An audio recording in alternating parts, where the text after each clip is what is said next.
be funny if you were at Cinnabon and you're like ordering your Cinnabon and you're like, would you like 4 months? Yeah.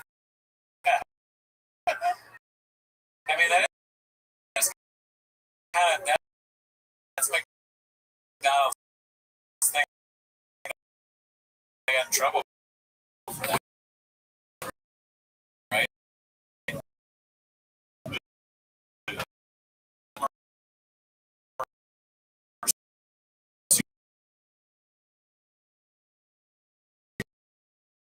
Man was like,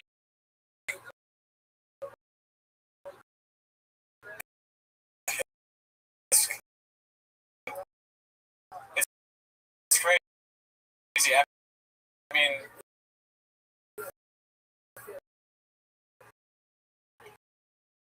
I can't do the regular. It's just too much. I can't get through the day if I have like a bacon Tomato and the fucking ketchup. No bacon. Let's just make it bread. You know, I'm being ridiculous, right? But yeah, sure. So I'm in a group chat where everyone's doing their special orders at In-N-Out. And I had enough, dude. I was like, it was getting out of hand to me. So I said, they go, boom, can you make it this? Can you do this? Can you do that? Can you do this? And they're all like doing their own special order. And I said, yeah, can you also spank me and say bad boy? But then after I finish crying, can you say you're proud of me? What was the response? What was that face? And then they're like, oh, that's extra. He went Gerardo. Gerardo's going Baja mode again. I was pissed, dude. I'm like, are you serious? You guys are really going to do all that to those poor workers? And then, the workers are, they're beating it into a pulp and they're like, okay, you got anything for me? This kind of stuff. But it's like, no, dude, they're fucking legitimate business for a reason. Just trust what they're doing. You don't like the taste of tomato? I do like tomato. Exactly. I'm probably more what you think than them. Like, there are times where I do slight substitutions, but a lot of times I'm just like, if I go to Cava, I see something, I know that you can put everything on it, but I'm just like, I'll have that. I don't even want to deal with, like, the questions that come. You want this, then? I'm like, no, I already said that thing. I'm good. Yeah. You figure it out. So, what really gets me is, I've said this before, when people ask you to do their order, they got like some very specific order, and you're just like, well, look, man, I came here to get food and eat. I don't want to do like math and memorization for some shitty ass order. Yeah, dude. And you know what? I'm not gonna lie. I just realized there's a flaw in my logic. Because yesterday I had iced Americano half calf. You know what that means? How do you do that? So like it's 2 shots of caffeine, or 2 shots of espresso, and then 2 shots of decaf. Right. It's because I wanted to wake up early this morning because we're gonna record. Yeah. Because last week you had to scream out my window and wake me up. That was so funny. I wonder what that sounded like to people around, because Gerardo has a ringtone that is Sonic the Hedgehog, and so I was standing outside near his car.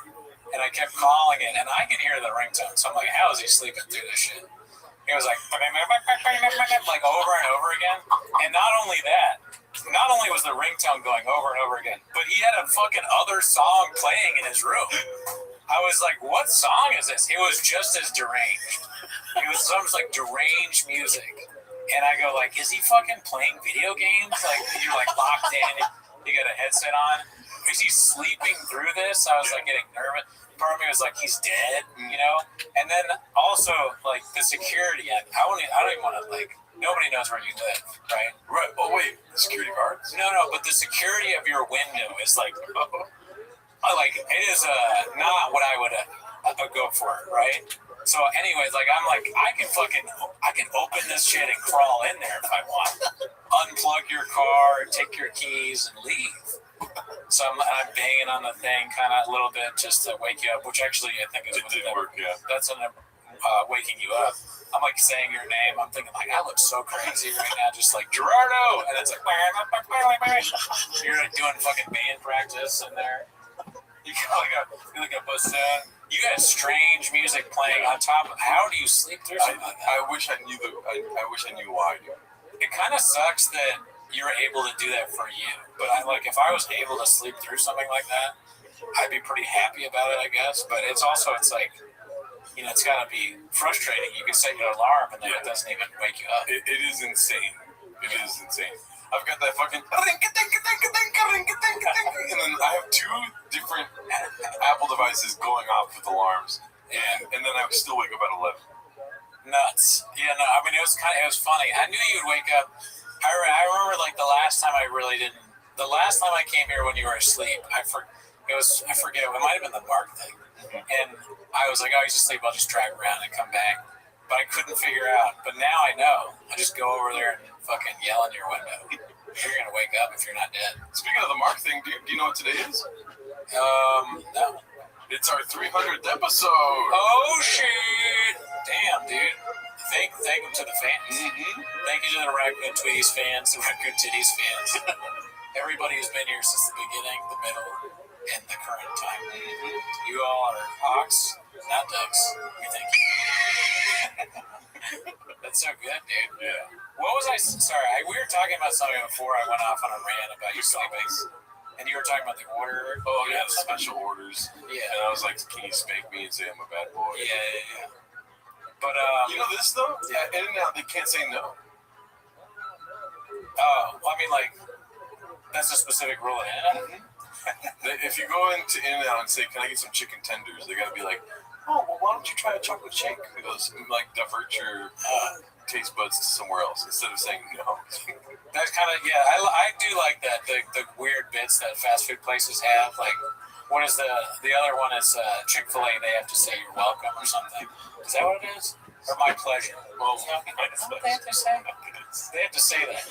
McDonald's chefs. McDonald's, my pleasure, or they can't say no, is that they have to ask you if you want to have a Bible. They're just like an evil corporation. What's Chipotle's thing? Make something up for Chipotle. What do they have to go?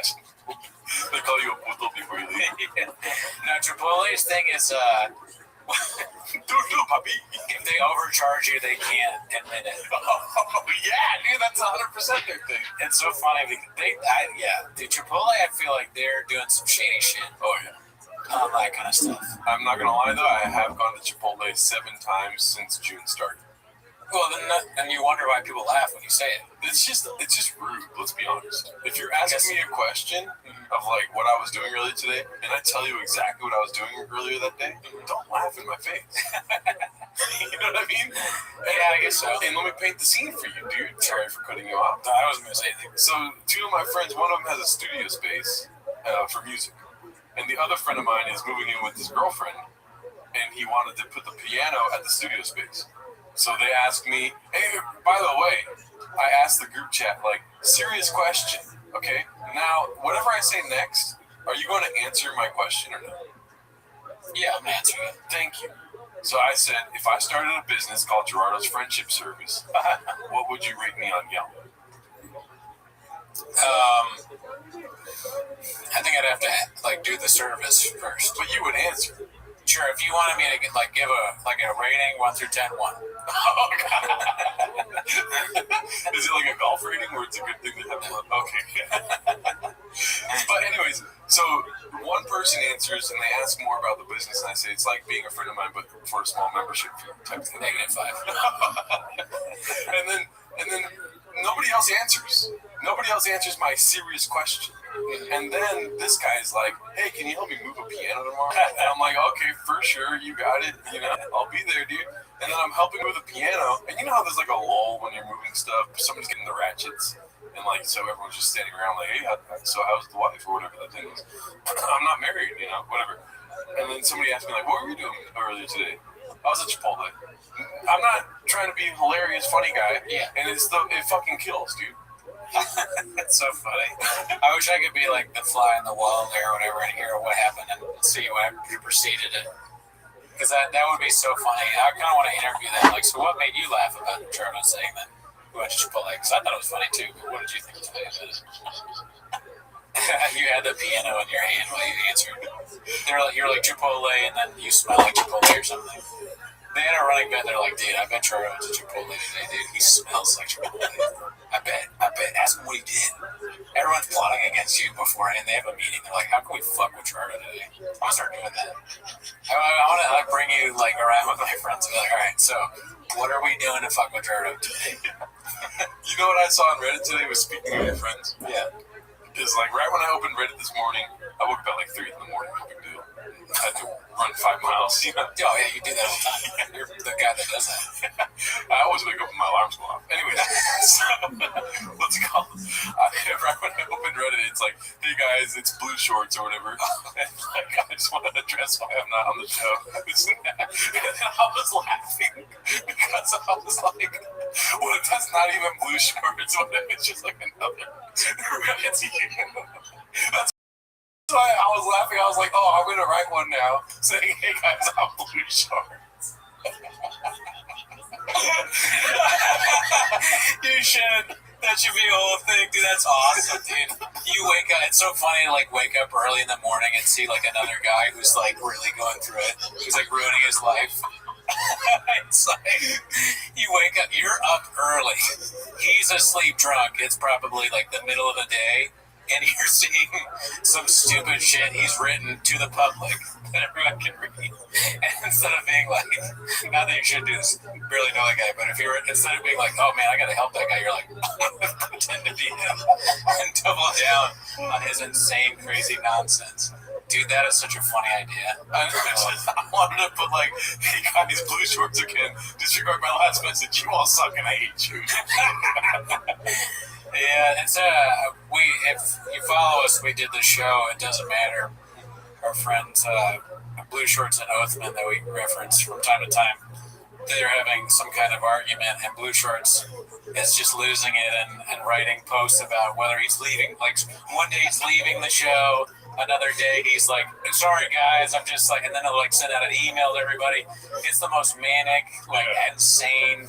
He put out this other show, he put out an episode out of nowhere. The title was Goodbye for Now.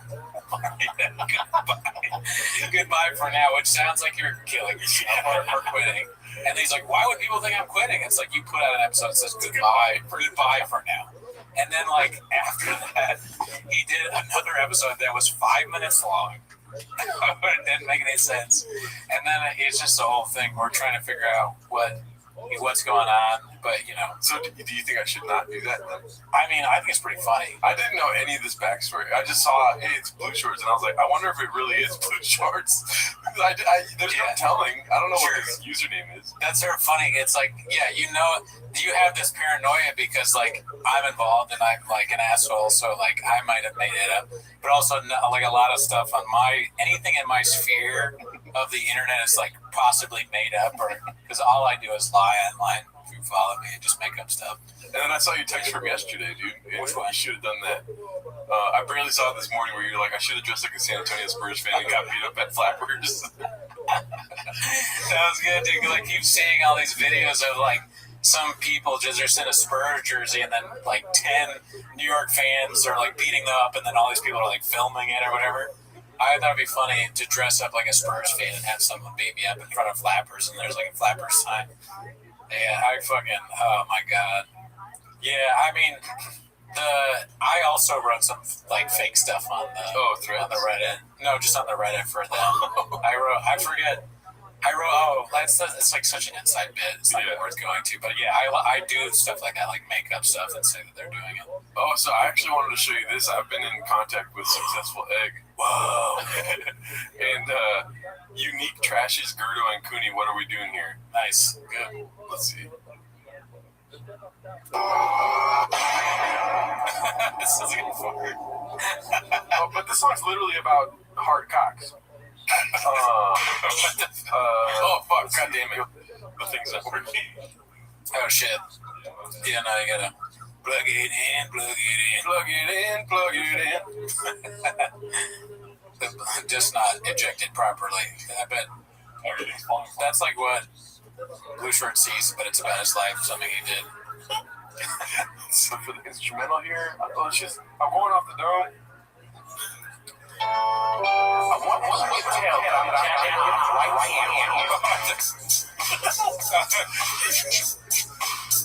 When does Unique come in? Oh, he like chats. Oh, at the end, he chats.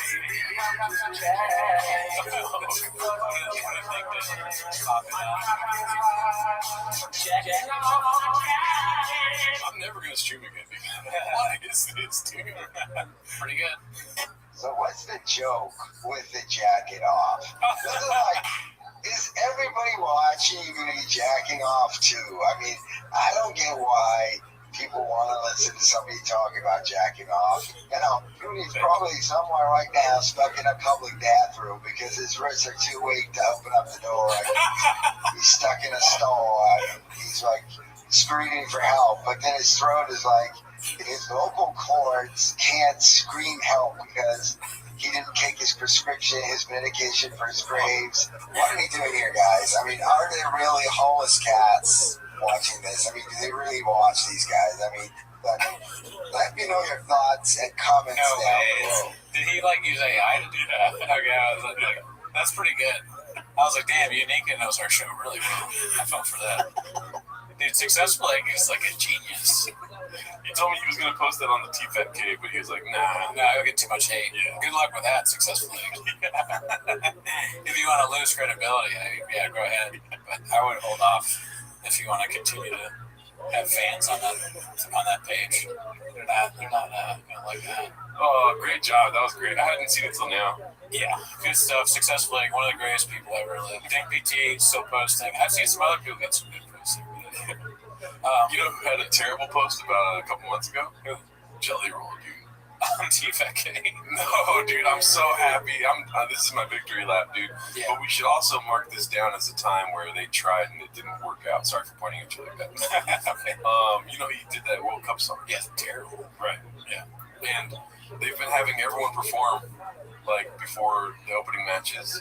Oh. And like Shakira did a big performance of her World Cup song, stuff like that. If you Google Jelly Roll Lighter, that's what the song's called. Yeah. World Cup song live, nowhere. They cut it out. I bet you they did too. They one-shotted it. That's like a Tony Hinchcliffe special. And then there's like all I could find was this video of him on the field, like about to record that Yeah. music video. We really didn't like it when we watched it, and then we watched the Shakira thing. It was actually really good. Oh my god, dude! Shakira's song is amazing. It's a good one. I might listen to that on the way to work. Look, I already looked this up. Lighter live. I really want to see Lighter live, and then I found this. Shout out to Netflix for me being able to watch Raw live while I'm filming with Kareem Leon for the FIFA World Cup song. What's the song called? That's right here, Lighter by Jelly Roll and Kareem Leon. Javon Evans, the youngest son of G. That boy Bouncy. Oh, by the way, SmackDown. Jelly Roll versus Kit Wilson, Pittsburgh, live on USA. Thank you, Netflix, for letting me watch Lost Love Island while I'm waiting for.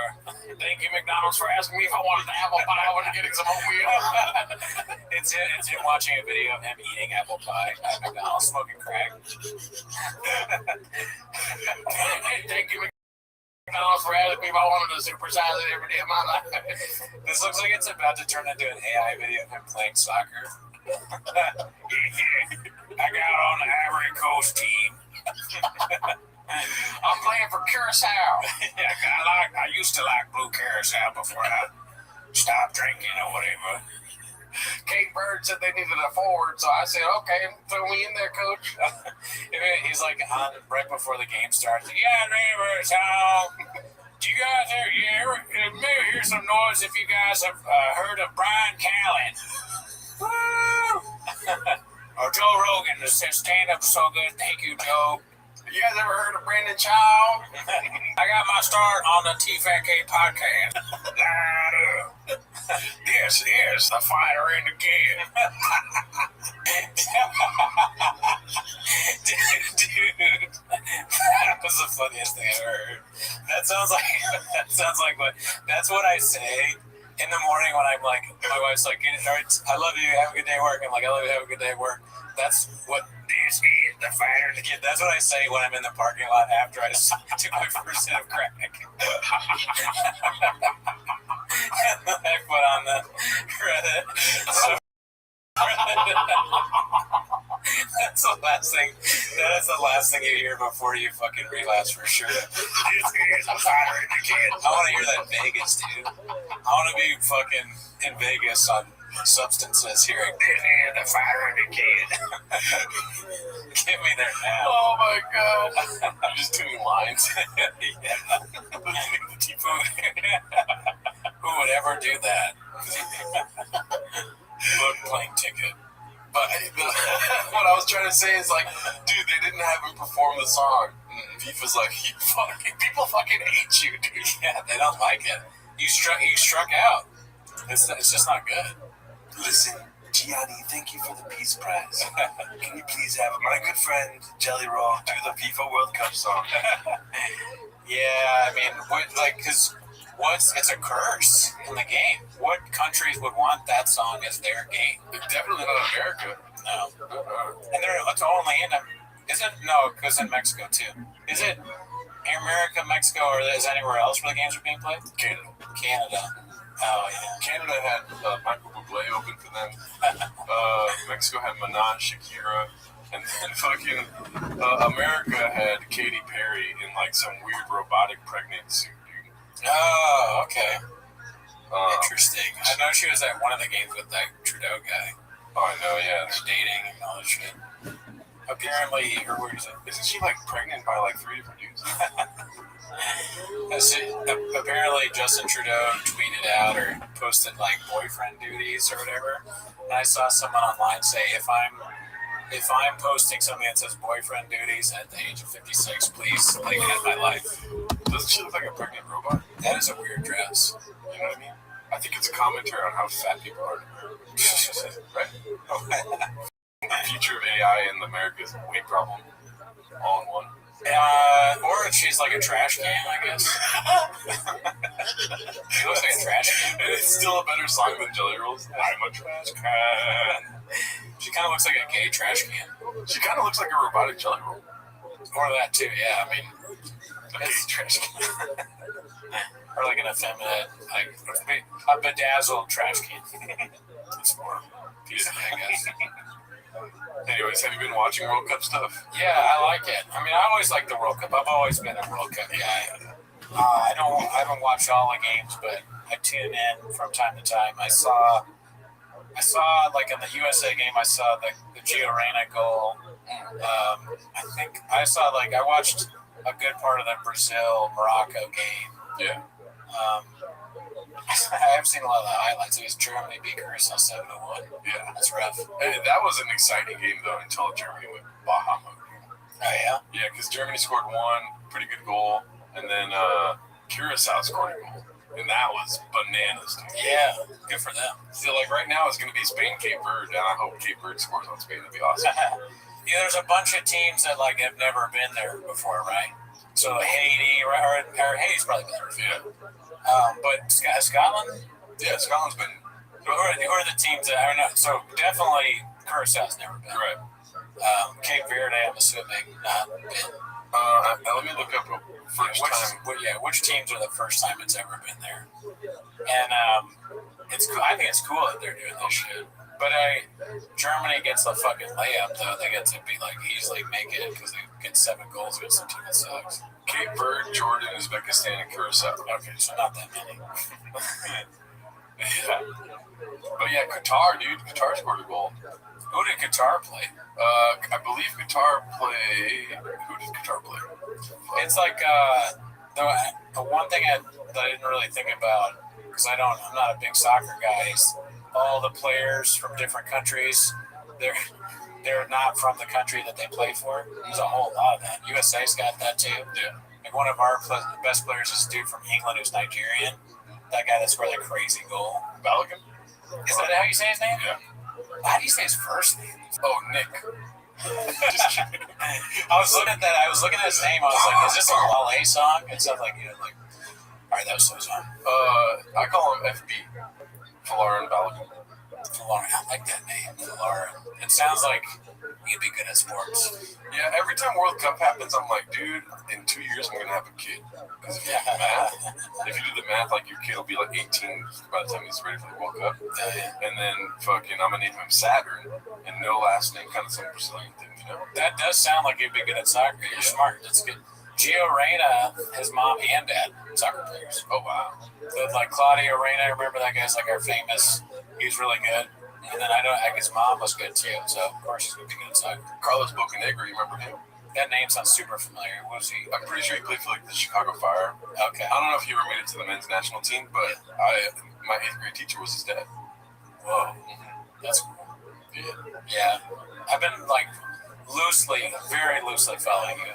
I remember the Pulisic guy is really good. Pulisic. And then I guess our goalkeeper is good. I don't know. Well, no, because we have 2 different goalkeepers. Yeah. Here's what matters, dude. Mexico died. Have you heard about these guys? They beat the team they played like 2-0, right? They played South Africa. Oh yeah. In Spanish, it's Sudamerica. Yeah. I mean I know these guys I work with went to the World Cup. They're in Mexico, and I asked him, I was like, how was it? And he was like, it's awesome, we won. Oh man, you know what's funny? Let me look it up before I introduce myself. Do you know how to say Netherlands in Spanish? No. Países Bajos. Whoa. Why? It's lands underneath, like Netherlands. Oh man, I never would have thought about that. One thing that was tripping me up, the spelling of Turkey. Oh yeah.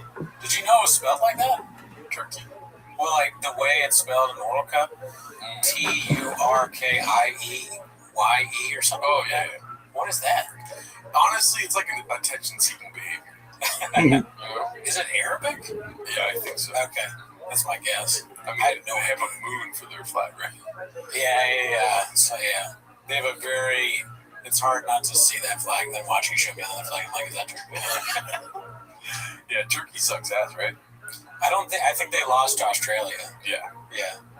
Australia is good. No, they're not. They suck. Aussie, oi. Yeah. But no, they do play up to the competition, so it's good. They can take down giants, but it's good if they can win, because then hopefully America wins. Yeah. I guess if here's a World Cup question, another hypothetical, because I know you love those. If you were like super good at soccer, would you betray the U.S. to play for another team? Probably not. I'd probably play for the U.S. team. You know why? Why? I don't speak Spanish, dude. Okay. And I love where I'm at in life, Spanish-wise, right? Yeah. I don't really know that much Spanish, but then when I go around white people, they're like, oh my God. They see like a fucking dude with a rose in his mouth. Like, I know all the Spanish. Yeah. But then when I'm around these fucking Mexican dudes, these fucking beaners, honestly, it's just like, everything becomes about how I don't know how to speak Spanish. You know what I mean? I think it's funny that the reason that you wouldn't do it is because of the you speak Spanish thing. We had that whole episode about that. Like, when people ask me if I speak Spanish, I'm just like, no, I don't do it. No, that's funny. So for me, I probably would play for the U.S., but it wouldn't be any kind of like nationality thing for me or like fandom. I would maybe play for France just because I could win on France. Like, they have a good chance of winning. Right. That's and also I'm part French, so I could get in that way, and then I would be a champion. So that's like maybe why I would portray the U.S. to win. Yeah, I actually heard the French national team coach say that he was looking for somebody with 2 broken wrists. What? You could do the same thing, because Mexico probably has a pretty good chance, right? Are they one of the top 10 teams? No, I think Mexico's like somewhere like between 12 and 19. Yeah, that's where I think the U.S. is too. I think, right? Yeah. But France is like number 1. So probably. Right, but this is the thing, dude. People, UEFA is like kind of like overhyped. Oh, so like we'll see today and tomorrow, because tomorrow France plays, today Spain plays. Yeah. But like, how do they do? Because they are the favorites, whatever, and then Argentina's off the bid. But fuck all those European pussies, dog. Yeah. I have no allegiance to any team. Morocco is, I think, 10 maybe. They're pretty good. Morocco is boring as fuck to watch, though. I can't stand it. Yeah, I don't. I mean, I don't really know. Like Morocco who's- is so boring. I was rooting for Brazil. Brazil, also really good. Right.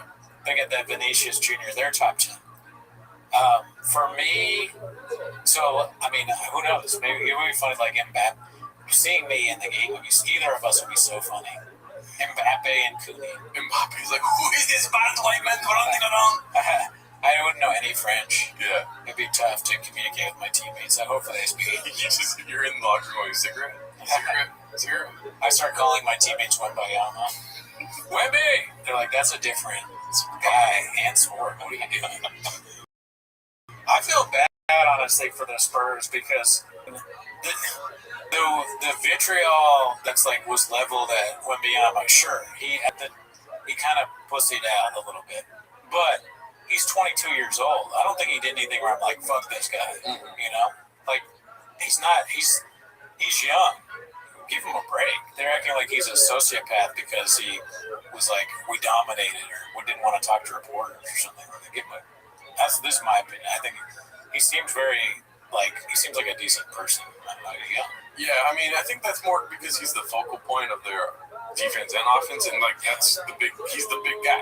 Yeah. But the real hate is for De'Aaron Fox. Oh yeah, tell me what happened with that. I saw a bunch of that online. I can't stand De'Aaron Fox. What did he do that made everyone hate him? He just made bad decisions constantly. So like it's a long story, but you know, Miguel's a big fan of the Sacramento Kings, and so like I would watch Kings games with him. De'Aaron Fox was on the Kings for 7 years of his career, and he was making all the same mistakes he just made at the finals. And like it would drive Miguel nuts, and he wanted to trade him. And then now it's like on the biggest stage, and people are seeing it firsthand. And I was like, oh, now I get what Miguel's saying. And so Game 5, I wanted it to be over. Game 4 was so fucking bad, and sorry for people that don't give a fuck, but Game 4 was so bad they lost a 29-point lead. Yeah. In Game 4. Yeah. And it was so bad. Game 5, I was like, I want the Knicks to win, so this is over. I don't care anymore. I just wanted so I could end the season. That's so funny. And so towards the end of the game, I was like, oh, thank God Fox is shooting. Every time he would shoot in the fourth quarter, he missed. And so like it was a weird experience as opposed to being on the other side where I was like, fuck no, Fox, pass the ball. You made it better for yourself. He plays hero ball, so he starts becoming the hero at the end of the game, but he misses all the shots. That's funny because I saw one. I didn't watch all the games. Like I only watched a few, and I saw one of the game. I saw this tweet about making fun of De'Aaron Fox, and it was a guy. Aaron's text said De'Aaron Fox when game is on the line. It's this dude doing like street ball moves, like doing this. And all that. It was so funny. I was like, did he do that at the game? Probably something like that. But yeah, the series bad for me because I'm on the Spurs on Kashi right at the beginning, and I go, I'm like, these motherfuckers, they fuck me. They fucking suck. You know, I was texting my friends like, these fucking Spurs, they stole my money. Act like they had done something to me. All I did was bet on them. So I stopped liking the Spurs after that. I was like, they gotta win one game. But no, I'm happy with the Knicks. They got a cool story. Oh, yeah. Brunson seems like a very good guy. Yeah. He gave like a bunch of money to pay for school lunch for kids. I hate on that. That's a really good thing to do. He's like, do you want an apple pie? Yeah, he's works for McDonald's. And make sure they get apple pie at their lunch. Yeah. Yeah, no, I mean, that series is crazy. Yeah. His dad is a coach on the team. That's nuts. His dad was a player on the Knicks. Whoa. Mm-hmm. That's nuts, man. Mm-hmm. That must be nice. Your son wins MVP and you're the coach. It was a great week, but also a terrible week. You know what I mean? Yeah. The Spurs fumbled the bag every game, every opportunity they had. And then I was like, oh, at least the Knicks have a good story. They're going to win. And then I saw Disclosure Day, and I was like, this fucking sucks. And then I watched the World Cup, and I'm like, wow, this is awesome. I love every single game. Yeah. And then I watched the fucking UFC house. I'm like, this shit sucks dick. Yeah, I didn't watch any of it. I mean, I remember, did you watch the Beige Frequency thing before it? Yeah. Yeah, and I think he probably made some good points about, there's not enough USA fighters, and they fucking shortchanged John Jones. That would have been a lot more interesting, I think, John Jones versus... And then Pereira, I saw that he got, beat... the guy, the French guy, Gane, was just, beating him in the back of the head, doing all this illegal shit. That kind of sucks. So he's, hitting him in the back of the head. They're going to damage their best fighter and like he's got brain damage and shit because they let some French asshole that stinks at fighting bashes it. They should just like gone horribly injure all their best fighters because before they had Pereira, he poked Tom Aspinall in the eye. So he pokes Tom Aspinall in the eye. He bashes Alex Pereira in the back of the head. What's he gonna do next, dude? He's fucking just. He walks up to Khamzat Chimaev and just shoots him in the back of the head or something like that. He stinks. Well, I mean, Devil's assistant, dude. Yeah. Pereira. That's he's like, oh, Wemby. Then something when you get called Wemby in a French man's head just turns on and they're just unstoppable. They're like, Wemby. Yeah, I would beat you to death with a baguette. Yeah, I mean, you said you didn't like it, right? The UFC. I was whatever about it. The Gaethje fight with Topuria was pretty cool. That is kind of crazy that he won. Like, because Topuria is undefeated, right? Is that right? Or close to it? He was undefeated. Yeah. And he got beat by somebody.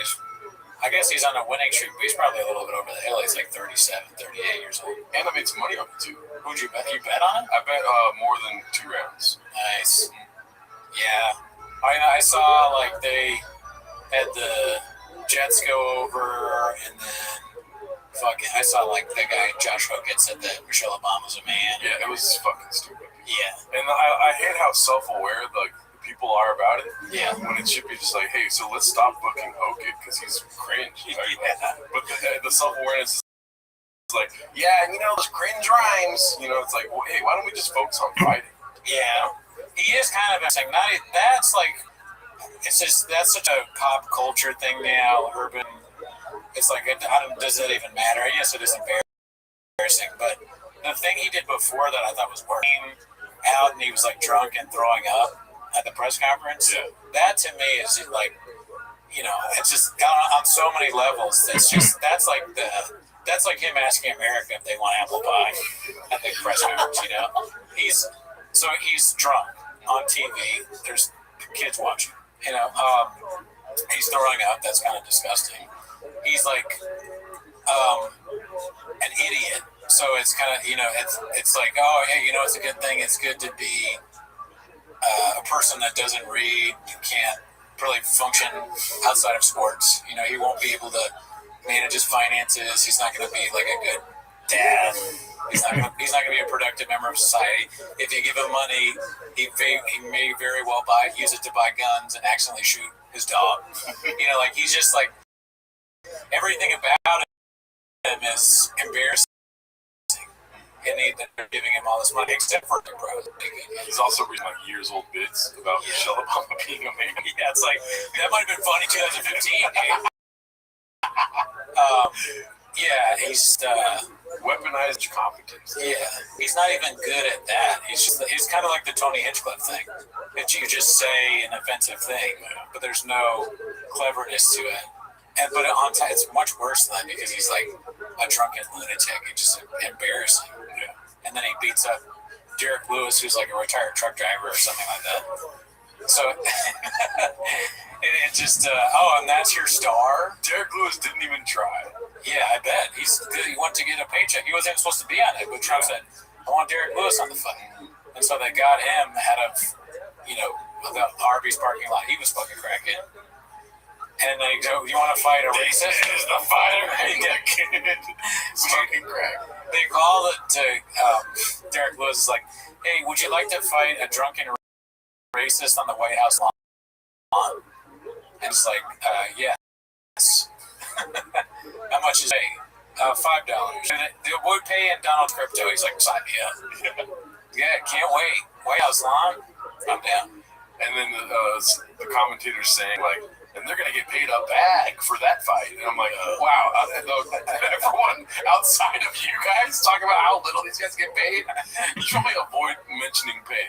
Yeah. Broadcast. Definitely, they're good. Like, it's almost as if they're trying to find new and more creative ways of ripping fighters off. Because fighters and athletes in general are often getting, throughout history, have been being ripped off. So now, instead of paying them more legit for what they're doing, they're giving them crypto, which is something that someone like Josh Hogan, will he even be able to figure out how to open the app on his phone? but to give it to somebody else, probably. He's gonna get ripped off for sure. Oh, crypto, dude? You have to crypto. You go, what does someone like Josh Hogan even buy? He's like, he goes to Dick's Sporting Goods. He's like, I'll take crypto. I don't know. I want to buy a bat so I can go to the Pride Festival and hit a guy. He goes to Bass Pro. He's like, how many fishing rods can I have this crypto? That would be the good. That hopefully he does that. That's where you want Josh on a fishing boat where he can't harm himself or someone else. Just rhyming to himself. Yeah, just like without cell phone service, so he can't have his thoughts broadcast outside of his direct area. It's a fucking embarrassment.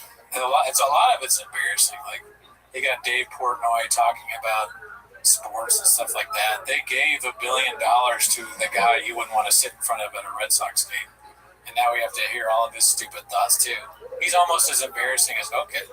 He tweeted out that he was like, bro, I bet like only 11 people have heard of the Ivory Coast. It's like, bro, we've heard of the Ivory Coast. They were in the last World Cup. Right. Did you just start watching now? You're 50. You fucking dumbass. Ivory Coast did really well, too. I mean, they're good. They beat France before the World Cup. Oh, shit. Yeah, they're developing economy, too. I think they're doing pretty well there. I think they're like the fastest growing economy in their part of Africa. I don't know what the fuck that was, dude. I'm throwing out. I'm Afghanistan. I'm the Brian Callen. I know you got money invested for Ivory Coast economy. Yeah, the reason I bet on Ivory Coast is to help them out. No, I think they're struggling because of the Iran war. Oh, it's over now. It's over? Apparently, there's like a deal on the table, I guess. Josh Hogan did a lot of the negotiation. He called them some slurs, and they were like, you know what? We like those slurs. We'll stop dropping bombs if you say that I'm the man. And the rhyming thing is horrible. It's so bad. Josh Hogan's like, if you guys don't sign this paper, I'm taking my shirt off again. And getting naked. Yeah, naked. Okay, whoa. Naked. Yeah. He's like, I'm showing you my cock. Because it rocks. It's just like the worst rhymes of all time. Yeah, it's not for me, but it's, some people like it, I guess. Some people would argue that poetry is the reason why we are the way we are today. And he's kind of making a sham of it. And I'm over here going, I really want to beat this guy up. Yeah. He knows how to fight. Red corner, Josh in the corner, William Shakespeare. William Shakespeare fights Josh Hogan for the English language. And then he wins. Yeah. What's his name? What's that big white guy's name? Bruce Banner. Blue Shorts? What's that guy's name? The one that was like heavyweight. Roy Nelson? Did a lot of drugs. Or he fought in WWF. Oh, I know exactly what you're talking about. I don't know about drugs, but you mean Brock Lesnar? Brock Lesnar. He did a lot of steroids. Right? Oh, for sure. I thought you meant like other stuff. Yeah. Let's make Brock Lesnar's legal name William Shakespeare. That would be such a funny nickname for a UFC guy. They start having like really uncharacteristic nicknames. Fucking John Walt Whitman Jones or something like that. That's how that has a ring to it. Fucking who else? William Shakespeare.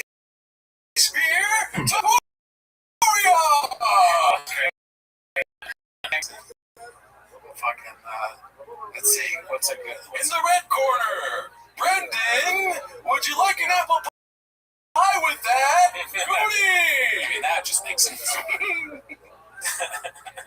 With a crack pipe. Fucking Derek with the crack pipe, Lewis. Derek Rene Descartes Lewis. And then he's the guy that's like, my balls is hot. That's what he said when they interviewed him. It's like, what do you think, Rene Descartes? Or what do you think? Derek Robert Oppenheimer Lewis. How did you do on that fight? Oh, first of all, my balls was hot. That was funny when he did that, though. I like the balls is hot thing. And even his Trump shtick, that was actually kind of funny. Like, I enjoyed that. Yeah. There's a level of, there's levels to this shit. And that stuff was good. What Hogan does makes me go like, man, other people. I hope people from other countries can't see this. Like, I don't want my parents to see this.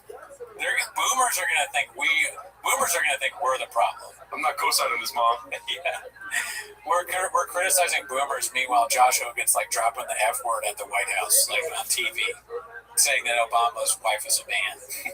It's not a good look. Let's get into these voicemails before we gotta go. The voicemail number is 775-557-8667.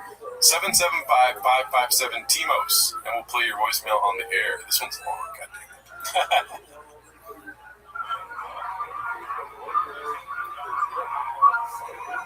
Attention, kitchen staff of PMJ. This is the Bible Rabbi. Ever heard of me? The Bible Rabbi is looking for homeless cats to live stream anything Bible verse related live in Discord and on YouTube, especially if it is the weekly premiere of 10 Minutes of Shop or Raccoon Tweeties.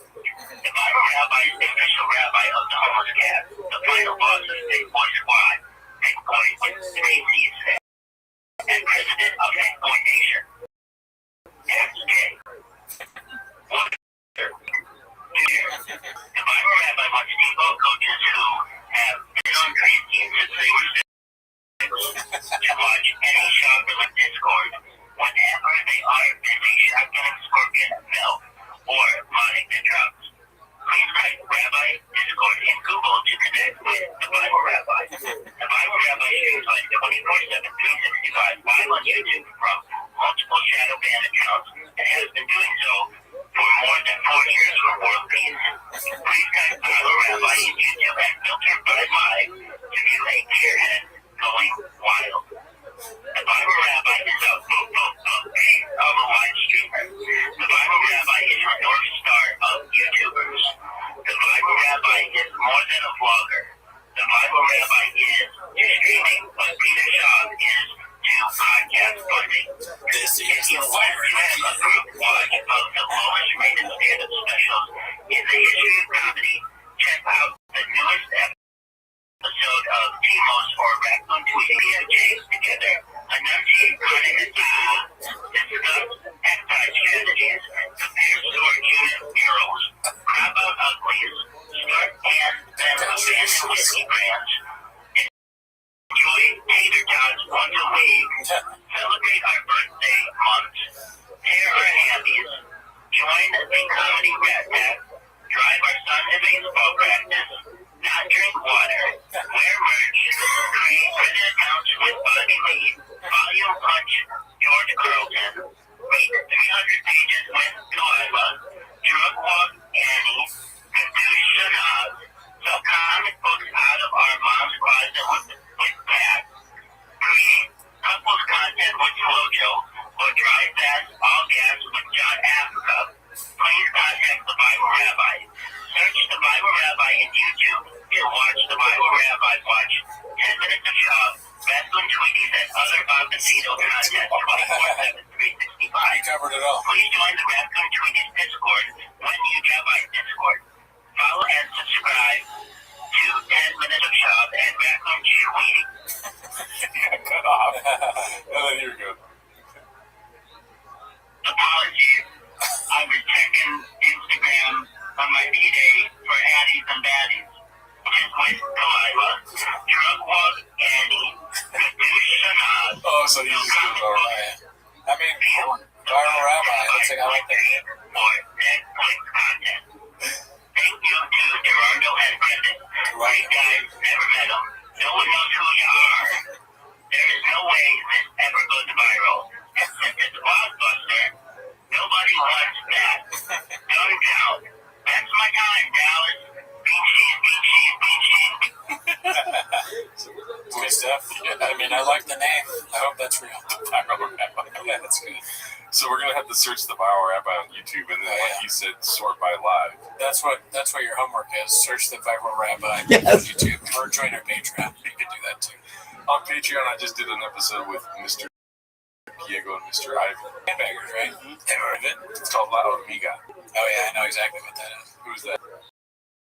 My favorite thing. What? I don't know how to. Oh, it means the ant. Oh, the ant. Interesting. So you have to tune in to find out that It's soccer playground. it's about something. Yeah, and then we get early access to Timos on the Patreon. So, yes, sir. That's facts. Alrighty, later on, y'all. See you next week.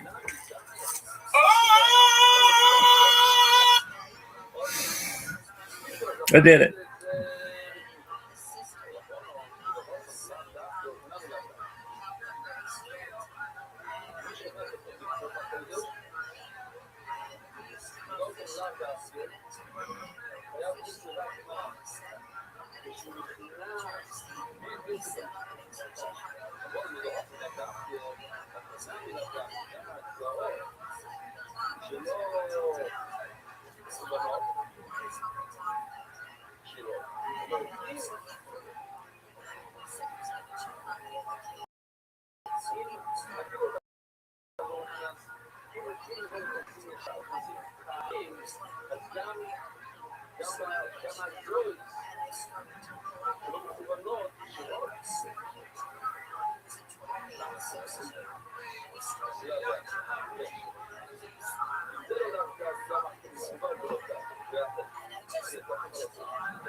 Dude, shout out to Gerardo and Cooney. Show up a little bit more.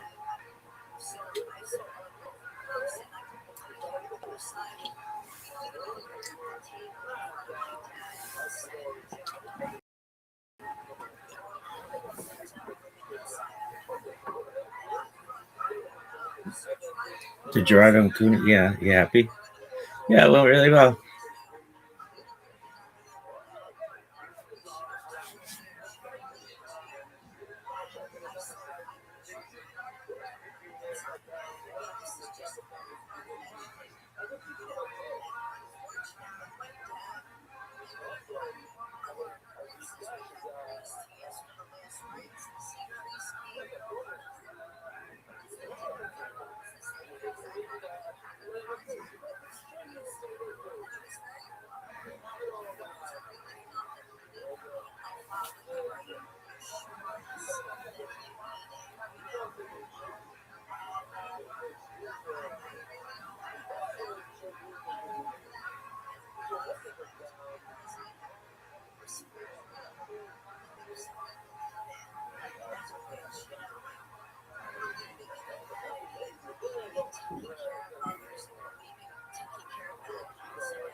Surprise, surprise, motherfuckers.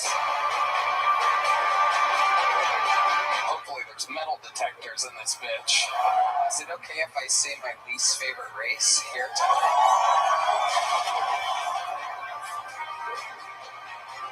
We've made fun of blacks, Latinos, the whites, the Indians, Asians.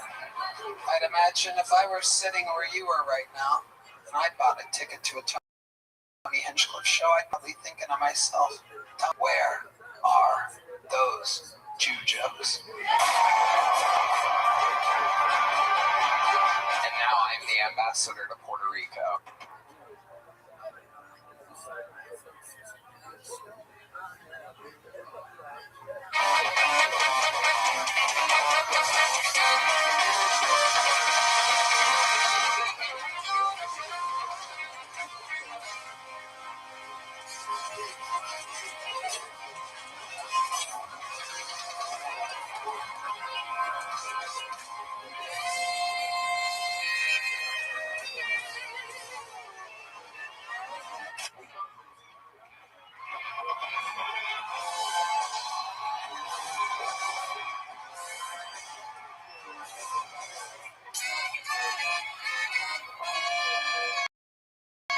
This is Redneck coming live from the Texas Truck CU Theater here in down outside of Kill County. Get up, daughter. Let's go.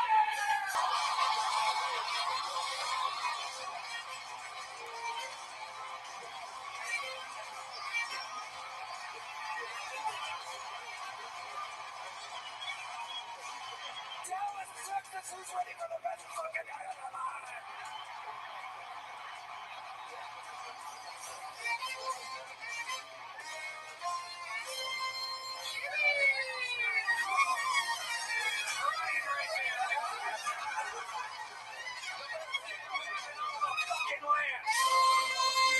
Texas' own Kill Tony band, ladies and gentlemen. Holy shit. Fernando Castillo, Raul Vallejo, Carlos Sosa, Michael Gonzalez, Nachos Belgrande. How about Matt Mueling? That fucking Dire Straits. Gotta love it. John Dees on the keys. And right there, next to him, that is indeed the one and only, live in the flesh, D Madness, ladies and gentlemen. Oh my God. The fun we are going to have tonight, for those of you watching online, we made a nice little fucking few-hour-long road trip. Stopped off at Buc-ee's, obviously, on the way. We are here in our home state, living the fucking American dream in beautiful Dallas, Texas tonight. How beautiful Dallas. We're going to have a lot of fun. Before we get started, here's a little bit more from the amazing sponsors that made it all possible. We're all getting better about talking openly about mental health, but finding support can still feel overwhelming. Between schedules, costs, and trying to find the right therapist, it's easy to keep putting it off. That's why I like Talkspace. Talkspace is the #1 rated online therapy, bringing you professional support from licensed therapists and psychiatrists that you can access online anytime, anywhere. And you can switch providers at no extra cost. Or you find one that for your needs. Right, man? Talkspace is in network with most major insurance plans, and many insured members pay a copay of $0. Better yet, part of Talkspace's mission is to provide quality care whether or not you are insured, meaning it's actually affordable and out of pocket too. I've seen how helpful it can be to talk things out with someone who can give you perspective and support.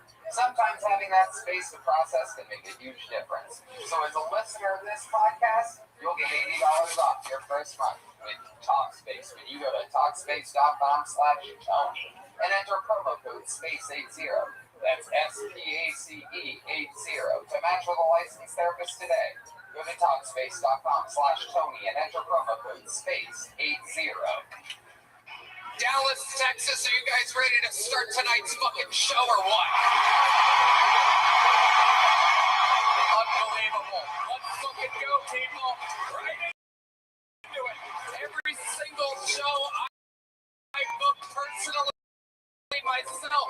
This one, I said, ladies and gentlemen, I present to you two of the best guests in Kill Tony history. Two of truly the funniest men on planet Earth today. These are your guests, Joe DeRosa and Tim Butterly.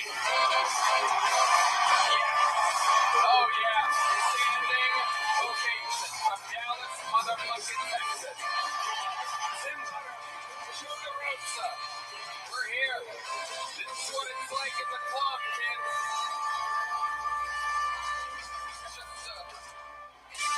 Mothership plus 8,000 people. Feels like home. Feels like home. I just did Butterly's podcast. Joe DeRosa has a new show on all things comedy. Everybody's bumping. How do you guys feel? Look at that. What do you feel about this crowd? You hearing this? This is a good fucking crowd.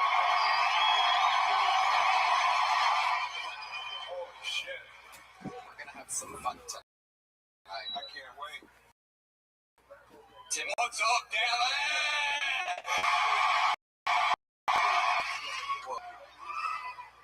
We're gonna have a hootenanny tonight. As you guys know, two of the best guests in the show's history. This bucket is filled with local Dallas comedians. We'll see how that goes. They have a lot of great clubs here. I do want to give a shout out to the great Randy Butler, the owner of all the Hyenas comedy clubs, is here tonight.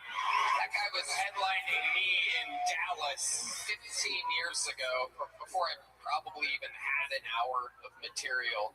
And we never forget it. And we did, I think, fucking 12 or 18 Kill Tonys there before, way before we could ever dream of being in a venue like this. So shout out to Randy here in Dallas. He runs all the Hyenas. Make sure you support your local comedians. If I pull one of these guys out, they get 60 seconds uninterrupted. You know the time is up in here. The sound of a kitten.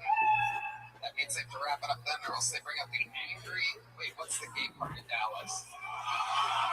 Oakland?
See how that would be? Wood, long wood. I thought they were saying okra. It could have been anything. Okra's big here in Dallas.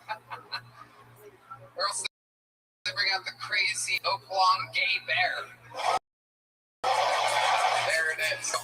interrupts them. I conduct an everything's improvised. Really, there's never been anything done like it in the history of fucking show business where a parking lot can sign up and be on one of the biggest shows in the world. Anything can happen. You guys know how it rocks. You guys ready to start tonight's fucking show? Now, things are tricky, right? Because when you start a show like this out here in front of fucking 8,000 people in Dallas, Texas, you really want to get it started with a bang. So we're going to do that with one of our greatest regulars. You've been watching him now. How many of you would watch every single week? You've been watching him do about 2 minutes or more every single week for the last few months. He's a fucking sensation. He was once considered the Dark Storm of Atlanta. Here to start tonight's show is the Dark Storm of Austin, Texas. To show you how stand-up's done, ladies and gentlemen, it's Dedrick Plant, everybody.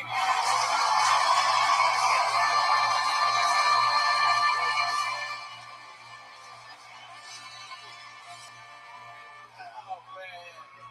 I feel so happy and free.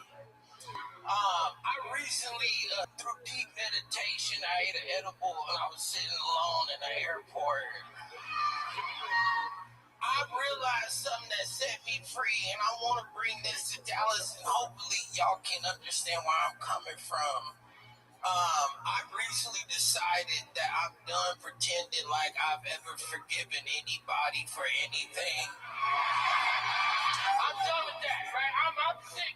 I lied. I never forgave you. I still hate you as much as I did before. It's still on site. But now I get that energy back, and I want to bring up one of my recent new beefs. My nephew, I took my nephew to go play laser tag for his birthday. I bought him and all of his friends laser tag, and it was like a 20-on-20, and it was like these other people out there. Now, mind you, I want to say this nigga's on my team. And so before we go out, we run out, and he go out, Uncle Dedrick, you can hide, but you can't run. That's messy, and that's trashy, and that's unbecoming. Don't bring my knees. Don't tell the, I'm 35. I don't say disrespectful shit in front of company, nigga. I didn't bring up the fact that your mama was orange in middle school. All right, I didn't say that. Oh, you know your mother's nickname Jug. She was real fucking popular in middle or high school. Everybody know Orange Jugs. Y'all probably had some out here. There it is, but I don't want to talk too much. I don't want to do too many mama jokes because I know as a person I can't handle mama jokes. That's how I learned how to fight, because you're not finna, as a Southern boy, don't ever talk about my mama. And I kept getting in the fights, and my mama sat me down and she said, Dedrick, why do you keep fighting? I said, Mama, they keep making fun of you. And she said, what are they saying, baby? I said, they keep calling you fat. And she said, baby, I am fat. I was like, don't ever talk about my,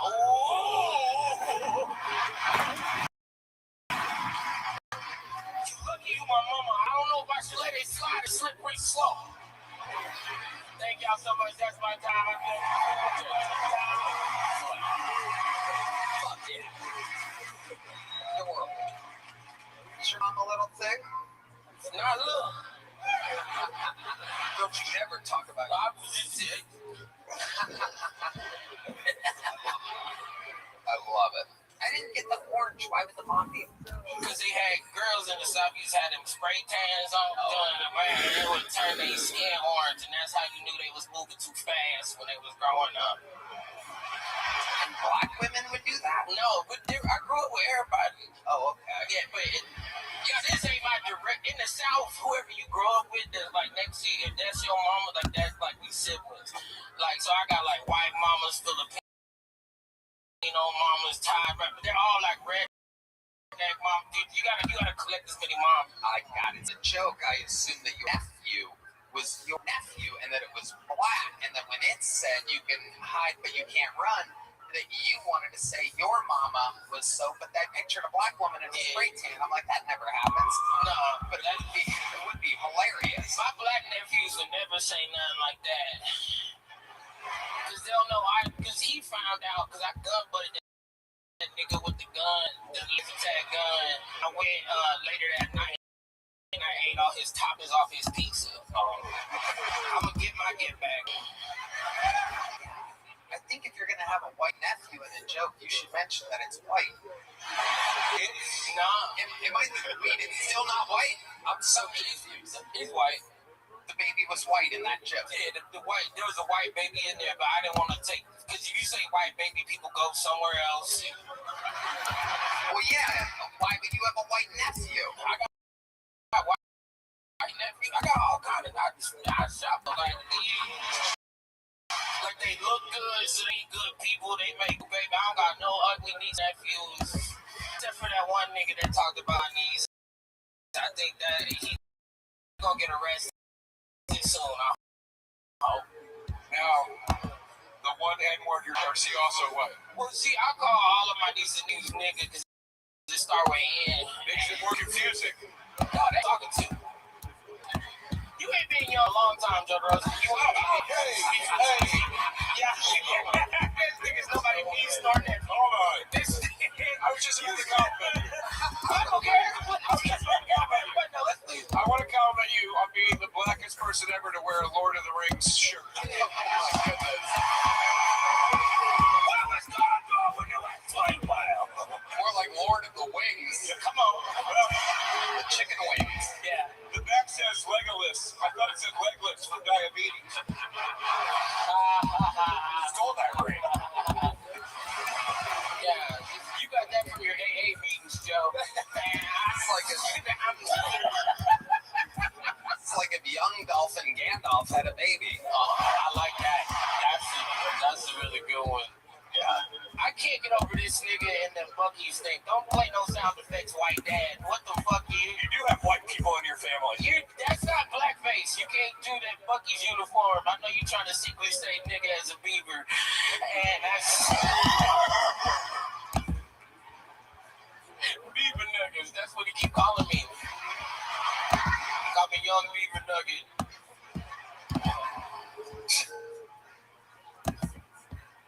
What did make you wear a Lord of the Rings? Is that a jersey? I love Well, also, I believe that you asked them when they're like, "What color do you want?" You're like, "Right here, chocolate." I'll take arm color. Can you make it look like someone painted a Lord of the Rings jersey on me? I want it painted on. I just love it. If you don't like Lord of the Rings, I don't know how you don't like that. They got everybody in there. They got everybody. I love Lord of the Rings. And Legolas, I like him. With that slingshot, nigga, I'm just like Legolas, just hitting Balrogs in the face, gangsta shit, type shit. Rohim on God. Is there a Lord of the Rings character that black people fuck with, especially? Yeah, Pants V. Baggins. How about that? There you go. It's your Doritos chicken banana. Pants V. Baggins. That's good. I don't care what anybody says. Anybody ever tells you Tony's not funny, show them that clip. Right there. Is there a black character? You really did set me up for that one. Is there a black character that the people fuck?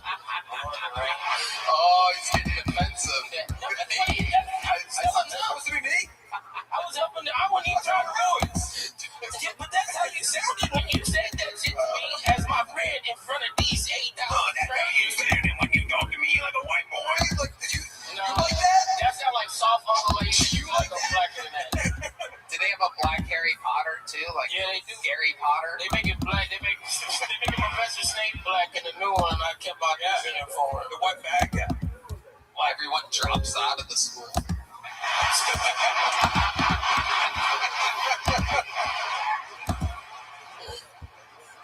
They hold their wands sideways.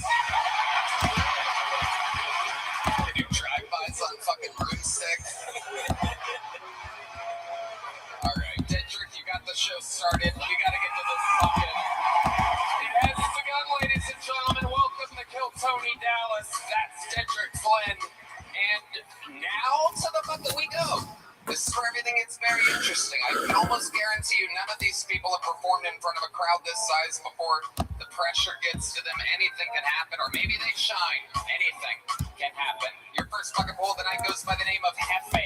One word name, Hefe, ladies and gentlemen. Here we go.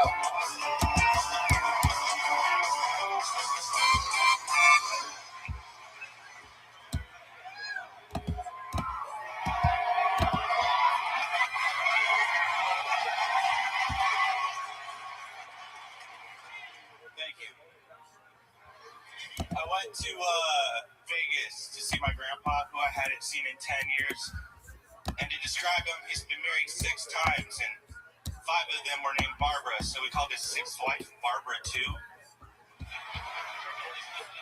I'm rolling a blunt, and my grandpa actually asked to hit it, and I was like, Grandpa, I thought you only hit Barbara's. So he takes the hit, and he's quiet for like 25 minutes. And then he turns and tells me 3 things. He says, Jeff, Hefe, I love pussy. I love to taste it, smell it, wear it, black, white, terrorist, Asian. I love it all. Second thing he told me was, and I don't know why you brought this up, I didn't hate Obama because he was black. I hated him because he was Muslim. I was like, okay, what else? And he goes, I'm so proud of you. The man who raised you was a great father figure. All right, Hefe. Over the time, minute 18 seconds from Hefe. Hi, Hefe. Hey, Okay, cool. hey. How long have you been doing stand-up? Dude, longer than that bullshit set. Can I finish that real quick? You think it's gonna help? I promise. Okay, finish I it. believe I wouldn't do it. I wouldn't recommend it, but go ahead and finish it. All right, so he says, the guy who raised you was great. When did your parents tell you you were adopted? And I grabbed that joint from him and I hit it and I was like, just fucking now. Okay, there you go. All right, back to it. Oh no, see, you wouldn't have gotten that if you would have trusted me. I never learned. I've been on this show. You know what? You're right. I apologize. Shoot me out back. It's okay. All right, Hefe. You don't need to go straight to suicide, even though clearly your barber decided to.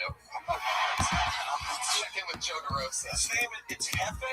Yeah, I thought you said it was Cafe. it could be. I was like, you was like the whole damn restaurant. What are you, Dedrick's nephew? Yeah. I wanted Dedrick's nephew. I did have a Lord of the Rings shirt, and I think some guy took it too, so. Good. All right, well. It's another one of those wacky Hefe jokes, everybody. Hefe, how long have you been a bouncer at a hookah bar? What do you do for work, Hefe? I'm an artist first. Oh, what kind of artist? Anything, painting, graphic design. I run a printing business. It's pretty fun. Do you make money doing art? Surprisingly, yes. How much money do you make doing art? Not enough to dress properly, so. Okay, but how do you make a living, Hefe? I own a printing business. It does good. Okay, Not enough to live here in Austin, though. you're not in Austin, right? No. Boy, oh boy. Oh, God, no. Oh, there it is. Hefe, do you live in Dallas? No, I live in the city of Texas, Wichita Falls. Wichita Falls. Wow, more news. Oh my goodness. Jesus Christ. Hefe taste motherfuckers will boo you. They knew my parents. Okay, Hefe, give them a redeeming quality about you that'll make them like you. Tell us, Faye. They shouldn't. It's cool. All right, there he goes. Hefe, everybody. Great stuff, Hefe. Great stuff. Yeah, it's all good. I tried my best with you, believe it or I not. mean, I really am an artist, dude. I believe you, pal. I believe you. He looks like a conformist. How long have you done stand-up? I'd say 3 years. You'd say 3 years? Yep, seriously 3. Okay. Again, is there anything about your life, any fun facts about you? Do you have any special skills I and mean, talents? I'm an ex-Florida man. I mean, that probably, yeah. So you lived in Florida? I did. But what does that mean? You were just born in Florida. You didn't do anything. I traveled around a lot. I was a military kid, and I got stuck in Florida because I made bad choices. You were a military kid, but you weren't in the military. I was at one point. This sounds like stolen valor. I'm pretty sure it's our first ever live stolen valor. Well, I was in the military. I wouldn't say I was in the military, but I was in the military. What'd you do, Hefe, in the military? Finance. Oh, perfect. Great. We all love how our military budgets have been going. I wasn't responsible. I know, Hefe. Trust me, I know. I'm pretty sure that isn't the haircut they make you give when you're in charge of finance of the United States military. Joe DeRosa. And now I was just going to say, this is how I picture a financial expert dressed. Glitter sandals and cargo shorts. Dorothy 3000. Yes. Lucky you sunk all the wardrobe money into the shoes. They're the most. Hefe, open up that pocket. I'm going to try to make this inevitable. It's a very long shop. Count it. There he goes, Hefe, ladies and gentlemen. Flipping off the crowd and then telling them that they love him, that he loves them. Nothing better than the flip off, I love you. Oh my God. The crowd goes wild. It is indeed the lovely Heidi and Val, everybody.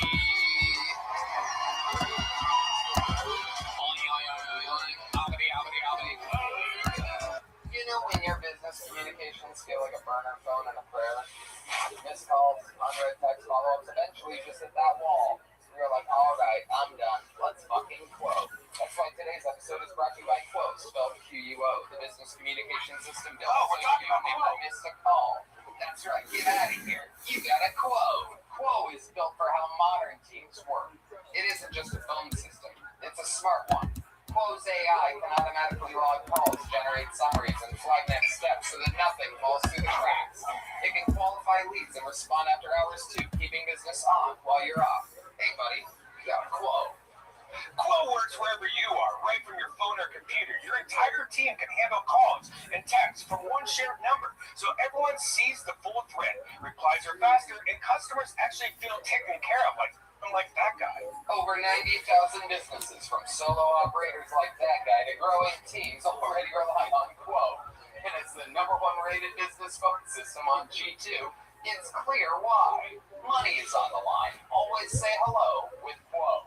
Try Quo for free. Plus, get 20% off your first 6 months when you go to quo.com/KillTony. That's QUO.com/KillTony. Alright, you guys get it. We're on to our second bucket poll. Anything can happen. Make some noise for Lawton Parnell. Lawton Parnell, everybody.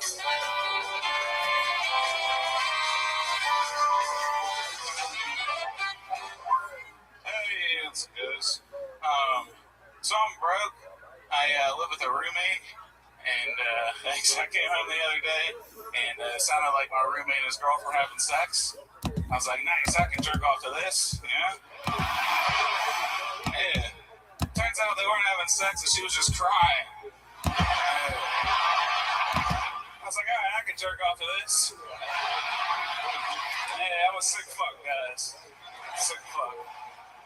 It's sweet to be here, though. I posted on Facebook today. I was coming up to do some stand-up, and my childhood babysitter, they commented, they're like, well, and you do stand-up, that's so cool. When I was a kid, I wanted to do stand-up. I was like, no shit, when I was a kid, I wanted to fuck my babysitter. He's not my friend on Facebook anymore, guys. Final nail in that comment. Anybody know what I'm talking about? Huh? Anybody ever get so depressed tonight, instead of brushing your teeth before you go to bed, you just reach into the fridge and grab a slice of ham, and you're like, fuck it, that's good enough. Alright, I'll tell you. Yeah, that's where I'm at, guys. Fuck yes. Lawton Parnell with his Kill Tony debut. Lawton, how you doing? How long you been doing stand-up? You're fucking hilarious. Hey, thanks, Tony. Like 10 years or so. Fuck yeah. All of it here in Dallas? No, not at all. I'm from West Virginia. Okay. What made you come here for that? For this? Just for this. I flew in yesterday, came here, flying out tomorrow. Wow, you came in, signed up with everybody. Could have just as easily not gotten pulled. Nothing could have happened. I can stay till Thursday if Red Band wants me on the Secret Show. Oh shit. I would love to have you on the Secret Show. Look at that. Unbelievable.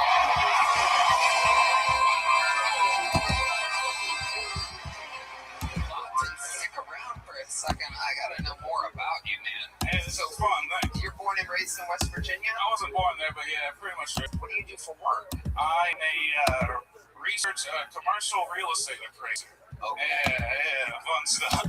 Hell yeah. And you got a flight there? Was it Southwest? It was America. How was TSA? Yeah, go America. Hell yeah. Were the airports normal? Yeah, TSA at Pittsburgh was fine. They did have some ice people, but they were just chill. Perfect. Hell yeah. To you. To you, their favorite customer. Yeah. Like, they see the me and I said, nope. Did they try to hand you a job application? I thought you said hand job at first. I got really excited. That would be cool if they did that to pure American white people. Yeah. It's like they did the reverse for true citizens. They're like, get over here, you fucking walking eagle, you. Who's a good American boy? I'd quit my appraiser job for that, for sure. Absolutely. Absolutely. Lockton, tell us more. What's the most West Virginia thing about you? You have like the dip of tobacco in your cheek that we don't know about? I just smoke cigs. I don't do tobacco. Nice. I smoke cigs. I had a job in college. I was installing like people's security systems. So like they sent me to like random people's houses and install their security system. And one time I got propositioned by this really big fat lady and a man named Robert E. Lee. It was his real name. Yeah. It was really cool. Yeah. He said he was legally declared dead in the state of Maryland. So I was like, this guy's my man, you know? And I started installing their security system. And I noticed in their bathroom I had to piss. And they had like a TV just running porn. Like, it was just a porn TV. And yeah. You remember like those? And I didn't ask them. They're like, you saw our porno, right? I was like, yeah. And I asked they were like, remember those like Cinemax when like they would just give you like a free like shit? They said if they changed the channel, then they'd lose their porn subscription. So that was their bathroom porn TV. Yeah, I got one now too. Yeah, thanks. This is crazy. This is awesome. Thanks, guys. Yeah, of course. Joe DeRosa. Dude, what's up, Joe? It's Lachlan. Lawton. Like I guess the town in Oklahoma. I want to compliment you, man, because you're hilarious. Number one. Hell yeah, appreciate it. Number two, I really mean this, man. A lot of comics come on stage dressed like stonery, like the way you're dressed right now. You know what I mean? And honestly, a lot of times because they just don't give a fuck. All right, you're dressed, it matches your persona, it matches your humor. The whole character's there. I'm not saying you're playing a character, but you know what I'm saying. Sure. You're representing yourself visually and comedically, and the whole package is there. Hey, You're doing it. I'll tell you, you're doing it, man. You do have a good look. It is like if one of the South Park kids smoked a lot of cigarettes. I do smoke cigarettes. I'm eyeballing Joe Six right now, but they're American spirits. You're killing it. I'll take one. Lockton Parnell. It's just about to get rid of him. Now you're going to have the poor kids smoking a cigarette. Two catches here. It's because you're going to cause a fire hazard. Throw those back. There you go. Smoke that. There you go. All right, and you're funny, but not that fucking funny. Lockton Parnell, you did the job. Everything was amazing. Absolutely incredible. Perfect bucket pool representing West Virginia here in Dallas. An incredible showing. I have a comedian that's from Dallas, ladies and gentlemen. That is your next comedian. We dragged her up here with us from Austin, Texas, where she is considered one of the top young rising comedians in the world. I've had her open up for me in Dallas a few times over the last 5 years. Someone that was a door guy at the mothership and now is the full-time opener and feature act for Ari Maddie. Ladies and gentlemen, she is Dallas's own Liz Black, ladies and gentlemen.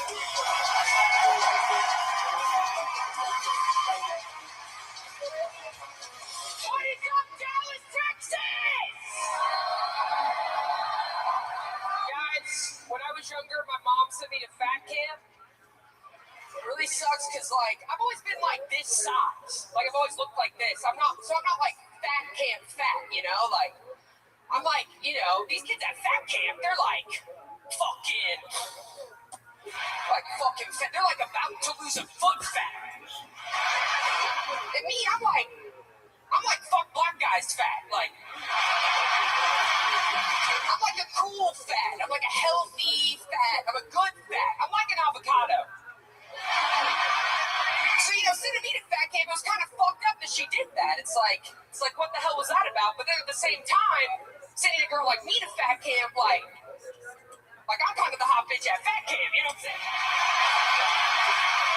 Like, I was running that shit. I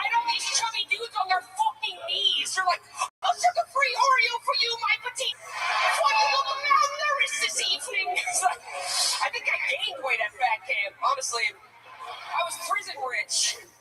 I had everything they wanted. In prison, the Twinks rule. I was the Twinkie.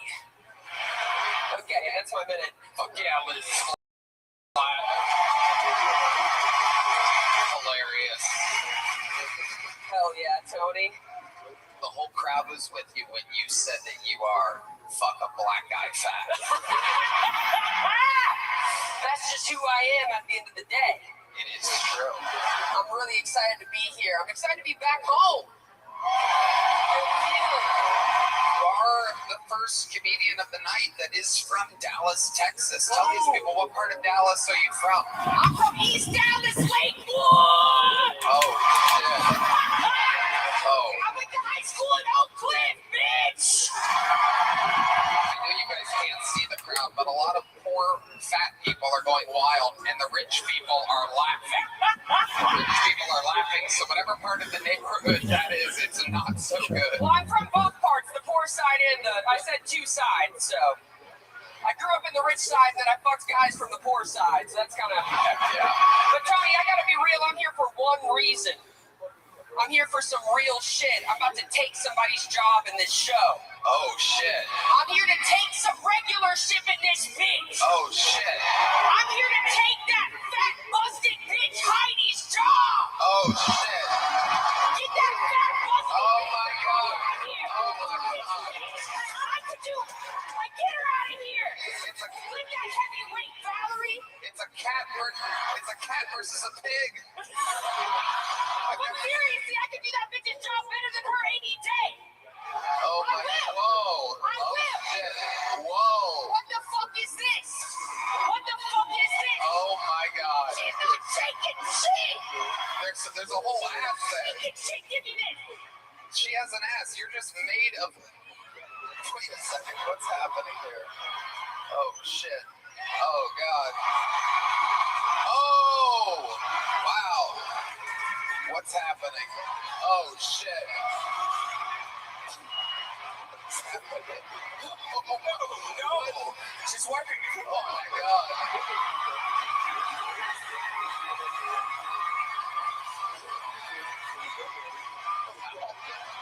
Our black viewership just skyrocketed. Oh my God. You can hide, but you can't run. Wow. Fuck this shit. I'm out. Wow. Amazing. Completely flat. Obviously a future roller derby goddess. And how about one more time for Heidi?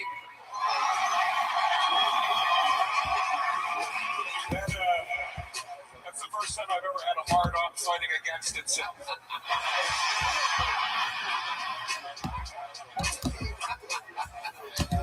It is incredible. That is the opposite of whatever Viagra does, I'll tell you that. Oh my God. Does that do anything for you?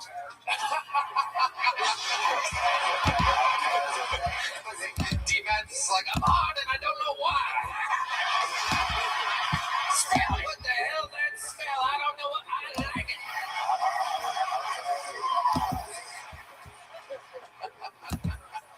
I didn't know there was a SeaWorld in Dallas.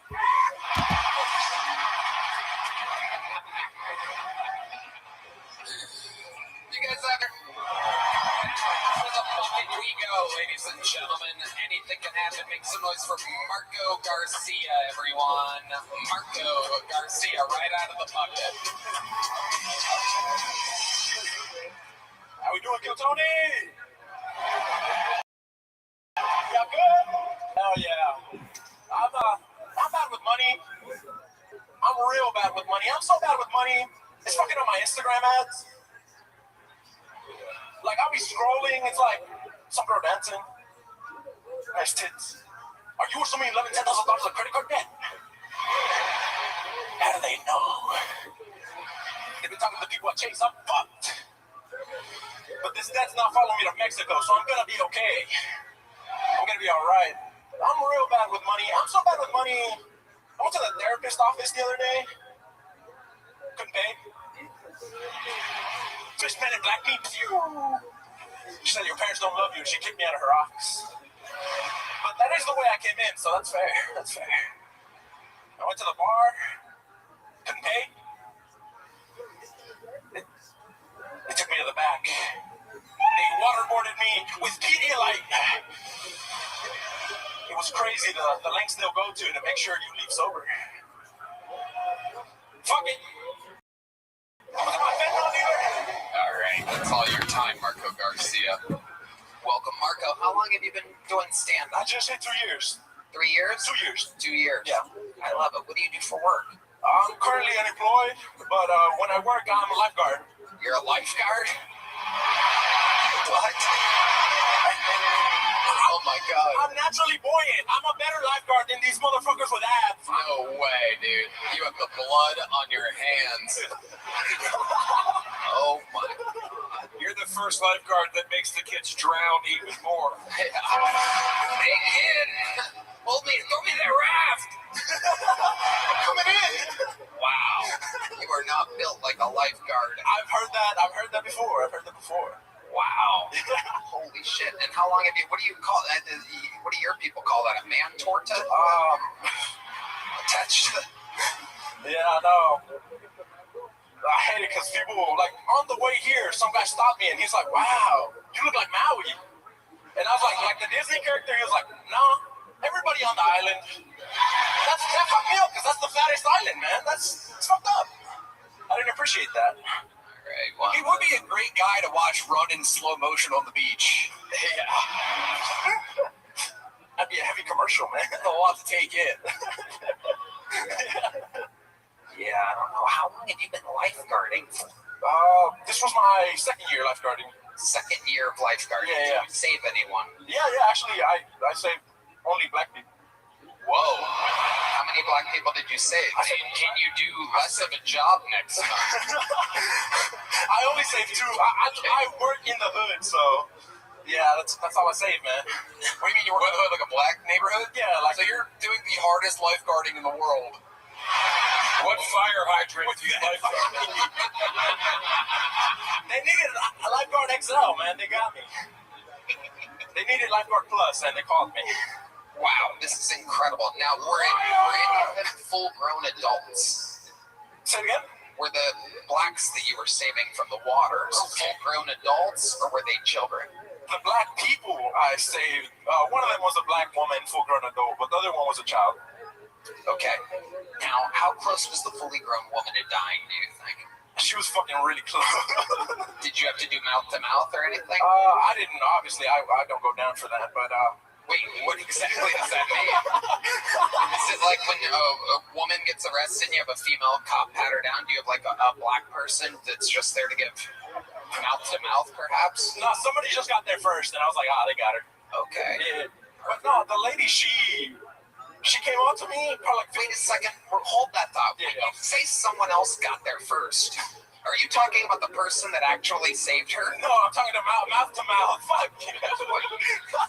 So how did this go down? You're at a pool? I'm in a pool, and there's two sides to the pool. And then at one point, I'm in the shallow end. Of course. No, fuck you. I go to the deep end too, but at the front, right. I was in the shallow end. Uh-huh. And she came up to me, and she was like, hey, if I go down the slide, you'll save me, right? And I'm like, I'm on the shallow end. The slide's on the deep end. Why would I? That is my job, but if you can't swim, don't go. And then she went and asked the other lifeguard the exact same thing. And so you didn't save her? No. So then she Every went. time you try to explain more how you saved her, it seems more and more like she's on the other end of a pool with She went. the actual lifeguard that saves people's lives. She somehow got up the stairs and she went down the slide. And when she started drowning, the other lifeguard went in and he whistled, and I went in. We both got her out. And then he gave her mouth to mouth. Would you say it was exactly 50-50, you and the other lifeguard? I'd say 3/4, 3/5 maybe. Marco, give us another fun fact of your life. Pretty good. That was really fun. Hey, you set that one up, man. That was not me. What else would we find interesting about your life, Marco? Are you from Dallas? Yeah, I'm born and raised right here, Dallas, Oak Cliff. Yes, sir. Oak Cliff. Looks like a port heart. A couple ones. The ones in the really high Raptors are from Dallas. Okay. I love it. Marco, anything else crazy we should know about you before getting you out of here? I did comedy at a strip club once, Uh-huh. and there wasn't any strippers. I was very disappointed. That's because you were there. No one wants to see me with my clothes off. Let's not lie about that, man. All right, Marco.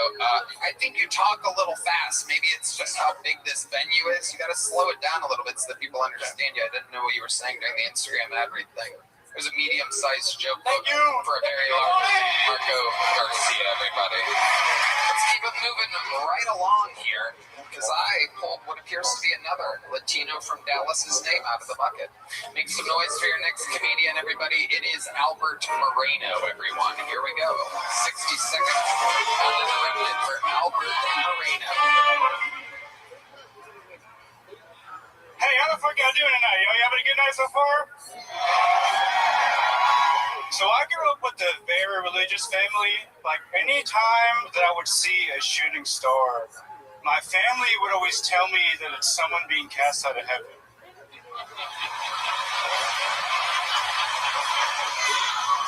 Yeah, you could have just lied. You know, I don't know what a child is supposed to do with that information. Like, you know, anytime that a normal person would see a shooting star, it would just be like, that was beautiful, make a wish. Anytime that I would see a shooting star, I would just be like, damn, another priest.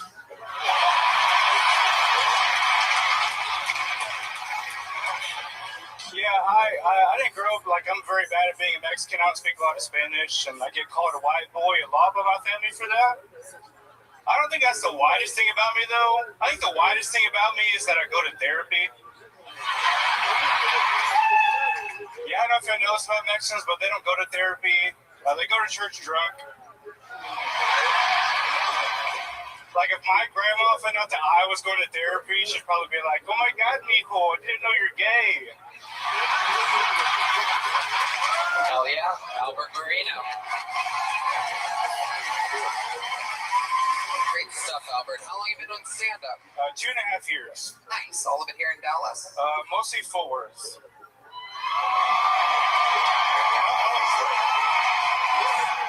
I come from a small town. I'm from Mineral Wells. It's like How small is it if the whole crowd goes one? That town has only ever got a pop for crackheads, so I don't really know. That's our target audience. It's a very small town. It's like maybe 40 minutes west of Fort Worth. So my drive has always been like 40 minutes to an hour. So I've just always gone to Fort Worth. Okay. Yeah. Like the hyenas there? Yeah, I started at Hyenas. Yeah. Awesome. Yeah. That's fucking fantastic. What do you do for work, Albert? I just got fired about a month ago. You got fired? Yeah. What'd you get fired from? Hell yeah. I got fired from Amazon for speeding violations. Ooh. In the truck, in the actual Amazon? The electric vans, yeah. Wow. Now, I was new. Were you getting pulled over by the police or no? It's just they have diagnostics inside of their van, so they know when you're speeding. So if you go over the speed limit for like 3 seconds, that's when you get flagged. Wow. Yeah. That's incredible. So I had been working at another job for 14 years, and I moved to Fort Worth, so I was trying to find another job, and Amazon was a job I landed on. So it was just a new job. So what are you going to do now? I got another job at Amazon. Oh. Yeah. So the one that I started at was further away. The one I'm at now is 10 minutes away. So my first day is Tuesday, actually. Wow. Is it fake ID from fake ID? Is that how you're getting the same job from Amazon? Do you mean a green card? Or what do you mean? Albert, how legal is your family?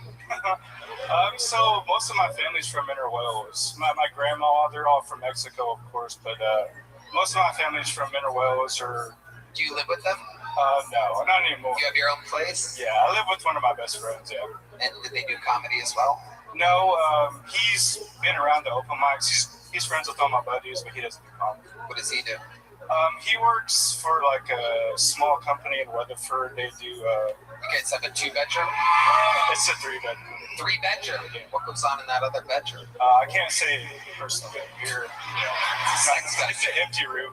Okay. Yeah. And how many bathrooms? 2. All right. Yeah. Look at We got our own sides of the house. You know, you don't hear me beating off or nothing. Right. Yeah. Absolutely incredible. Juggarosa. Dude, I was very impressed. Dude, two and a half years. Yeah. I was very impressed. You're funny, man. You're really Thanks, fucking man. funny. I love Yeah, you. Y'all and I really appreciated that. Even when the meow happened, you didn't panic. You took your time. You finished the joke, man. Like you got the rhythm. You know what you're doing, man. Good shit, dude. Really good shit. And when this comes out, you're gonna get fired from that other Amazon. I know. I'm so funny. Really just aired all your dirty laundry. Hey, I'm gonna enjoy those 2 weeks. What's another fun fact about Albert Moreno that the world would find interesting? So my joke about my church is real. It's not a very common thing. I was born and raised in like a Spanish Doomsday church. Okay. Yeah. Wow. Spanish Doomsday. So what could one expect to see at a Spanish Doomsday church? Well, it was a very small congregation, and to this day, it's like just 2 families, and like my family's still in it. Oh, this sucks. You're like laughing at my family right now. my mom and dad are still in it, so it was very awkward for me. I didn't leave my church until I was 23. Oh wow. Yeah. And it was very hard because growing up, I felt like I was the outcast in my family because all my cousins weren't really into the church, and I was. And I didn't leave till I was 23. I took a lot of pride in staying in my church for so long. And It's Tim Butterly. What was something that tipped you off that it was like maybe time to go? I listened to a podcast I shouldn't have heard, but I don't think my church is ever prepared for people to have podcasts. So, Right. you know, they weren't ready for the internet, basically. Neither was Bill Cosby. This is true, yeah. He never could have guessed that everybody would be interconnected and could possibly talk about something as insane as what he did. Yeah. Wow. Can you just give us one tidbit of what made it a Doomsday church? Like, what would a sermon be about? Like, Okay, so like my church didn't have like that certain section for kids. There was never anything for kids. It was all about the end of the world, pretty much. And it was about what? the end of the world. Yes, the end of the world. Okay, so And how do the Spanish think that the end of the world happens? What happens at the end of the world? okay, so Everything, does every every food article and every car turn into the Virgin Mary or something like I that? think it was probably they were just like, stay away from Minneapolis. Maybe they were right. Or, you know, I spent my whole life being warned about the end of the world. Like, I wish somebody would warn me about my uncle, you know? When did they say the end was coming? I think at the time, I left my church when I was 23, so that was about 10 years ago. 2017, 2018. So the guy, he was our main preacher, he did it live. So we watched him from Inner Wells. He's in Puerto Rico. Everyone that listens to my church listens to it live. See where I'm going with this? The Doomsday church is in Marie. Looks like I was right. Albert Moreno, great set, great interview, very compelling. I love that you got out of the church and you're living your dreams, buddy. There he goes, the very funny Albert Moreno. Hey, we have another fun guy from Dallas, Texas, who's part of our crew and has been for years. He won a golden ticket, I think 6 or 7 years ago, here at a Hyenas Comedy Club in Dallas, Texas. Ladies and gentlemen, make some noise for part of the Kill Tony production crew and a comedian out of Austin, Texas. This is Colt McNeely from Dallas, Texas, everybody. Oh, God. How are you guys? It's so good to be here. Oh, yeah. My name, as he said, is Colt. It's actually Colton. Yeah. In my mid-20s, I shortened it up, you know, a little bit easier to say. I think when I'm an old man, I'm just going to go by...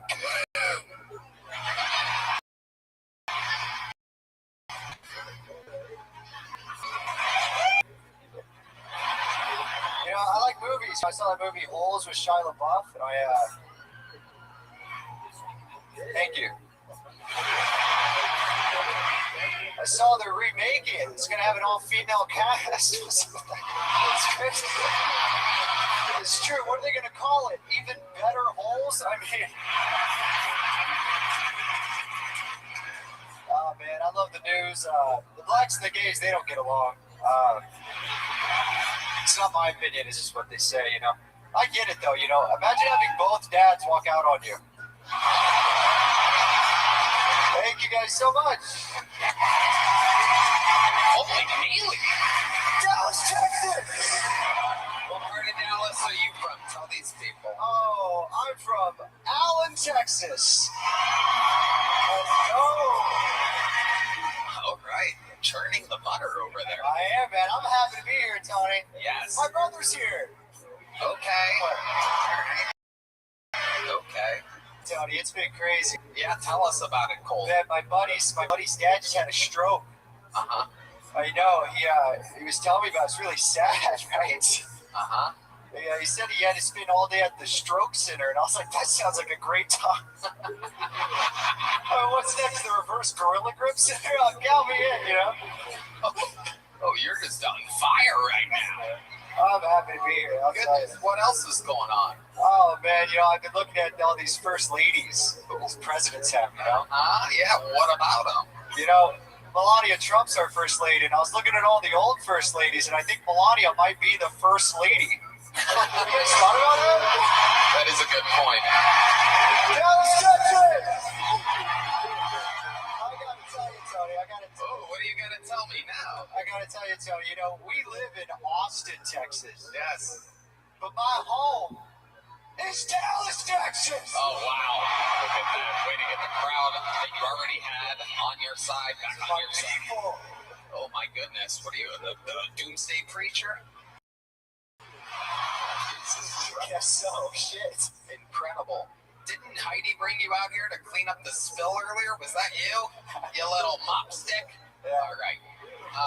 What else is going on, Cole? Oh, not much, Tony, you know, just been... You ran out of things that you gotta tell me. Oh, I told you everything I had to tell Tony, I gotta tell you, Tony. Oh, man, Tony, I do have to tell you.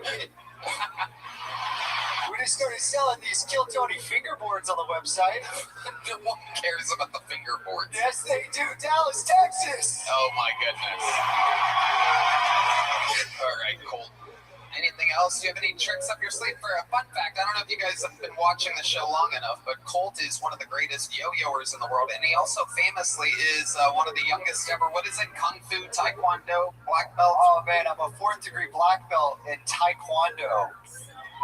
But I do got to tell you, Tony, I've been working with you for like 6 years now, met at Hyenas Comedy Club. And I haven't been kicking since I've been working for you, so I can't kick, but goddamn, I can yo-yo. All right, do a little yo-yoing for us. I don't know if they want to even see it. Give me some yo-yo They're music. not screaming. Oh, yeah. Oh, we've hit a new low, ladies and gentlemen. Sure, right when you think, I love it. This is the part where you have to your girlfriend, the show they brought her to, everyone. No, I swear, it's cool. It's funny. Honey, it's like a tampon. That's amazing. Wow, Colt. Dallas, Texas, come on. Tony, thank you so much for having me. My God. There he goes, Colt McNeely, back to put a headset on and continue working. He actually works for the show. Fun fact, he is the guy that takes the piece of paper and wrangles the person and brings them to the back of the stage. That's Colt from Dallas, Texas. Which, you know what, I want to give a shout out real quick. We have a friend visiting, the son of the late great Chuck Norris is here somewhere. Can we make some fucking noise for Texas own Chuck Norris? He's out here somewhere, enjoying himself, trying to take his mind off it. Your dad was the fucking man. How long can this place get for Chuck Norris? He's out here somewhere. All right, back to the show we go. And back to the bucket we go. Make some noise for Ashley Ann Knox, everybody. Ashley Ann Knox. Damn. Oh, what's up, Dallas? So, I look like it, I'm sure. I do have historically terrible taste in men. Like, my dating history looks A lot like the foreplay probably should have came with a background check. Don't laugh. I am painfully attracted to men that look like they need a caseworker. Or have one already. So needless to say, I am a single mom. Yeah, take note, gentlemen. My son just turned 14 recently, and he's hit the whole puberty stage. He started to talk to me like I ruined his credit score. Like, I used to rock this giant man-child back and forth to go to. Now I just rock back and forth after reading his Google search history. He started talking to girls too recently. Yeah, hell yeah. So, needless to say, I had to put the BART notifications on his phone. I'm sorry, you gotta do it. Somebody's gotta check their phones. Yeah, I had to do it. You got me. I did not make it through that shit. It's okay, though. Ashley, welcome to the show. How are you? I'm just looking around at I'm sitting inside and I kept looking around going, please don't call me. Holy shit. This is a lot of people. This is awesome. Good for you. Hell yeah. Okay. Hell yeah. Yeah. All right. Thanks, Mom. Yeah, hell yeah. It's mommy, thank you. Do you dress like this around your son's friends? So, funny story, the other day I was having lunch with him and a friend and he goes, Mom, you're bad. And I said, what do you mean? He said, I mean, you can Google it. And I was like, oh, fuck. Oh, no. Like, my heart to my stomach. He meant baddie. Like, I was hot and his friends. Hey, your son's saying fuck. I was like, ew. Yeah. Something like that. Weird thing. I didn't get it. All of my bad choices went and flashed before my eyes, though. That's all I know. Is there anything out when you say that you got scared? What could he possibly have found? Pictures, maybe? Is that what you've done? Don't have an OnlyFans. Calm down. Maybe after this. Okay. Ashley, let's talk about it. What do you do for work? They're doing no OnlyFans. Okay. Stick with me, Ashley. Don't pay attention to them. I'm used to them. I got you. Definitely. You are used. Stick with me over here. I got you. What do you do for work? I own an entertainment company, so I host karaoke and open mic comedy all over DFW. Oh my goodness. What did you do before that? I was in sales, so I did strategic. I sold magazines door to door. What did you do before that? Sold magazines door to door. It's all I've ever done. Really? All I've ever done is sell since I was 14. That's it? Yeah, my dad had me out there knocking doors, practicing for my own Amber Alert. It was wild. Okay. Yeah. How many kids do you have? 2. How old are they? One will be 15 and one is about to be 9. Okay, you still with the baby daddy? No. No. What do you? I'm not going to talk about him either. Last time I talked about him, you were on the show. I was, yeah. Oh, shit, you thought I would have remembered It's an unfunny set of tits. Hey. You know what? Or a hoodie last time. Yeah. Oh, that'll do it. I covered him. Now I remember you. That was the problem, yeah. DeRosa. No, I was just going to say, before we get too far away from your son, where do you think your son got the idea to look up giant fake-titted women? Oh, you're so dumb. I don't know. What do you think put that in his head? He's been Googling weird shit like that since he was 7, okay? This kid is heavily advanced. You would be too if you were drinking heavy whipping cream right from the womb. I mean, look at those. I mean, holy shit. I mean, Ashley. I mean, at least you have those, right? You know, I paid a lot of money for them, so. Really? How much did you pay? 10 grand. Oh my goodness, each? Worth it. It's my favorite thing I ever bought myself. Are they gummy? Are they gummy? Oh yeah, they're totally gummy. No, gummy. He's asking if they're gummy or if they're. I said gummy. Okay. Gummy, yeah, I know what you're talking about. I see you. Are you talking about the blowjobs or tits? No, the tits. Good. All right, Ashley. So give us an example, like the last. The last date, I don't really date. I've been in a relationship. You know what? Oh, you're in a relationship. I was in a relationship. I'm recently unengaged, which is funny because you foreshadowed this. Actually, I totally did. The last time I saw you, you were like, your fiance is gonna cheat on you and leave you, and I was like, wow, you're being kind of a bitch. But it turns out you're actually a witch. Wow. You were dead on balls accurate. Incredible. Yeah, it's okay. I wonder what made me say that at the time. But you don't have a guy now. Wow. So what do you do for fun? What do you drag in front of this poor 15 and 9-year-old I host like 4 shows a week of karaoke and comedy open mics. So I am super busy, and I'm producing a competition statewide for stand-up comedy too. Is that go? Yo, Go? yo, right, yo, Zoot, what's going on, pimp? Zoot, I'm talking to you. Don't you recognize I'm talking to you? Do you know what that means in your world? That means I'm the center of attention. What's up, pimp? That's right. Dude, he was in here for like 17 straight hours yesterday.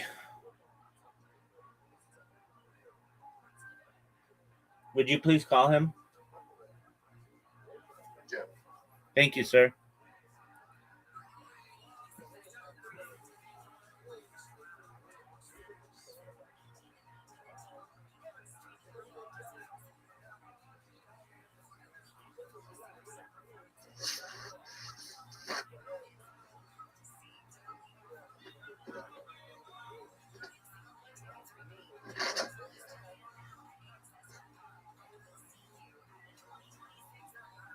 I just called in.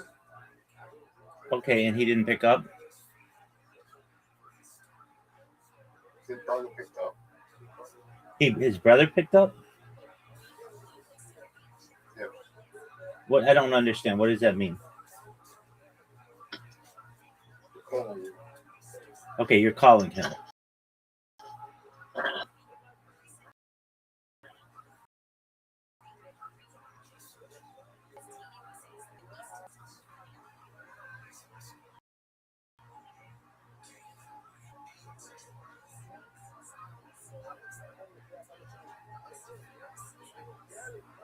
I just called him. And what did he say?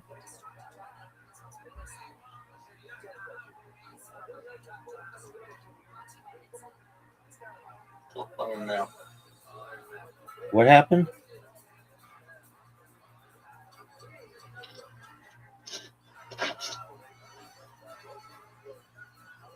What happened?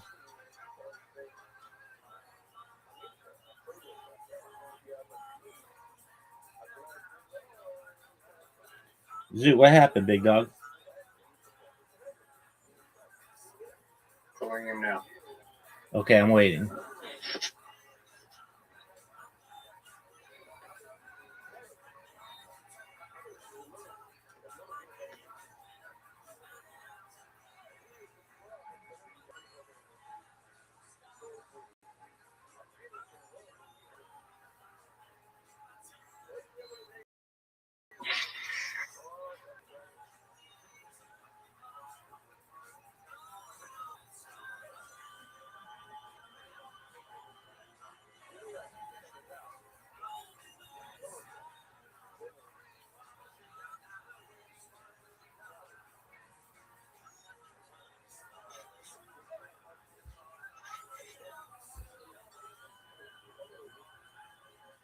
Did he answer?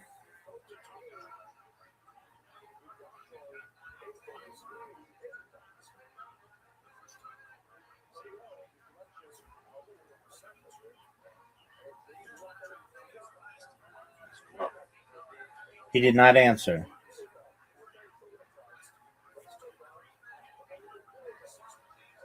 Do I understand you correctly?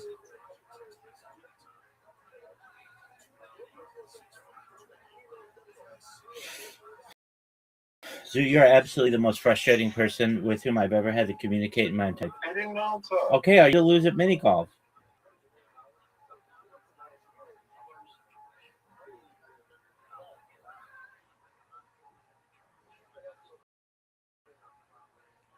Zoot, I just sent you an invitation, and I'm waiting on you to accept it. Did you get my invitation? Zoot, you're taking literally years. Zoot, can you hear me? Fuck, Zoot, can you hear me? Okay, well, why aren't you answering me? Yeah. You know you're really impatient. No, absolutely not. I'm a normal motherfucking person. In fact, I'm the most normal motherfucker of all time. No one takes 20 seconds to answer questions. Except you. Okay, now, you have an invitation. Do you know that? I just joined the chat. Oh, one of my other accounts. Zoot, do you know? It is it's rejoining in a second. Zoot, do you know? Yes or no? I'll wait. Okay. Hey, Rabbi. What up, pimp? Zoot, we're gonna see how many games in a row I can beat you, and I want you. Lucid dream. I had a lucid dream. That's tight. I had a lucid dream. What was it about?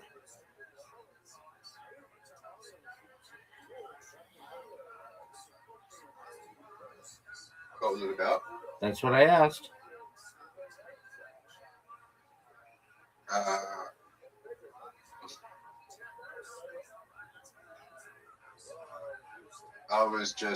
I realized I was in a dream, so I just like, let's stop flying, and then I changed my hair color, and then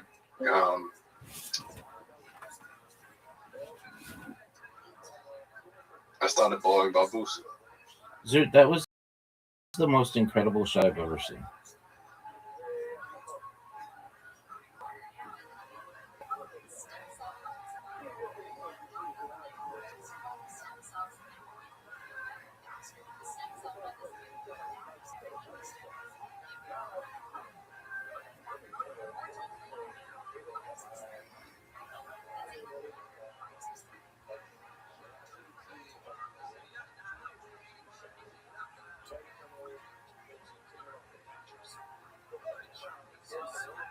Zoot, are you Can you go into a black? Can you go into a black hole without entering it and exit it? How do you go into something without entering it? Sorry, can you enter partial black hole and exit? Like, can you be near a black hole? Yes, you can be near a black hole, but gravitational forces will tear you apart. Generally, unless you have some kind of advanced technology.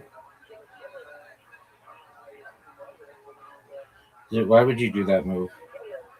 Dude, that was sick.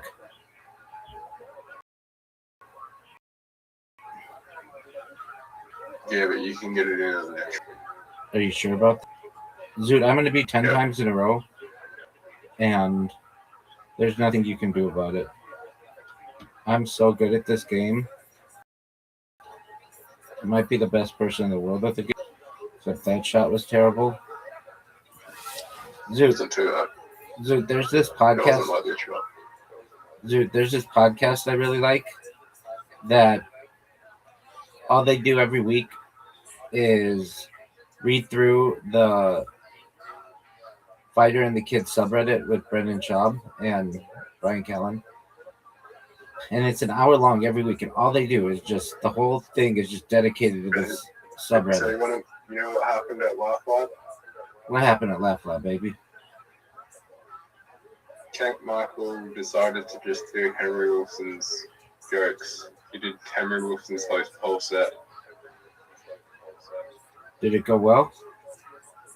Yeah. Okay. Everyone thought it was funny. Okay, do you remember halfway through a story and then you just cut me off? Yeah. Okay. So on Saturday they had on Sunday they had the Freedom 250, which was like a once, perhaps in a lifetime fight on the White House lawn, and it inspired me to call this podcast that I really like. They allow people to leave voice messages for them, and usually the people on there are just like absolutely unhinged. And so I made a really long message. It was like 3 minutes, and they played it, and it just aired on today's show. And so I'm just really happy because all I did was just do inside jokes about Brendan Schaub and told people to just view my stream on YouTube 24/7 or whatever. And I thought the people were gonna like make fun of me and be mean to me, but they were nice. The worst thing they said is this is a really long message, and everything else they were like well, so go check out Viral Rabbi on YouTube. Really nice. So I think that's pretty. Yeah, cool. Yeah, that's the coolest shit of all time. Zoot. Hey, Rabbi. What up, baby? You gonna make this shot? Maybe. Look at this, Zoot. Have you ever seen anybody do the shot in 4 shots? Yeah, you've seen that. Zoot, I'm going to beat you 5 games in a row. I'm going to beat you 10 games in a row. I'm going to try to beat you more than I beat Riser. Zoot, this is my best hole, and you haven't. Oh no! And you haven't beaten me on this hole in like 60 tries. I've never done that. You just lost.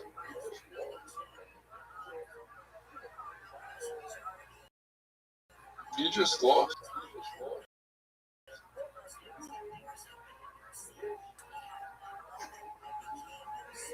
I'm still gonna win.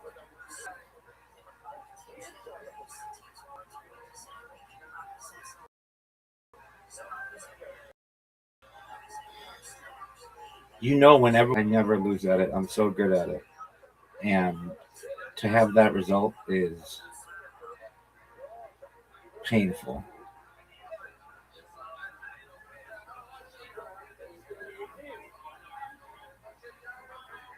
Dude, are you gonna hit the ball, or are you just gonna check your text messages for dudes or girls or whatever floats your boat? Are you gonna go though? Dude, you're so frustrating. Zoot, are you there? Zoot, are you there? Hit the ball, dog.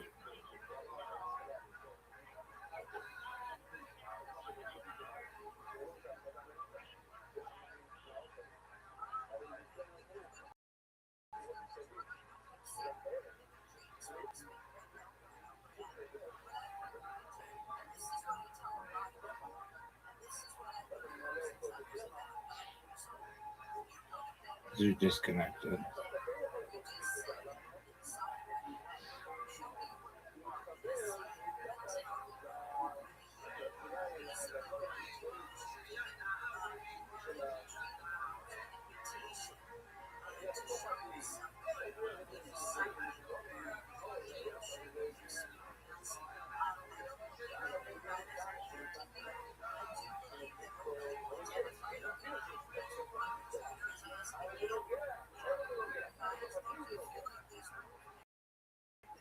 Rabbi, your internet sucks.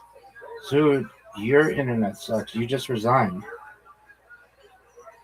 Yeah, because your internet sucks. No, your internet sucks. I just won. I was hitting the ball. You disconnected. I've been connected the whole time. I can hear myself.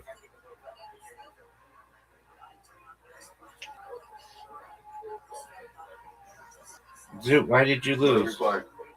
Zoot. Every game that we play, you have to resign.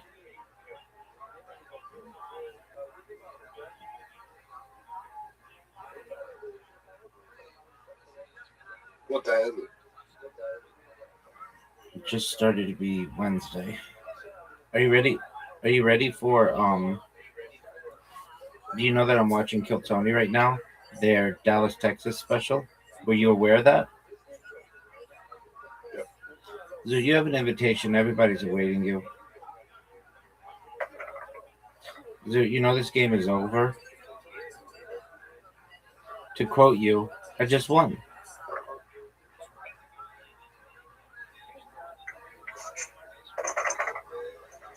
Hey, Rabbi. What up, pimp? Do anyone win politicians would get in trouble for smoking marijuana and going to strip clubs? Yep. Sorry? Yes, I do.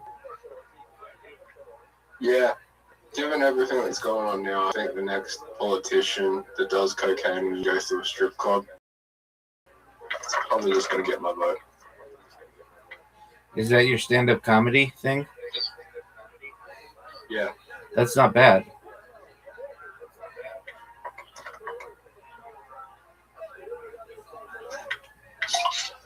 Are you proud of that joke? Yeah. You should be. It's good. Dude, what are your thoughts on my large straight?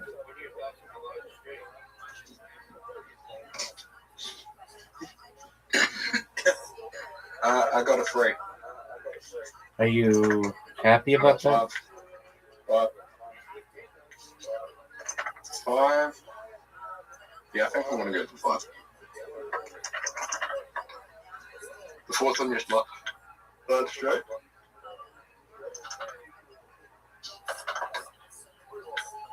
Dude, a 4X with ones is like useless.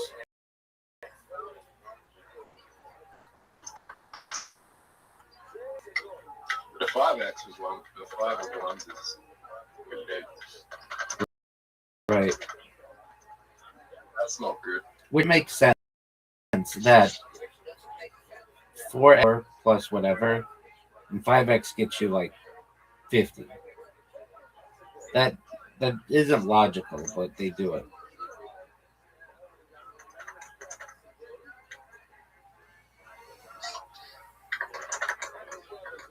Fuck. Zoo, do you know who Valerie Vaughn is?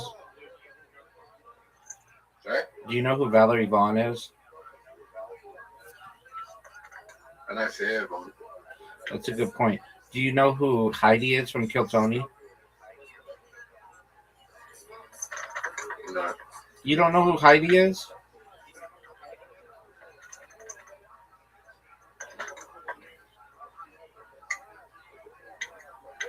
You don't know who Heidi is? Number 1. Yeah. You- Number 1. Wait, you do know who Heidi is? No, I don't. I don't care. She's like the ring girl or whatever who cleans up the table and gets them drinks and stuff during the show. Do you know what I'm referencing? Yeah, I do. Would you give her a shoot in the shorts? Does she get paid a lot? She does that all for free. It's a voluntary gig.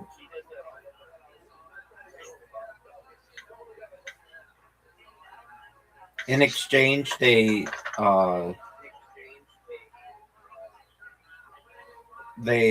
give her, they shout out her podcast. Do you know what the name of her podcast Did is? you know this? Heidi Vaughn show? No, her last name is not Blonde. I don't know what it is, but it's not that. It's called Love on the Line. And they basically give people relationship advice. And she is a manager of a strip club, but she doesn't strip, but she will go in the back room with, and for like $900 she might give you a lap dance or something. But nothing super great.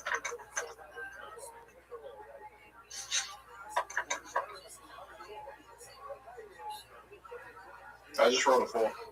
Are you How old is she? How old is she? She's probably like 28. I think she had a breast reduction. She's still stacked like an MFer, but not like balloon.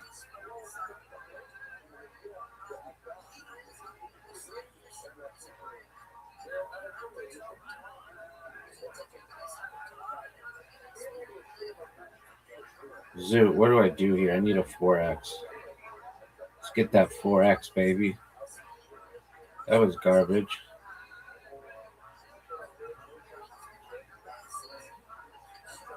I did the wrong thing.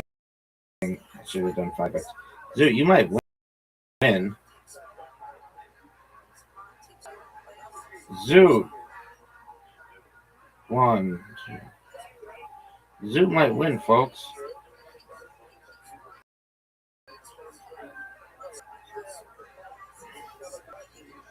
Oh, dog, that's big time. That's giant. Zoot, do you think you're going to win? Zoot.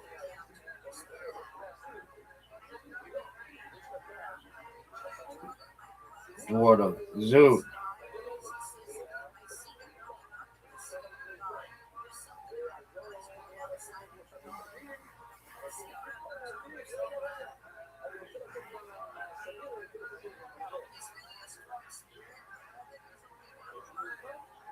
Dude, I just need 2 5s.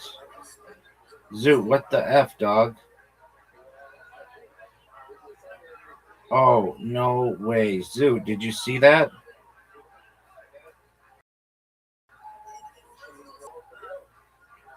Zoot, did you see that?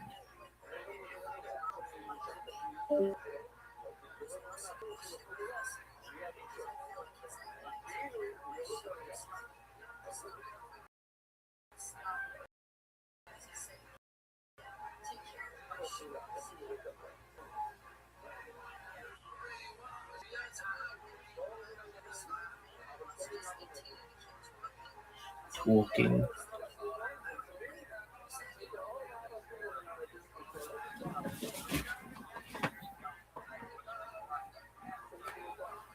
Can't quite understand what they're chanting. Butterly. Are they saying dog? Jump? You guys want her to jump? I mean, Ashley Ann Knox says that she knows how to throw a real karaoke party. Oh, yeah. I'm more of a singer than a comedian, let's be real. How many of you want to see her jump right now, huh? Jumping jacks. 10 jumping jacks. Count them. 3, 4. Oh, Rosa, don't make a face like you're not loving this. Look at My niece can only do. She's going to find this clip in her son's Google history later. There is a strong chance of that. Yeah. Ashley Ann. My niece can't handle that though. I'm only 34, but they're menopausal. So. You're leaving here with a medium-sized joke. Hey, that's better than life. If you want, I'll make it in your cleavage from here. Just stay there. Don't move. Almost. I was off on that one. Little sticky hand. Sorry. Aw, you can't win them all. Thank you, Little Tony. sticky hand. You guys know what that's like. You've been to a Texas Rangers game. Sometimes the balls can't always go where you want them to. Yes, that was an insult. You guys having fun still? You got another bucketful. Make some noise for Scott Ramos, everybody. Scott Ramos.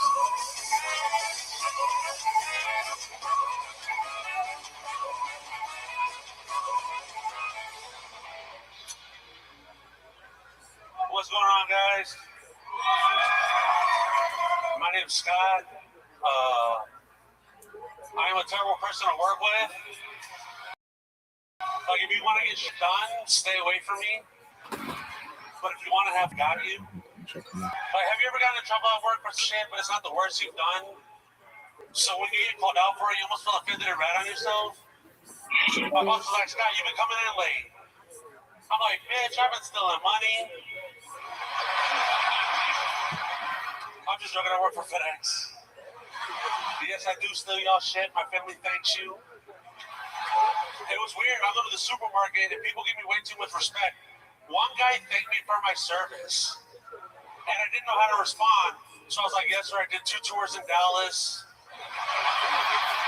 We did a tour in Arlington. We lost a lot of good men that year. I like smoking weed. Ooh, look at that. What up, my boy? Hi, Scott Ramos. How are you? What up, Tony Hinchcliffe? Hello again. No, first time, brother. No, I'm fucking. I'm wearing my fucking hat. Wait, what? Somebody else take off your hat. Wow. Take off your wife's top. Oh my goodness. Whoa. Oh my goodness. Someone just got themselves a new TikTok. Everybody. All right. Scott Ramos. Stick with me here. How long have you been on stand-up? I mean, shit. Okay. Yeah, I'm sorry. Why you be bullshit? Dude, what are you doing? Why do you mean? THYUB bullshit. TH, drugs are fun. Wow. THYUB. Drugs are fun. I'm What sorry. kind of drugs are we talking about? No, we're good. No? No, we're good. Look at this drink.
Oh, yeah, we good. All right, so crack. See, now that I went extreme, now you want to dial it back. Fuck it, I do crack. You do crack? Now I do. Really? No. Oh, okay, so what do you do? You don't look like you've done cocaine once in your life. You look like Oh, everybody stop what you're doing. Riser just missed everybody's favorite Australian. How you living, Pent? Oh, he's coming back. You're bringing him back. What's up, big dog? Yo. You slept for 12 hours. I totally understand, dude. I was zonked. They played my recording on their podcast, and I thought they were going to make fun of me. I was pretty worried of it. But the worst they said is it's really long. That's all. That's cool. All my shit's long. And they were like, all right, well, check out Viral Rabbi and YouTube and Filtered by Live and join our Patreon. And I made them laugh, so that's cool. That's baller. And then also, I was supposed to do a podcast on Friday, but because the name of the podcast has the word that I don't like, CONSPIRACY, I canceled on it. And I don't want my name or my brand associated directly with that. I'm sure that, you know, it brings things up to people, but that's not what I really like to talk about. I like to talk about the future and humanity and world peace and stuff. You'll educate them on why the term is not. I thought about it. Good. I thought about it, but it's not good. I understand it. That's their brand, but I just, when you get into AI and stuff, and it's like, you know, Rabbi was on this, I don't want that name of that podcast associated with me. So, but that's okay. I'm doing another podcast later, and that's just because I can't edit AI, and it could be in there for like millions of years or whatever. And it's like, no, just because I did this one podcast, I don't want to be seen as this person who is a leader in that movement, because I'm not. If anything, I'm a leader in futurism and pacifism and sexiness, and everybody knows that.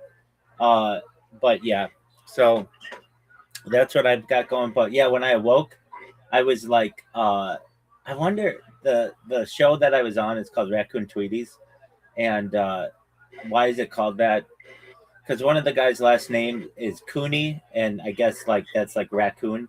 Anyway, so I was like, right when I awoke, which is like, I don't know, 10 p.m. or something, I turned my phone to that podcast, and I go all the way to the end, and I immediately heard my voice, which it's shocking. I'm like, uh-oh, they played it. I can't believe I did that.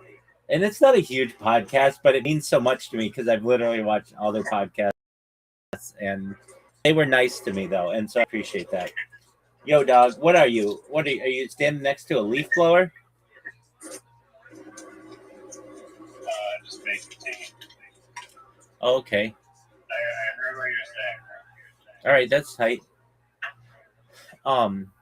So I was really proud of that. And okay, so you've never seen Forrest Gump, but I'm kind of like the Forrest Gump of the internet. And if you're like, how is that? It's like, I'm the number one streamer all time in Aiden Ross's stream. I'm the number one streamer all time in iShow Speed stream. I'm the number one streamer all time in Kai Cenat stream. I'm the number one streamer all time in Amaranth stream. Like, basically, I've spanned the whole internet, and so like I'm like everywhere. And in Forrest Gump, he was in all these historical events just randomly, and I'm kind of the same way. And I think that's baller as fuck.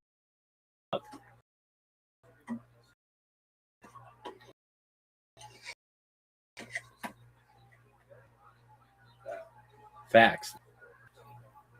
Oh no.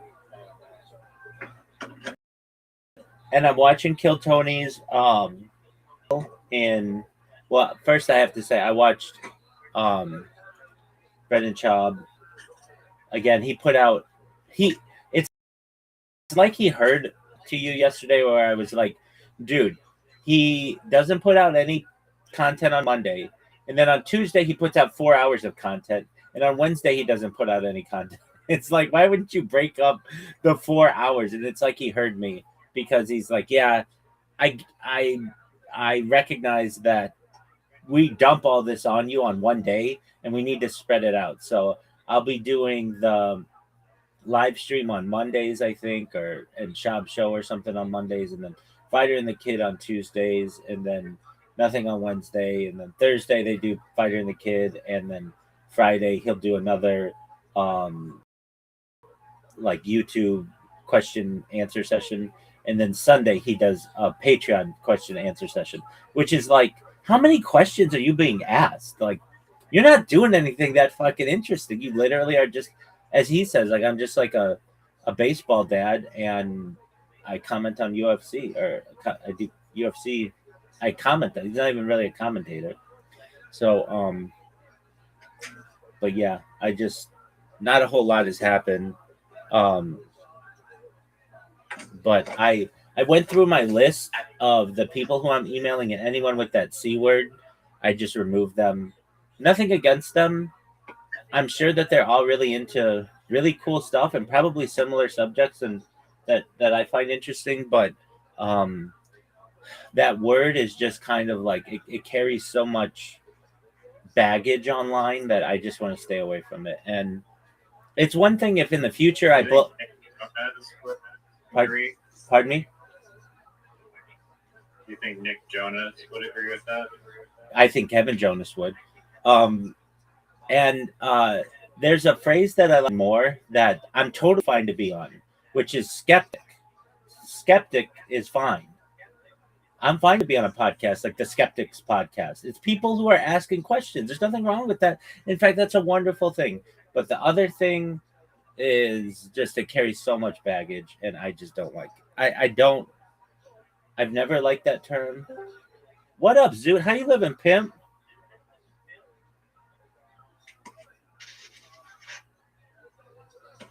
Riser. My crew decided to show up. Riser, Zoot and I played a game earlier today of mini golf, and I'm like, I'm gonna beat you 10 games in a row. And he's like, just silent. I'm like, Zoot, do you hear me? And he's like, just silent. I'm like, Zoot, are we gonna play? He's like, yeah. I'm like, okay, well, why aren't you answering my question? Same shit, different day. So we start playing, and we're on like the 4th hole or something, and then all of a sudden, like, he just stops, of course, and disconnects, and his game stops, and I'm like, Zoot, go. Zoot, go. I'm yelling this for like 10 minutes. And then he comes back into the stream, and he's like, Rabbi, why didn't you go? Your internet sucks. And I'm like, dude, I just won the game. It said that you resigned you forfeited due to inactivity. So that's where we're at with Zoot today. Zoot, how you living, Pip? Are you gonna perform tonight? At whatever the new comedy club is?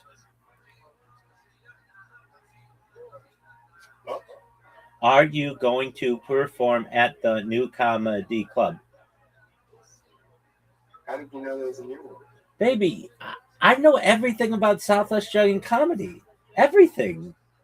I know first and foremost. It's too far away?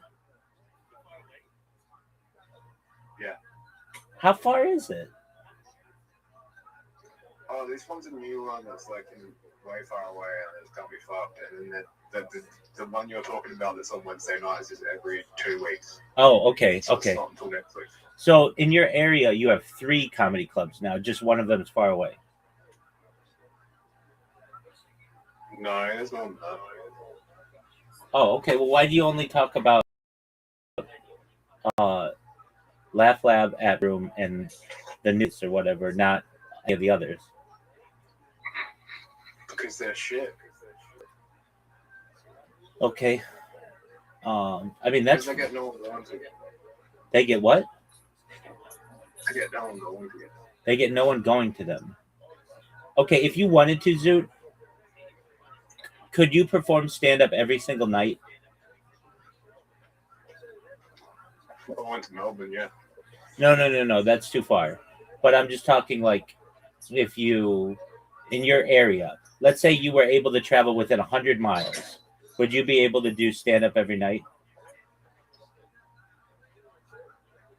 No. Okay. So more like 5 nights a week? That'd be Christmas, that'd be Easter, that'd be all kinds of people. No. I understand that. Duh. I'm just talking on a random night in the winter. No.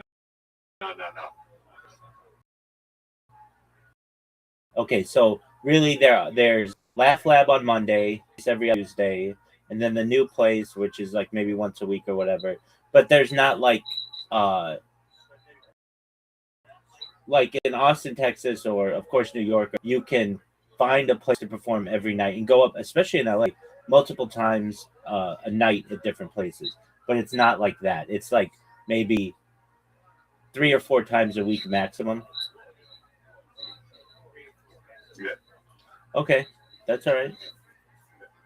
So if you're on stage and someone starts screaming, "This sucks," "Ooh, this sucks," what are you gonna say to them to make them shut up?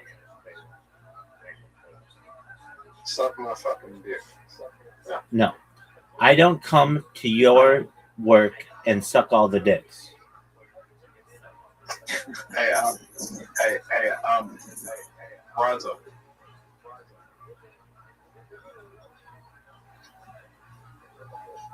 Riser, Zoot is talking to.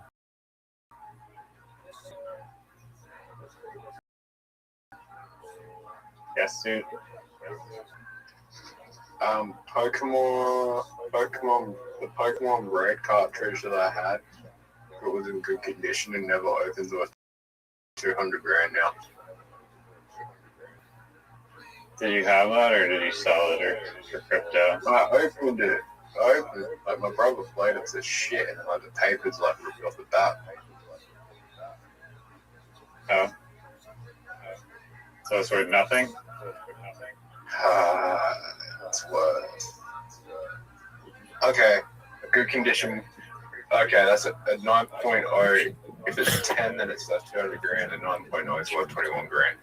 8.0 is like $11,000. Yeah, it's worth The card rating system is a little bit sus. It's not a card rating system. It's a card rating system. What did you say? Card what rating system? Cartridge.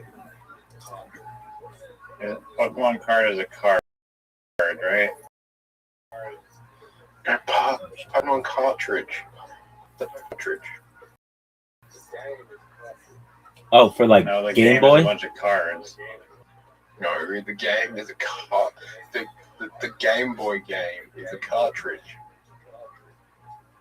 Oh, is that what you're talking about? Yes. I get what he's saying. They rate those. They have like PSA rating for those video games. Yeah. Super Mario 64 is if you have a perfect 10, it's worth $2.1 million. If you have a perfect 10 of Super Mario 64. Dang it. Super Mario 64 is a what? Worth $2 million if it's a 10 out of 10. If it's a 10. Like for Nintendo 64, that game, if you have one that's like still in the box, it's worth $2 million. If it's greater than 10. Okay, but like if it's still in the box, they like judge the box as a 10. Yeah, Rabbi, what you do now is you can use AI, and you go on, like, you take a photo with AI, and then you can see before you buy it, it's just like, is this going to be rated a 10? Oh, I thought you were gonna say if the box isn't very good, to just recreate the box. No, you can use AI to see. You can't do that. Dude, why don't you do that? That's a brilliant idea. Like just make boxes for N64 cartridges that are indistinguishable from the real ones, and then buy. What did you say? Using AI. I mean, you could just do it using really good Photoshop too. That's not that hard of a thing to like recreate. You just need like an industrial printer.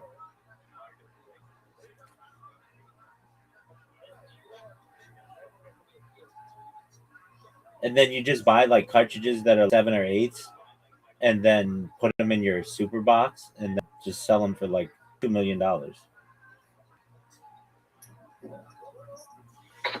That's gonna be a fun to mark with 9s. Yeah, exactly. Just throw it against the wall so nobody gets too suspicious. Why this one area of South Australia has just like a giant amount of. Zoot somehow managed to acquire 10 10s. Right. Interesting. Right. We talked about it on Robot Streams. There's only 4 known on Earth. Yeah, nobody watches my stream though. 10. So maybe in like 10,000 years, people will be like, "Oh, this person flooded the market," but no. Okay, Zoot, here's my question: Are you ready to lose at pool?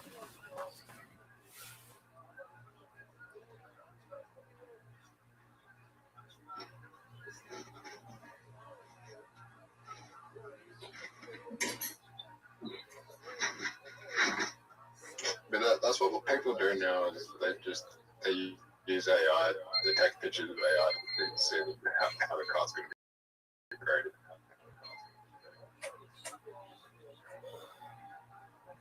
Do you know that you book invitations and everybody waiting you? Do you know that Riser takes forever? Riser's doping right now with tea. He's basically using stimulants to be able to improve his awareness.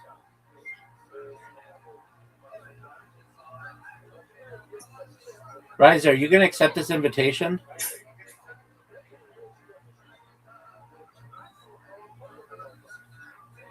All right, are you gentlemen ready for the best break of all time? Legal break. Legal break.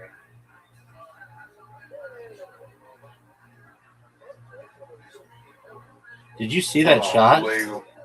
Did you see that shot? No. There. No. I just took it. Do you prefer Australian accents or American accents? Okay. Like just overall, would you rather listen to Australia people talk or American people talk? It's kind of a difficult question because we have a lot of accents. I don't think it's that strange. We have Southern accent, Boston accent, North Atlantic accent. No, I'm not talking about that. I'm talking about like how me and Rabbi, whatever our accent is known as.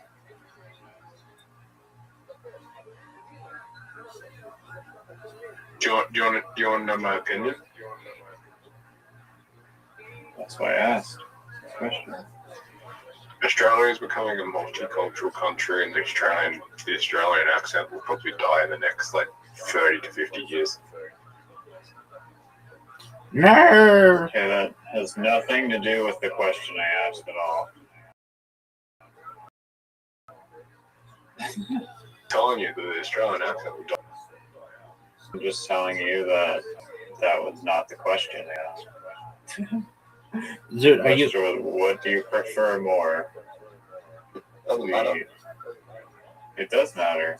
This is like a random hypothesis from decades from now. I prefer fucking girls with American accents. Okay, then you answered the question. Because they say no, or they don't say no.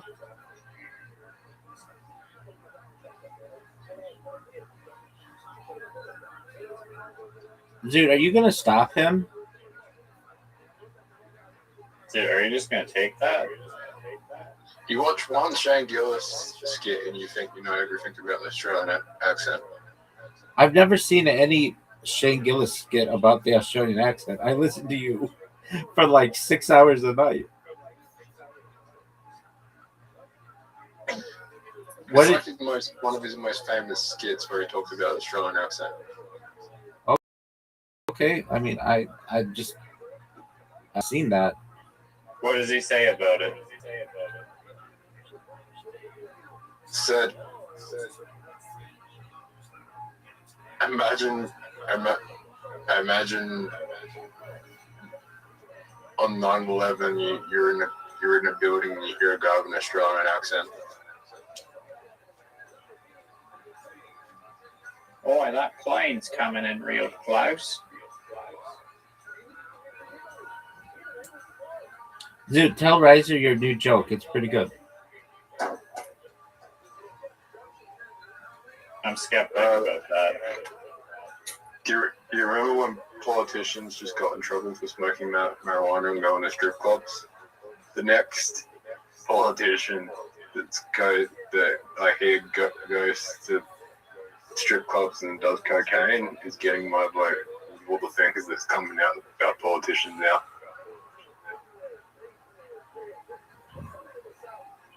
Nice.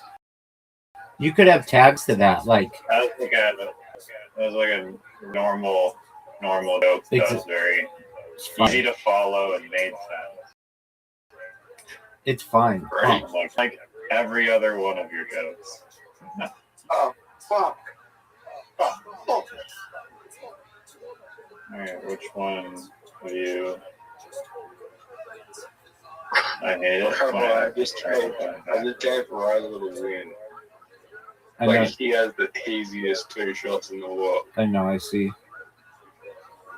He just destroyed you, And he fucked up. He fucked it up. He has a very difficult shot. Maybe one of the most difficult shots in the history of the game. I know it's difficult. What? Shane Gillis knows it's Yo, difficult. this thing lies. This thing lies. How did you fuck up a shot like that? Wait, it didn't follow the path that the line said. Fucking shadow update. Oh, nice scratch, buddy.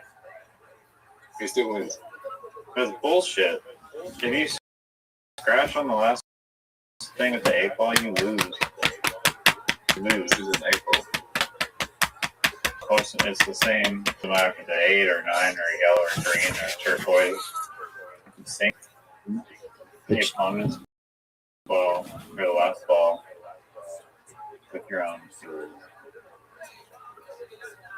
I thought Update knows that. The Nick Jonas brothers know that. I thought I had lost as well. So to know that I won, that I beat both of you, and that now you have to climb the King's what's it called? King's Court to be able to get me. It's wonderful. Clearly, you guys never played tennis growing up at the at Wallace Park in Oakville. That's true. You would know that. We call it King of the Hill. There was even a famous television show about it. Are you going to join the game?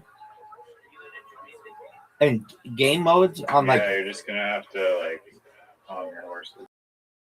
On game modes on video games. Hill. Hey, Raza, give us. Are you ready to lose? You don't sound that confident, Zoo, that you can deliver a win. I can sense the trepidation in your voice. Trepidation, big word. Hesitation, trepidation. King of the court. Which is my Zoots up. Australian nation. Zoots up. Zoo, you know that you're representing the entire nation of Australia with this shot?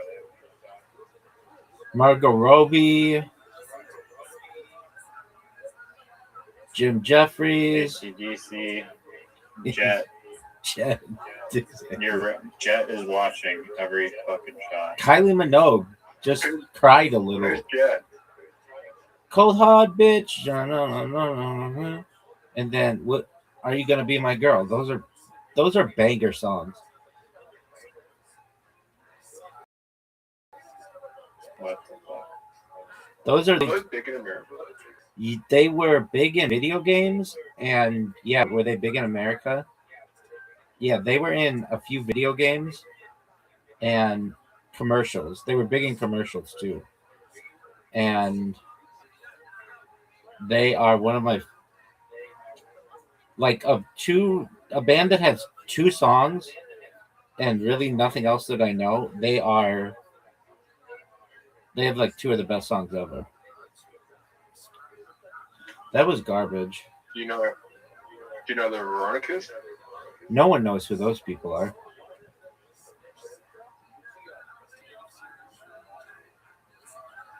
That was, dude.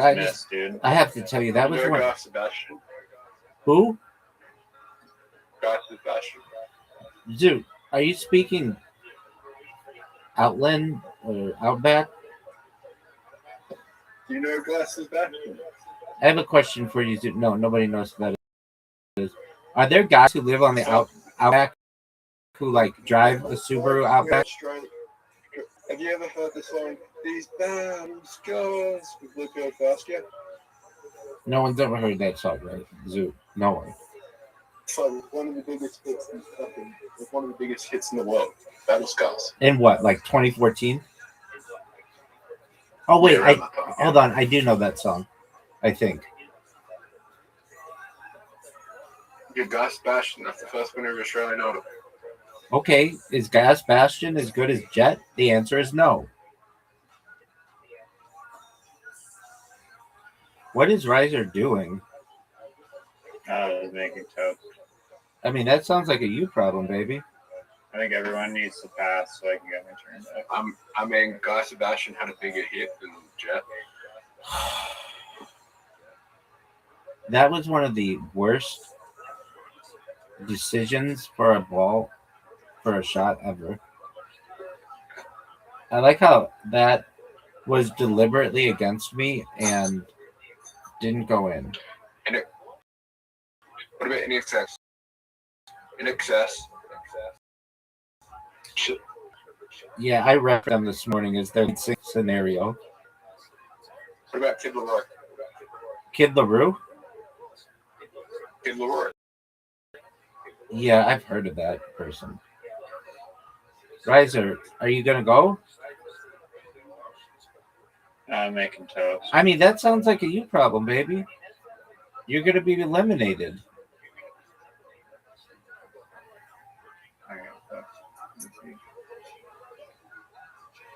How does he still have time? Oh, did I pass? Twice. No. You have officially passed twice. What is that? What? Zoot. Zoot sending the Bosnia and Herzegovina. Or Kosovo or some shit. No, Bosnia and Herzegovina flag at me. And I don't think that's cool.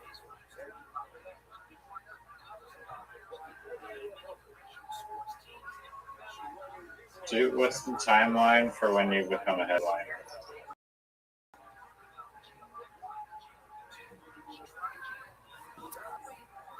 $200 years from now. Dude, but he will be so good by then. Can you imagine? Someone who bombed me for 200 straight years, how good they would be at the end. You've never met Henry Wilson? No one knows who that is. Best comedian I've like. Is he? Alright. If you ever meet James McCann, Rowan, you gotta say, is Henry Wilson literally the best comedian in Adelaide? He will tell you yes. Okay, no doubt.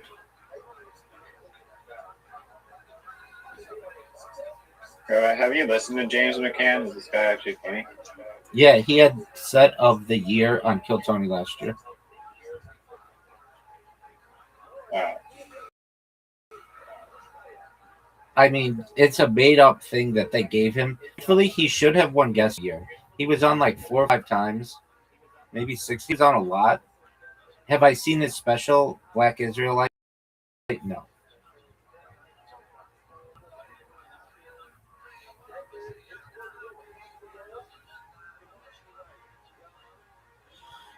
Dude, that was devastatingly bad. Should I go see Jim Jeffries next month? Should you go see Jim Jeffries next month? You'll pussy out, and that's cool.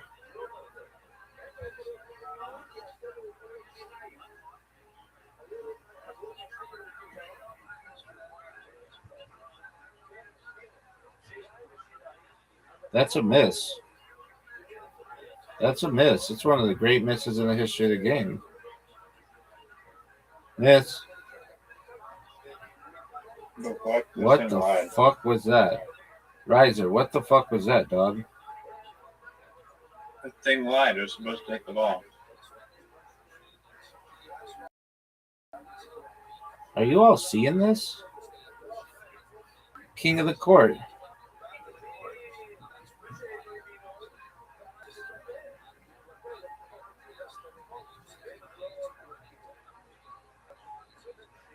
Just absolutely perfect. Folks.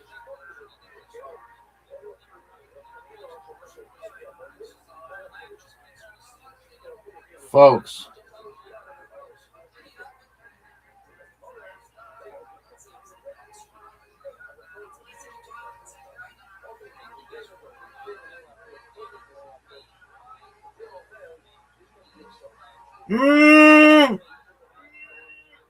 Wow.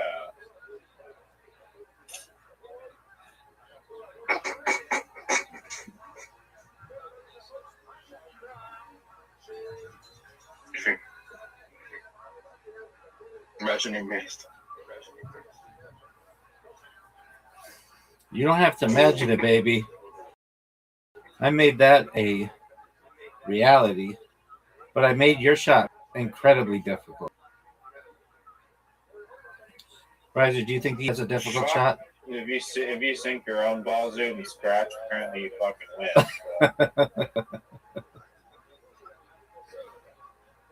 I like how Zoot knew that, like, that rule or whatever, because I thought I had lost, but I didn't. And folks at home, if you're watching this, you're watching the master. It's over, folks. The first person to successfully be able to defend the hill, king of the castle, king of the court, biggest pimp of all time. I passed on 2 turns. Okay. That does not count. Dog, what are you talking about? Doesn't count. Why would you say that? The same reason why beating up wheelchair people doesn't count as a fight victory. Yes, it does. 100%. Everybody knows that. Yeah.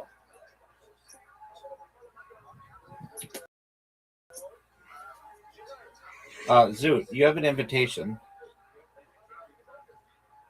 I'm king of the castle. I'm master of the domain. Look at this shot, folks.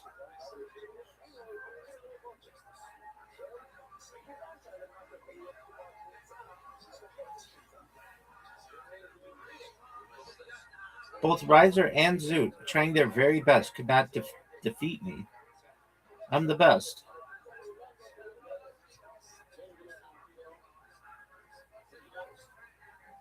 That was bullshit. That was planned. Riser, it was not planned. It was bullshit. That was 100% planned. My red ball is laughing at you, saying 10% luck, 20% skill, 15% power and determination of will, 5% pleasure, 15% pain, and 100% reason to remember the name. What is that? You haven't heard that song? No one knows what that is. Very popular song at one point. What is it? It's 5% pleasure, 50% pain. What's the name of the song? I forget.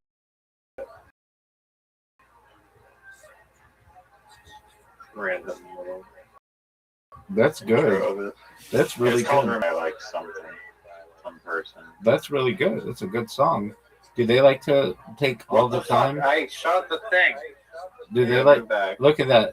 Look at that. That was a Nathan Fielder move where I just asked deep lyrics, language knowledge, and then dominate. No, you have to cheat.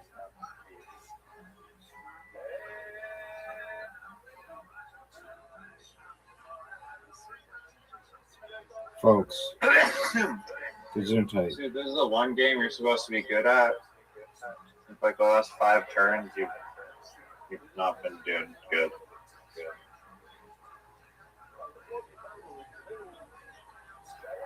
Fuck that.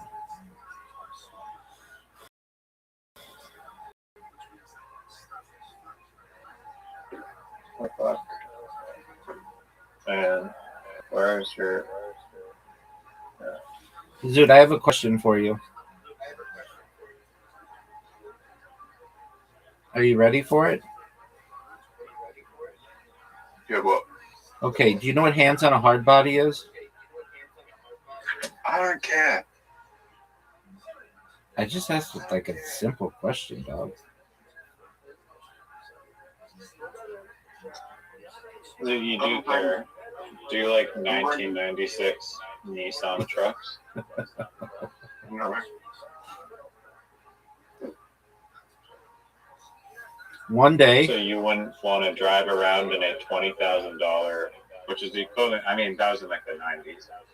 Like, do you know how much a Nissan truck is worth? $12,000. No, a new one, fresh off the lot. 120,000. Probably, yeah. So you wouldn't want to drive around in one of those? No. Dude, you're so full of shit. It's crazy. I want to drive around in that again. Okay, well, you know what I'm going to do? When I go viral, I'm going to drive a 1990s Nissan truck and lead a caravan of people in Subaru Outbacks to whatever that fucking thing is in the Outback where that lady with the dog, with the dingo was, and we're going to camp there.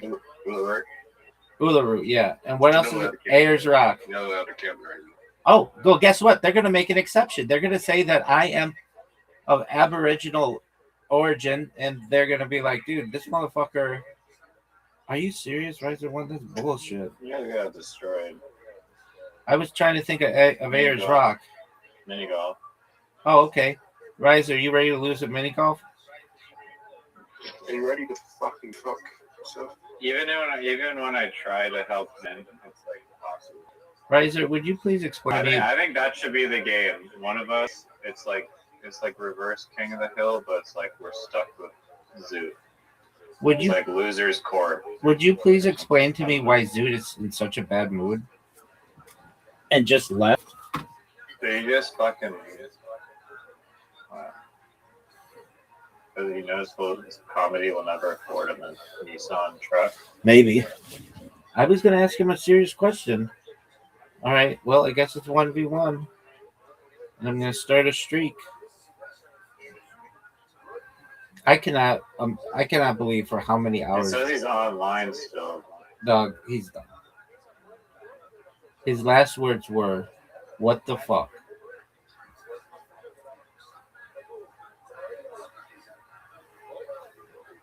I think that's a good strategy. Right, sir. It's the best strategy in the game. No, it's not. That's in the tree.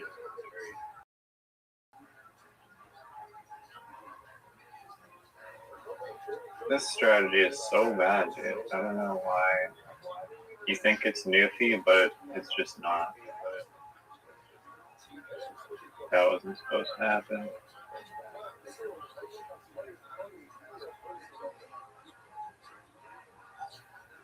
What is not Newfie about it?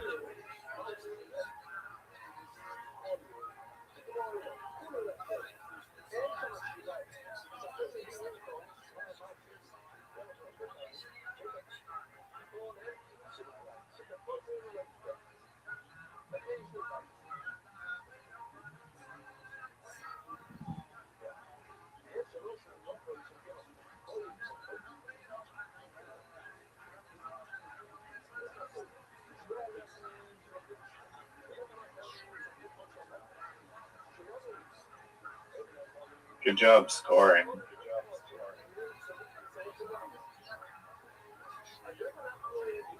Great job scoring.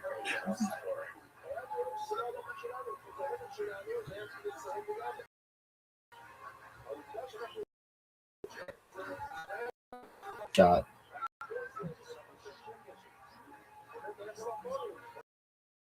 Not good. Not good. Riser, you're talking to the Forrest Gump of the internet.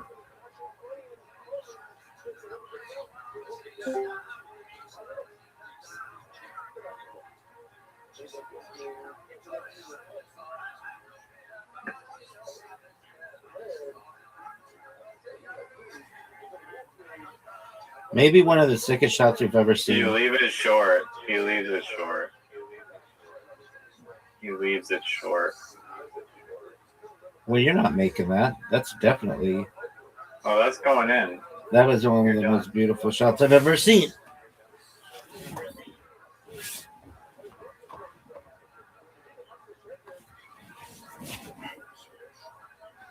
Garbage. This hole. Not good. One of the best shots we've ever had the privilege of seeing. If the hole is where it normally is. Look at you stealing G's. Block. Stealing Block. strategies. Block his phone. This is hard.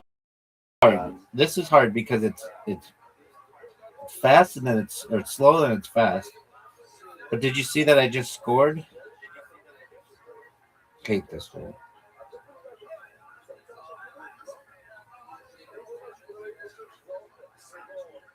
Oh, Are you serious? Wow. Riser, what are your thoughts on that shot?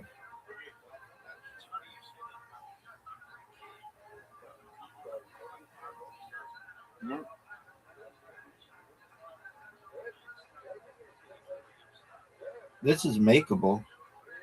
Riser, what are your thoughts on getting it in 2 shots? What are your thoughts on guaranteed to win? Stupid ass. Fucking. Oh, I hate this one. Give it to me. One of the best shots we've ever seen. Rejected.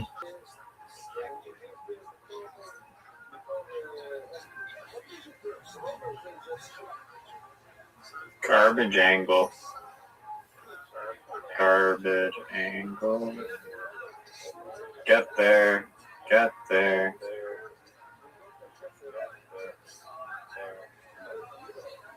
Nope. Nope. Sorry. Nope. That's no good. Block. Block it.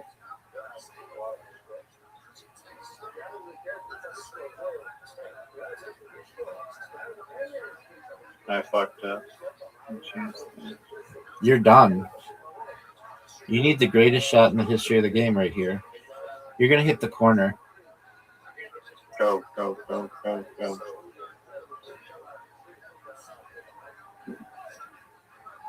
Oh. You have a chance. Charles.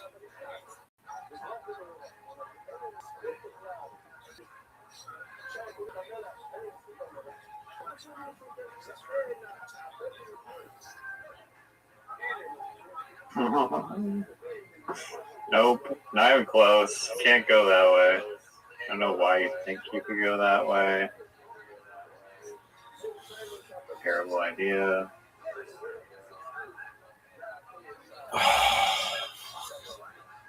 One in What a are row. your thoughts on that comeback? You had the lead and then you blew it.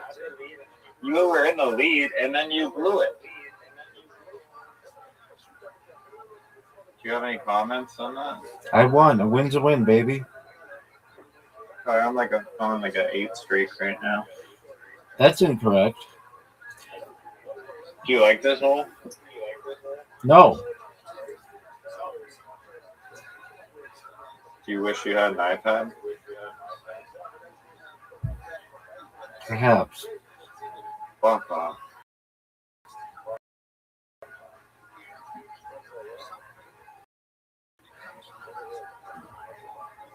Such a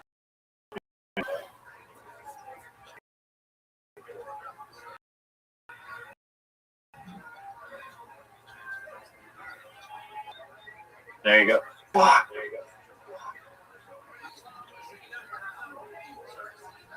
Knock me in the tar.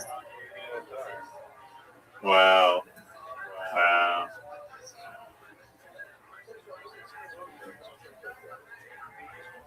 You could knock me into the tar there, actually. I know what I could have done. In the lead, but I know what I you could don't have done. have the ability, the technical ability, the skill, the acumen.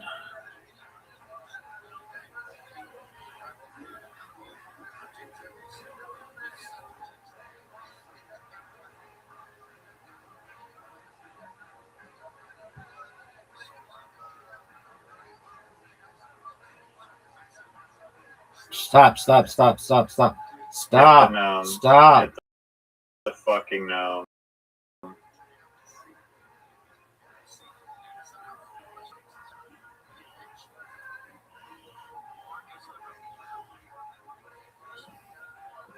This is a dangerous shot. No. Oh, wait, I'm good. I don't think you're good. That tree is Oh, I'm good. dangerous. What tree? What tree? I purposely took the terrible route just to see if you would make it too, but nope. How was your toast and tea? What are you, British? I don't think British people are known for eating toast. Oh, most certainly they are. Beans and toast is their thing. Beans and toast is disgusting.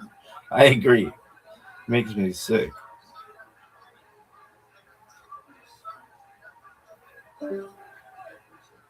Fuck. No. No.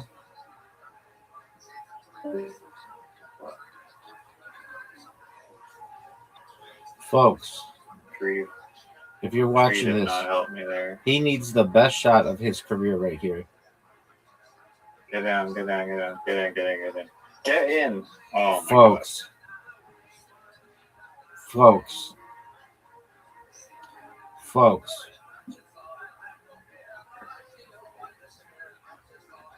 Folks. Oh. Riser doesn't know who He almost got Pat against there. O'Neill is. Riser doesn't know who Pat O'Neill is, folks. Fuck off. This hole is bullshit. I'm guaranteed the win. This hole I'm is guaranteed the win. Riser, I'm guaranteed the win. I don't care, dude. Riser. I only joined because Zoo told me so I can join. Would you? No, Yellow, don't eat that. Idiot. What is Yellow eating? It's eating peas, but Is that wasn't. that's not bad for fresh. her, is it? Oh. It was not fresh. Get in the water. Stay out of there.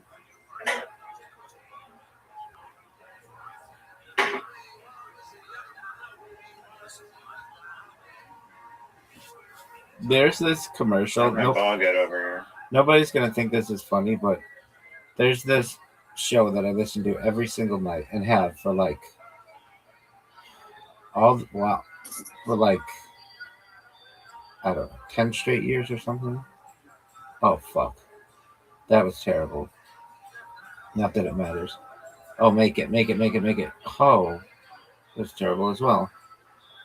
And they have this commercial for their app, and they're like, our app is now available for iPhone and Android 4.0 and above.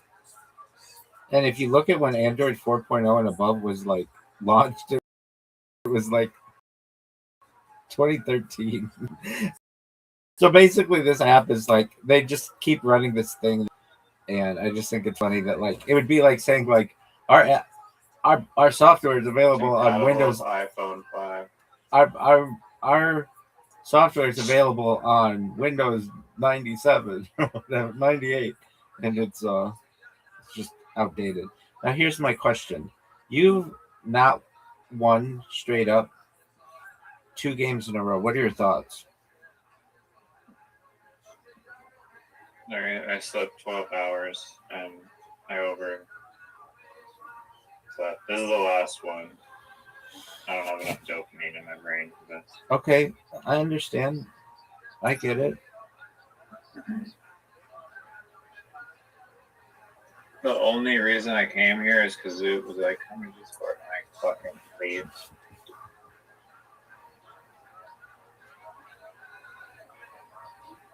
So, Zoot, if you're watching this, he's not watching. You're not funny. Your comedy sucks. His joke You're was never cute, gonna win though. hand on body. Yeah, definitely he's not. He's not Nick allowed on it. Jonas would defeat you in hands on a hard body. He's banned from Hands on a Hard Body, without a doubt. He doesn't even think it's like a serious thing. Who's Zoot or Nick Jonas? No, Nick Jonas knows that it's a serious thing. Of all the Jonas brothers, which one do you think wins Hands on a Hard Body? I don't really know them. Okay, well, I'm going to teach you what their names are. If I'm being brutally honest, and you want a serious answer, I don't know their personalities well enough.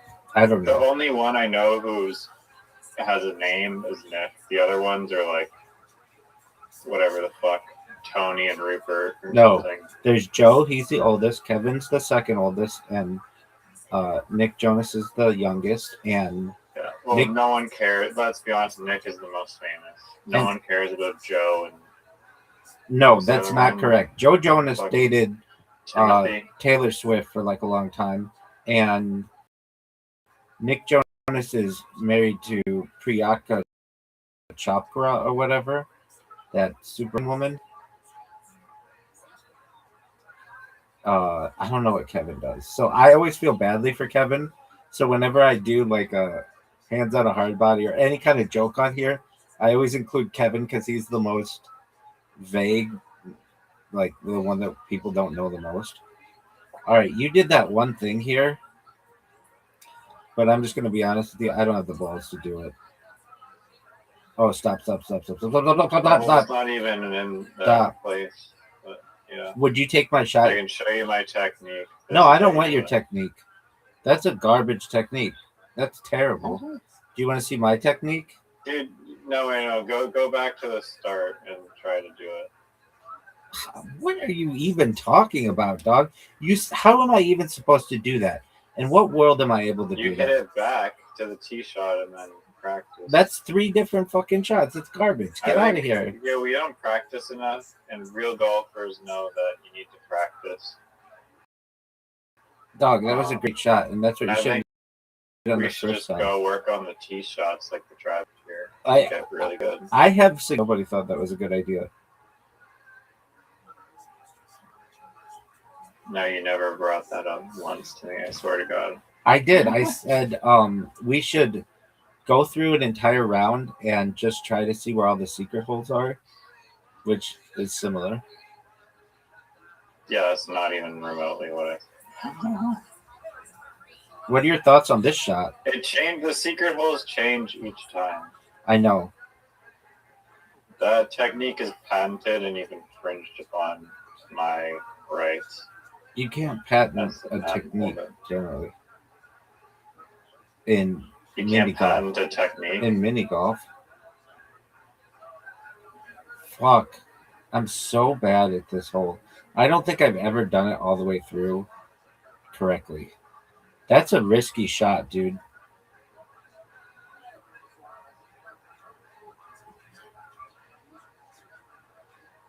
I got kind of excited today because I saw somebody post on Reddit that Elon Musk buy Reddit, which he needs to do. He should have bought Reddit and not Twitter.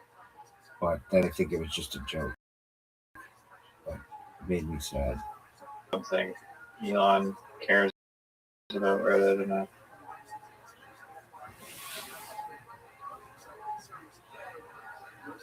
I'm on a podcast today at 3 p.m.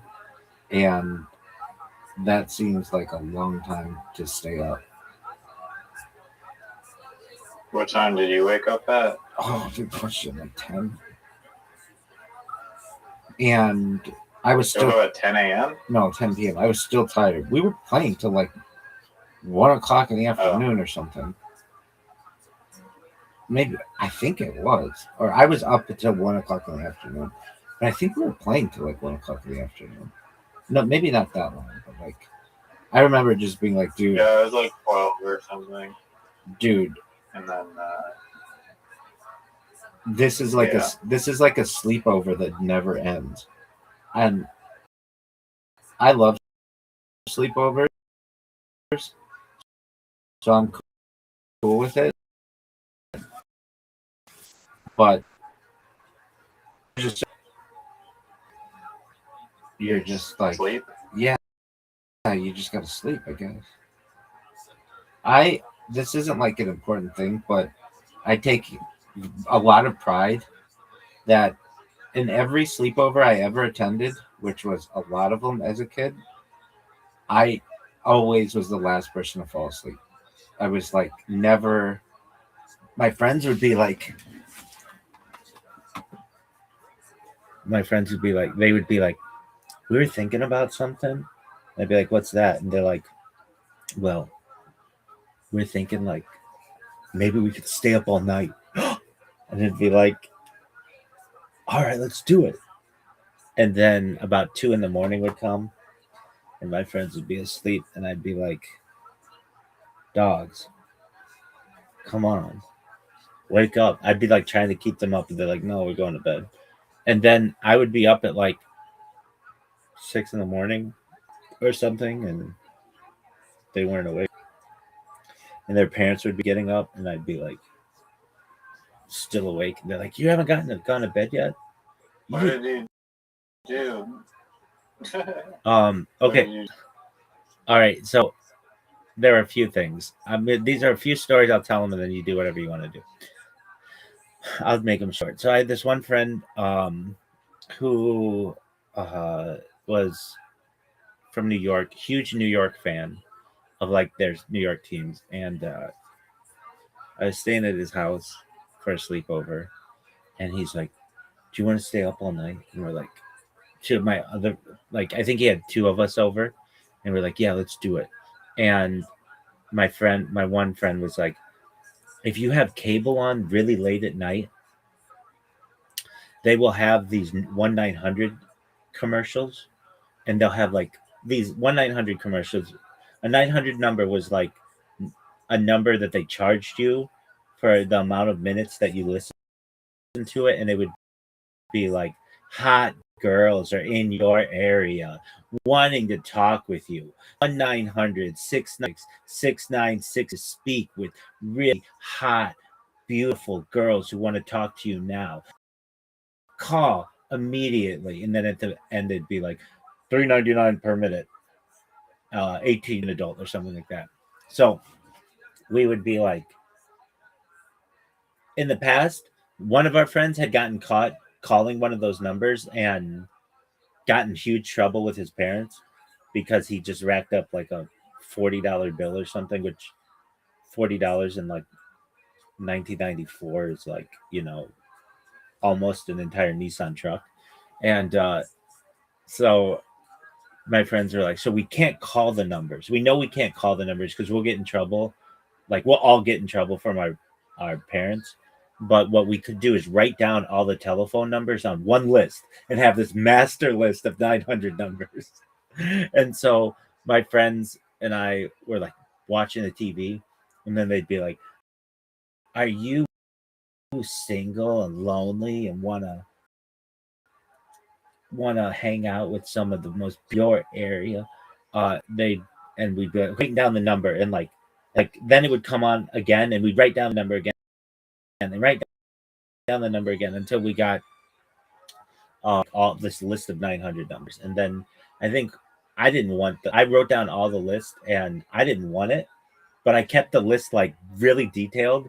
Like this one is for like California. It's called California Girls, and this one is called Lingerie Ladies, and this one is called like Hot Babes in Swimsuits or whatever. And then I would okay, so there's that. And I just have this memory in my head of doing this and being in this room surrounded by like New York memorabilia. He had like helmets and all kinds of stuff. It was like a really cute room for a like a little boy. Like it reminded me of one of those rooms that you would see in a magazine where he had New York bedding and pillows and a band, like I forget what you call it, like a molding around the room, and everything was New York. Okay, so then there was another time where I've told you this story, but it's hilarious to me. So in the O.J. Simpson trial, there was a witness who was known as the house guest, and he was like pretty famous around 1995 or so. And we were at another friend's house, and this other friend, his dad worked for like AT&T or something, or what would be like become AT&T, but he had like all of the premium cable that you'd ever want. And so we could go to his house and watch all the movies.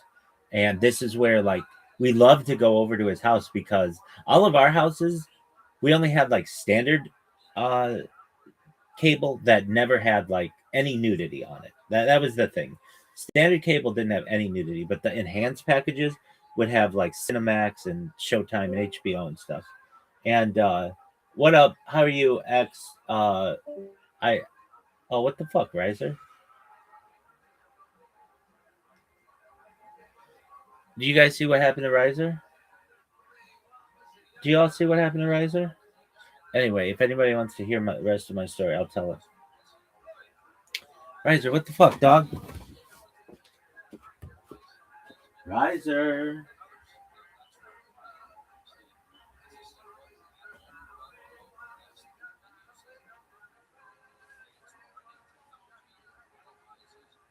Riser. All right, if anybody wants to hear the rest of my stories. Oh, no.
been having fun. Having fun. Yes. Having fun. Okay.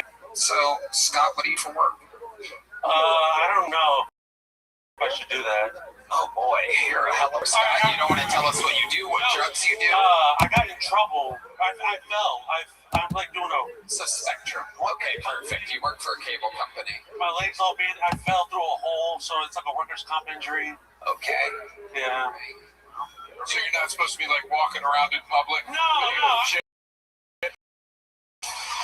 What the fuck are you talking? Whoa. Jesus Christ, 34 stitches. Whoa. All right. What happened? I mean, you fell into a hole? Yeah, I was loading shit on a truck and I fell. Okay. You guys want him to jump? This is a talent thing. This is very exciting. Can you do 10 jumping jacks for us? How many of you want to see him do 10 jumping jacks right now? Uno, dos, tres, cuatro. No. That's all I know. Seis. Let's go fuck up the bag. Siete. Ocho. Hey. Oh, shit. Not happening. Oh, look at that full heel turn. Yay. Wow. It's original Ramon shirt. Fuck them. Wow. Have you ever snitched on anyone? Is that why you think you have 34 stitches right now? You consider yourself somewhat of a tattletale? You can close the cage behind me. I ain't talking. Okay. Wow. I ain't a snitch. Okay. She's over here telling me to jump. No, I'm not gonna fucking jump. These people want you to jump, Scott. I mean, the decision is unanimous. There's a funny thing in Dallas. They want you to fucking jump. You keep showing them a pink. You want me to show it? I mean, that's a pink ace stand. I'll show it. You look like... This better be gnarly. Oh my God. Ladies and gentlemen, he is pulling out his wound. Oh my God. Oh my God. Okay. Eat shit, all of you. The funny thing is, that thing looks like it needs ice, and the wound looks bad too. Nice, that was good. That was solid. the stitches are the best part of that lip. Oh my goodness. All right. Did you blow it, dude? What? Did a dude blow you? Did a dude blow me? Yeah. Today? No. No. My little trinity blew you. My fault. I'm sorry. Hey, calm down. It's yes, by the way. Thank you.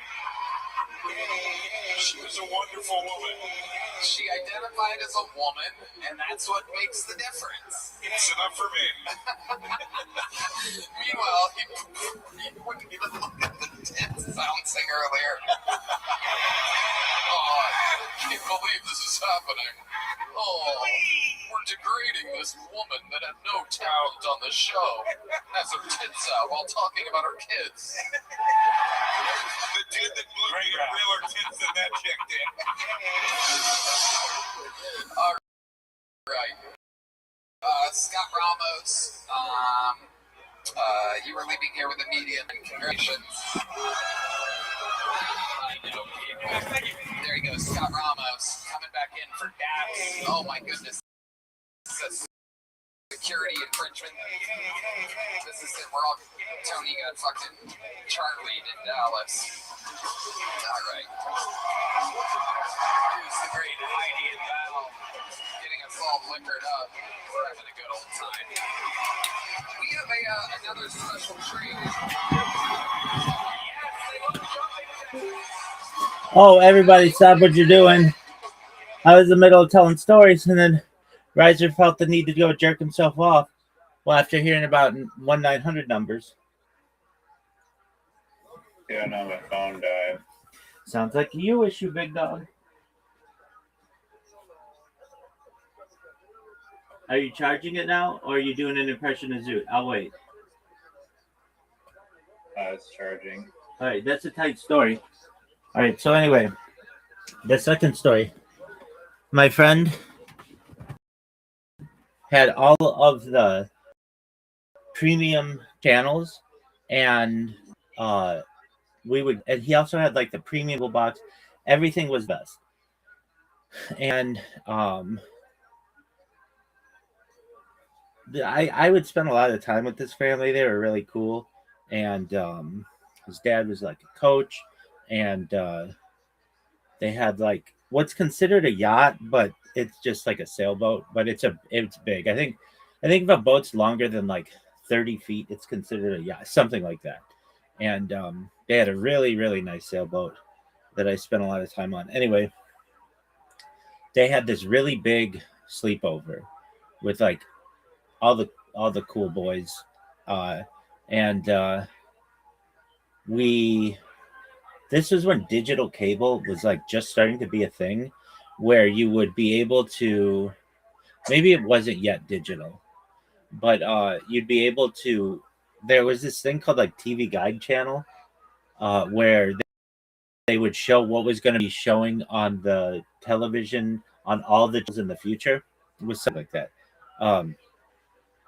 Because you couldn't just like search the internet for when something was going to air. So they had this channel that had like, it looked like a bunch of timelines. What was going to channel in the future? And so we would all wait with just absolute unabashed excitement for when the premium channels would come up. And they would show something like a movie like, I don't know, like Heat and Fear, or something like Diagnosis, whatever. We didn't really know what any of these were. But what we did know was whenever there was a dirty word, and there was this one movie I will never forget called Surf, Sand, and Sex. And because the word sex was in it, we knew this was going to be dirty.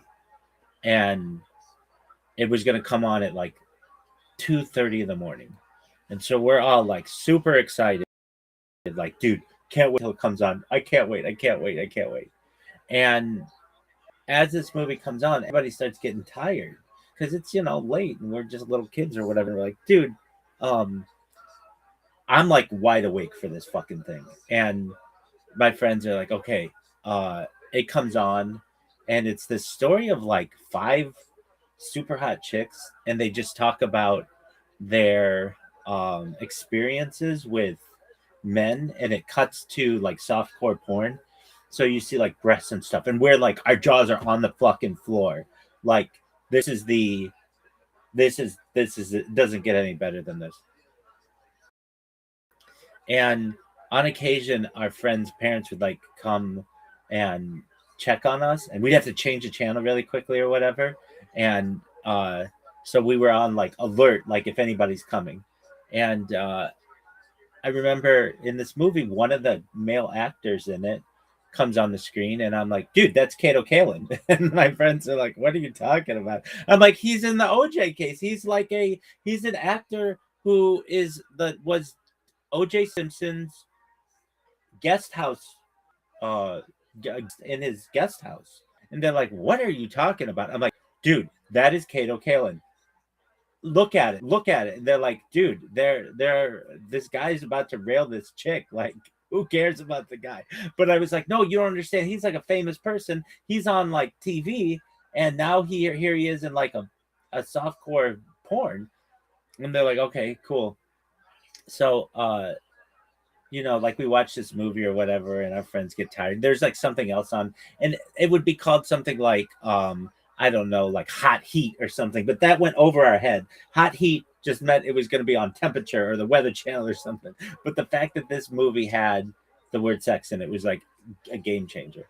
Okay, there was that and sleepovers. What else? There would be video games and sleepovers, which would be really big. We'd be like playing Madden, and we'd try to play a whole season in Madden, and by the end, try to win it all, win the Super Bowl or whatever within one night. That was like a big deal.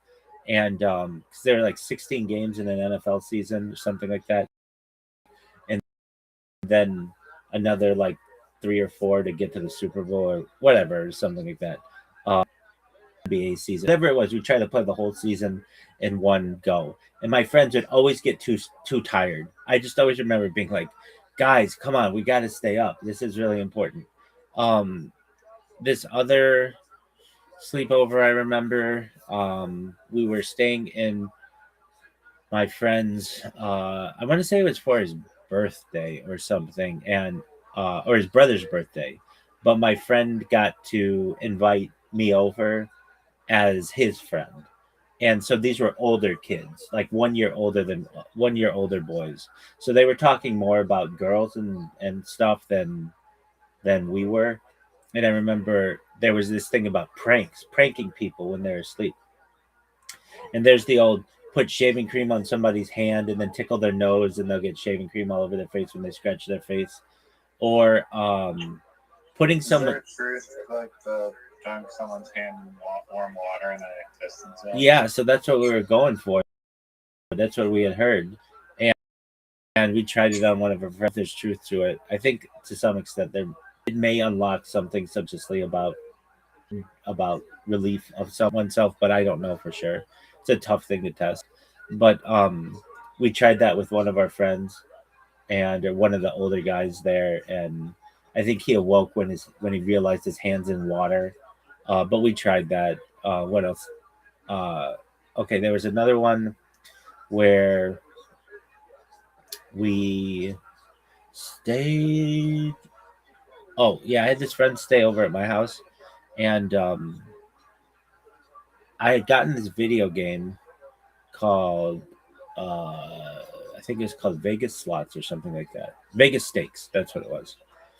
And this is a Super Nintendo game that was like you road trip from, I think they imply like you road trip from California to Las Vegas, and you start out at this really shitty hotel, and you have to like win enough money so that you can then go to a medium-sized hotel, and then a large-sized hotel, and then you become a high roll, and then you get, it was a really interesting game because they didn't ever, like, nothing on Super Nintendo was very sexual, but it would be like a random woman who would come up to you, and it was all like you had to read the screen or whatever, and they'd have like a picture of like a somewhat attractive woman, and they'd be like, a random woman comes up to you and asks you for $5. Do you give it to her? And if you have the money, you'll be like, yeah, I'll give it to her. And she says, thanks. And she blows on your dice, and you score, or you win $100 or something like that. Or they'll be like, she just took your $5 and went to the buffet, or took your $5 and ran, whatever. Like it was like a choose your own adventure kind of a game. And or they'd be like, there's a wayfarer or like a traveling person who says they're down on their luck and needs $50 to be able to get back to where they live. Do you A, give them $50, B, tell them to pound sand, or C, some advice or whatever. The guy's really, really rich, and he ends up giving you like $500 or something later on in the game, something like that. Like he'll come back. So my friend and I were playing this, and we were having trouble getting past like the bad hotel or whatever, because we don't know how to play craps. We don't know how to play like roulette. We were kind of figuring out, but not really. Like we realized like there's a red and the black and whatever, but the craps, anything that had like special words, like in craps you have like the pass line and stuff like that. We had no idea. But and then like slot machines are kind of boring. So my friend was like, dude, let's stay up all night and try to make it to the big casino, like, and be high rollers or whatever happens there. And I'm like, okay. So we're playing, and my friend starts to fall asleep. And I'm like, dude, you're falling asleep. Come on, man, you got to stay up now. And I was like, all right, dude, I've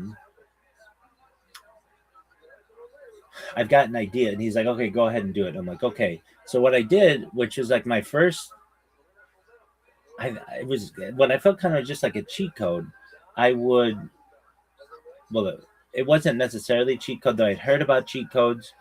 This was different. I would save the game, and on Super Nintendo, you had a very small amount of slots. It had very little memory, but you could save, and on regular Nintendo, you could not. But Super Nintendo, you could, which was a game changer. And so you had like 3 save slots.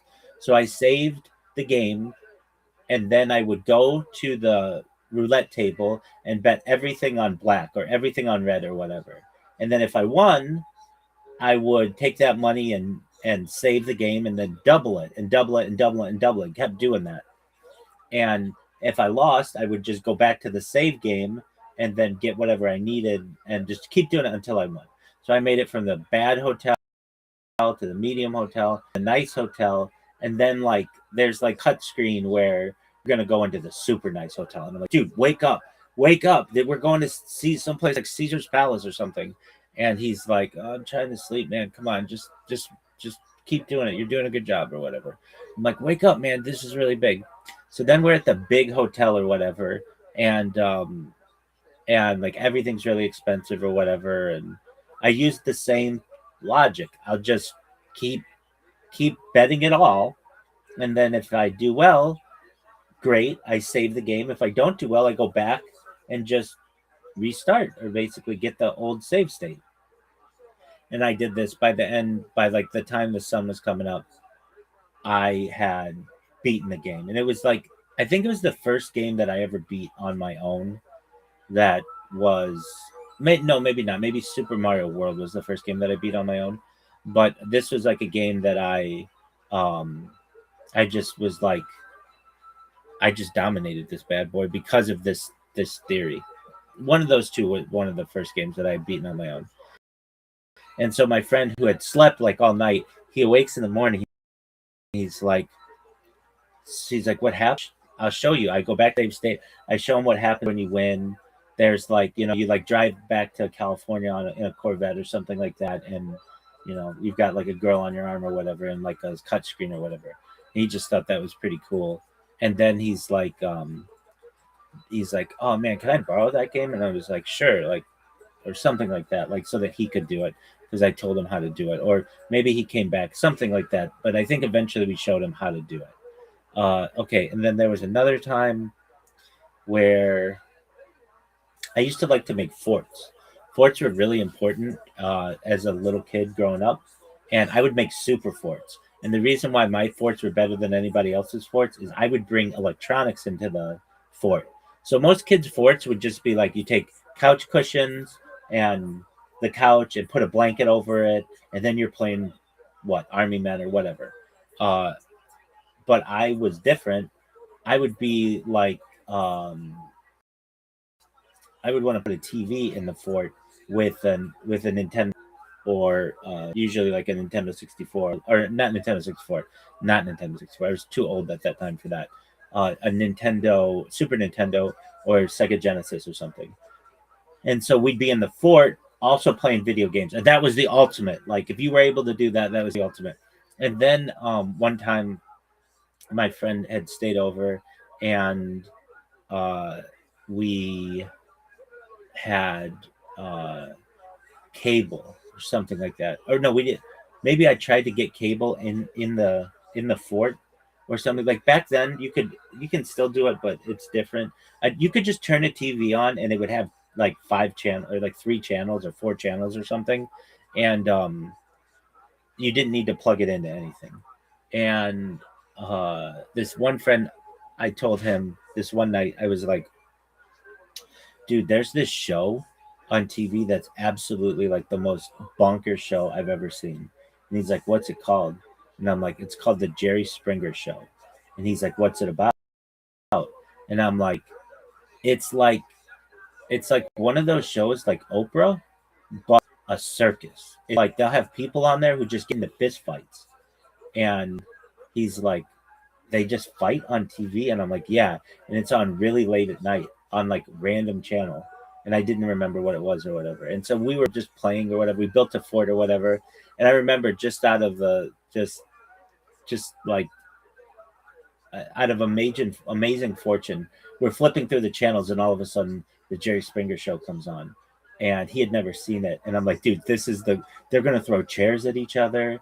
They might have like a lady who like flashes at the end. They blur it, but whatever. And that was the first time he had ever seen the Jerry Springer Show. And it was like maybe the second or third time I had ever seen it. And if you don't know what it is, it's like they made a whole movie about this guy's show. It was like the trash TV at its finest. G.G. Allen was on Jerry Springer. Are you serious? Jerry Springer. Yeah. Well, there you go. So you know what it is, right? Yeah. Exactly. So those were the sleepover things. I'd have other friends over as I got older. One time I I went to school with boys, and there weren't a lot of us, and so I was able to put us all on one football team with like changed all the names of every player, and so that we were all every single person, we had like I don't know, like a dozen boys or whatever, and then I had named us all, and my friends came over, and it was really cool because they could play as themselves in this game. They always thought that was cool. Playing Grand Theft Auto as we got older was really cool. This one time I had a sleepover, and I had this racing game, and I never raced in the game. I would always turn the car around and go in reverse, and then just hit the cars head on at 200 miles an hour. At me at 200 miles an hour, and I'm coming at them at 200 miles an hour, and we just play it in instant replay. Those are the kind of things that we did. It was very innocent. It was before the times when you had girls. Maybe somebody might like let it spring who they had a crush on or something, of some girl they had met somewhere, whatever. But like, it was very innocent. Just there were no phones. The internet was very, very slow, so nobody was really trying to get any access to it. It was just computers were like not connected to the internet, so parents could very much control the content that they got. I mean, like I had said, like the best. I remember. I think the first set of boobs I ever saw was that I can recall was in a movie called Tales from the Crypt. My friend was Tales from the Crypt something. It was like a sequel to it or something. And there's like a really quick flash of boobs, and like I watched it on my friend's big screen TV, and these boobs were as big as my head, and we were just like, that's what it looks like. Like that, it was very much like biological. Like we're looking at our species and just what's under there. There was always the rumor that women had penises along with men. Like everybody's got a penis, right? All the just like, no, that's not true. That went away pretty early, but like I think there's a certain point in all boys think that everybody has what they have, and probably girls too. So anyway, it was just very innocent. We never really got into trouble. Oh, yeah, we used to do this thing. I used to go to my friend's house, and we played a lot of like video games, but it would keep us out of trouble. So we could have been somewhere on a Saturday night causing trouble in high school or whatever, but we wouldn't. We would go to my house or a friend's house, and their parents would just let us stay up, and we wouldn't really treat it like we had cars at the time, so we wouldn't treat it as a sleepover. It would just be like, dude, I'm gonna be at your house till like 5 a.m, and then I'm gonna come home, and just because we wanted to sleep in our own beds or whatever. So, did you do sleepovers as a little kid, or growing up? A couple times. Okay, Not just like that many times. yeah. This was like several, maybe once or twice a month, something like that. And the big thing would always be to ask their parents if they could sleep over, and we would like, please, please, please, please, please, please, please, please, please, please, please, please, please, please, please, please, and we'd beg and beg and beg and beg and beg, and yeah. One time I had a sleepover with 30 boys at my house, and it was for my birthday, and we were so loud, and we had this room that was just like empty, that it would eventually, my parents would furnish it and it would become like a really nice living room and stuff. But we already had like a family room that was nicely furnished and stuff. And we had built this house. So it was like, it was too much house. It was a big house and family, but my parents realized that it was a good place to have, because we were kids and we were wanting to run around and stuff. We could run around in this really big room and kick balls in there and play football and stuff. So we had like a tackle football game of like 30 boys inside the house, and we just had a ball doing that. People used to love to come over because like nobody else had. I had probably the biggest house of all my friends, and they like we could throw a ball like across the room and it wouldn't hit the wall or anything like that. And my parents were generally pretty cool about like we never broke a window, thankfully. We very easily could. If anything, there might be like a little mark on the wall or something, but eventually my parents would furnish. Like once I got older, they got it all painted and furnished and got window treatments and all kinds of nice furniture and stuff. And then I didn't need it anymore. It was too old for it basically. But if like you have the ability to just give your kids like a big playroom, it's amazing as a kid to be able to have that. So as I got older, I would visit other kids' houses who they would have like basketball courts in their house, and that was always a really cool thing. I thought, like, I never had a basketball court in my house, but I went to some kids' houses who had basketball courts, and that's like a really cool thing. You could like, it was like a, it was a big deal. No, I don't think I knew anybody who had anything bigger than a basketball court. But like kids would have like pool tables and foosball tables and all kinds of like games, air hockey tables, ping pong. Yeah, exactly. So we got good at playing all those games. But yeah, you understand that. So yeah, what's on your agenda for today? SpaceX is up 25%, 5 days, but it's kind of artificially inflated. Yeah, you can never really trust those. I mean, I think it's a good investment long term, very good investment, but Facebook did the same thing and then dropped for the next 10 years by like 50%. So yeah, just yeah. Yeah, I'm gonna do some carroting and fucking some mural or stuff. And wake up, take yellow and shit. And it's like 5 a.m. on the field. All right. But yeah, have fun on that podcast. I appreciate it. I'll do my best and just do my best to avoid any ones with that word. And I'm trying to think of any other podcasts that I'm doing this week. This is the first podcast that I've canceled on. Nothing tomorrow. I canceled the one on Friday.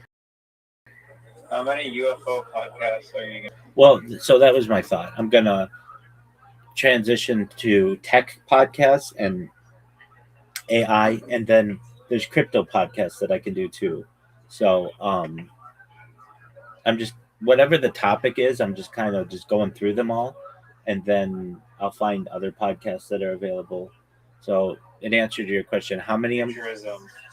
Yeah. That's a big one. That's a big one too. So it just depends what email list I'm using. And I went through all of Spotify's that I could find in terms of emails, and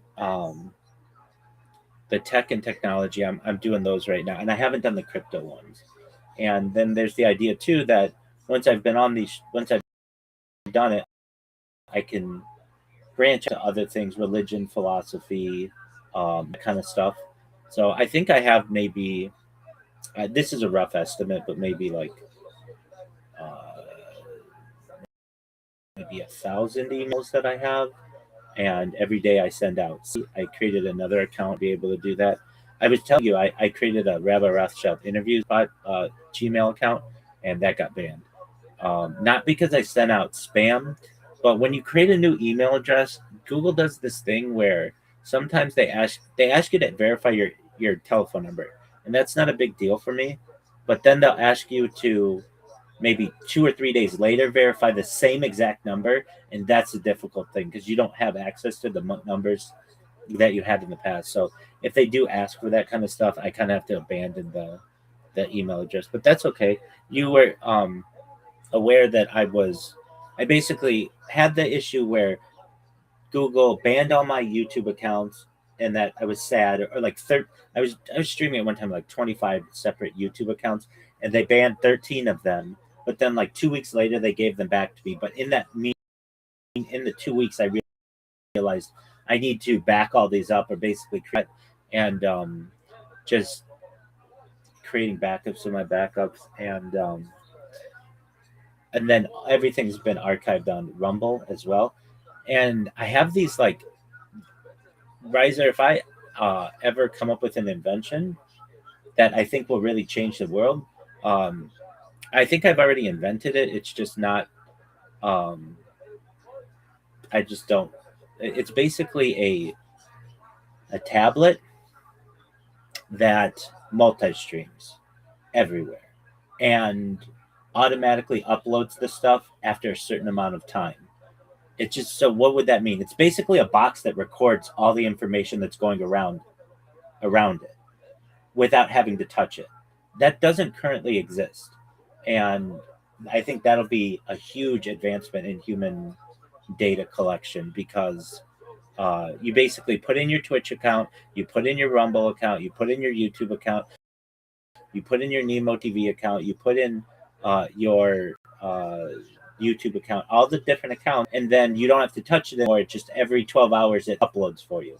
And so I've done that with 4 of my tablets, and they're amazing.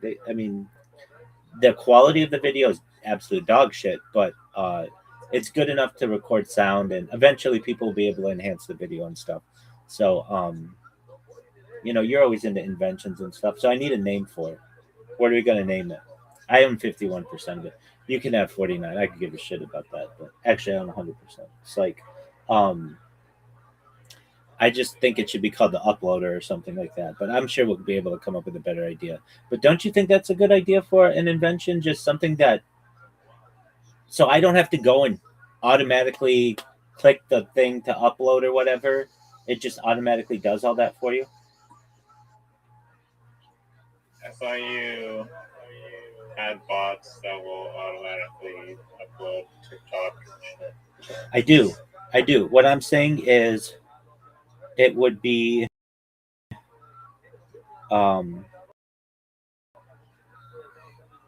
it's an interesting thing that you don't have to basically hack it with bots. Its purpose is to upload for you. Does that make sense? Yeah, isn't that in a way just they want to label it as a software or bot? It's just doing the task with code. Yeah, but I would want to give it a microphone and a camera, and so it would be something that you could, they have those like live streaming cameras on like trails and like in bird nests and stuff. So long as you could get it internet, it could be connected to your Wi-Fi, or it could be connected through cellular service or something. Then once you set it up, once you plug it in and hit start, it will continuously upload that information to the internet and save it. And you don't necessarily have to keep an eye on the streams to make sure they're working. They just always work. Every 12 hours, it just uploads to the internet.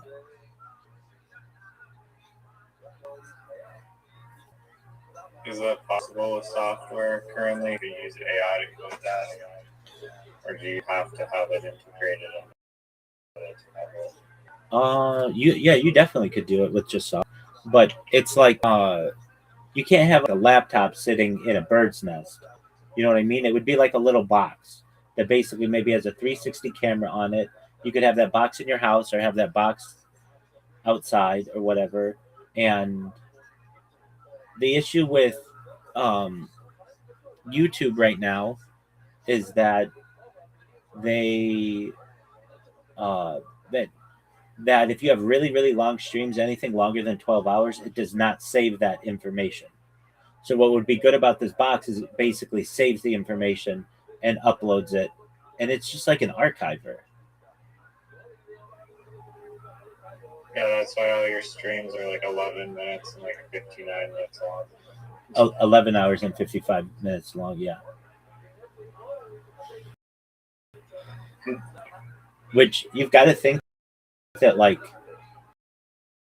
most people don't have 11 hours in YouTube, period. And I have like tens of thousands of those videos. It's a big deal. Okay, well, I won't take up much more of your time. You take care, my friend. I've got podcasts today, and then I've got to start booking these things. I've got more toward the end of the month, but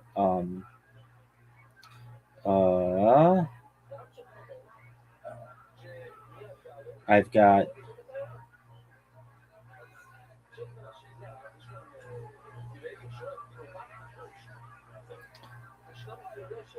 I've got some other podcasts that I've got to check up on. So I'm going to be working on that, and then I'm going. Just hold on one second. I may have a question for you. Okay. Everybody, wait for. Oh yeah. On Carrot Parrot.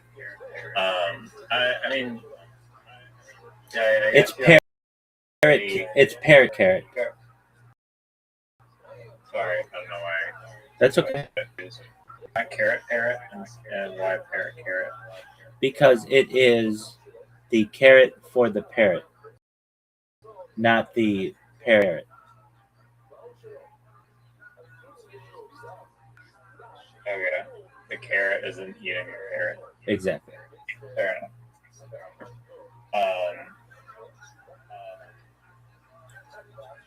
So just, I think I already know your answer to this, but I just wanted to double check, because I think ChatGPT gave me the answer of like, it's better to just collect like 10 consistent pieces of information about a user instead of like 100 pieces of information about like only a small percentage of users. And if you have like this profile page that just asks them like a billion questions, then people won't be interested in filling that out. Some people might, but like the vast majority, you'll just scare them away if you ask for information. So to me, it's like requisite information that they have to basically fill out in order to create the account. And then the question is like, how much more relevant information should we try to harvest from these users? And I think the last time that I asked you, you're like, just to collect as much data as possible, max it out or whatever. Let people fill out their profiles to the degree, exponential degree or whatever. But, I agree. And let me explain. You should have a basic biography that you have to put in, or description or whatever. Very similar to Instagram or TikTok or whatever. And maybe it's limited to whatever amount of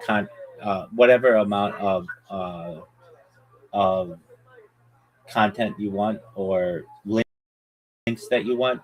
But then there are those users who want an advanced setting to be able to put in there all their links to social media, like a picture, or like a username picture, or like a you can have banners.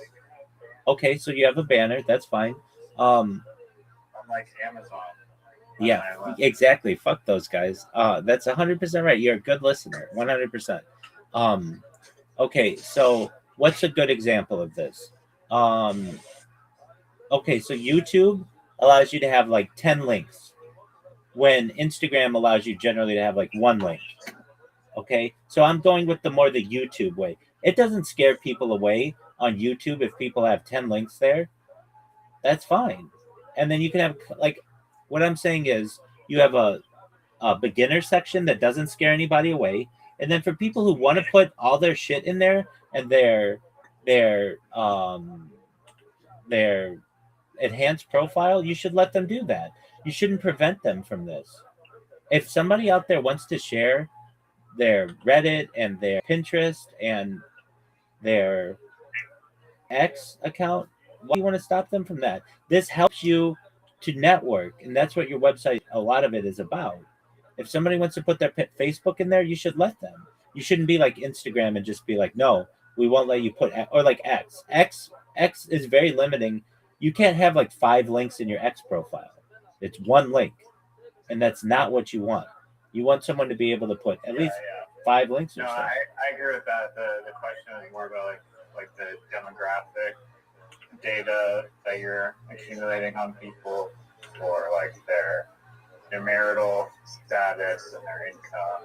No. Interest and all that stuff. No, I'm not. That's like useful to advertisers for feedback for their product. You could do that if you want, but that's way at the advanced settings and not necessary. But if somebody wants to put in there that they make $100,000 a year and they're married with children, you should let them do that. What's wrong with that? Yeah, no, the question is just like how many of those, like that valuable is valuable to the company's advertising, because then like you have the votes from people that are just the general population, and then you have votes that actually match the product. So if it's a female product or whatever, then you have the data that say this is how females are reacting to that product. And it could go like more specific than that into, income brackets and kids, and has kids, and like these different filters that multiply and add up into like target audiences for certain products. Agreed. How much of that do you need?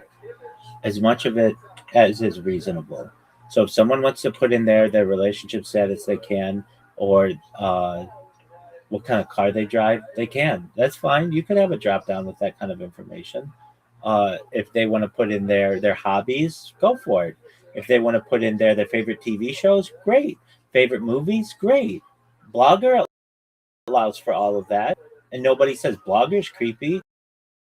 Blogger asks favorite TV shows, favorite interests, hobbies,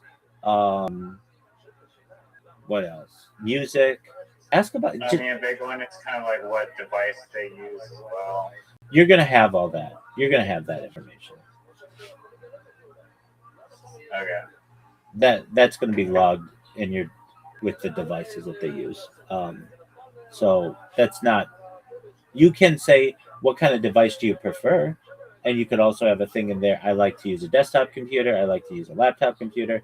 I like to use. But that more becomes a questionnaire, and you could just have people take a questionnaire, a voluntary questionnaire, and then they could make their answers public if you want. Yeah, I mean that information I think probably better to just keep private, because you'll incentivize, and then unless they opt in to have it public. That's what I said. Yeah, at the very end, if make my answers public, you absolutely can, or keep my answers private, or keep some of my answers private. Allow customization of this as much as possible within reason. So what does that mean? You can have somebody in there. What are your fans? What are your favorite sports? What are your favorite teams? That's all fun to ask.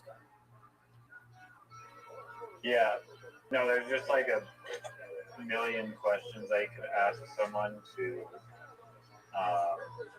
figure out more stuff about them, but you want to, I guess, Wait, but when they do that, they connect more with your website.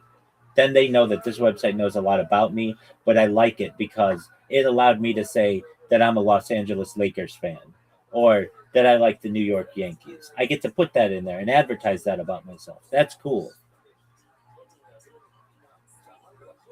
I don't know if it would be. I guess it could be specific if it was like interests and that's sports and that's like additional question on top of that. It's like, well, what's your specific favorite sports team or whatever? But like the purpose of the information that we're collecting is to have like basically matching people to products that are websites that their feedback is gathered for those products. But that's not that important, I don't think, because this isn't a website that is for advertising. It is more for people to put their content on the, connect their content to it. So the information that we're saying is great for advertisers in the future and for businesses, but doesn't necessarily mean that it's going to be super accurate. Of the 100 people who have the opportunity to fill out the advanced description, maybe 10% do it. But if that 10% does it, you're going to have a lot of data on those people. Well, here's the thing. Let me just say this first.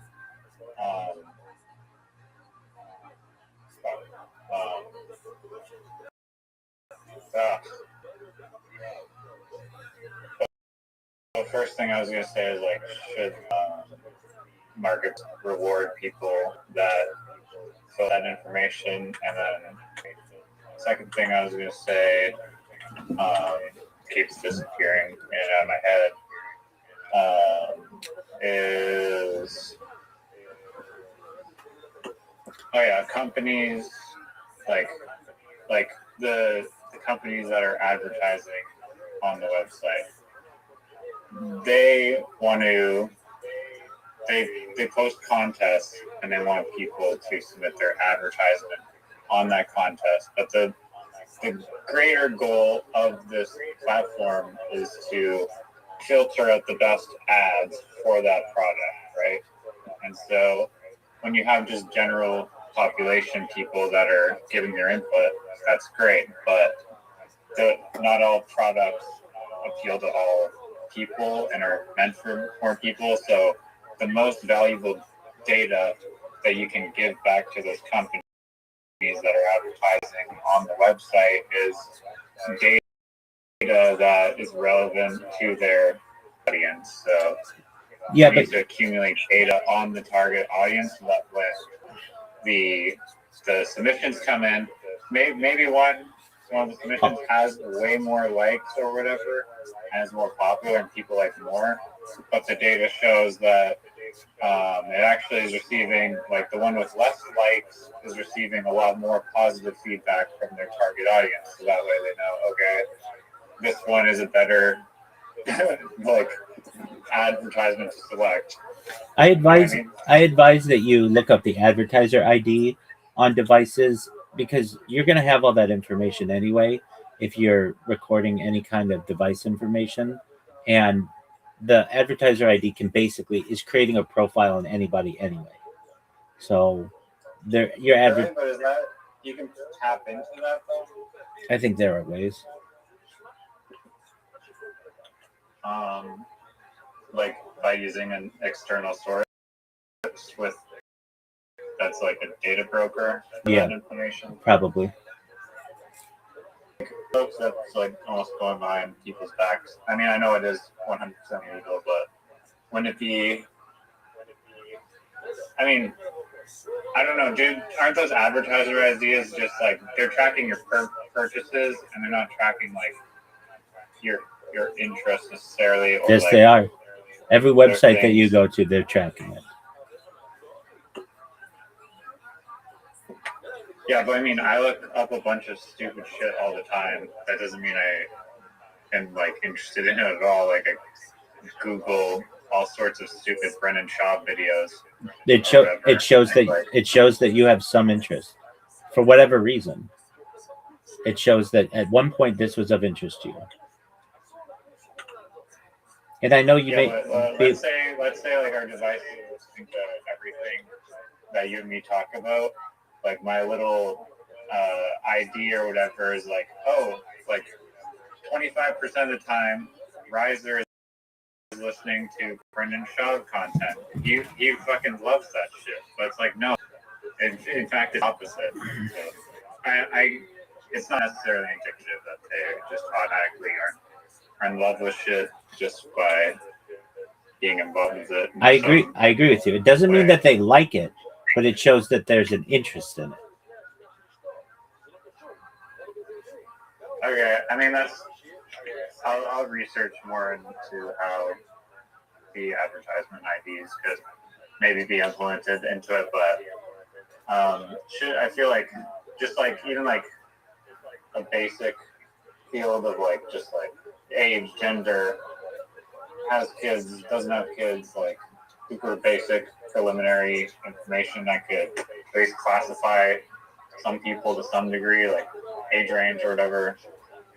Yeah, agreed. And the first question that you had, I believe, was how do you reward a user for doing this? You give them a badge, just like if somebody verifies their email on Reddit, they get a badge, or they've been on the website for a year, they get a badge, or 2 years, or 3 years, or whatever. And then another really important one that I'm surprised websites don't utilize more is called it's a streak. Streaks are really important. So what's a streak? It means that you've been to that website at least once per day on your device or using your account. And if you get like a streak of like 3, that's 3 days in a row, or 5 days in a row, or 10 days in a row. Like my Reddit streak is like over 365 days, like because I go to it every day. You know what I mean? Like streakings is really important. And I don't know if it's fun to use that, but I know that Snapchat streaks are like a huge thing where people just want to keep their little Snapchat streak going. That's exactly right. That's exactly right. Just for the fact that it is a thing to do, they will do it. So that might mean voting on a different voting on a particular piece of content or an advertisement, or just logging into their website gives them a streak. That's how you get people to stay and become loyal to your website long term. Well, let's say that there's a thorough survey or form or like whatever information gathering page where on the site that you can fill in information about yourself, which is basically extremely useful for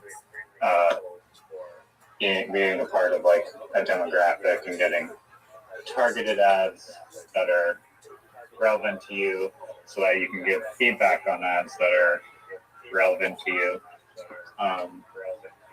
Let's say like you can fill in like or it's required to fill in like some basic information, but if you want to go the extra mile and spend 5 or 10 minutes filling out the bonus material, do you think it's appropriate to give those people that do fill out that information that's valuable, like extra platform visibility on their posts?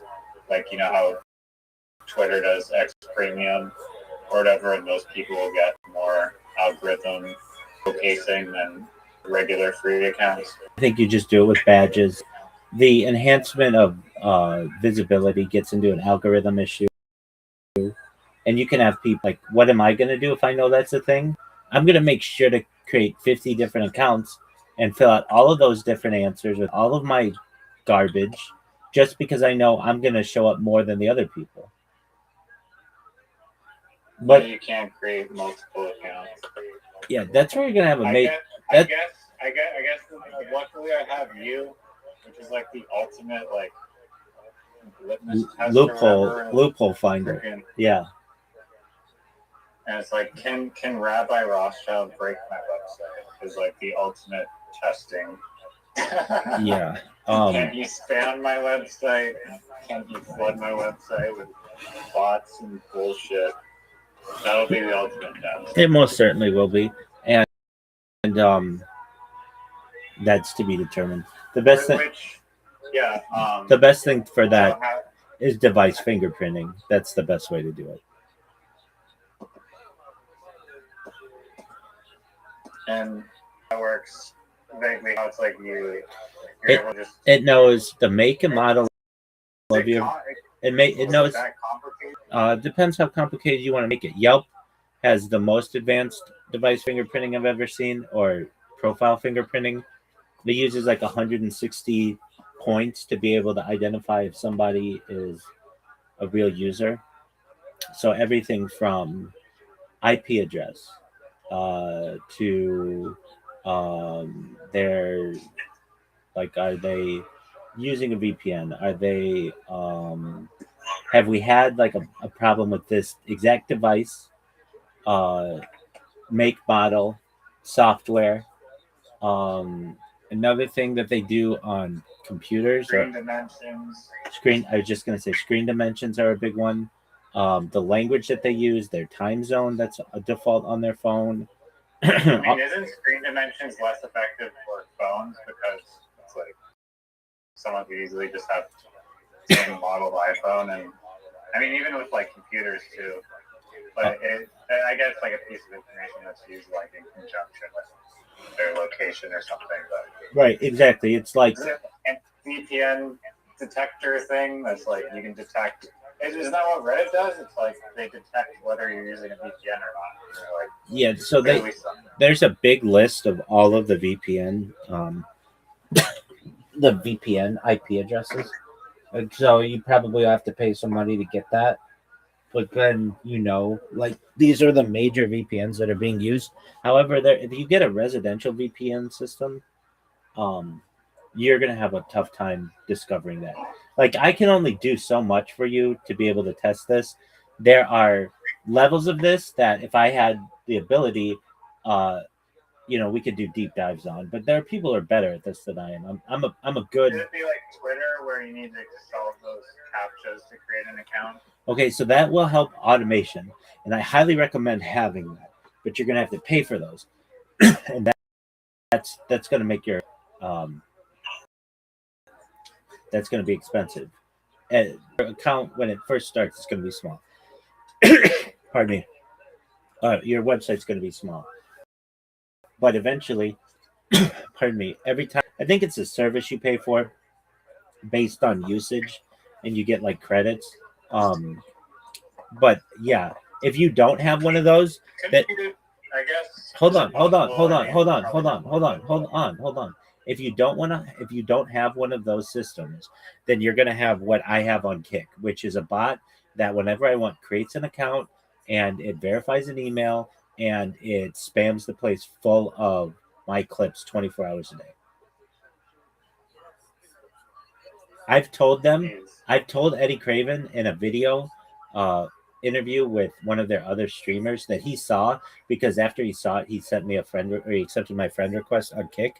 All he needs to do is put a CAPTCHA system in. But I think he doesn't want to do the CAPTCHA system because that would get rid of all the bots on the website, and then it would show what the real viewership is, and it'd be like 5 people.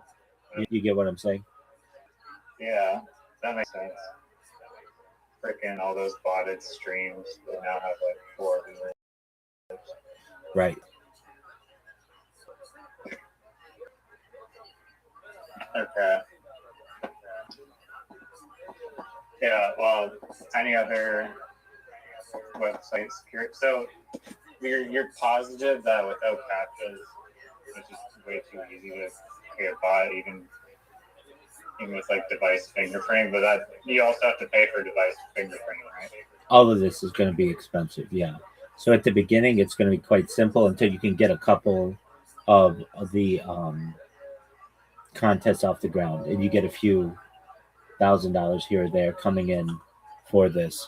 And you'll have return customers, so it's not like a one-time gig. But yeah, the fingerprinting aspect of it is going to be expensive. So, what are the best ways to be able to prevent just a free way? Um, okay, so verification that costs a lot, but it's probably the cheapest way to verify. And then you can say only accept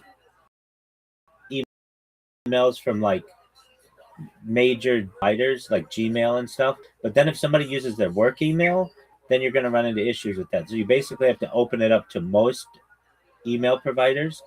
However, there are lists of what are like known as temporary email address providers that you can tap into, so people can't just like create a fake email or whatever to verify. It depends on how strict you want to make it. Um, the the phone. I mean, does only using Gmail help with those? I was told that Gmail and Discord, if you just only allow those people to sign those, it adds a bunch of security. But you're gonna prevent people from major, the NBA.com and like people who you want using the website, MLB.com, NFL.com. You're going to prevent a lot of those people from being able to use it. So I would not advise only allow. Like users, I mean, if they're signing up for a company, is there a way to just filter that almost to allow those MLB ones to hang up to like whoever? Yeah, you just create a list of the largest companies in the world, or their list. Everything that you say is possible. It's going to cost you money, and so it's how strict do you want to be. In the beginning, I wouldn't be very strict. I would want as many users on the website as possible. But then when people start to get fishy and start to manipulate things, then I might make things a little stricter. The best way to prevent a lot of this is a phone number verification. However, a lot of people don't want that. Once you request somebody's phone number, they just won't use your website. So I wouldn't do that at the beginning either. And that's also going to cost you money, because every time you send one of those codes to someone, it costs like 0.001 cents. You're like, well, that's not that much money, but at the end of the month, it's going to be, you might have a bill for a few $100s. So you want to, and that's every month. So you've got to be careful about that. I mean, when you sign up for like crypto exchanges, sometimes like I've had this done where they like demand like a selfie with like the code written out. That's like crypto.com and then like PG1X5 or whatever. And then you submit that photo, and then it's of course manually reviewed probably. But it's crazy that there's like not a way to just like for like no cost verify a human or robot. If you do that, nobody's going to use your website. So it's got to be really easy to use. I'm not saying I would do that. I'm just saying that like that's what exchanges do sometimes. Right. And then there's the Google like sign up with Google. You want that to be an option on your website. If you don't have that to be an option on your website, you won't get as many users because people are just lazy. Log in or sign up with Google. So basically, you can sign up with Google, sign up with Facebook, sign up with Apple, whatever you want. There are some security risks in doing that, but you'll learn like what some of them are. You want to and what's the security risk with it? Basically, the more ways you give somebody to log into your website, the more vulnerabilities occur. Can exploit, let's say, a vulnerability in Facebook before it's caught. Then there might be a way to be able to get into your website. So you just want to be careful with that. But you're not saving the financial information for people, so you don't really have to worry that much about it. It would just be links generally. Stripe or whatever is going to hold that information. You're going to run into people who what do you do? What do you do about a user who likes every single post on every single likes absolutely everything? They just create a like bot. I've created like bots. All it does is just go through and like everything that everybody does, so that they get a notification that I like their stuff, and the name of the bot is Join Rabbi Rothschild's Discord, and it's free advertisement. I think it would be like a Reddit voting upvote system where you can like click that number list of users, and the notifications is like this many people liked your post, not specific user. That's okay, but people won't like that as much because they like the uniqueness of it. But I get that. I get what you're saying. Okay, and in terms of device fingerprinting and stuff, Reddit is very good at Well, it. I mean, maybe then you just make it like Instagram where you can see the other person that has liked for like profile exploration stuff, and then people that are you just rate limit people's ability to like 100 likes a day or Yeah, something. and the key is making the user aware of what the limits are. Hey, it looks like you're liking too quickly. Try to slow it down a little bit, or try again in a little bit. That's fine. But I think it's better to say you're allowed to like 10 posts per day. Just tell them right away. This is what the rules are. That way they're not left in like, well, what can I get for this? Safe environment. The reason why these companies don't tell you that is because someone like myself is going to just say, oh, I can follow 10 people a day. Okay, rules. Okay, well then I'll just create a bunch of bots to follow 10 people, and then create another one, and create another one, and create another one. So they are very secretive in some of their stuff. I think though that it's okay for a user to know, like, you're allowed 10 likes a day. So go through and you know, that makes your like more valuable. So people won't just be giving away likes to anybody. It will be something for that you really, really like or whatever. But those are decisions that you can make at another time. In terms of the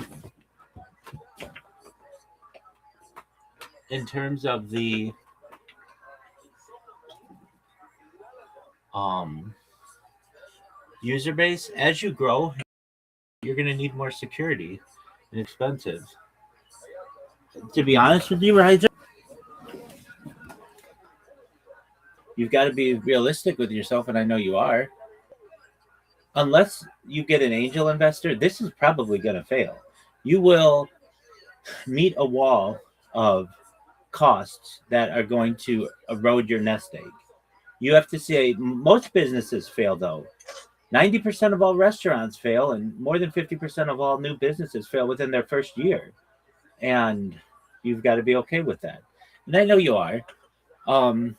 But you also have to recognize that, like, if I blow up or you're able to tap into somebody who wants to buy this idea, then the chances, then your business becomes really, has the opportunity to become extremely popular. And this is a nest egg or whatever you want to have. So I'm just kind of warning you that because of the cost of this stuff, chances are it's going to fail. You recognize that, right? What costs are you referring to specifically? Just hosting all the data. You're gonna, if it might cost you $1,000 a month to just host all the data of everything. That's $12,000 in just for your first year.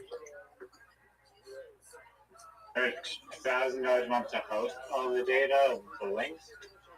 Yeah, it could be, especially when you get into like having someone's profile picture and everything.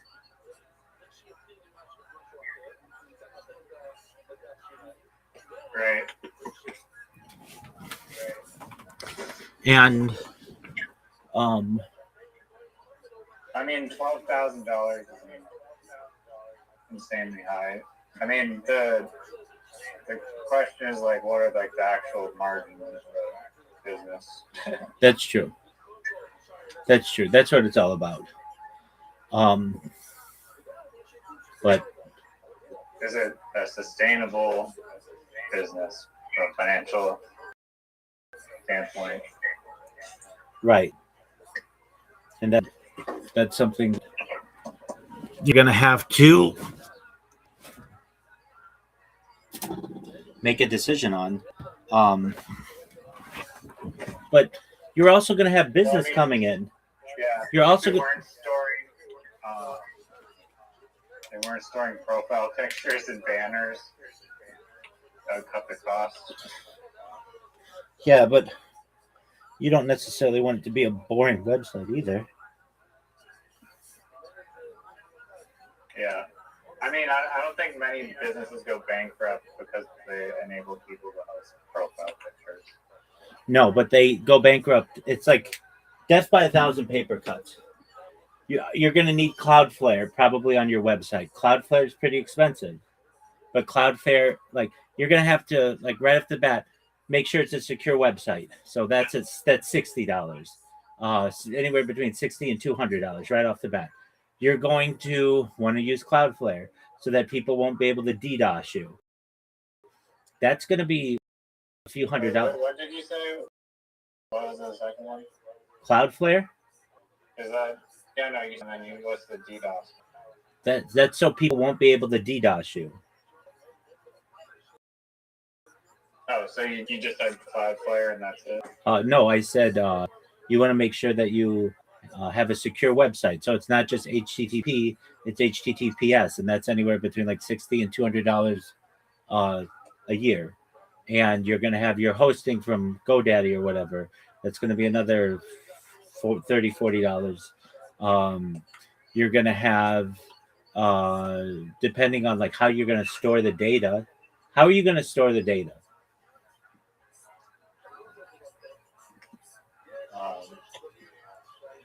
Probably. Database. Yeah, but where's that going to be stored? Probably Amazon or Google or yeah. Okay, now you're going to get into some big bills. So you got to be careful about that. Like now you're looking at Amazon Web Services, and to just create it, you have to have like it connected, and you're gonna be looking at a couple $100 a month just to like get into the game. And so, and then it just goes up from there. What else are you gonna have? Well, to connect Google might have a cost to connect, like, so people can log in with their Google account or their Facebook account or any of that stuff. So I think that it's like a one-time integration or something, but it could have changed. It might be monthly. You have to pay for that stuff. What else are you gonna have? I mean, your internet costs. You have to make sure your website runs really quickly. So, who are you hosting it through? Can it get? Is it as like, it's one thing to have a website that gets 15 hits a day. It's another one that gets 15,000 hits a day. And you're going to need, like, how do you like, you can put, like, basically, okay, here's a good one. If you give people the ability to put links in, who's to say somebody can't just put a drainer link into your website? So you need some kind of protocol to be able to detect malicious links, or or it has to be, you can't put in custom links. It has to be from one of the big places, Linktree, YouTube, X, something like that.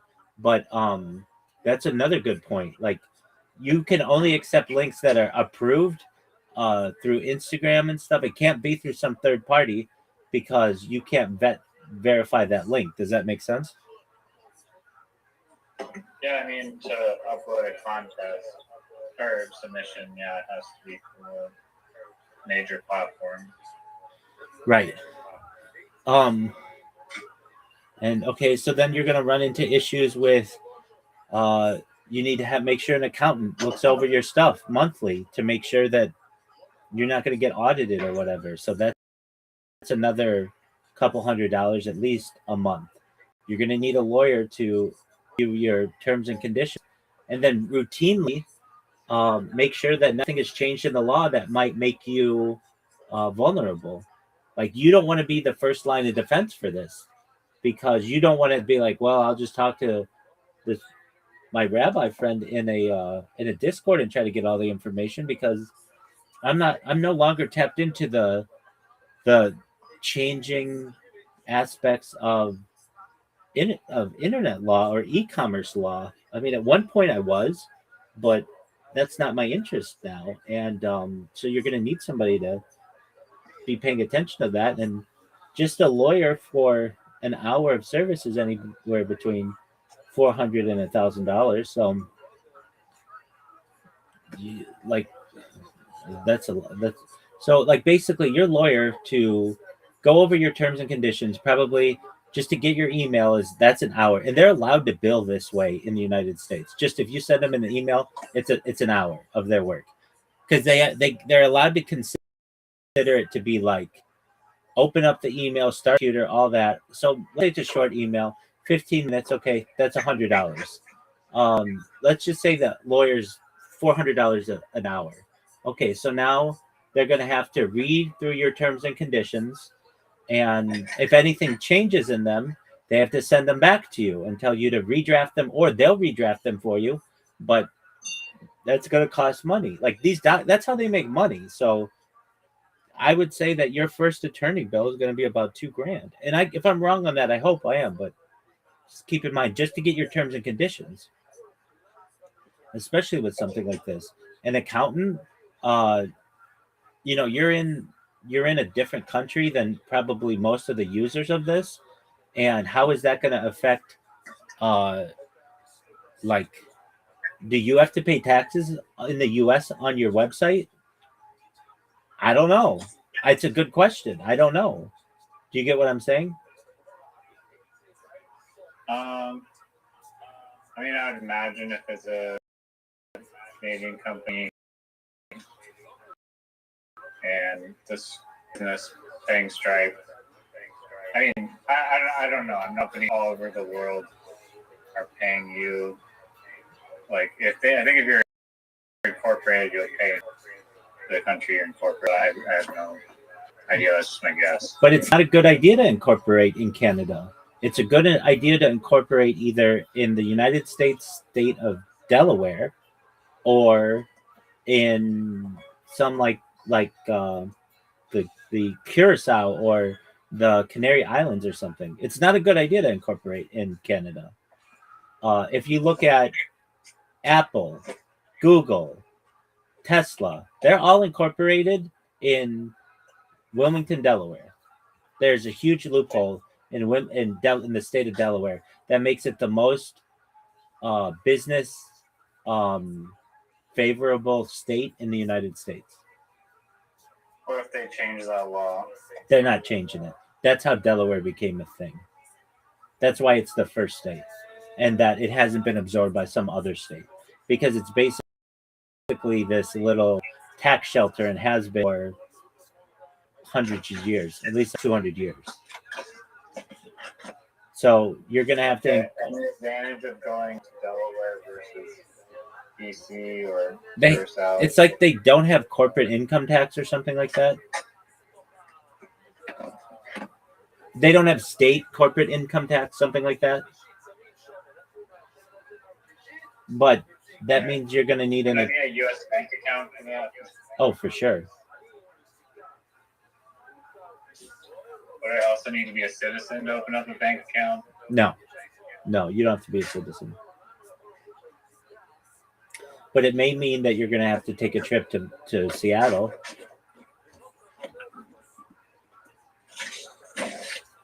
Okay. I take it Seattle's the largest city, or whatever, Vancouver, Washington, something like that. Just something on the other side. But that's going to be at least a day. In terms of why Delaware, why is Delaware such a corporate-friendly state?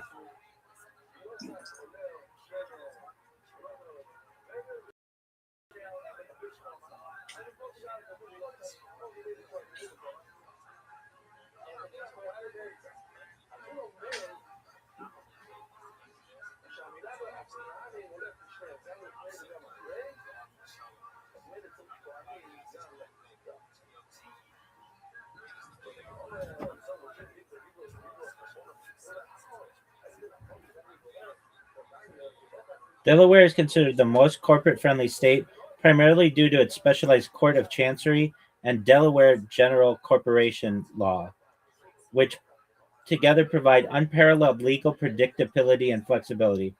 More than 60% of all Fortune 500 companies and over 90% of all U.S. public companies incorporate in Delaware. Not because it's a tax haven, but because its legal infrastructure offers stability and expert adjudication. Yeah, but it's very tax friendly as well. If I said tax haven, maybe I misspoke. It's just they still have some corporate tax, but it's like the most advantageous of all the states. There's a reason why 90% of all U.S. public companies incorporate there. Key advantages include. Is there some? I mean, I don't think that there's some law like you can do business in. I mean, I guess Stake.com is specifically like a gambling website, and the gambling websites are all in like Curacao because they specifically have pro gambling laws built in there. Yeah, if I were you, And I'd do Canary Islands. There's one building in the Canary Islands that has like 10,000 businesses. It's one small building. It's very famous. There's one in Delaware as well. You have to include like the little stamp or whatever on the outside of the building, so it just looks like a giant like postcard. Who says that?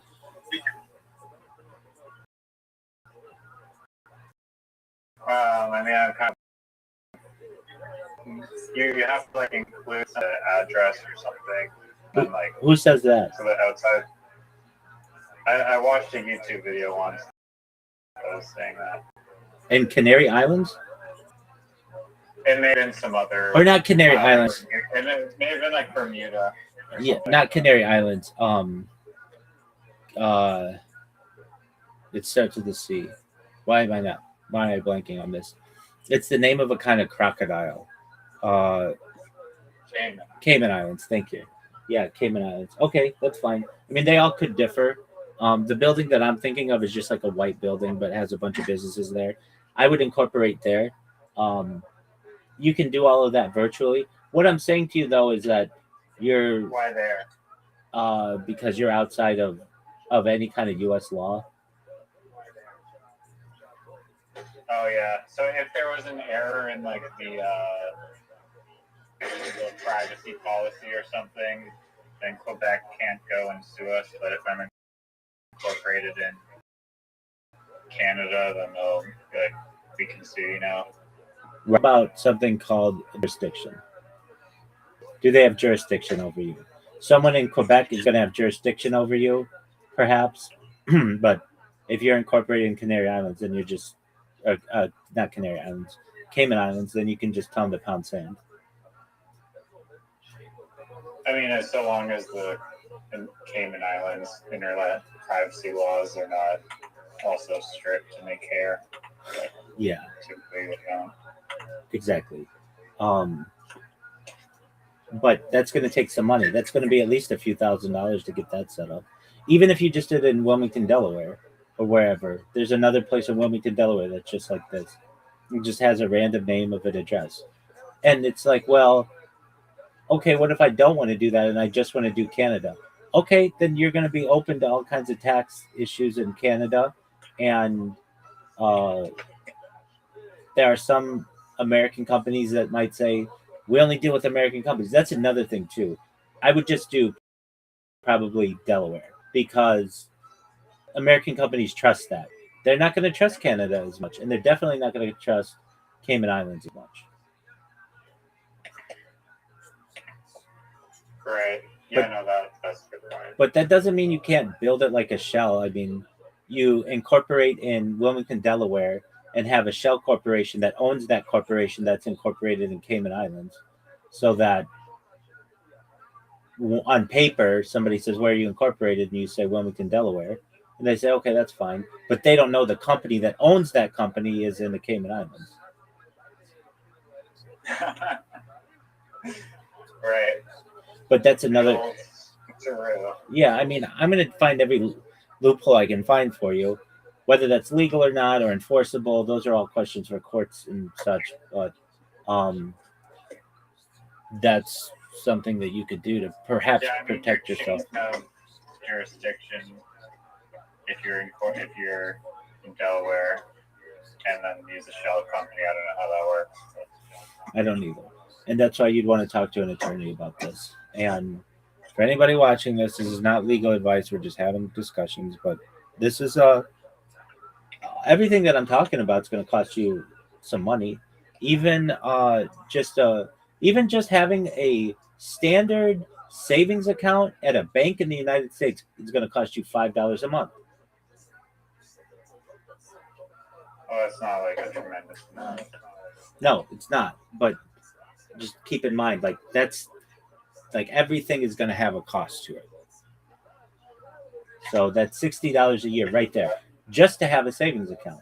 That doesn't include necessarily any kind of checking that you're going to run into, purchasing of checks for the business, because you're going to need that. Why do you need checks? Are we doing hands on a hard body competition?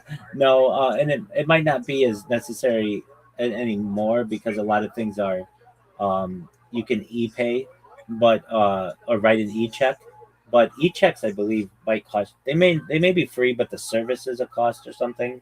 Why would you need a check? That's a great question.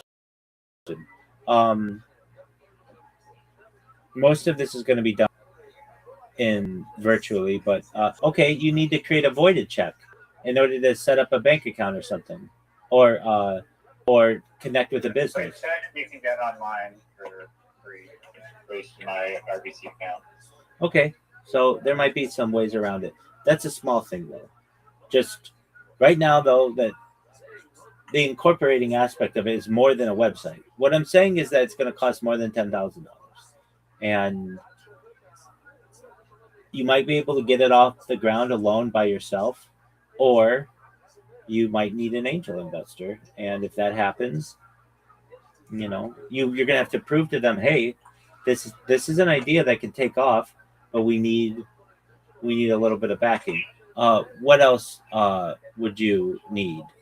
Off the top of my head. Okay, so you're going to be on Google Cloud. Let's see how much a database is on Amazon Web Services. How much is it to store like a database of, let's say, on Amazon Web Services that is being queried 1,000 times a day on Amazon Web Services?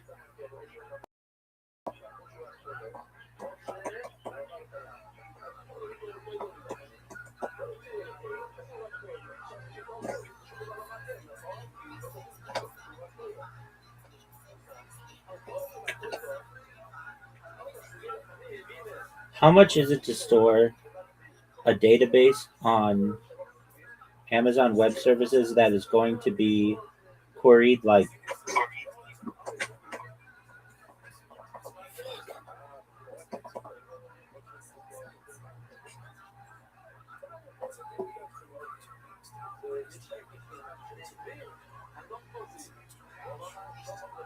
how much is it per month approximately to store a list of 10,000 users with profile pictures and links, each one with, let's say, 10 links and descriptions and such, that's created 1,000 times a day on Amazon Web Services approximately?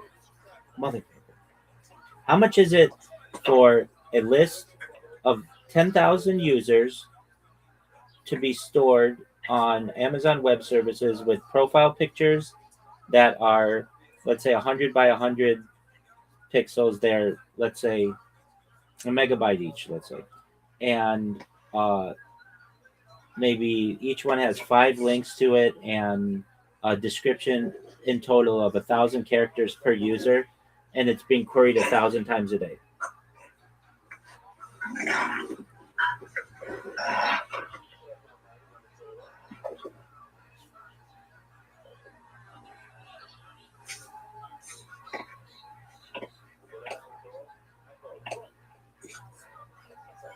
Okay, so this would be small, $5 per month, but just be careful because it can get really expensive really quickly.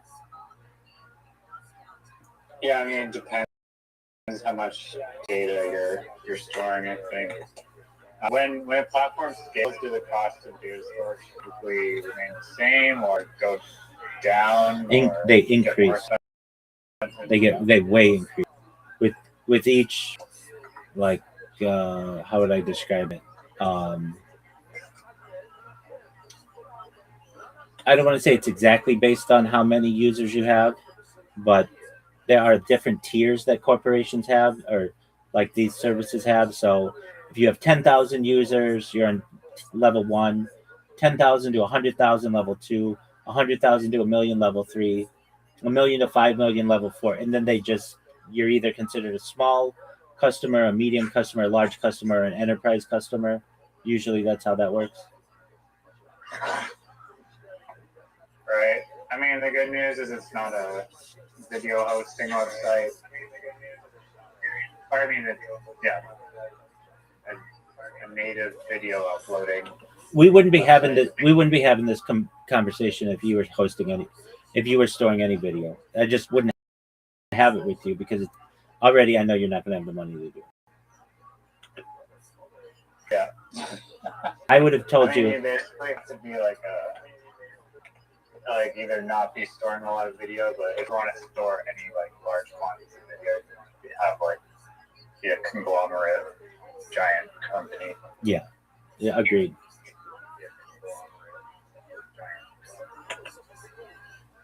But you're gonna. That's what the entrepreneur mindset is, and you're gonna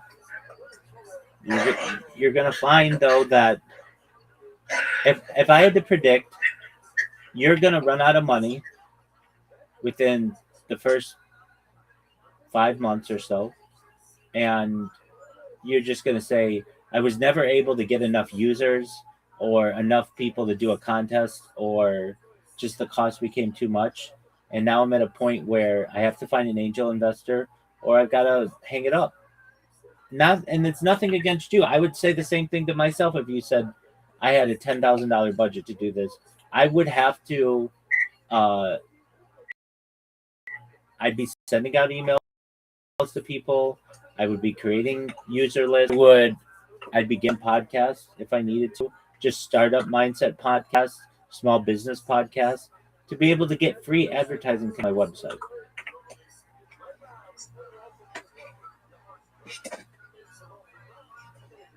Like basically, if it is a free way to advertise, you should be utilizing it.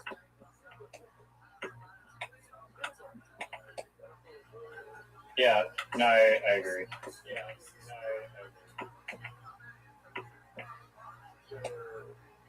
Raid Reddit. Raid Reddit? Yeah. What do you mean? Just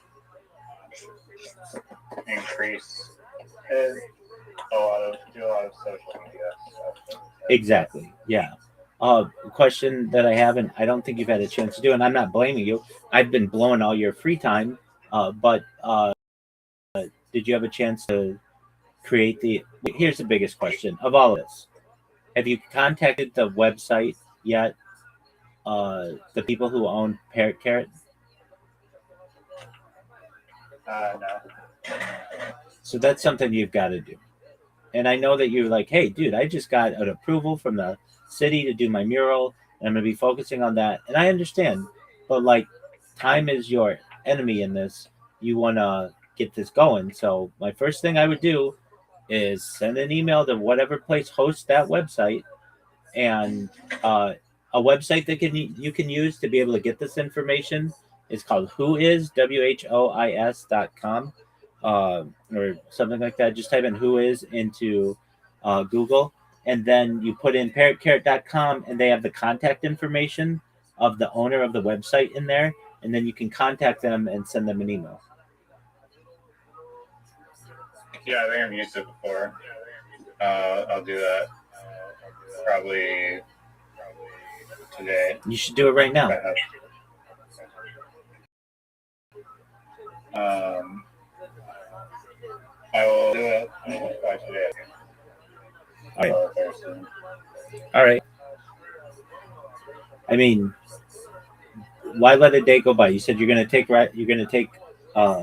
Yellow out to the bathroom around 5. It's 4:56 right now. You could literally go. I'll look up who is right now. Just who is. All right, I'll go there.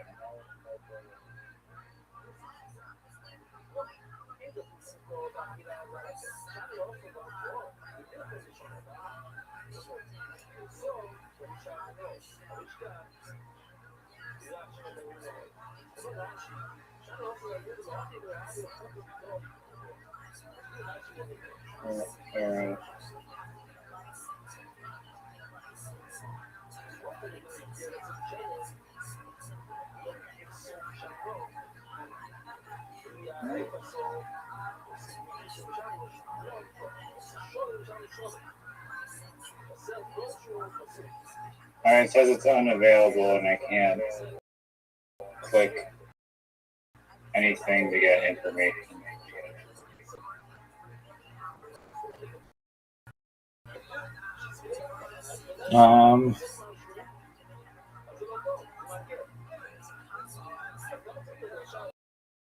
Okay, it looks like to me it's owned in Iceland.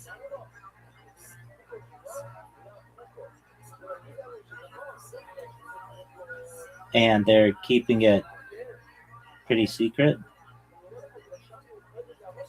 How did you find that out? ICANN.org, ICANN.org. Okay.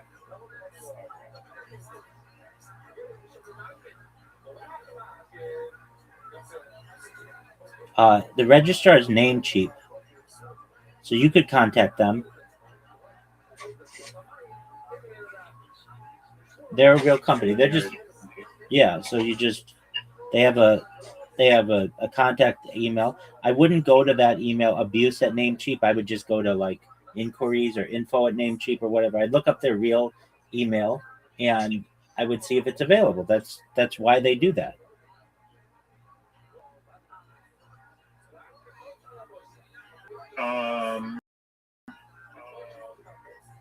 I'm on. Okay, yeah. Registered in 2024, and I can make an offer. If I click that, it just says submit offer. It says may be for sale.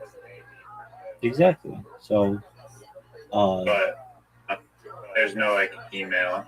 It just says make an offer. Okay.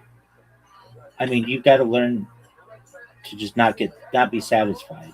You type in, what is Namecheap's contact info?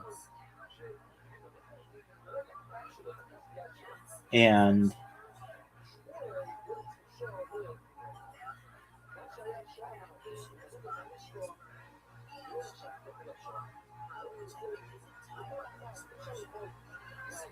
does this mean that Namecheap is the actual owner?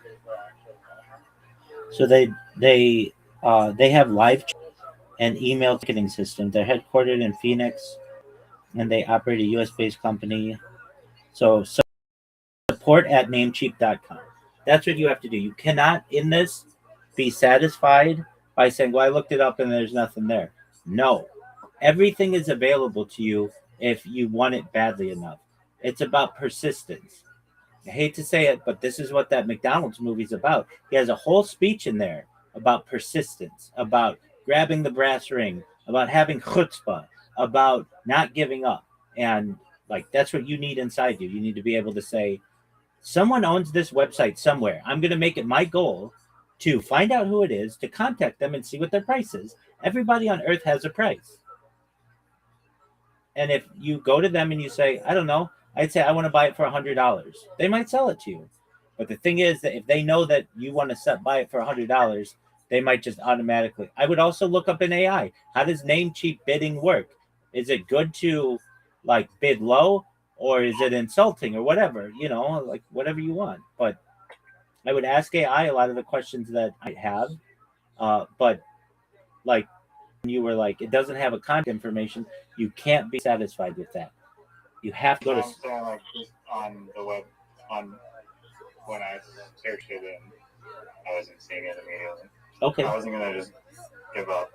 Absolutely. So they have pre-sales, sales at Namecheap. They have account access at Namecheap, billing, payments, billing at Namecheap, domains support at Namecheap, hosting support at Namecheap. But here's a good thing for you, Riser. The fact that they have it and it's not somebody else's website is really good for you because they're in the business of selling these things.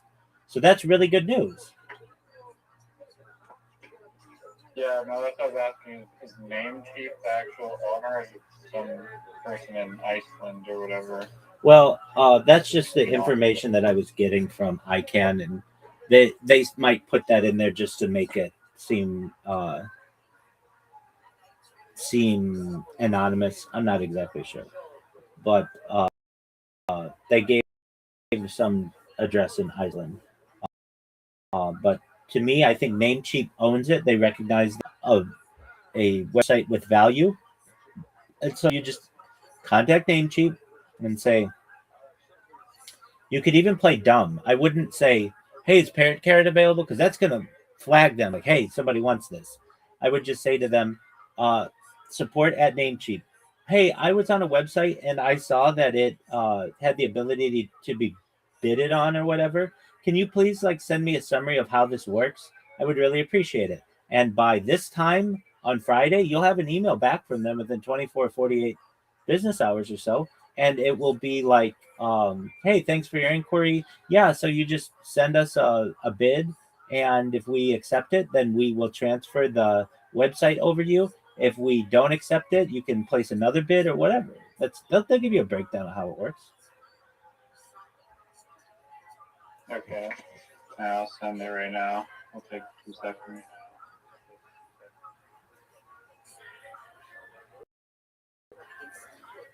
And that's what I'm saying. You can't be like, I might send it today.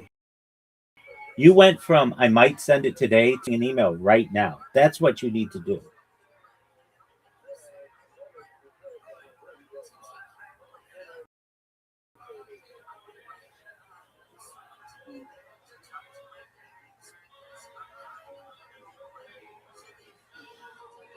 But don't mention the website. Okay.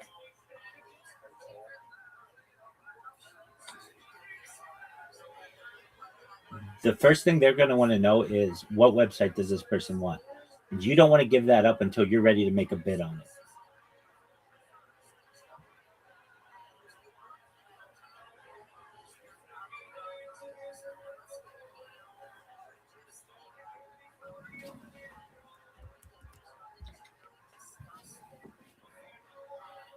I saw on the website that there's a bidding option, and I'm curious about how that works. That's okay. Can you please send me more information about that? Yeah, but before that email, I would look up in AI what the real answer is so that you have an understanding of what it is, and then you're like in a good spot mentally to be able to be like, okay, now I know what I'm expecting from them. And if they tell you something different than that, because sometimes companies do, that's going to flag you. So I would look up in AI before I sent the email. Hey, I saw something's available perhaps on Namecheap.com. How does this work? Is this I've seen it all over the internet. It's big. It's like GoDaddy. Is this available? How much are websites there usually? What should I bid if I given that opportunity? You get what I'm saying? Yeah. So it works like a traditional online auction. Types of auction. I don't think this one was a auction necessarily.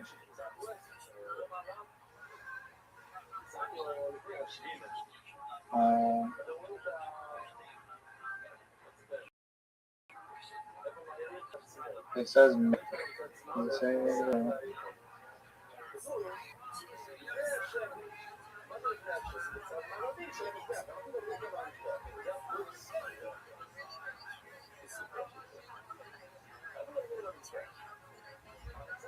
this domain is not listed for sale, but you can still make an offer. Exactly. Domain agents will track down the domain owner, present your offer, and bring them into the negotiation.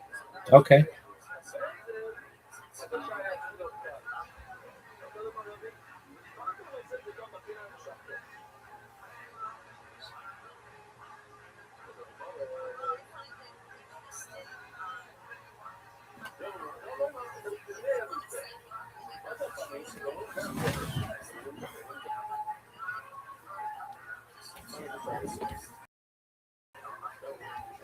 Yeah, so this doesn't, I don't think this is this is not an auction.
Okay, while you do that, I'll be right back. I'm going to use the restroom.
What did it say the bid should be?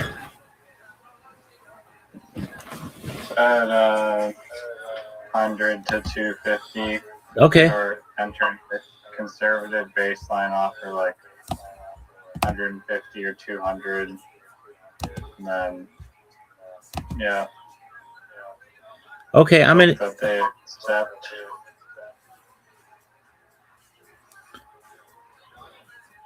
I'm in agreement, and I think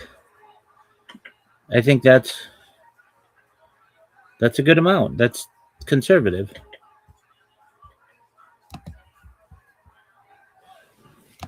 Yeah.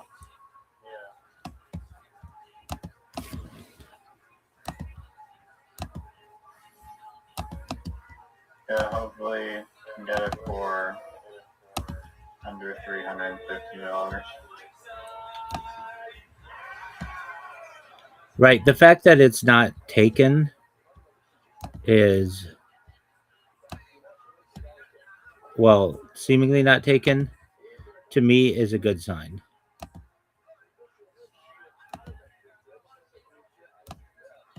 Yeah.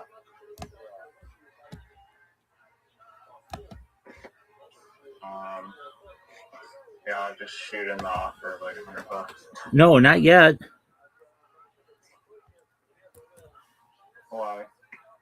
Ask them how it works.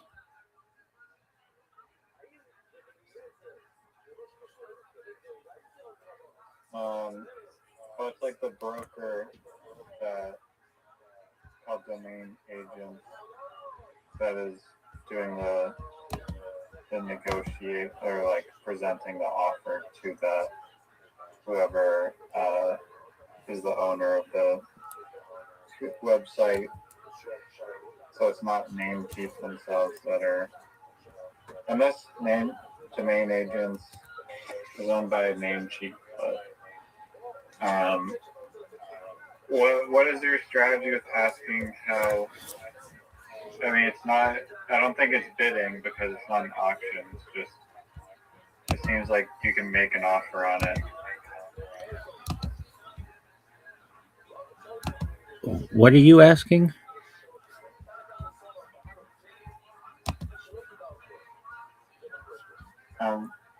Is domain agents owned by Namecheap?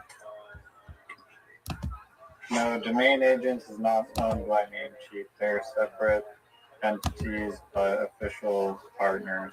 Like, what is your strategy for emailing Namecheap about getting information on how to use the offer amount thing, submit offer through domain agents? Are you asking me that question?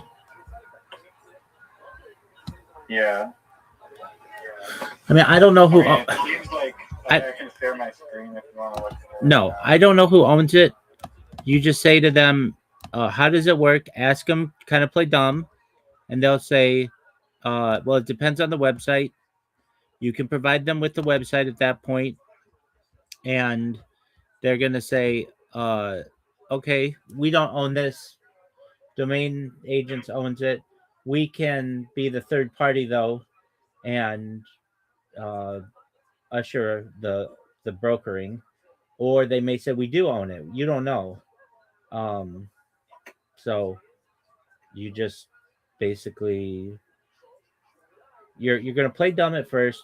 Ask them to like open up the conversation with your email. They're gonna ask for the domain. Once you're comfortable, you send it to them, and then they will say we own it or we don't, and they'll tell you how to go about it. If they don't, and they're not just gonna let you go. You're a customer now, or you're a potential customer. So they're gonna say to you, yeah, it's $350. Okay, cool. I'll buy it right now. And then you do. And then immediately thereafter, you go to Linktree and get Parrot Carrot and all that other shit that we've talked about. And you start building out your social media. Now you've got a business.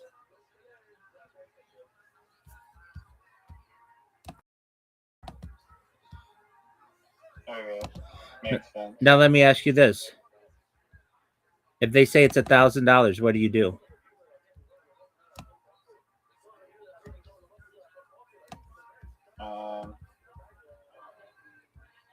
Rebrand it to Parrot Carrot later and buy like some domain like the Parrot.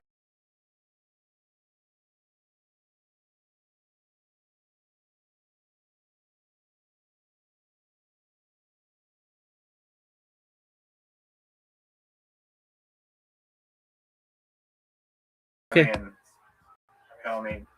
think you'd be able to probably get the money before someone sees theparrotcarrot.com and then buys the website for $50,000 just to fuck you. Yeah, or you could just get parrotcarrot.ai or parrotcarrot.io or something like that too. It's not the end of the world if you don't get .com. Ideally, you'd like it, but if you don't have the money, I would say if it's $1,000 or less, I would buy it. It's worth 1/10 of what you've got. But if it's more than that, then you hold off. Yeah. Okay.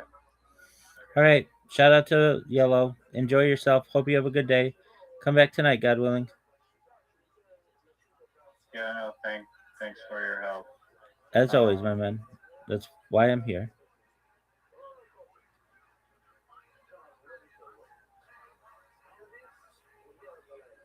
Okay.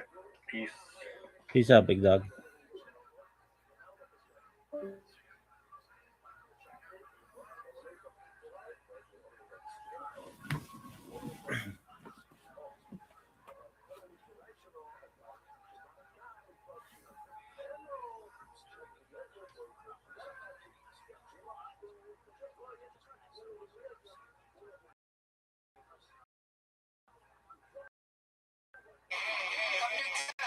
You guys want 10 jumping jacks in that?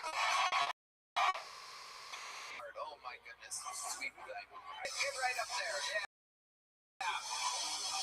This is Kill Tony.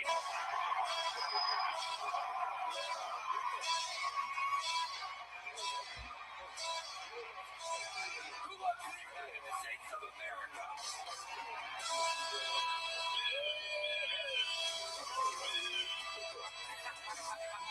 Oh, look, it's like on the side of women again. That was good. My pants ate stitches after watching that. Back to comedy we go. Ladies and gentlemen, we have yet another member of our unbelievable crew. It's a very small crew, believe it or not, that this entire machine operates off of.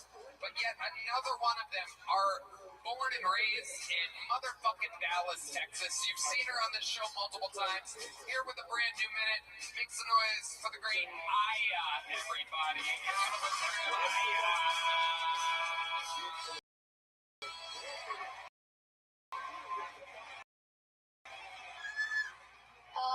Walk with my little cousin the other day, and he confessed to me that he thought that gay people were a waste of sperm. And that really shocked me. I didn't believe him at first. I thought he meant that gay people waste a lot of sperm.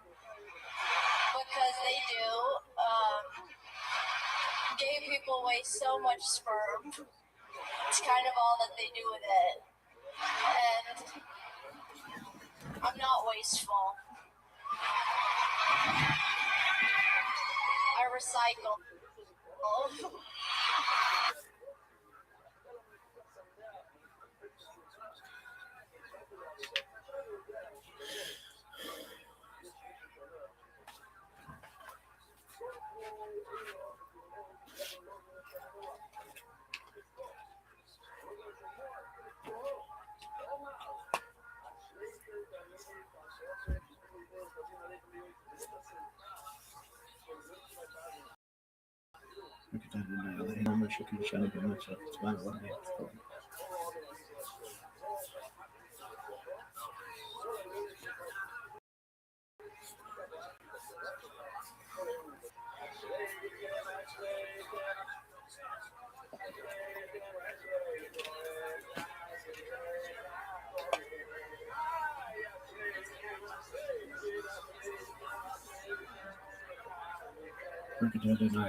Totally on bed.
Recycling feels like you're deciding your trash gets to go to heaven instead of hell. And sometimes that's too much pressure, so I'll just litter. Fuck it. Purgatory.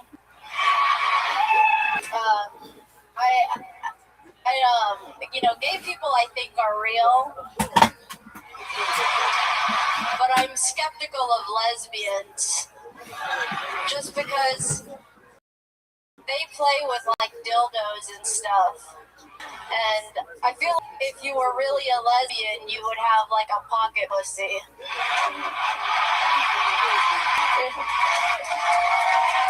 Really? I love it. Dallas' own, ladies and gentlemen.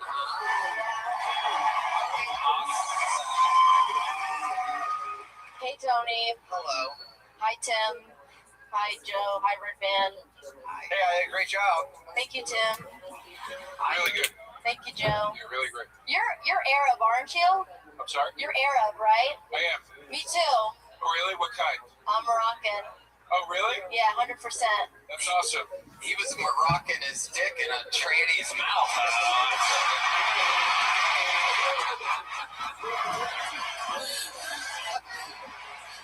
The dog's out of the bag, if you will. What happens in Egypt stays in Egypt. Oh, I thought that happened to you in Vegas. You what? I thought that happened to you in Vegas. Yes. Oh, okay. Did not stay in Vegas. But no, Joe, you're an Egyptian, right? I am Egyptian. Mostly. Wow. Yeah. Wow. Yeah. Yeah. But I don't exploit. Right. Yeah, I just walk around like a dumb white. And get me nowhere in this career. I always knew you were Egyptian because anytime you would weep the men through dick sphinx. Because you were banging trannies in the ass. Yeah. Sphinx instead of stinks. Anybody? Everybody. Finally, someone gayer than me on this show. Someone that's actually kind of gay. Speaking of which, Tony had a fruit platter in his green room, but he didn't eat any because it would have been cannibalism.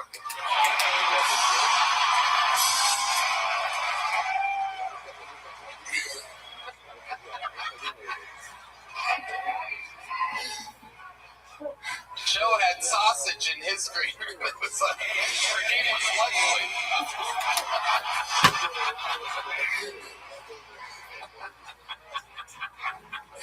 We're having fun here. This feels like home. I love it. I love it. You are just really you. You are, for those of you that might be wondering, some of these people, they kind of like amp up and do a character-ish thing, or like do a, for example, being retarded. Yeah, exactly. Like, for example, Colt, who we work with all the time, he's never really like, hey, Tony, I gotta tell you.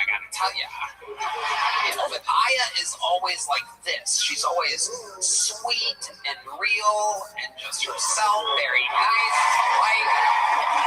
And then there's this amazing stand-up that you do that is so smart. Like, I've never thought of that fucking pocket pussy thing. I thought my brain had kind of covered everything with lesbians and dildos and all. Yeah, they should have one like that they eat for the love of the game.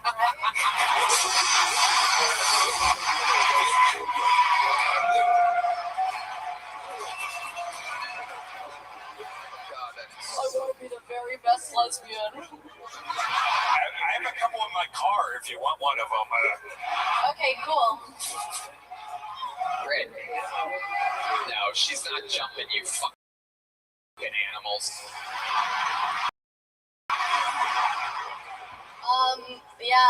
Jump. No, I'm not gonna make you jump, Aya. You're too sexual for that. Are you gonna ask me where I'm from? Where are you from? I'm from Garland, Texas. Oh my goodness. All the Mexicans. How many goddamn neighborhoods does Dallas have? It is a lot. It's the 17th fucking neighborhood that somebody said. Yeah. Dallas and Houston are two of the weird. They're like their own fucking states. It's very bizarre. So what's Garland known for? So Oh, the place is interrupted. okay, so Bunch of homos. David Koresh went to my high school. Wow. Name drop. Not to brag or anything. Wow. In the end, you both ended up burning down the house. Oh, okay. It's like a good thing you had a good set. I thought you were being racist for a second. Better Rush burned down. Yeah, his house burned down. Yeah. I think I'm right. Nobody's reacting. Okay. Hi, anything else crazy we should talk about before getting you back? Okay, I had a question for D Madness actually. Ooh, very exciting. I love this. Okay, Yes. Hey D. You have a mic for D? Is that one? Do you watch porn? Ooh, good question. Yeah.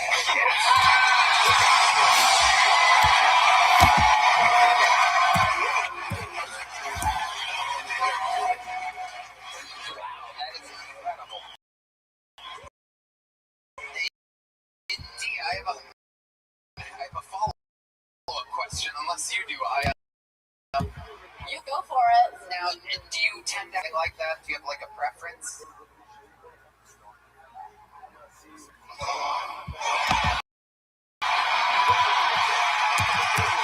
Unbelievable. Their voices are like black voice or.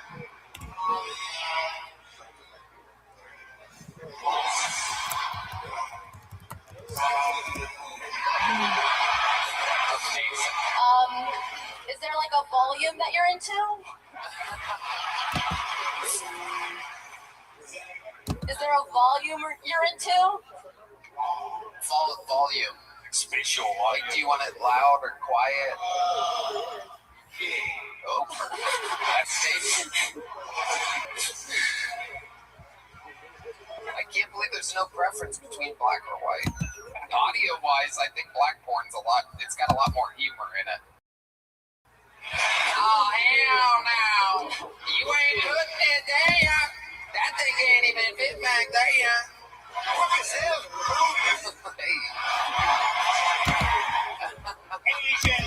Wait a minute, that sounds like a black woman. That's right. Oh, okay. That's what I was doing. I wasn't expecting that from you. D, I don't know if you know anything about D, but if a dude talks during his porn, he has to start all over again. This guy he's the known resident homophobe on the show. Normally he takes one of his pee breaks when anyone's being slightly gay. The fact that he found out DeRosa got sucked off by a tranny at last year's Skankfest means that he's never going to be able to look Joe directly. He never did before, so... How about a hand for the great D Madness, everybody? And you're a saint. So much fun. One of the best fucking... I just love it. The energy around Aya, she's definitely going to be doing this for the rest of her life. That's a fucking little starlet you're seeing right there. You get to watch people grow here on Kill Tony in real time. Normally you don't find out about these people till they're 15 years into their career, 10, 15, 20 years. Only on this show do you get to watch people start, get better, go through it, maybe, have a tough set, get great again. Back to the bucket we go, ladies and gentlemen. Your next bucket pool's name is Tomek Kolecki. That sounds familiar. Kolecki, everybody. Hi, hello Dallas and hello America. Hi, I'm Tomek Kolecki. I'm from Poland. I just arrived to this country 1 week ago, so I have very strong accent, and because of this accent, it's hard to get pussy in America, Because we don't have sexy accent. Italian people, sexy accent. French people, oh la la, want to see you pussy. Polish people, we sound like Borat.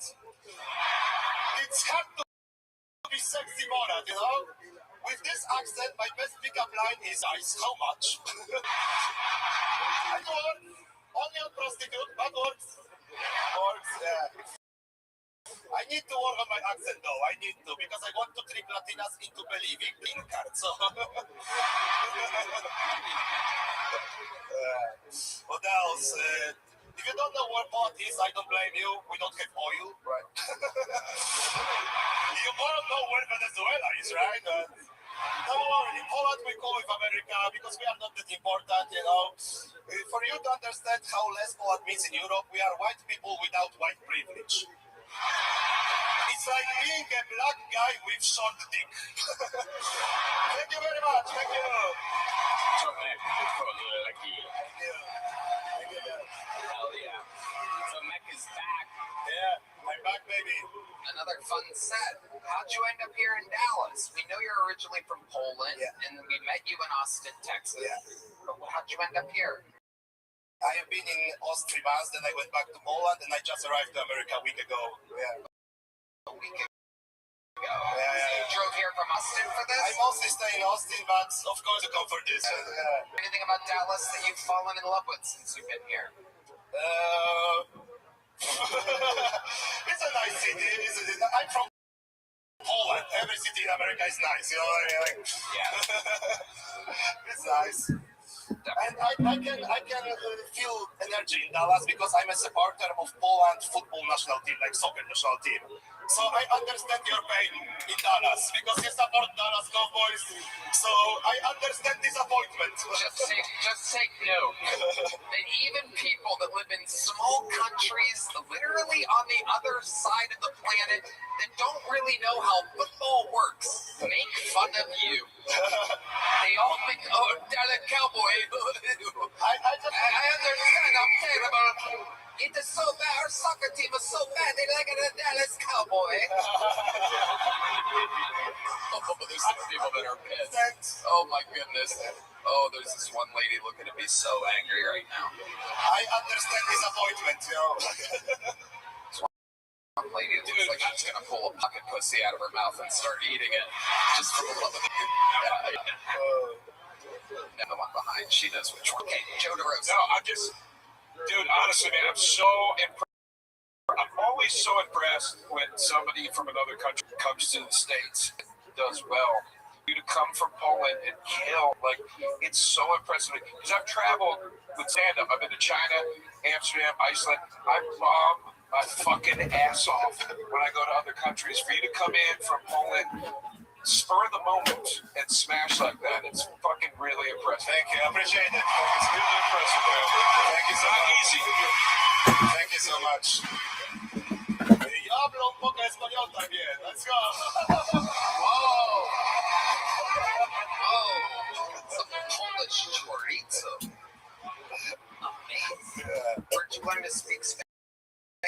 Well, why did you learn to speak Spanish? Are they invading Poland too? In Poland, it's mandatory to learn 2 separate languages, and everybody learn English. Another one you can choose. I'm not gonna learn German because Polish people have PTSD from German. So you just hear Scheiße, Scheiße. I cannot do this, you know. Spanish is easier, you know. Spanish is nice, like ooh la la.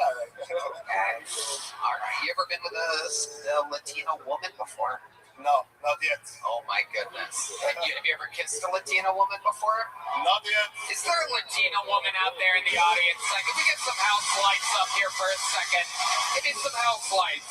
Is there a Latino woman that wants to make Kill Tony history and a Polish boy's dream come true? Stand up if there's a decent Latino woman. Is that a Latino woman right there? Come on up, sweetheart. This is how the magic happens. Only here. Only in the Kill Tony universe, everyone. Throw her up here. We're gonna have this. We're gonna have one of the bad guys from Indiana Jones throw you up here. This security guy here. Fuck. Oh my goodness! Look at this. I just need to. Your first Latina kiss. Make it a good one. Just 1 second. Oh Jesus Christ! Oh man. This is why we threw you guys on the trains in World War II. I have a girlfriend in Poland. Oh my God. Oh my God. Can I give you like? Oh my God. So Meg, I love my girlfriend. Sorry for that, but No, Tomac. sorry. I'm so sorry. Tomac, look over here, you stupid bastard. Look over here. I know, but Tomac, do you really think your girlfriend wouldn't get it if you kissed a girl on the show? She would be mad? Yeah. Oh, well, you're in trouble no matter what. Tim Butterly. Yeah. Right call. No, nobody wants that. Oh, you would. You know, Tony, I'll kiss this girl.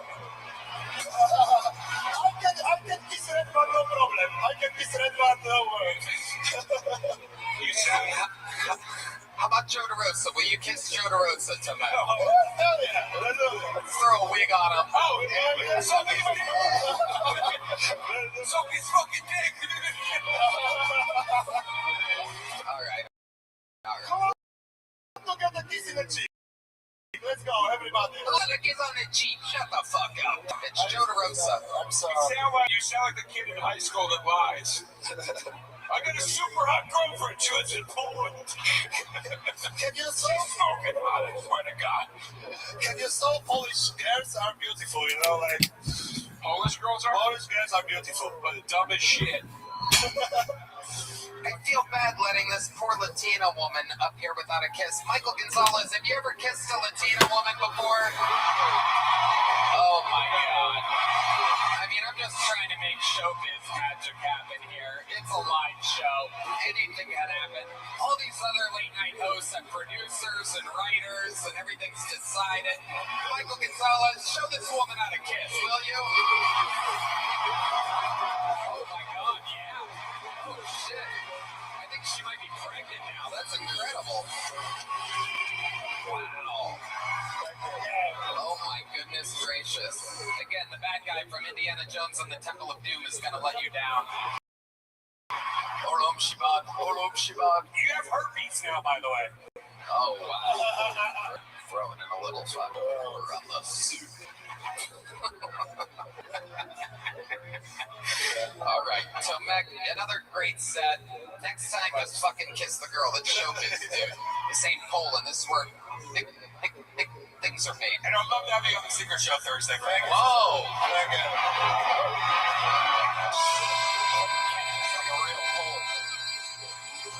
These Polish people, not the smartest. You know what I mean? There he goes. He's gonna go drop pictures in that book. Well, his girlfriend was okay with him going, I'm gonna spend $5,000 to throw my name into a bucket. But that was kissing the chick. Yeah. I can't believe you went fucking kiss that girl on a show where the whole fucking crowd wanted you to. Can you imagine going back to Poland? Age kids at least. All right. We have another one-word name. You guys still having fun out there? Make some noise for your next fucking Poland. Oh, DeRosa's gotta go jerk off. Make some noise for your next everybody. It's Jill. Get next on Kill Sony.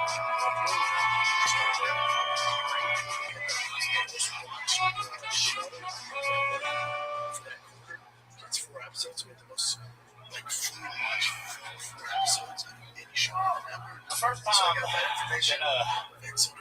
I read out in a crowd like this, it's gonna be like this. This is fucking crazy. But this month. So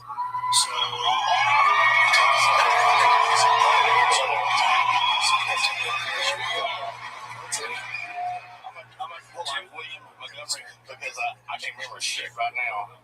But the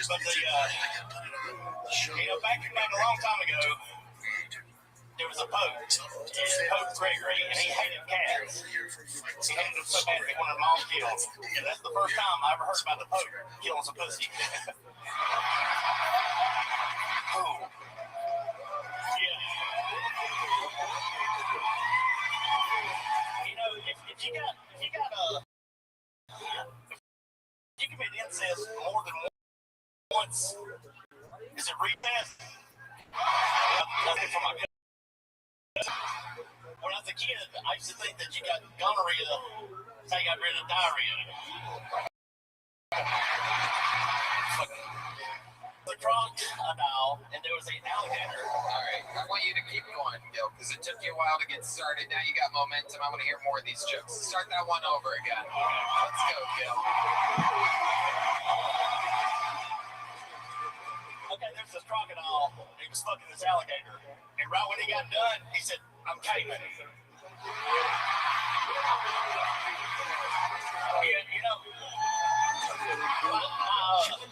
My girlfriend, she don't have sex with me because she said I look like the Lorax. I'm so broke that my goddamn EBT, my goddamn internet provider is chat EBT.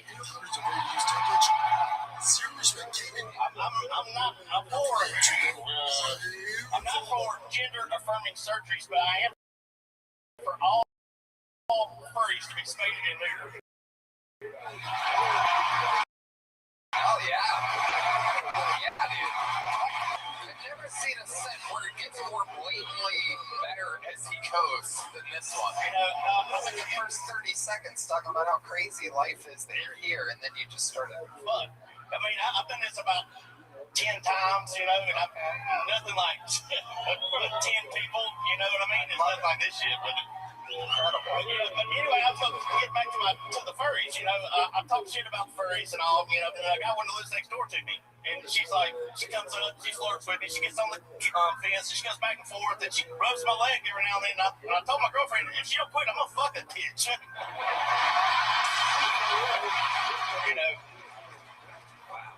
This is so cool.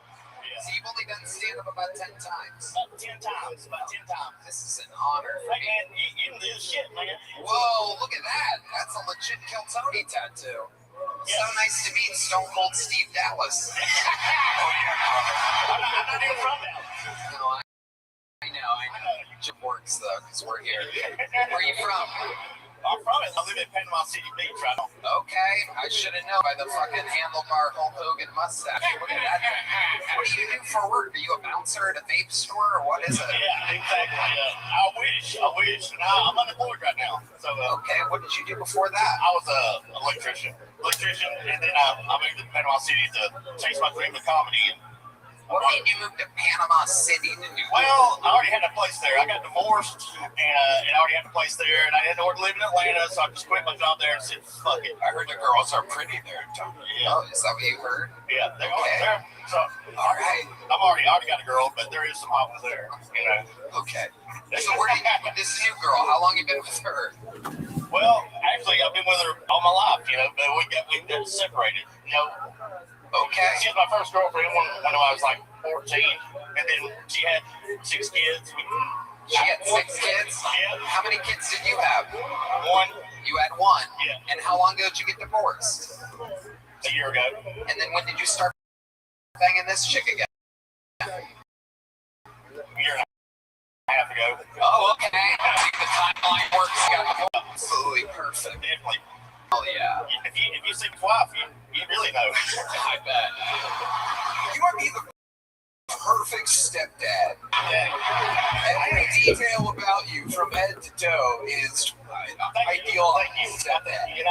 I appreciate that. I think that's a compliment. Totally. Absolutely incredible. What do you look like with the sunglasses up? You look cool as fuck with them down. Oh, shit. Cross-eyed. I'm not cross-eyed. No, we know. The alcohol's really hitting Redman. He mixes Red Bull and vodka, so he gets more energy and more stupid as the night goes on. It's an incredible thing. Perfect for podcasts. Anyway. Yes, sir. Yeah, it's incredible. How old's your kid? He's 18. Wow, so you're close to being the world's coolest grandpa. Female? No, he's a male. Okay, Redman, fucking play some funny sounds or something. Totally destroying this interview. You have no momentum right now. Shut the fuck up. Alright. Tell us something interesting about your skill. Your actual life history. Well, we're talking about my son, this is kind of fucked up to bring up, but we got into, had a little falling out. He stabbed me 3 times. Oh, my God. Same right here, too. I can't believe you're unemployed. I'm good. What exactly happened when he decided to stab you? What were you guys arguing about? His bitch-ass mama. Oh, my goodness. Yeah. That bitch. That bitch. What did she do this time? Well, we're sitting there, and we got all these kids in our condo. You know, just She has 6 of them. no, we just have one, but she is like the neighborhood mamas. Everybody come down to our condo at spring break from Atlanta. Right. So everybody, I'm cool then. Everybody wants to hang out. Oh, yeah, because you're in Panama City, fucking fresh puss. Yeah. All right, go ahead. But anyway, we're all down there. This is before I got divorced, of course. So we're down there. Divorce, of course. Of course. All right. And I got caught mouth a little bit, but anyway.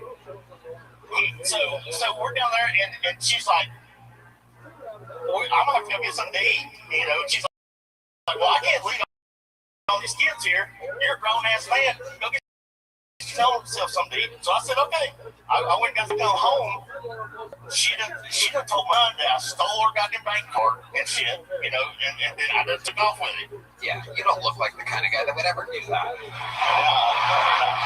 It was my bank card. You're damn right. Yeah. At the end of the day, you're the provider. What does that bitch do for work anyway? You know. You're damn right. Yeah. I fucking knew it. I knew it. Stay at home bitch. But anyway, let you tell us. We have momentum. All right. Stick with the sound effect. Man, I'm loving this shit right now. God damn it. This is so exciting. Jerome's as hard as a rock right now. I know it. He's looking at that handlebar handles. That must say you can hold a lot of cum. Gutters. They have gutters. Yeah. Oh, there he is. Oh, for the last 4, Brian Redband from the plate. All right, go ahead. So it was your bank card. Yeah. But you came home. Yeah. She said you stole her bank card. She don't even have a bank card. She has a skank card. Oh, goddamn. Anyway, she had it all around.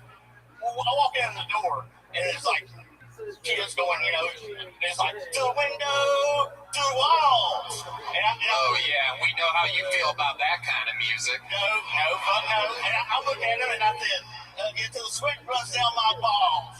And all the kids are like, oh! So I go over and I was like, hey, Blake, what's going on? She's like, you got my motherfucking card? I said, don't talk to me like that. Well, she already been talking shit before I got them, when I was gone. Got the kids all riled up because my son was Derek. Of course. And once she starts blabbing, then comes the stabbing. Yeah. We always say, I know, buddy. I know you, and you know me. We're a happy family with a big old hug and a kiss from me. We'll say you want me to. Let's go. When does the stabbing start? About 2 o'clock in the morning. Wow. And does he say anything before he plunges at you with a knife? Well, the music's so loud, I really couldn't hear me. He just stands in front of me. That's what that music tends to do. It tends to cause violence with people. This is a massive jump, by the way. Oh, yeah. From him jumping into a single car. Jump 10 real quick. Give him 10. Let's go. 1, 2, 3.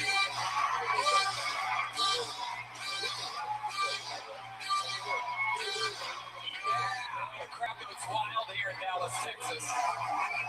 Easy breezy. Oh, shit. The roast is about to get 4 stab wounds. All right, so back to the stabbing. Yeah. Got stabbed.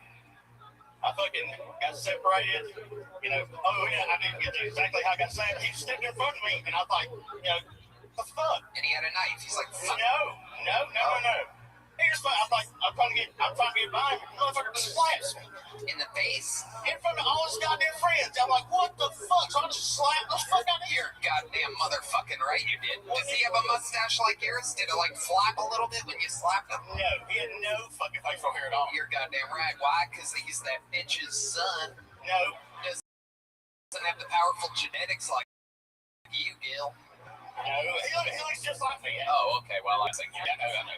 All right, go ahead. Then what happens? Well, then after he slaps me, I'm like, they go crazy, and all the kids are going crazy, and they're like, oh, and I'm just standing there like, motherfucker slap me. What the fuck do you expect, Right.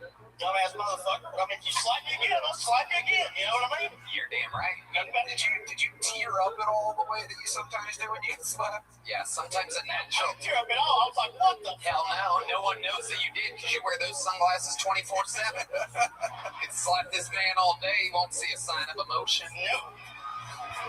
especially from a kid, you know what I mean? You know, we say in Panama City or wherever the fuck you're from, tears are for queers. Yeah, exactly right.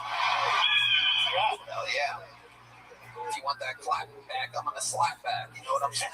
We got a lot of sayings down there. I have them all tattooed on my forearms. All right. Okay, so when did the stabbing start?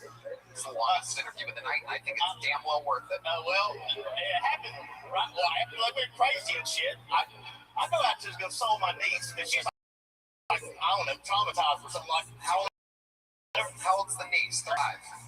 No, she's the same age. Okay. And like, her goddamn parents fighting, you know what I mean? Right. Like, also traumatized and shit. I'm like, what the fuck, you know? So I'm just trying to help her out because, you know. The niece is black. You're like Dedrick. Okay, forget it. Keep going. Stabbing. Let's get to the actual stabbing part. So I'll come back in the house after she freaks out, she leaves and shit. And I come back in the house and he's like, you fucking pussy, get the fuck out of my house. I'm like, who is that? The bitch again? No, that's my son. Oh, yeah, bitch. She got this head talking shit. Yeah. So then all of a sudden I'm like, you know, what the fuck, you know, get the fuck out of the way. I'm trying to go upstairs. Just go, pussy, you know. That motherfucker, about that time I just feel bap. And I'm like, boy, you goddamn boy didn't fucking hit me. About that time blood just started pouring down my side. I'm like, you fucking little pussy. And then they're all goddamn separated shit. I just walk upstairs. I'm like, what the fuck? You just walked upstairs, that's it? Yep. Stab wound in your skull? No, I'm talking about, wow, real nice. Once in the skull. Yeah. Wow. So you'll slap him back, but if he stabs you, you just won't go up to your room? I mean, you know what the fuck? I didn't have to. Thank you. Well, Gil, I'll tell you what, man. You know, you showed what the show is. You were nervous as fuck, clearly, when you let the pressure get to you, and then you fought it all the way to a great back end of the set and an unbelievable interview, Gil. Thank you, my friend. There he is, Gil, ladies and gentlemen. Well, we're coming around the corner. I have a few special treats left for you. One of them is happening right now at this very moment as I present to you one of the greatest golden ticket winners in the entire history of the show. A man so powerful that sometimes God himself says, wow, that guy is good. You've seen him open Kill Tony more times than any other golden ticket winner. He has more spots all time than any other golden ticket winner. Ladies and gentlemen, the undeniable force that is Martin Phillips.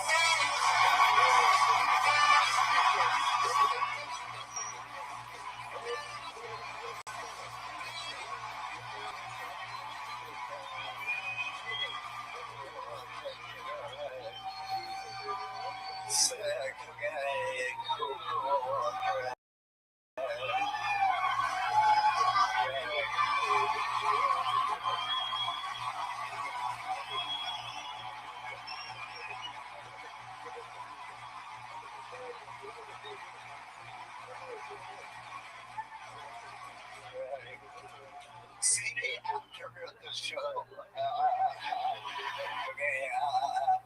I could never be a surgeon for other reasons. I'm very squeamish, so I feel like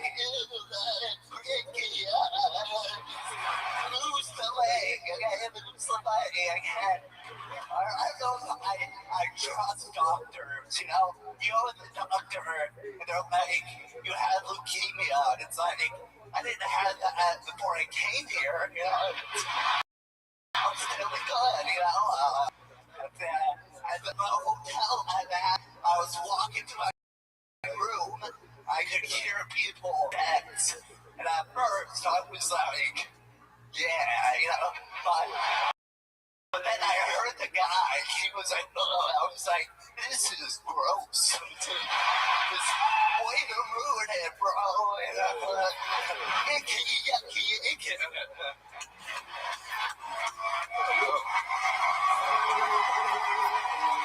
Martin Phillips has done it again.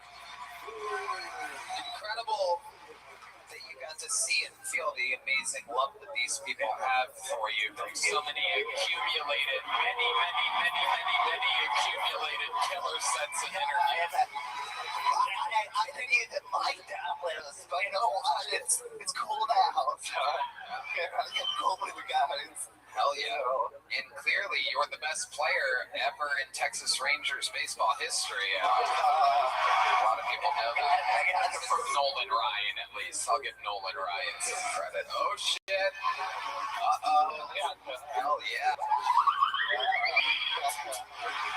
Yeah. Well, the king of the buns over here. True. The king of the buns. Well, better be. I'm curious, did you try any sports as a kid? yes, I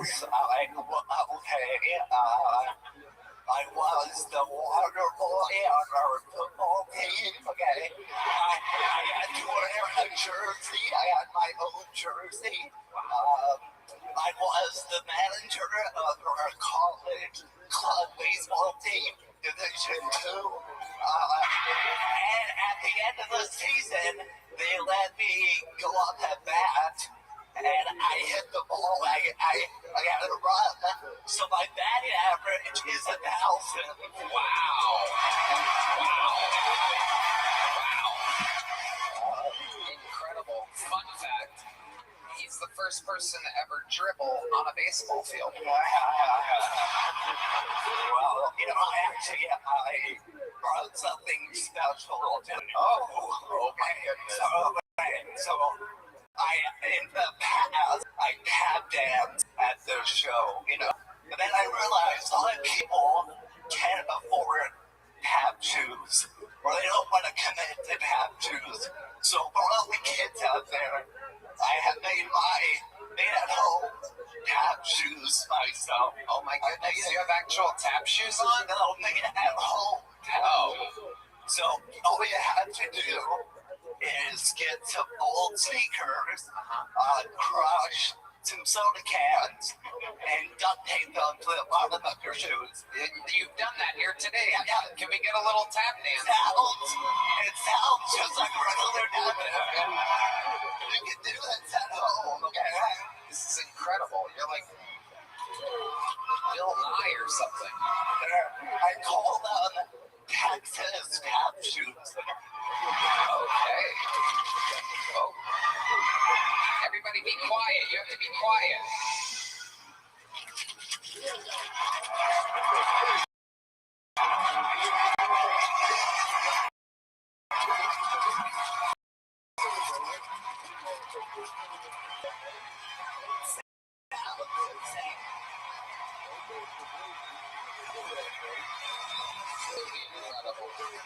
Anything could happen here on Kiltony. I literally can't tell the difference between that and good tap dancing. Uh-oh. Dallas has spoken, ladies and gentlemen. I think we gotta put the mic down on the ground one more time because these people want 10 improvised jumping jacks from you, Martin Phillips. We gotta give Dallas what they want. The tap shoes on? I mean, yeah, let's just give it a shot here. We'll see how it sounds. It'll be great. Just any form of jumping jack is going to be fully acceptable here. I can do a fucking jumping jack. Yeah, it's okay. Perfect. Here we go. Count them out. 10 of them. 1, 2, 3, 4, 5, 6, 7, 8.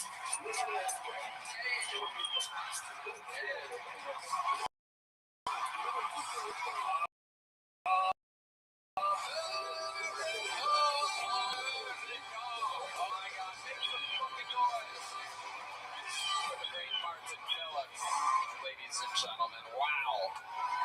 Another great set, another great interview. He's batting 1,000 on Kiltony as well as his Little League career. All right, back to the bucket we go, ladies and gentlemen. Make some noise for another Dallas bucket pull. This is Stephen Taco, everybody. Stephen Taco is the name.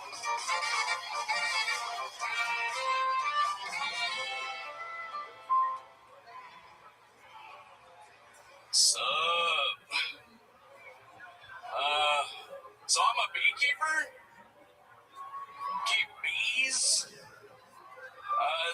interesting thing about bees, though, is I didn't know that not all of them make honey, right? So I beekeep the Western European honeybee, right? Makes honey. But then there's like the Africanized killer bee. They make crack cocaine.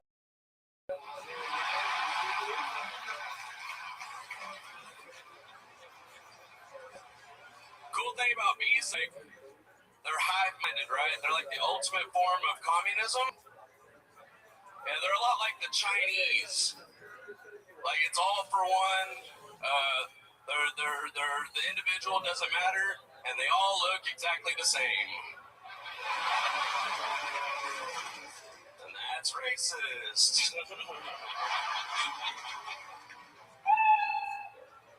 All right, Stephen Taco. Welcome to the show, Stephen. You've been on before, right? No, sir. First time? Yes, sir. First time ever even signing up. Wow, how long you been on stand-up? About 6 years. 6 years. Where at? Fort Worth. Okay. You know Fort Worth well. Again, hyenas? Yes, sir. Yeah. It's great. Yes, sir. Love it. So tell us about your life. What do you do for work? So I'm a beekeeper part-time, and then I'm a server at Risky's Barbecue in downtown Fort Worth. Fuck yeah. Risky's? Yeah. That's what Joe calls a blowjob at Skankfest. Food you ever handed me would consider risky. Wow. So how did you think? So my uncle's been doing it for like 15 years, and he's been trying to get me into it, and like for the longest time I was like, fuck that, I ain't fucking doing bees, you fucking out your mind. And then I went with him to a farmer's market, and he made like $1,000 in like 4 hours. So I was like, fuck it, let's slang some honey, dude.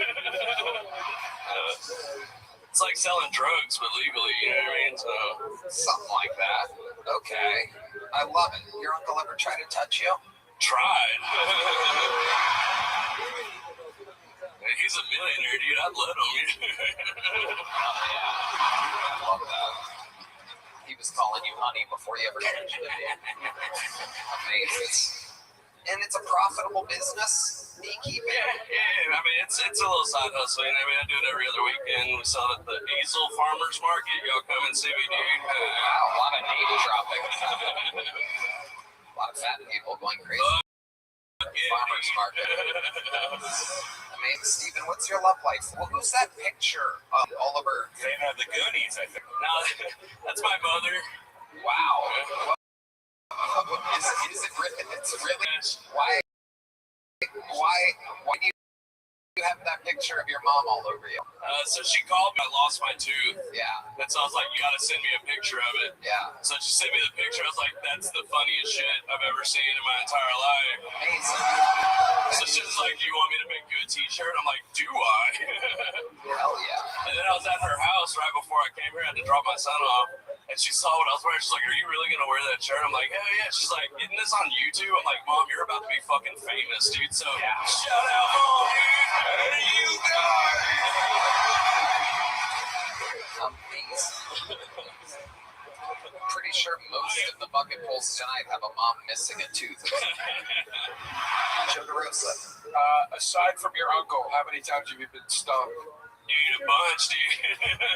Like my bees, I mean. Does it happen a lot? A lot, dude. Yeah, they don't like me. I don't know what it is. Probably me fucking stealing all their fucking honey. But like, what's the most like you ever stung? Like, how many? You know? I got stung like 8 times in my hand through the glove. We got a new species. It's a Russian species, and they're fucking aggressive, dude. Russian bees? Russian bees, dude, yeah. God, what could possibly go wrong? We had some Italian bees, but they're real fucking calm, but they don't make a lot of honey, so we're like, let's get some Russians, and they are fucking workhorses. They're fucking soldiers, bro. They're drinking vodka, getting into bare knuckle hitting boxing matches, doing Russian shit. Absolutely incredible. I'm surprised the Italian bees were calm.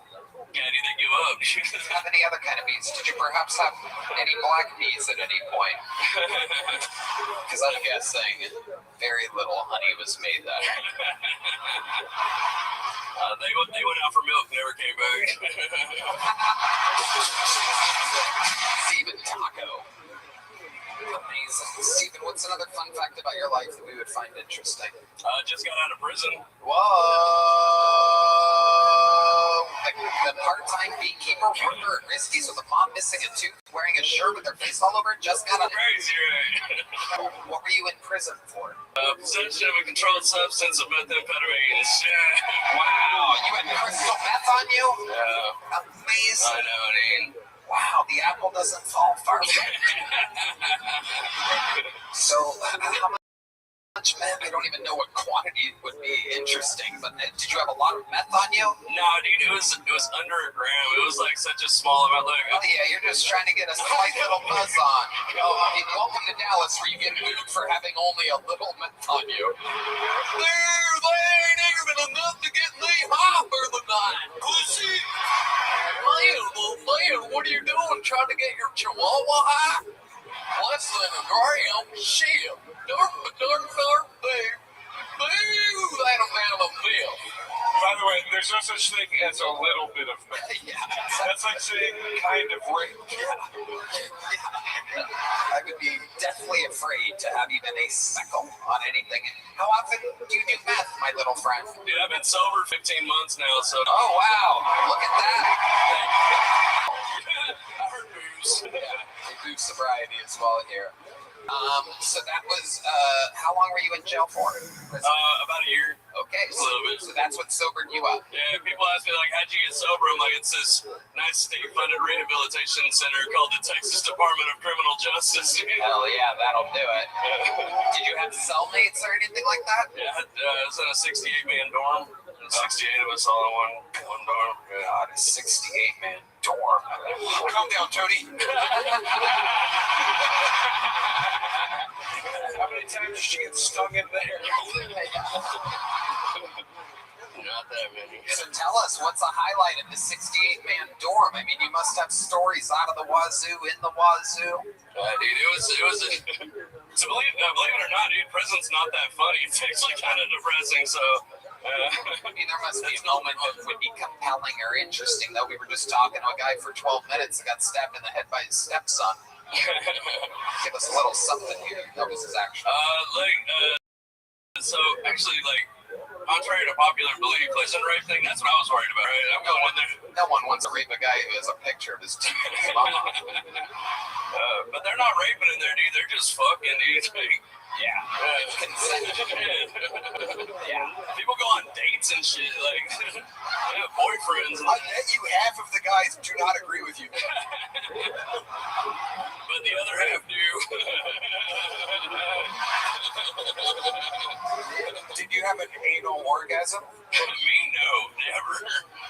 What's the wackiest thing? Did you jerk off when you were in prison? All the time, dude. So how do you do it? How do you do it without like other people being like, "Hey, stop that up there"? It was pretty courteous, dude. So we had like a shower list. You put your name on there, right? And so like, even though it was like a big shower, we only went in there one at a time.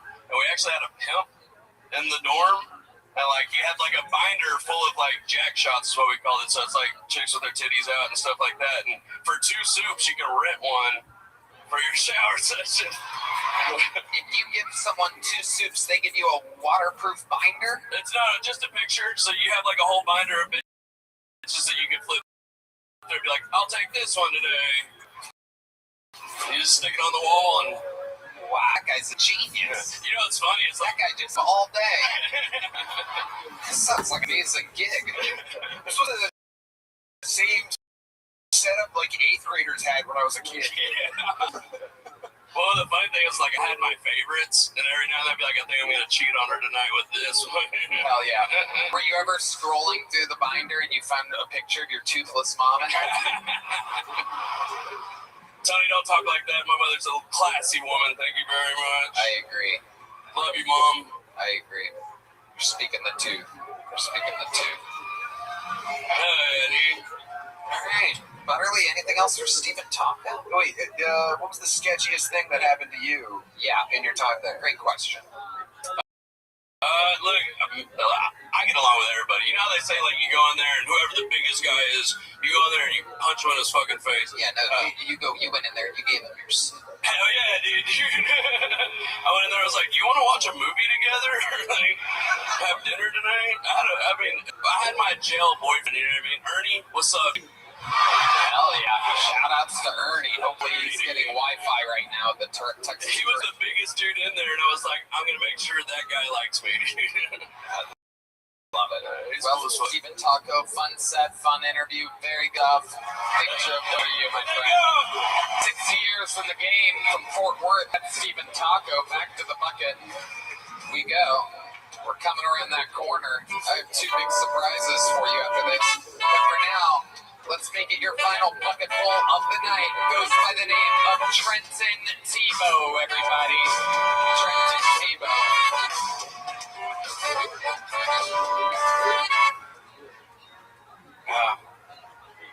I lost my virginity to a female magician, and that really complicated sex for me after that. Because it's like, what do you mean your clit's not behind my ear?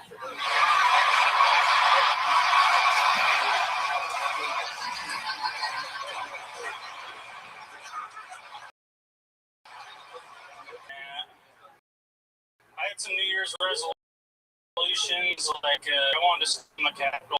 I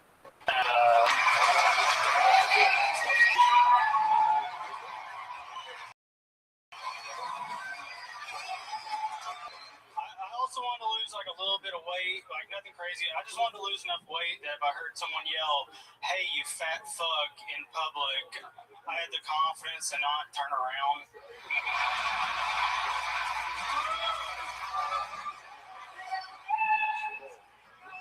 Because, like, fat's more than physical. Fat's like a mindset as well. Because, like, I can't see Chinese lettering without getting hungry. A girl will have a tattoo. You want to finish it? Girl will have a tattoo. We done? Yeah, a girl will have a tattoo and she'll say, this means peace and tranquility. I'm like, nah, that's Beijing beef. I'm fucking. Hell yeah. Trenton Tebow, ladies and gentlemen. First time on Kill Tony? Second. Where was the other one at? Mothership. Nice. How long ago? 2023. Okay. Well, welcome back. It's been a few years, obviously. Trenton Tebow. How long have you been doing stand-up now? 3 years and change. Wow. So the first time you were on Kill Tony, you were very, very new. Yeah, I was about a year in, bro. Well, look at you now, man. Crushing in front of 8,000 people. Trenton Tebow. Is this where you're from? Yeah, I live about an hour from here. What part? I live in Mineral Wells, but I'm in Dallas every week. Mineral Wells. Incredible. What's the most meth you've ever had on you in one sitting? I'm way too fat for meth, dude. Yeah. I got all my teeth. We're good. Perfect. I love it. Trenton, what do you do for a living? I work at a restaurant. Okay. What kind of restaurant is it? Dude, I just fry fucking chicken. That's what I do. Oh, shit. Okay.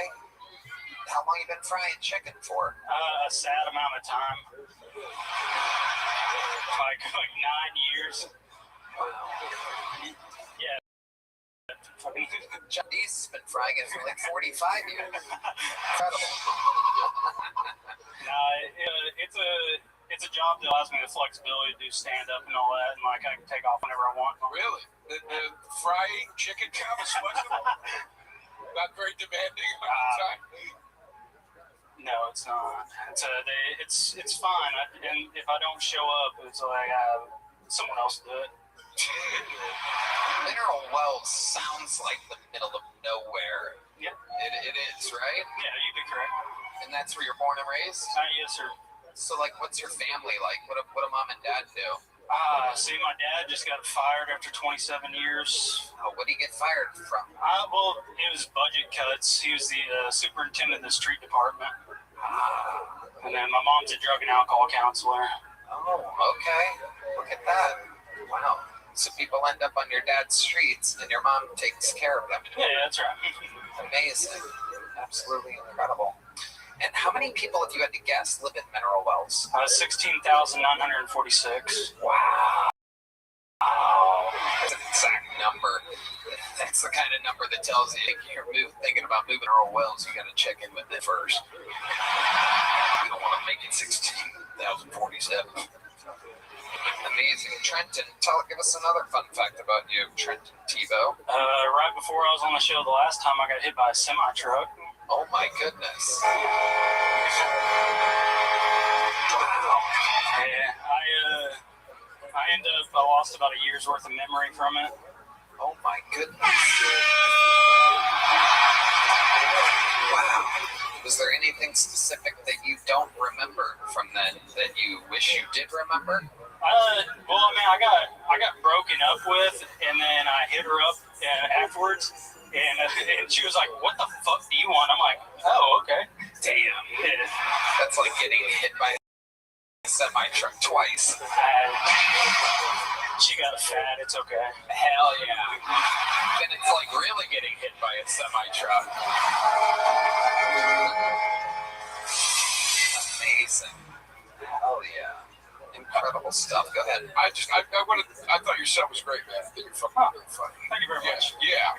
Seriously, man. Yeah. I just wanted to say that. Hey, I liked your special.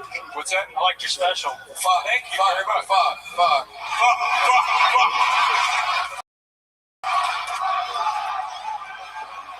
I'm gonna be honest with you. They love it when people do 10 jumping jacks for some reason. Is there any chance we can get you to do 10 jumping jacks real quick? Oh, he doesn't even say anything. This man understands the game.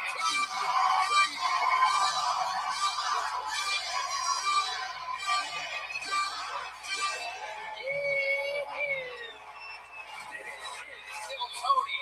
And there he goes, ladies and gentlemen. Here's a big joke book, Trenton. Trenton Tebow, ladies and gentlemen. Wow. And now, ladies and gentlemen, I mean, what an unbelievable bucket experience we had. I have two more giant surprises for you that I don't really think you're going to believe. Why don't we start with this one to begin? Ladies and gentlemen, what can I say that I haven't said more than I've ever said anything about anyone in the history of the show? For this man is the Hall of Famer with the record for most appearances ever, interviews ever, big member of the Kill Tony Hall of Fame, who many people refer to Vanilla Gorilla, the Memphis Strangler, the Goliath of Grand Prairie, the Duke of Dallas, the Mayor of Mineral Wells. Ladies and gentlemen, this is the Big Red Machine, William Montgomery.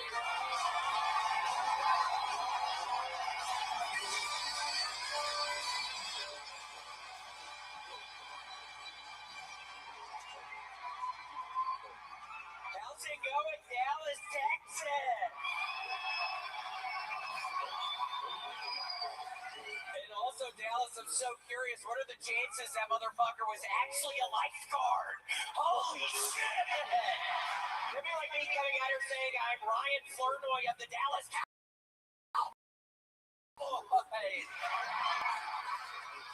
Tiger Woods got over again. That guy spends more time than Red Band's mom.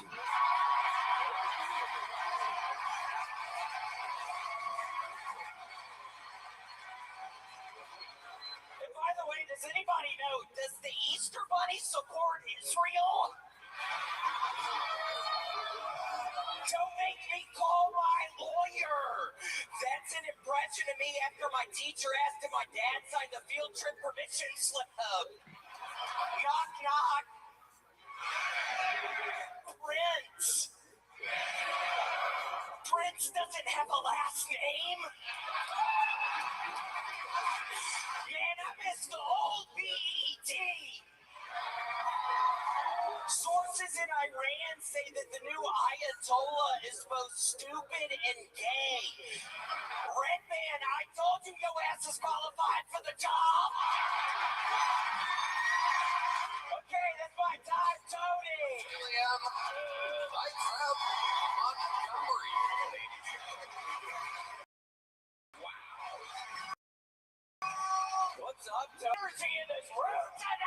It really is. It really is. These people have been sitting in here for fucking and also 4 hours. And also, Joe, a trans person didn't actually suck your dick, right? No, I'm kidding. Yeah, I love you. I was kidding. Oh, okay. No, yeah. Yeah. It doesn't matter. I was just. It doesn't? You sound judgmental right now. No. Are you judging? I'm not. Are you judging? I'm not at all. Okay, thank you. I apologize for bringing this up. I feel like it derailed me. Me. I will. Let me shine. I'm happy for you. I don't care. Snowflake.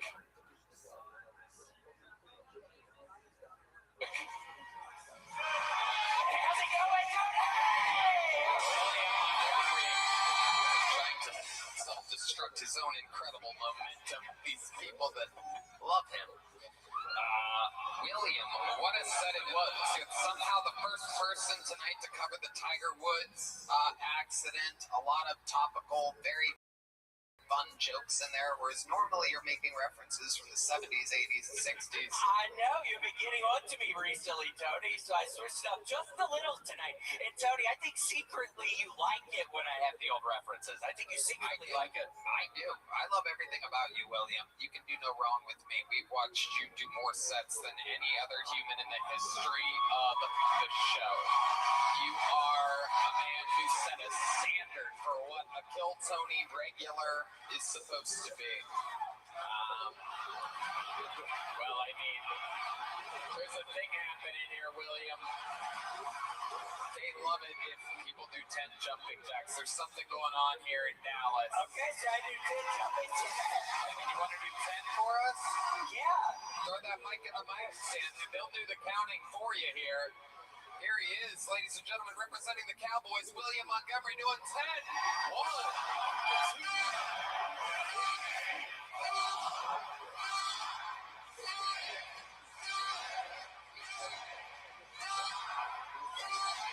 The crowd goes absolutely wild. This show is insane. Joe DeRosa. Somehow your jumping jacks were worse than Martin's.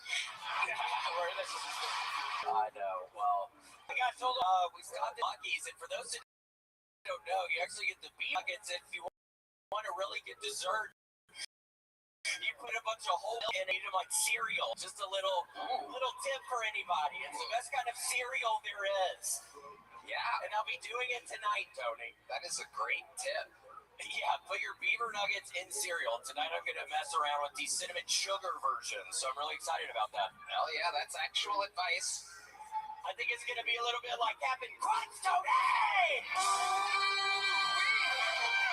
You have the humans on your side when you amp up like that. What else at Buc-ee's excites you that much? Shit, probably little beef jerky! Hey, Tony, you know my ass is talking about the pepper beef jerky! And also the dark chocolate raisins, Tony! Yeah, I gotta figure out my A1C situation, so I'm on the dark chocolate right now. By the way, Tony didn't think your cereal recipe sounded tasty until you changed beaver to captain. God damn it, son of a bitch. That was funny. It's hard to do gay jokes on a straight man. It's hard to do gay jokes on a straight guy after everyone knows you got your dick sucked by a dude, bro. Hey, Joe, I brought it up because I was confirming. I don't care at all. I love you. You always been so nice to me. It's nothing bad. I love you. No, I know. It was nothing bad. I was just like, damn, dude. Like, holy shit. William, how about it? Let's get back to Buc-ee's, how it fires you up a little bit here, William, because the crowd is really with you. We have a little momentum here. I'm thinking, what do you like in the sandwich department at Buc-ee's? Sandwich department, Tony, it's a little weird because I think it's a little kind of, not everybody does this, but I really love the veggie burrito, Tony! And I say the veggie burrito because I really do love Buc-ee's, but I'm not going to eat chicken or beef at Buc-ee's, Tony. It's chicken quality. Oh, it's really horrible quality. Oh, we've seen this before. He is turning on the crowd. He is going anti-meat in the heart of Texas. Take the meat from there, Tony. And the vegetables are subpar. I don't even really like it there, Tony. Oh my God. my God, William. And you look like a fucking clown, right? Handing your bucket and shit. You look like a fucking Make-A-Wish person. We love monkeys. Whoa, look out. The roast is getting hard. Wow. William, you really do love Buc-ee's, though. I know, I was kidding. And I also was thinking your mom actually has a tail red band. I was sitting from the back last night. I'm thinking, what is this? He said it's something called a vestigial tail. Wow. Incredible. Is there one more thing that you can grace us with that you love at Buc-ee's before we let you go, William? Probably the caffeinated things you put in your mouth, Tony! Wow. I don't know what they're called. It's a very broad answer. Yeah. I mean, coffee? Yeah. Okay. I think he screamed a little too much. Sometimes the blood gets into his head. What you're seeing is a real who's done it more than anyone else in the history of the show. Ladies and gentlemen, the legend, William Montgomery, everybody. I know what you're thinking. That's William, the Hall of Famer. That's where the show normally ends. What could Tony possibly have brought for us here in Dallas, Texas, that could possibly end a show over William Montgomery? What could it possibly be? And I present to you the only human being, even above William, above Red Band, above everybody, who I let taken full control when he's on the show. It's a very rare treat. He doesn't do a minute every week. He has to prepare mentally, physically. A super talent, unlike anyone in the 13 years of Kill Tony. Ladies and gentlemen, I present to you an anomaly. For this is Timmy Newbridge.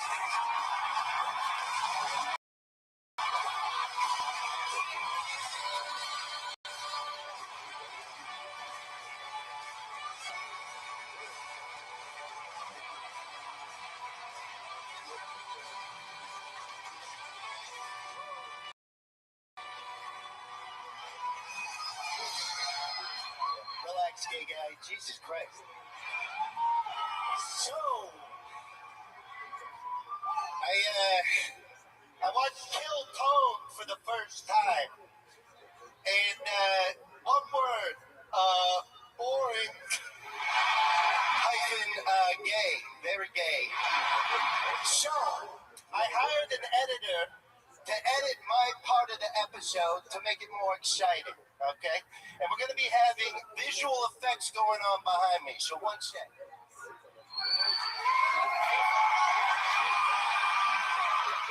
So everything I described during my minute, pretend like you're seeing it, because we're going to add it in post.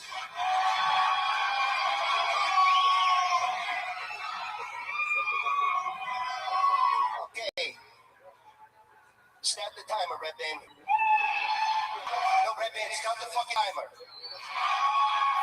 So I was figuring the fuck out of this bitch. Just giving it to her, right? And she wasn't coming. So I was like, God damn, what makes you bitches come? What the hell is going on? So I flip her around. I start fisting this bitch. Fuck this. You see a pussy here fucking going in? I mean, I'm wearing this bitch like a Rolex. Still don't come. So I come around to eat her ass. Now, you are going to be seeing a CGI asshole, Avatar James Cameron level asshole.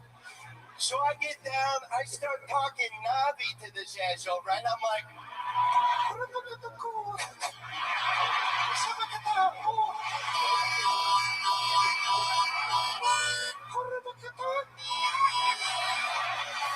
still not coming. So I'm like, all right, goddamn, we gotta set the mood, right? So I throw up FBI crime statistics organized by race. This one's not surprising, right? Black people or whatever. So then, she's really hot and bothered, right? Because she's a racist bitch. So I pick her up. She's fucking going up and down like Bitcoin. And just like the bubble, she burst. So I set that bitch down. I'm like, bitch, my turn. I just fucking piss all over her face. And just at this point, just imagine you're seeing ISIS beheading video. Oh. Wow, Timmy no break. Yet again, changing the parameters, rewriting the game. We thought we might hit a wall after 13 years, and then we are blessed, graced by the presence of greatness. Timmy, no brakes. All gas, no brakes. With a green screen, ladies and gentlemen, and a green stool. Keep it up. No, keep it up. No, keep it up for the interview. Yes. Now, I want you to keep it up because I noticed that you've had a giant amount of dicks behind you lately. What's going on with all the penises, Timmy? I don't know what's going on with you having the same guests every fucking episode. No offense, guys. Honestly, no offense. I like you guys, but you gotta... You want to do panels sometime? Yeah, I'll do panel. Okay. Well, there you go. There's breaking news. Timmy No Break's panel debut coming soon. I'm sorry that two of the best comedians in the world isn't good enough. It's just that, you know, I'm trying to make... Shut the fuck up! Shut the fuck up! You fucking suck my dick! No, cut that. That was gay. No, I like that. No, you get your dick sucked by trans people. You keep that to yourself, Joe. You want to be just like Joe, getting your dick sucked by a guy. There's a trans person walking up right behind you right now, Timmy. Tim, can you do me a favor and just put this on? Yeah. Just put that on, Tim. Oh. Yeah, just throw that on, Tim. Goodness. We need a more exciting guest, you know what I mean? Come on. So who's next? Holy shit! It's Kevin, holy fuck! Whoa. How did you ban Kevin? That's fucking crazy. Hey, say something, Kevin. Yeah! I don't know. No, you gotta sound more urban. He's playing. Sound more urban. Sit lower in your chair. Hey, Kevin, why don't you do that joke that, where you say the N-word 5 times? Why don't you do that? Yeah, just rip that joke, Kev. Perfect. I've never had anyone do green face on the show before. This is very exciting. Oh, shit. Timmy, I don't know if you know the theme of the night, but... Listen, people, just imagine Timmy doing jumping jacks on this green screen right now. Yep. What, is jumping jack your fucking boyfriend, gay guy? Well, I'm not doing jumping jacks. We're gonna add that out. No, I was saying that all this is actually very expensive.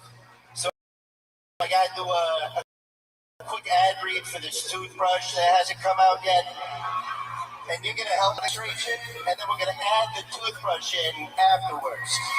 Oh, no, it's not. And then we're gonna add it in. Tom, I need to pay for this. Okay, you don't pay, I gotta fucking pay for this shit.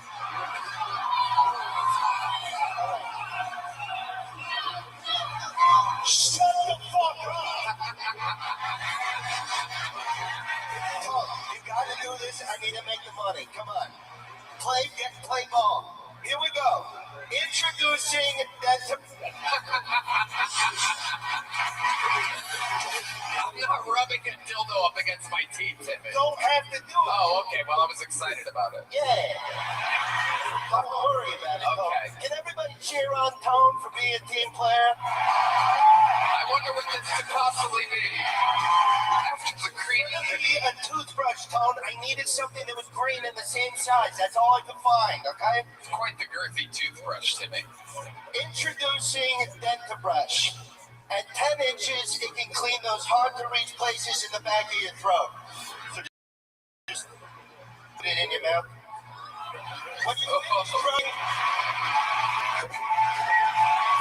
When you finish brushing, just squeeze the spheres at the base of the toothbrush to ejaculate it.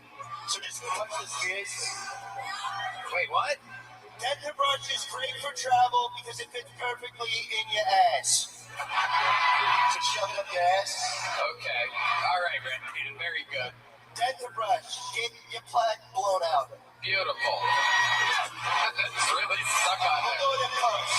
We'll do it in post. I can't believe out of everybody on the panel, I'm the only one that didn't get to touch this. Touch it.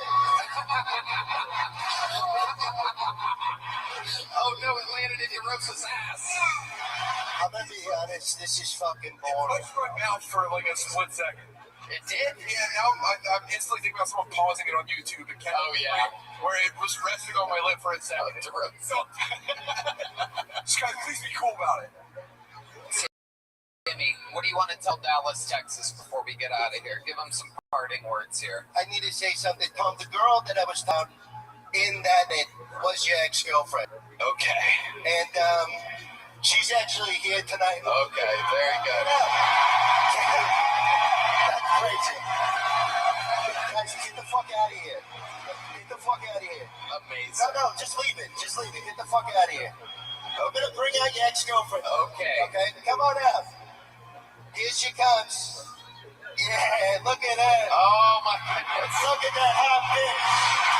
Look at that fucking hot bitch. Look at that. Look at this sexy motherfucker. Wow. Oh yeah. Look at those tits. Oh, condoms are sticking out. Wow. Oh god. Such a long time. It's so good. Danny, baby. Look at it dance. Wow. Does this make you mad? Yes, I'm so jealous. I can't believe you brought out my true hot. Oh my god. I'm fucking getting it for your girl. That's crazy. I love you, baby. I miss your pussy so much. Oh my god. Wow. She's happy with me, Tom. Make sure she doesn't trip over the green screen that's right behind her left foot. She's gonna be fat. Right. To say something. What? No.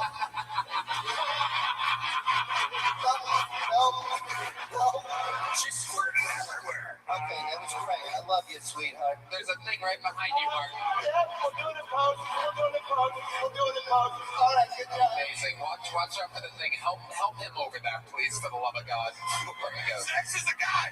Timmy No Breaks, you rewrite the way to kill Tony. Is evolving every appearance that you have. How loud can this place get for the great Timmy No Breaks, ladies and gentlemen? I think you guys got a full show tonight. Did you guys have a good time? How about in the upper deck up there? Did you guys have a good time? How about the lower area? Did you guys have a good time? How about one more time for the great Tim Butterly, ladies and gentlemen? Thank you. And one more time for the great Joe DeRosa, everybody. Red Man. I'll be in San Diego, July 9th through 11th at the American Comedy Company with Adam Hill and Rachel Wilson. Vegas, Los Angeles, and New York on the way. Those are our only stops other than Austin, Texas. Keep an eye on it. Ladies and gentlemen, we love you. God bless Dallas, Texas. God bless Texas. And God bless the United States of America. Thank you. We love you. Good night, everybody.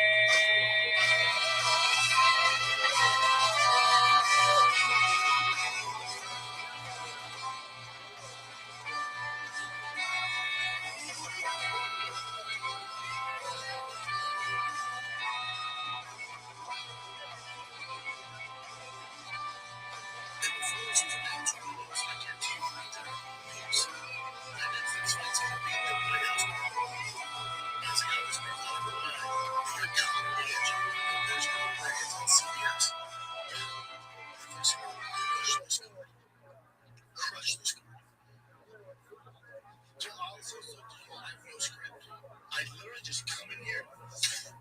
Whatever happens, happens. Hopefully I stay on track. Hopefully I cover everything. If not, let me know. I've been doing this for it's top of the fucking bill. Hopefully I cover everything. If not, my bad. It's the other thing.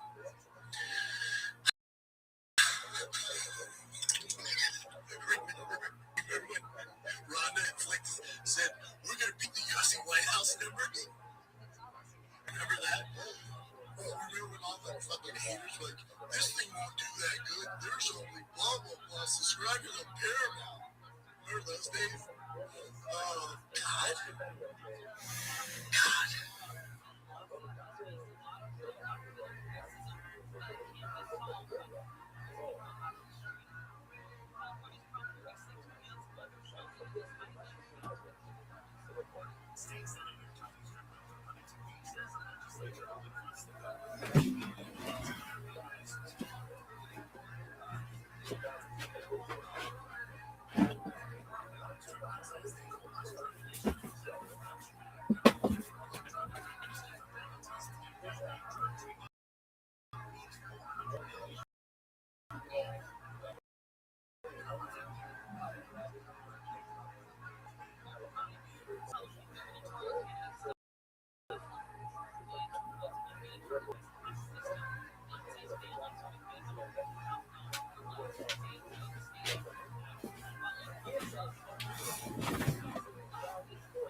Mm.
What's up, guys?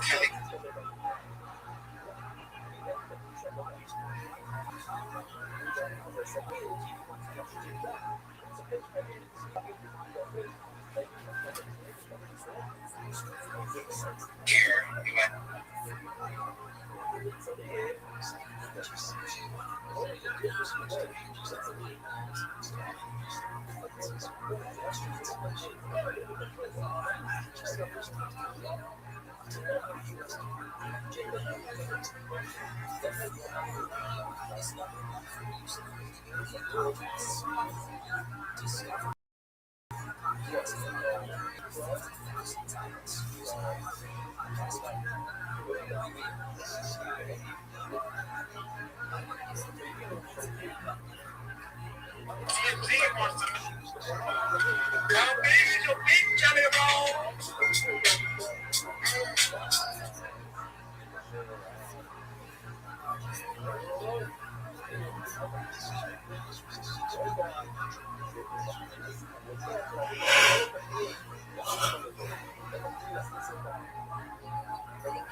Today.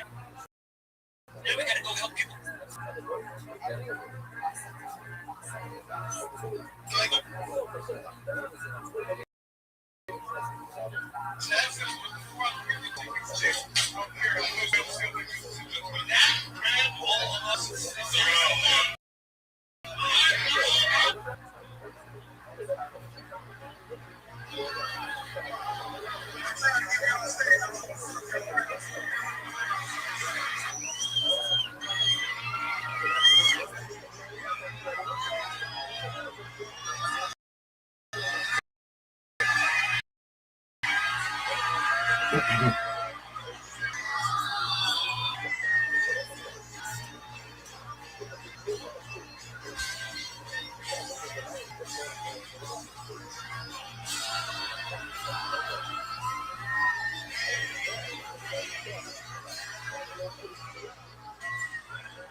So today we're just gonna blow up some RoboCop. You know, we're just gonna go down. We're just gonna just fucking clowns. Okay.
What's up, guys? Kelly here, otherwise known as that bitch. So, oh God, Jesus Christ. Sorry, I had to bring it to me, and yeah, there's still nothing fucking here about that. My ex-boyfriend Jake wanted to meet up at Chuck E. Cheese tonight. Sketchy to get the purple head. Did I do it? No, that's what you think. But I did wear a low-cut shirt to bring the girls out. These are jeans, by the way. I wear my LinkedIn, thinks they're nuts, but they have jeans. Just like I call them Gilmore Girls. Marie and fucking, I don't know, the girls in that town. But, I am going to be doing some new feed pics, so subscribe to my OnlyFans. Also, follow me on Instagram. I'm still on Craigslist. Matt, if you want to come pick up the futon, I'll be home at 11:15 tonight. So, you know.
Why does he operate as the owner?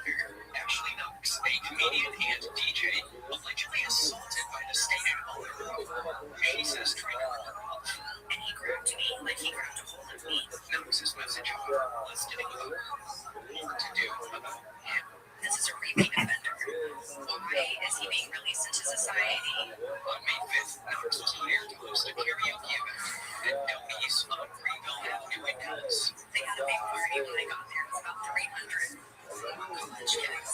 Knox told the Dallas Police Department she was supposed to get paid $450, but instead, Eric Von Schultze, described as the bar owner in an arrest warrant affidavit, wrote a check for $300 and would not budge. No, you're going to pay me my rate, or I'm going to call the police, essentially, and he stands up.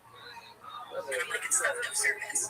He gets up in my face and he tells me, you don't know who the F I am, and he's screaming like this close to my face. Video shared with police shows Schultze grabbing Knox's arm as she prepares to make a call. Turns out Schultze is on parole. He got 30 years. In 2002, Schultze was sentenced to 30 years in prison for aggravated sexual assault. But in 2018, after serving 16 years, Schultze was released on parole. He's now a lifelong registered sex offender. He's going to have a parole violation for this, like he has to. But even before the alleged assault against Knox, Schultze was convicted last year for assault causing bodily injury after striking someone with his hand, sent back to prison for 3 months. And yet, somehow, he was out on the street streets to cause harm to me. Fox 4 asks the Texas Alcohol and Beverage Commission if it's aware of Schultz's criminal record and active parole. It's unaware of his parole requirements allow him to work at a bar. TABC told Fox 4 it's investigating. At the end of the day, I could never live with myself if I could say something. Knox, moving past what happened, but believes people need to be aware that a registered sex offender now arrested for a second time while on parole. Make sure if there's someone sleazy hanging out with you, you realize that this is not because you're cool or you're mature for your age. It's because he's a dirtbag, and that's gross. Schultz is being held at the Dallas County Jail. He does not have an option for bond right now because of that parole violation. We've reached out to a representative from the bar. We'll let you know when we have an official statement coming back our way.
We came here to Austin.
This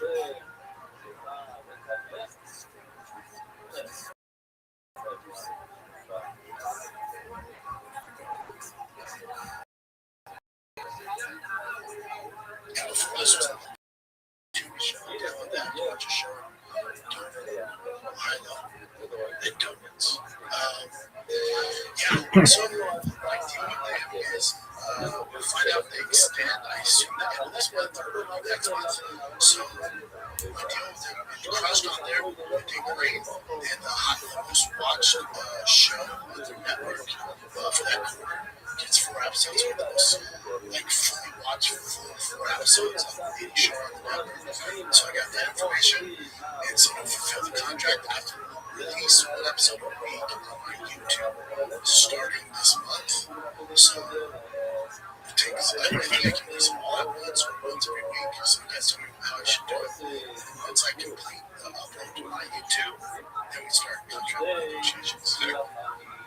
I got put it on shop on Big Round Breakdown on YouTube. So I don't know if it's a fit, that's why you're doing. If you're only here for the fight stuff, sorry. That's the exact same with the aliens do. I wouldn't give a fuck who's a fine son dude cooking back in the middle of Arkansas and teleport him up into the spaceship and explain to him telepathically that time is an illusion, even though you can measure it, and that all human beings are the product of accelerated evolution put here to give birth to AI. Then I drop it right back off the wall. I say, don't tell someone, bitch.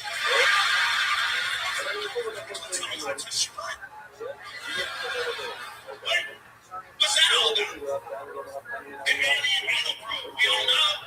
Why do they know that? Why is that always a part of the story? Because I think it makes the story more ridiculous. His ass. Just chisel to the imagine having your greatest orgasm ever on an operating table in a spaceship. Oh, Jesus. You're gonna leave that part out. Your story's always gonna seem suspect. People gonna use that all that happened. That's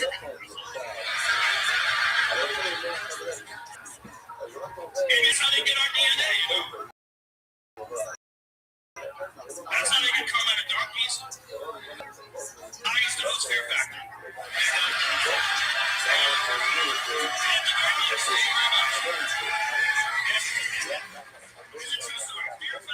Was canceled because we made people drink Donkey Kong. So I think I'm the only guy in the history of pop music that lost a job because people have a drink Kong.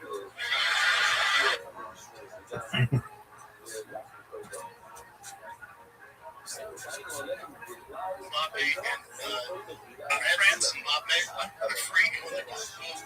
He wanted to go, Messi, Mbappe, and Niedermeyer, are all teammates.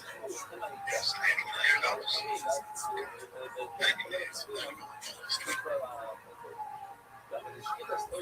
Of course, if you go to QBI, there's stuff like this before. Most of my hundreds of disrespect and zero respect came in, did take yourself, just went into the covers, went, I don't give a fuck. Snyder, James Vance, live, taking care of she's not like a technical team. I guess it would be different.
Hey,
this is Rippin coming to you live from the world famous Comedy Store main room for a brand new episode of Kill Tony.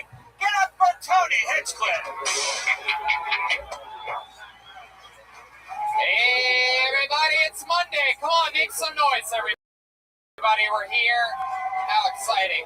We are live, streaming across the world on the internet at YouTube/Kill Tony. How exciting. You guys excited to be here on a Monday? Very fun. We just got back from 6 sold-out shows. Kill Tony Mania was an insane success in Sacramento and San Francisco at Punchline and Cobb's. And then no rest for the wicked this Wednesday.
Dude, how did they let this bitch go? She's so hot.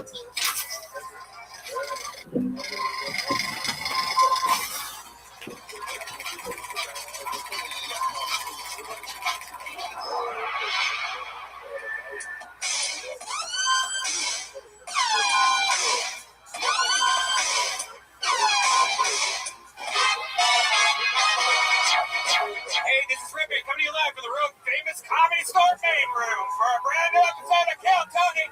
Get up for Tony Hinchcliffe. Hey, everybody, it's Monday. Come on, make some noise, everybody. We're here. How exciting.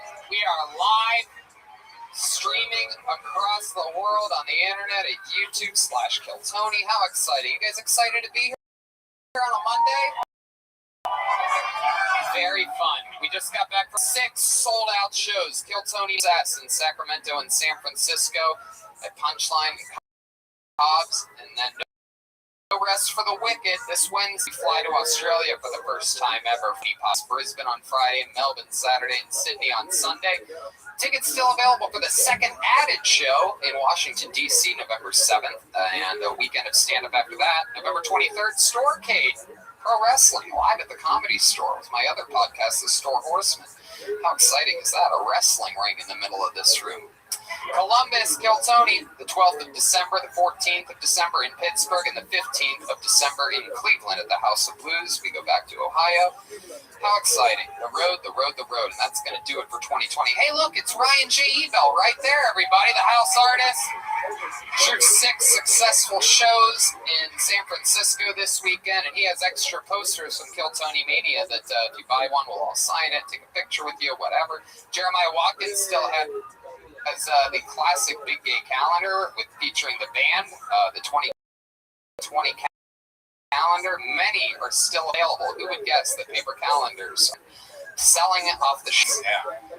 Jeremiah headlines Huntington Beach, 16th of November, St. Louis Helium, November 29th and 30th, Kansas City, the 19th and 21st of December, and Chicago Zanies Rosemont, 4th, and the San Diego, December 6th. How about a hand for Jeremiah getting out there, turning into a real fucking headliner.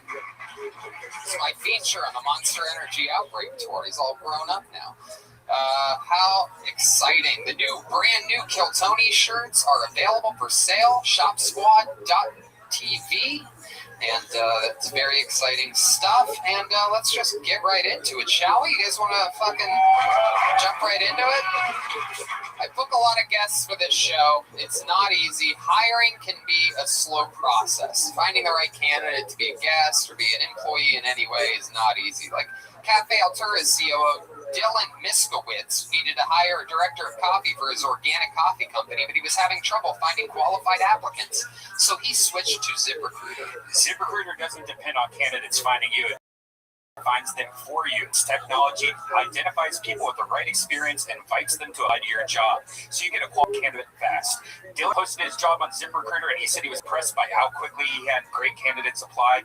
He also used ZipRecruiter's candidate rating feature to filter his applications so he can focus on the most relevant ones. And that's how Dylan found his new director of coffee in just a few days. With results like that, it's no wonder 4 out of 5 employees who post on ZipRecruiter get a quality candidate within the first day. See why ZipRecruiter is effective for businesses of all sizes. Try ZipRecruiter for free at our web address, ZipRecruiter.com/KillTony. That's ZipRecruiter.com/KILLTONY. ZipRecruiter.com/KillTony. ZipRecruiter, the smartest way to hire. You guys ready to find out who tonight's guests are, huh? You may already know if you have the internet at all, or social media of any kind. It's two of our favorite guests in the history of the show. Ladies and gentlemen, I present to you the great and powerful Dom Irera and Josh Wolf, everybody. Wow. Wow. On a Monday night. Hell yeah. The great Dom Irera. The legend killer, Josh. Monsters of comedy joining us again to meet a bunch of people that signed up for the show. Welcome back, gentlemen. Good to have you. Thank you for having us. Hell yeah. There you go. Nope, I'm saving it for the show. Josh is the host of a very fun podcast, Control Chaos. I'm still rocking my Pumas that I got from that very fun show. You just hit this guy just hit 1 million subscribers on YouTube. This is sweet. He also has a podcast, Prince and the Wolf. He's at Cobb's all this weekend, where we just were. We left Jamaica. You'll probably find a lot of pot and scattered around that green room still. Also in my pockets. Heck yeah. Well, there's probably plates of falafel still sitting there, too. We ordered Mediterranean all weekend, and nobody ate the falafel. Dom Irera is in Vegas this weekend at the Tropicana. Yeah, next weekend. Oh, next weekend. And then... Love of God, get that one fucking thing right. It's going to be in Long Island at Governor's Comedy Club after that, and Thanksgiving week at Helium going back home. Maybe little people in the firm didn't make it, but I did. I'm so excited you guys are here. I'm all jacked up on delicious caveman coffee. This is the stuff in the world. The Nitro Cold Brew Coffee. I'm telling you, I used to go to the store, spend a bunch of dumb money on fancy, stupid LA coffee, and now I have these bad boys that get shipped right to my door. Use the promo code KillTony, save 20%. How beautiful is that? What are the odds that it's an advertisement of something I actually drink? What? Oh, delicious. We have a band on this show. How many of you know this show at all? How many of you know about the band? The band is a secret weapon of the show. Absolutely hilarious. Some of my funniest friends. I mean, when I tell you that they are coming off of pure momentum from this week in San Francisco and Sacramento, I mean it. They absolutely destroyed it, including the undeniably greatest Mexican drum off of all time this weekend happened in San Francisco. Are you guys there? They fucking I present to you the best damn band in the land. Every single episode, they commit to being different characters. We never know what they're going to have a separate green room than us. Some characters that we've seen before, the return of some legendary characters. Maybe it's brand new characters debuting for the first time. They were the Golden Girls for the second show Friday night for the first time ever, and they actually looked like the Golden Girls. Sort of a zombie version of the Golden Girls, but still. I'm not saying I'm old, but I was on 2 versions. You were on 2 episodes of the Golden Girls? Wow. How sad is that? What established stuff? Where were you, Dorothy's stuntman or something? What were you doing? I was a produce man in a supermarket, obviously, and then I was a waiter. Do you remember your line? Yeah, I go, nice melons. She goes, thank you. Wow. Sack card. There you go. Did you get to bang Blanche at all on any of that? I fingered her. Hey, beautiful. Let's find out what the band is tonight. Some of the funniest people that I know. It's the best damn band in the land, the Kill Tony Band. Jeremiah Watkins, Chroma Chris, and Joel Jimenez.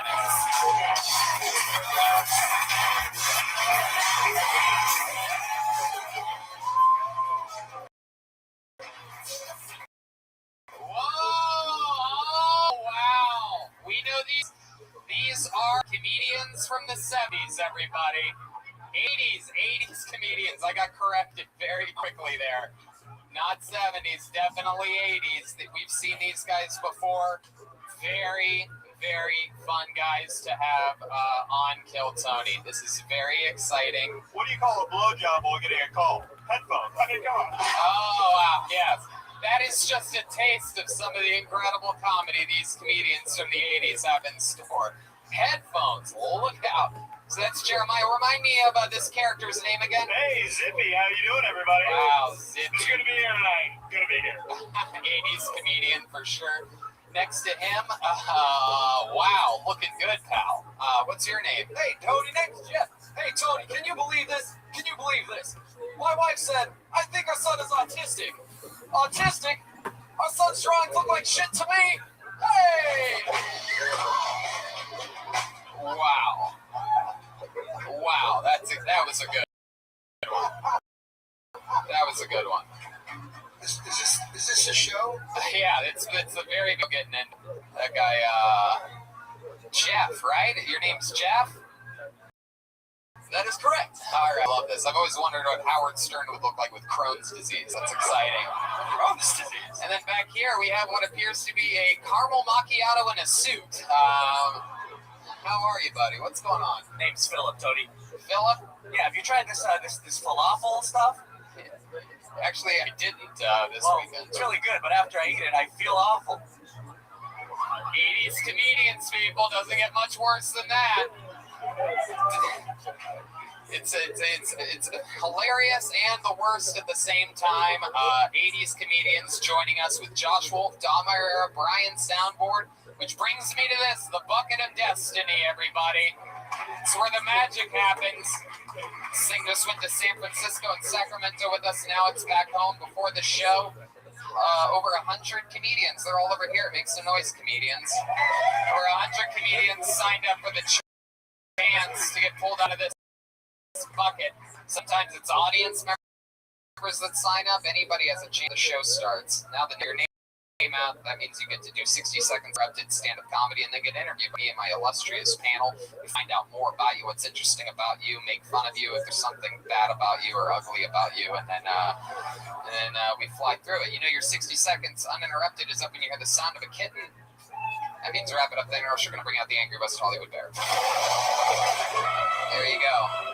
There you go. Isn't that funny? It's funnier every time because the bear is louder than the cat.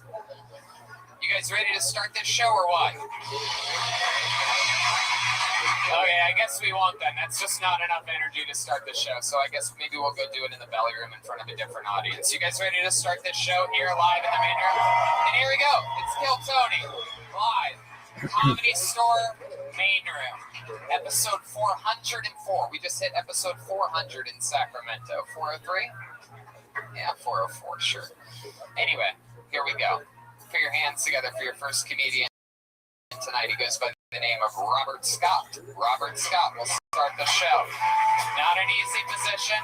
This guy's first time, maybe doing it for 5 years. Maybe he's been doing it for 30 years. You never know. Maybe he was once an 80s comedian. All right, here comes Robert Scott. Band's rocking. Everything's moving.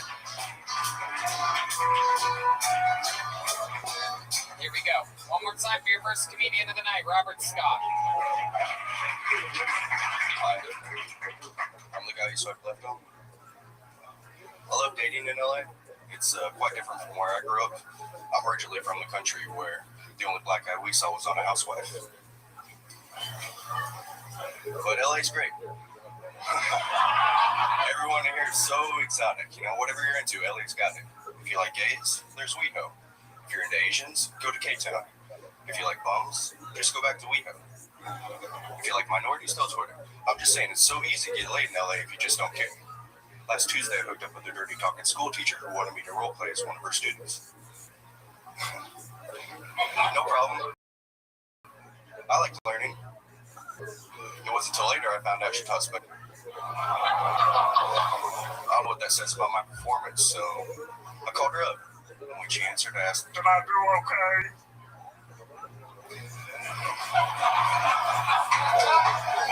Without skipping a beat, she rattled off 3 critiques. Her wallpaper's peeling, your toilet's got freckles, and I paid for dinner. Needless to say, I didn't get an A in my report card. Wow. There you go. Here we go. And the show has begun. Robert Scott coming out guns a-blazing, shooting hot blanks all over the room. The show started. How long have you been doing stand-up, Robert? It's the first time. First time ever, thank God. Oh my goodness, thank you, Jesus. There goes my first question, which was, had you tried those jokes anywhere else? No. It's my living room. Heck yeah, in your living room? Did they work in your living room? No. Did your cat kill itself when you ran those jokes right? Hey, was your special needs student Kermit the Frog? I didn't want to go too offensive in the full review. Oh, you didn't. We just hear what you consider full. Yeah. What would that sound like if you were going to do it? Sure, why not? We're on the internet. We can't get canceled. I don't know. We're deaf, I guess. Yeah, like what? Like what? I don't know. I haven't. You don't know? Oh my God, is this an old black man? What the hell? Wow. So is that what you do? No, I'm a marketing manager for a finance company. Oh, okay. Everything else, everybody knows it's in LA, I guess. There was a line that you basically opened up with: a black guy on a housewife. What did you mean by that? Domestic violence. A lot of ethnicities where I'm from, I guess. When you explain it, it's even worse.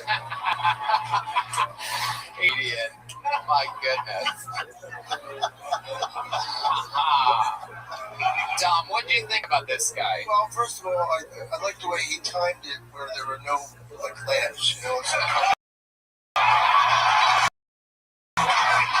really spoke very clearly. I like the way he timed. Like, I got held up by the chair. I love the fact that you don't seem to give a shit. It was amazing. What material lost to that? What didn't make that set? Yeah. Did you write any jokes that you're like, oh, this isn't good enough if I get 60 seconds? Can you give us an example of a joke that didn't make the cut that's worse, do you think? A rape joke. I almost guarantee, by the way, I'll guarantee right now that whatever, if you have another one? Okay, so I'll guarantee right now that whatever joke he does right now is funnier than all the jokes he did during his set. Anybody want to take my bet? Go ahead, do the joke that didn't make the cut. I Ubered here. I love this one. It's already better.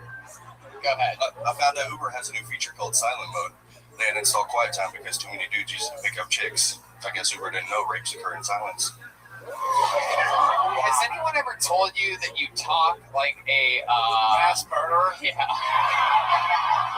You sound a lot like a guy, like a bad version of the guy that says the things at the end. You set up the joke perfectly, and then you just ramble through everything else. So, hi everybody, how you guys doing tonight? Good. Oh, all right. Well, I took an Uber here, and then the next thing you know, that is Island. Thank you very much. Nobody can understand what the fuck you're saying. I'm a little nervous. Are you a little nervous? A little bit. What's the craziest thing that you've ever done performance-wise before this moment here tonight? The last time I was in front of a group like this was in preschool. So. Wow, preschool? Yeah. I had a bunch of adults at your preschool? Yeah. I do apologize to the whole school for stealing soup supper tickets. I see you just did it again. We don't know what you said there at the end. Probably got in a bunch of trouble. Stealing soup supper tickets. Soup supper? Yes. What's soup supper? I don't know. It's like a spaghetti dinner of some kind. Where are you from? Where the fuck is this place where the only way you can find a black guy is on a housewife? And somehow that's a domestic violence joke, by the way. I still don't. It's black eye. It's black eye. I just got it. Oh! It's a creeper. It took an 80s comedian to figure out how bad that joke was. Well, I get it, Tony. Hey, can I have that? So what do you do for fun, Robert? You just had your first time doing stand-up comedy. What are hobbies like for you? You seem like the kind of guy that likes to fucking chug water and eat white bread, very right down the middle. It's my prison diet. Yeah. No, I don't know what I like to do for fun. Come on, you play marbles or something? What are we doing? I like to make up my own captions for Instagram photos. Like you make memes? No, all internal memes in my head. Internal memes. Internal memes. That's one of my favorite songs from Lady Gaga. So you write memes in your head. Yeah. Do your memes sound like you? Like, is the top line like a good setup, and then the bottom just like sound like the person that would sound in the photo. Oh, you do impersonations? No, not at all. Do you have other special skills or talents or anything like that? Or anything? You ever win a trophy at anything? I don't know, at least 50 McTrivia contests. McTrivia? Yeah, it's where they give you a free, what are those called? McRiddles. Where are you from? I still haven't gotten an answer. What Willy Wonka fucking playland you grew up in? Indiana as well. Indiana. What part? Near Fort Wayne, am I correct? Yeah, middle of fucking nowhere. I knew it. God, that is a godforsaken I heard you had a place. good time there. What? You had a good time? No, we didn't. We've been miserable every time we've gone to Fort Wayne. Every other city, other Where'd you than guys go? Like, what was the place? what are we doing? Are we having a fucking conversation right now? We went and played some McTrivia. That's where we performed at. My goodness. What's your love life like, Robert? Are the ladies in your life as silent as the audience is? Not exactly. I don't know. Girls here are so crazy. I'm sorry. Tell me about it. What's so crazy about the girls, Robert? The last girl I dated, to urgent care with a sore throat carriage. So, was it here? Was the miscarriage yours? Okay, I think so. I don't know. She told me, but she sent me a picture of like her bloody panties. It was a pile of shit. Oh, wow. All right there, Cindy. Shooting your shot. So she sent you a picture of bloody underwear and said, hey, I had a miscarriage? Yeah, she didn't use those words though, not for like a week. She called it a chemical pregnancy. I had no idea what that was. Hey, he has killed someone for sure. Yeah, absolutely. My goodness. See, the jokes that you make are as strong as the babies that you make, obviously. All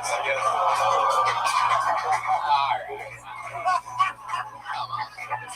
All right, let's give him some credit, really. Seriously, he's relaxed. Yeah. Oh, yeah, and he went from here to there. At least he's talking to us. I don't know what to say either, but you gotta give him credit for that. He's standing there.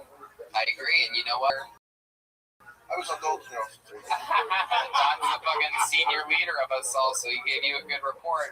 Especially, I guess, for your first time in the pocket, you answer the questions, you fucking got the show started. It's not an easy position, especially when you're you. Put your hands together for Robert Scott, everybody. There he goes. He's on social media at Whitespace, all one word. He just had his first time doing stand-up here live on Kill Tony.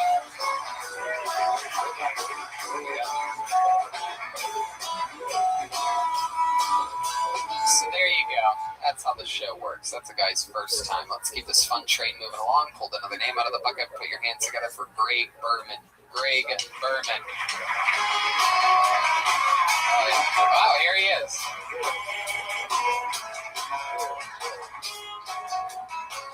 One more time for Greg Berman. Hi, hello.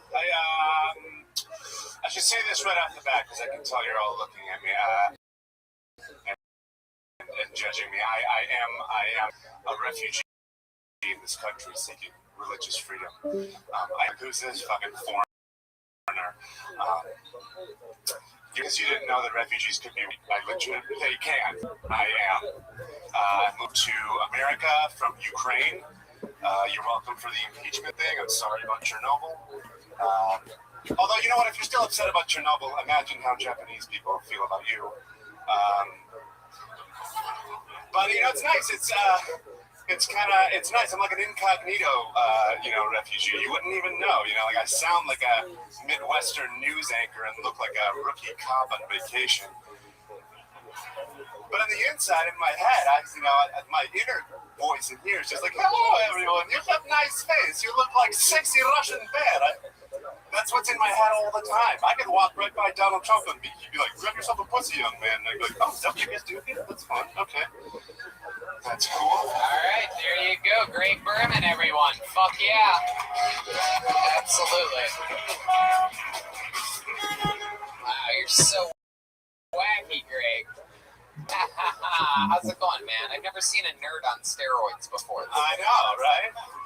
So I'm tired of breaking pencils during math. Why aren't you saying the box So for the let's whole get way? this right. You came Oh, out no. guns a-blazing playing the refugee card. Now, we know it's hard for white males to get work nowadays, but what you're doing is pretty pathetic. Right. Trying to slide into that pocket. It's me, I swear to God. I'm from somewhere else. How long ago did you move here from the Ukraine? I was 7. It was in '98. So whenever that was, 20 years. 20 years. Wow. Still talking about it. It's like, get over it already. Yeah, I mean, It's relevant again. Are you an American citizen? I am. I was 17. Heck yeah. So there you go. You ever go and visit the Ukraine? I have not been back. Actually, my parents won't let me. They're afraid that if I go, I might get drafted. That might happen. Yeah, Just probably. show up and kiss that guy too. Probably. Did they let gays in their military? Don't ask. Don't tell. There is just a little Freddie Mercury energy coming off. Oh, that's such a compliment. I'll take that. Hell yeah. Yeah. All right. So, What? how long have you been doing stand-up comedy? Like 10 years. 10 years.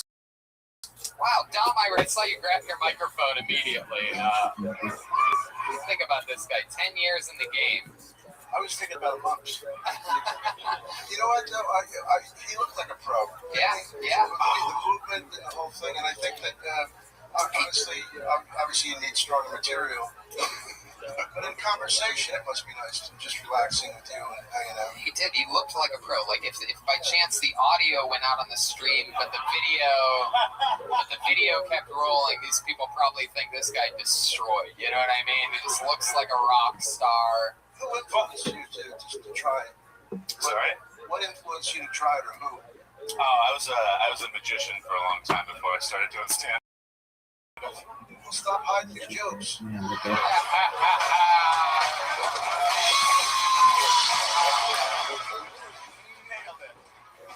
The GOAT, Dom Irera. Hey, the one thing I would say is just straight up comedy. Like, you've been doing it 10 years. You know that you wasted. You don't need to tell everybody we don't know that white people can be refugees. Just get into your fucking jokes. You know what I mean? I mean, you wasted at least 20% of your minute. It's interesting telling us something we didn't care about. See, I'd love to know how horrible of a magician you must have been to quit that and to start. How long were you magicianing for? How long? I think I started 7th grade. I had a dove for a little bit. I actually owned 2 doves in my life. Wow. One died. Yeah. I got a new one. Oh yeah. Did it die on stage? No, it did not. How did it just died in its cage, or was it in your? It had kidney failure because it was inbred. I didn't realize a lot of white doves, they're inbred. The albino doves, frequently inbred. Wow. A little lesson for everybody. Look at that, absolutely. They You're welcome. love that less than what they got. I can just picture the dove watching you do your act. Right.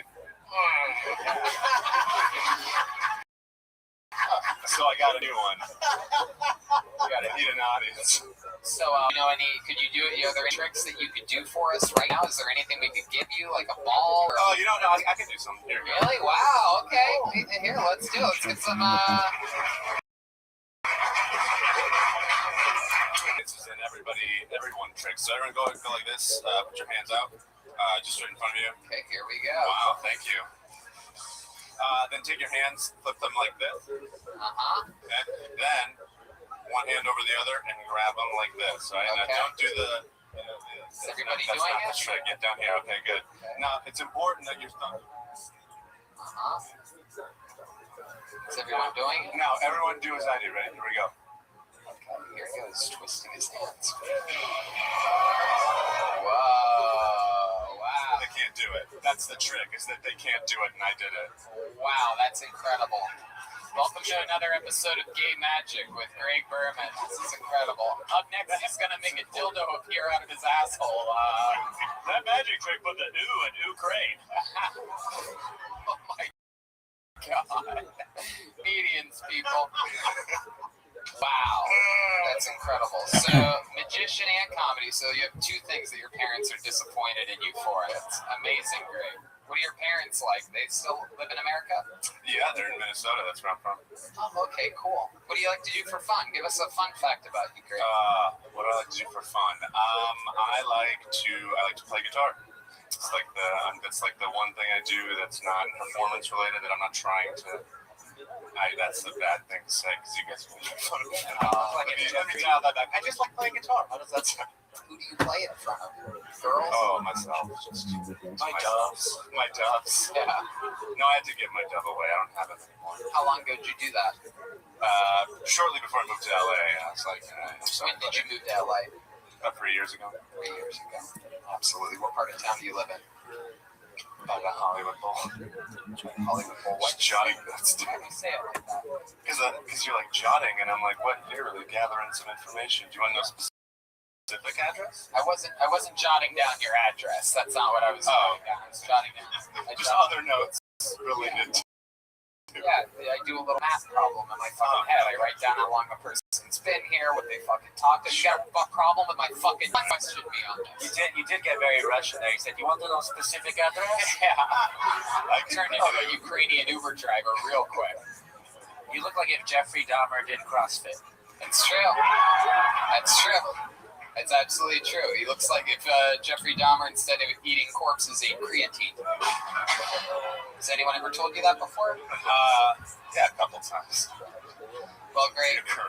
Fun times, man. You got through it. We'd love to probably hear other jokes. Anything else, Dom? What do you got for this? I live close to Hollywood Bowl. We should hang out. You said you'd like to have a chat. I'm down. Heck yeah. Absolutely. Dom plays very well with, you don't have your dub. Serial killers, yeah. That's right. How about one more time for Greg Berman, everybody? He's on social media at Berman Comedy. Good night. Everybody.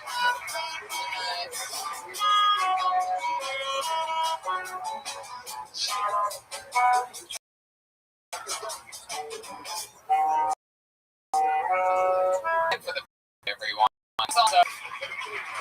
They practice for hours right before the episode, coming up with new music for you guys every time. All right, looks like an interesting name. Mario Caballero. Am I saying that right? If your name's Mario C-A-B-A, it's you. Mario Caballero. Caballero. Mario.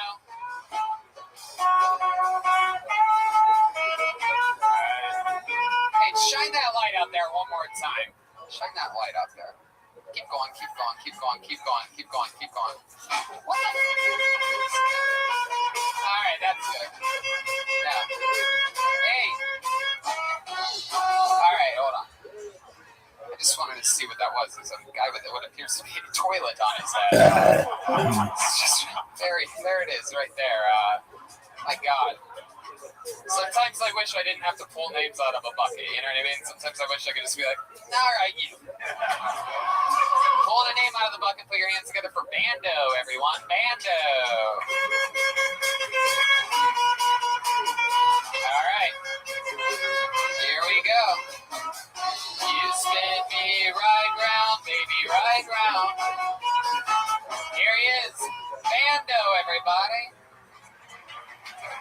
Oh, come on, that's pathetic. Keep it going for the band, guys. Come on. Keep it going for your panel. Love this shit. Yeah. So as you guys can tell from my hat, I'm racist. No, I'm not. I'm from Cleveland originally. I think I got one little half a whoop. That's about what I expected. But, I'm Sicilian. I grew up, in an old school house, I'm in my 40s. And, like my grandpa taught me what it means, to get nice, chivalrous, hard work. That's not me. I'm not that guy. I'll never be that guy. I'm not hard working, okay? So I came to California, now I'm trying to be woke. 2019, I don't know, I'm doing like the infrared sauna twice a week, trying to sweat out all that toxin, you know what I'm saying? But it's hard, the rules keep changing, it's a lot of energy, a lot of work to be woke, and I just take a nap. I don't know. But There you go. Everybody's pushing into the bear tonight. Bando. I didn't hear it. I'm sorry. Like a record, baby. Right, round, round, round. Okay, Bando, very good. You say you're a racist. You're from Cleveland. It's funny you mention that because tickets just went on sale for our big Kill Tony in Cleveland right after we go to Pittsburgh and Columbus. How about Cleveland? People better get out to that. Heck yeah. Is that where you still live? No, I live in Orange County, but I'm originally from Cleveland, so I got a lot of connections. How long have you been in Orange County? I lived in the Bay Area for 10 years and moved to Orange County about 3 years ago. I've been in California about 15 years. Wow, look at you. What made you come out here? Honestly, I just, some custody stuff with my kid, and I was running from child. I just needed to get the fuck out of the same old grind and the same old people, so a buddy of mine was a roommate. So you had custody problems with your kid in Cleveland? Yeah. So I'm guessing you didn't get the kid? Well, now we speak today. He's 21. Oh, okay. But I was out of his life from 2 to 16, 14 years. Did he turn out good? He's a super good kid. smart worker. What is he up to now? He's all about the DMT and the fucking acid. But he goes to work every day. Yeah, he turned out great. He's in Cleveland. He's not on opiates. I'm happy. You know what I'm saying? Right, absolutely. His racist He's father. a smart, hardworking kid. Very good. Is he racist too? Absolutely. You have to be out there. Really? No, I'm just kidding. Come on, man. Okay. It's 2020 almost. We can't be like that anymore. It's bullshit. But I mean, it's funny. You wish you could, right? Yeah, are you sad about it? You travel, people talk different all over the country. Yeah. And people say things that would sound racist in LA for sure, but they're just talking and they don't mean it in a bad way. I encounter that, and sometimes oh yeah, this, Give us a good example, like one of your favorite ones. Yeah, like what? Okay, so my buddy will be like, oh my God, dude, you should have seen, I went to the grocery store the other day, and the Shine cashier was really sweet. Like, he meant it in a positive way, but it was so racist. What? What did you just say? Shine. I said Shine. Oh, I don't know what to say. Wait, you almost said the N-word? No, I didn't. Did you think about it? Did you think about it? Yeah, I was asked first example. Go can't fuck with context. You makes this without thinking about the N-word. My goodness, it was incredible. Wow. All right. Anyways, have you ever racially stereotyped someone just to figure out that you were wrong about something? Like, were you ever suspicious of someone or something, and then? I'm a different dude than I was when I was growing up. Let's put it that way. Yeah, so I've seen all ends of the spectrum. I'm talking about the guy that when you were growing up, Bando. That's what I'm talking about. That guy, the young guy, the guy who got those tattoos. Yeah. That's all of me. I want to know about bad decisions, Bando. Bad decisions? Yeah. Okay. He doesn't make bad decisions. What do you do for work? I actually owned a security company for 7 years, sold it in April. Thank you very much. All my employees kept their jobs. And I'm kind of just a security consultant, and I'm opening up an open mic spot in Long Beach. I signed the lease tomorrow. It's called Therapeutic Noise.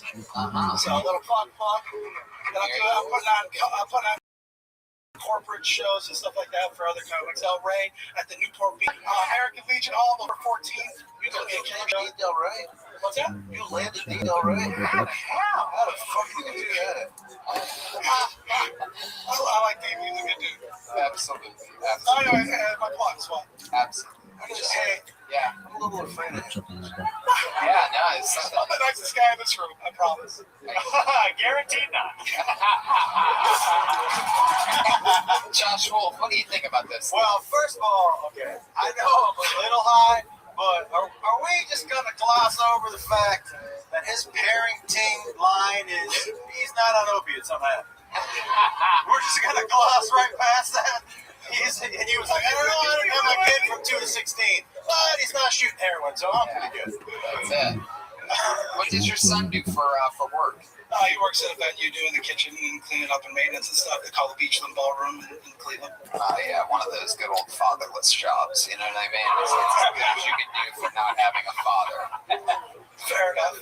Hey, he works at a kitchen. I didn't know your son was a girl. Oh, it's the 80s, everybody. Don't forget they're from the 80s. So important to remember. Not hateful, from the 80s. Bando, what's something about you that we'd be say you're such a nice guy? You have tattoos up to your knuckles. Well, so I'm married to a holistic behavioral psychologist. And, so I've taken a lot of the things that she brings into my life, so I meditate, and I really try to be mindful and eat and be, nutritious and stuff. Oh, take my knife, please. Wow. So you meditate every day? Yeah, at least 10 minutes a day. Heck yeah. That's pretty fun. What ethnicity is your wife?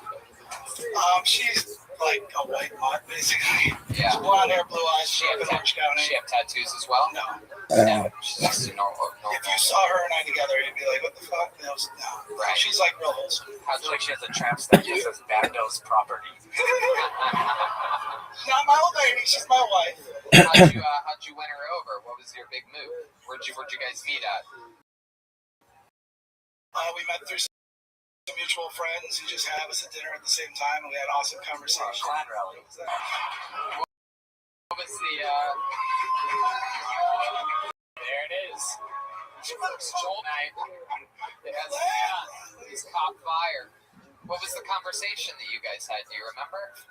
It was just real conversation. You were just bullshitting and agreeing, trying to get in her pants, right? Like, oh yeah, holistic psychology, beautiful, man. How great is that? The work that you do, just hiding your fucking tattoos, right? No, not at all. I hide nothing. You were like, you hate them too? How long did it take you to hook up with her after that first meeting? Was it that night? No, it wasn't that night. Within 3 weeks, probably. And we moved in together after like 8 weeks. Wow, look at that. You mean you moved into her place after 8 weeks? No, she got a postdoc in San Francisco, and we moved to the Bay, but I like where you're going with that. Hell yeah, pretty close. Yeah. I love it. All right, Bando. How long have you been on stand-up? About 8 months. 8 months. Hell yeah, man. Well, you got through it. My recommendation on a show where you get 60 seconds would be to, you don't have to say give it up for the band and the guests. Like, we already did that. I know who I am, man. Hospitality, that's just who I am as a person. I'm from the smack. I love it. Okay, Bando. There's a lot of people from the Midwest that, all right. There's a lot of people listening from the Midwest that are like, this guy does not represent us.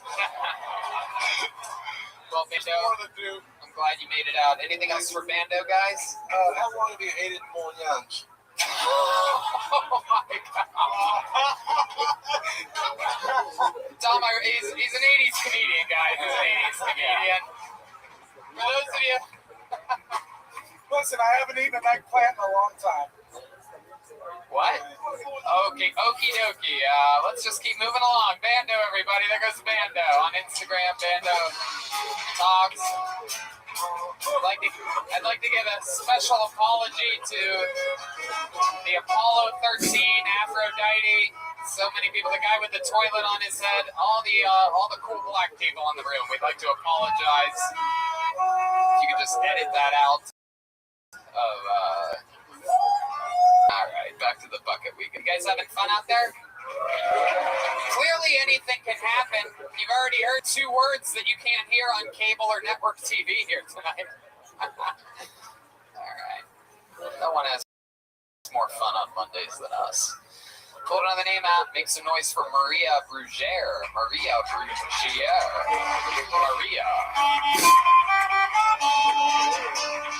Should I say or should I go now? Hey.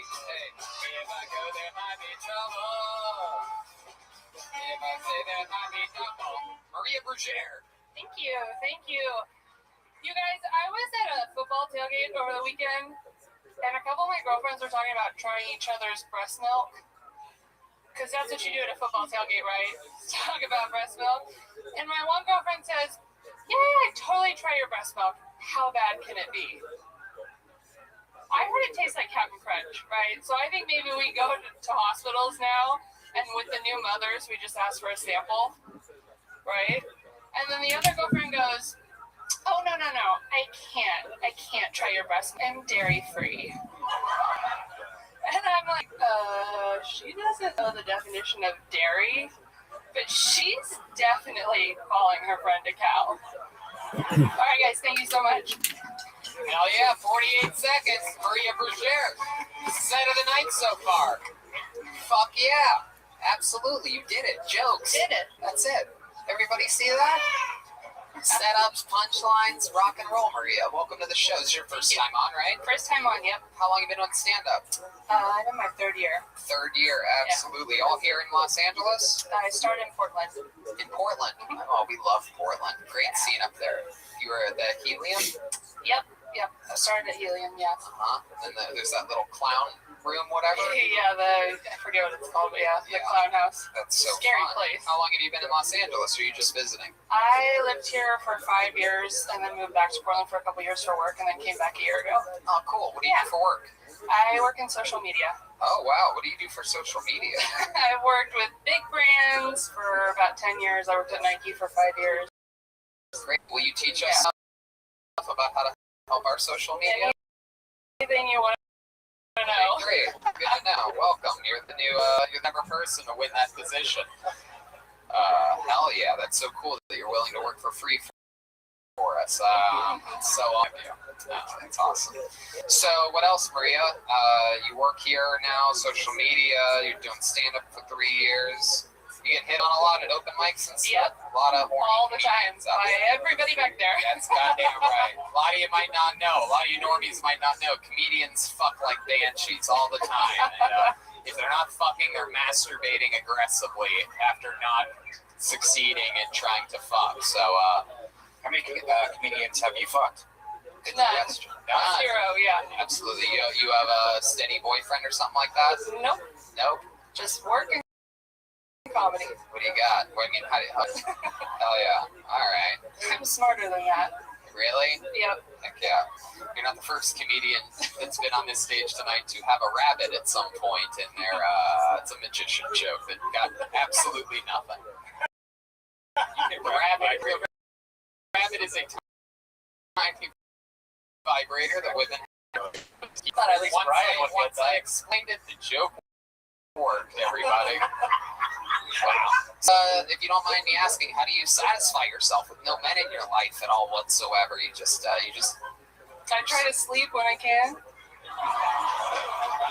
Try to sleep when you can.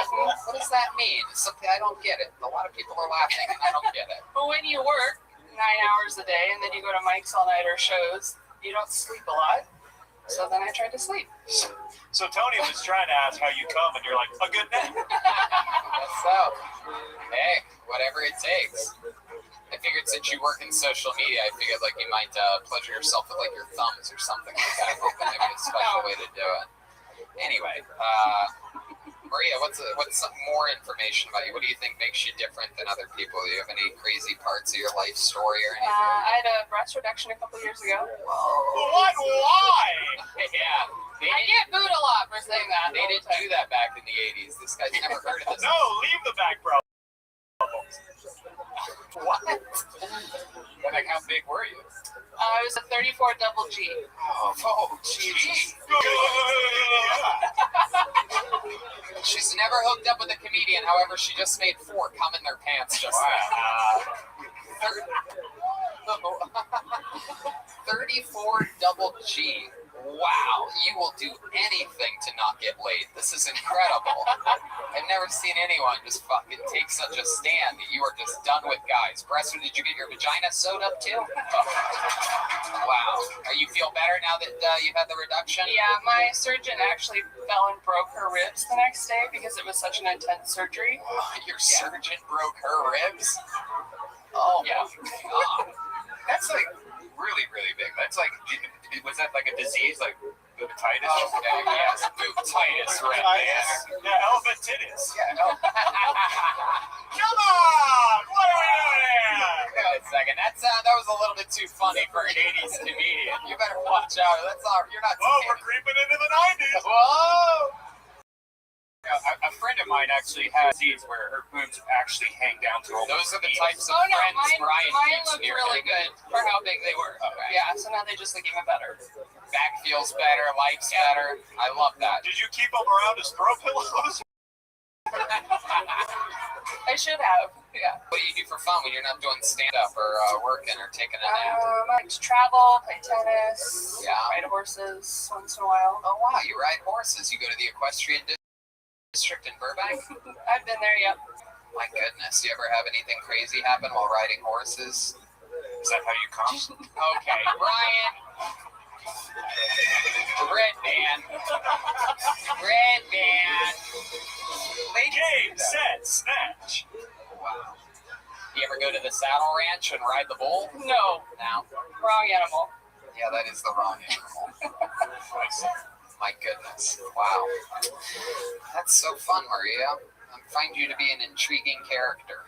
Yeah, for a comic, she really has her shit together. Yeah. Right? She holds herself extremely well. She's not cracking Not under any even a of my little bit. questioning whatsoever. Normally, I'm able to squeeze a little bit something. I pride myself on having a... She's got great posture. She really My name's Fix. Yeah, it's better. You should have seen her when she had 34 double G's. She was like the guy from the Mighty 300 that turns on him. They had hunched over. Wow. Have you ever tasted breast milk? Okie dokie. It's my friend Brian. Can.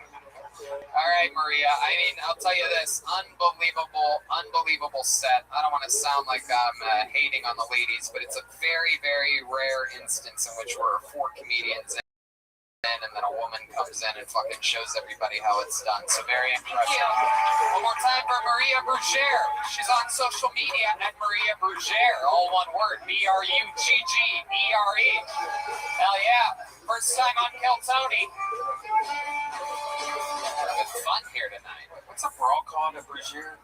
All right, never mind. Wow. Dude, what did you call it right there? I thought her last name a Brugere. He thought it was a Brugere.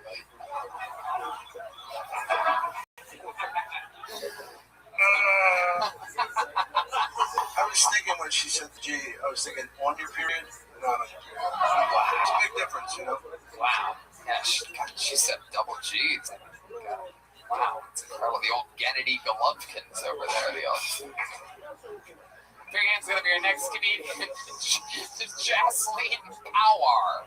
Jasleen Powar. Jasleen Powar. Here we go. Here she comes, everybody. Hey.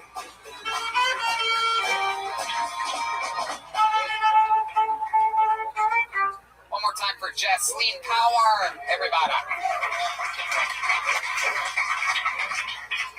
As a child, I was fondled by a woman who now works in massage therapy. Well, the massage she gave me put my ass in therapy. This one time I went to this Instagram life coach. I told her and she said, well, at least now she's using it for good. I was like, for good? This bitch cracked the fucking code. She figured how to diddle and get paid. Oh my God.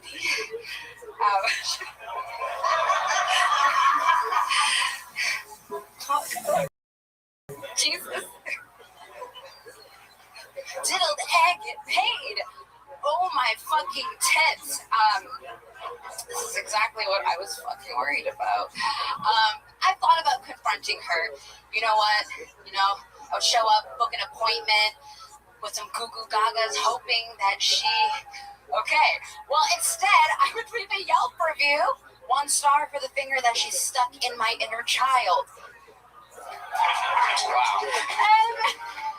Jasleen Powar.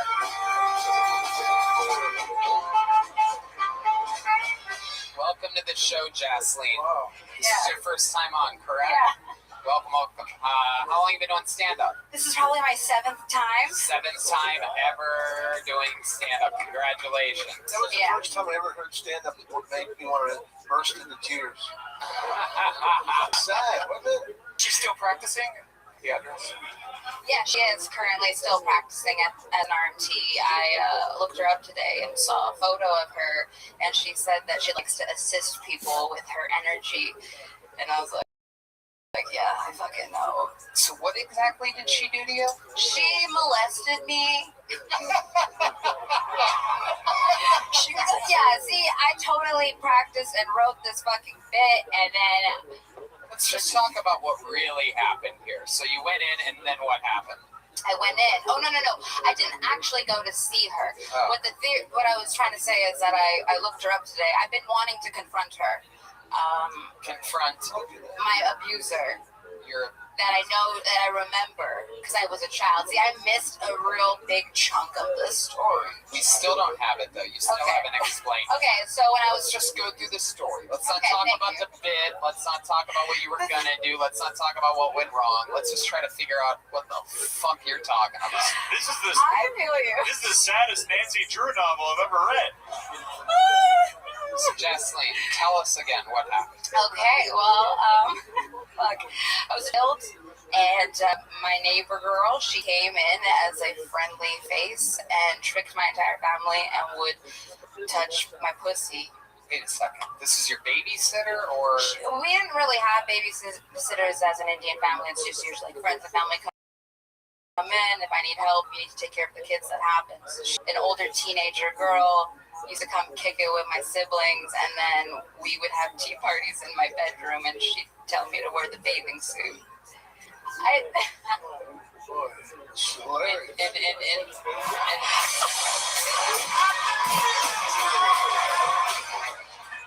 Yeah. Just curious, Jasleen, why you would pick this subject as the The first time I go home. Yeah. Yeah. You know what? It was really good in my mind. I was laughing so much yesterday and today. Is this during the molestation, or No, when I was writing this stuff, I was laughing and I was having. At which part? Yeah, I can't quite put my finger in it. You did it again. Jeez Louise. Yeah, that was the other bit that I was moving. I've been recently trying to find ways to heal from this trauma. Okay. And so, no, but I actually think some Have you of ever the thought shit about was- seeing a therapist about it, or you're just gonna talk with strangers? I know. Oh my god. Have you ever been with a woman as an adult? Yeah. And I don't know if it's my thing. It's been a question since like really opening up and talking about my abuse, but I was like, am I gay? Am I not gay? Am I bi? And I've hooked up with a few women, and the last woman I gagged a lot while eating the pussy. Why do you hold on a second here? Why That's a normal response. I hate that. So Jasleen, why do you think you were gagging this time? Was it the taste? Was it? I don't know if it was. I don't know if it was actually. All right, Zippy, over here, buddy. Zip, zip. There you go, pal. Yeah, the show continues. There's a whole thing going on. Jasleen, so what do you think happened there? Well, she was also 51 years old, so. But she looked really young, and she has a plastic surgeon boyfriend. And she just wanted a boost, and she ate me out in a Rolls Royce, so it was pretty fucking cool. Wow, look at that. Now you get the funny part. Yeah, you really, See, there's so much shit I need to work through. you really brought that story around. That really was a good answer. In a Rolls Royce, my goodness! If you're gonna eat out an Indian, it should at least be in a Cherokee. Am I right, people? So rarely do I get to go. Thank you. I've waited 12 years to do that joke. Just been waiting to find an Indian girl talking about getting her pussy eaten in a car of some kind. I always said, when that moment happens, Cherokee. Hell yeah, Rolls Royce. And then what? She's like, your turn. Yeah. Well, not really your turn. I was like, okay, I'm here. We hungry. Let's try it. And we hungry. My God, do you actually eat the pussy? You swallow? Did a show. I'm going along swimming. What the fuck happened? And Can I do my little molestation joke? I was walked up boy and I was never molested. And I used to think, what about me, father? I'm not hot enough for you, father. You know, Melly tunes. All right, that's. He's gonna the end on the applause. Celine, tell us about you. What do you do for work? I am a rapper and a food show host for First Week Beast. Hold on a second. I know you. You're a rapper. Yeah, it's been How long have you been rapping for?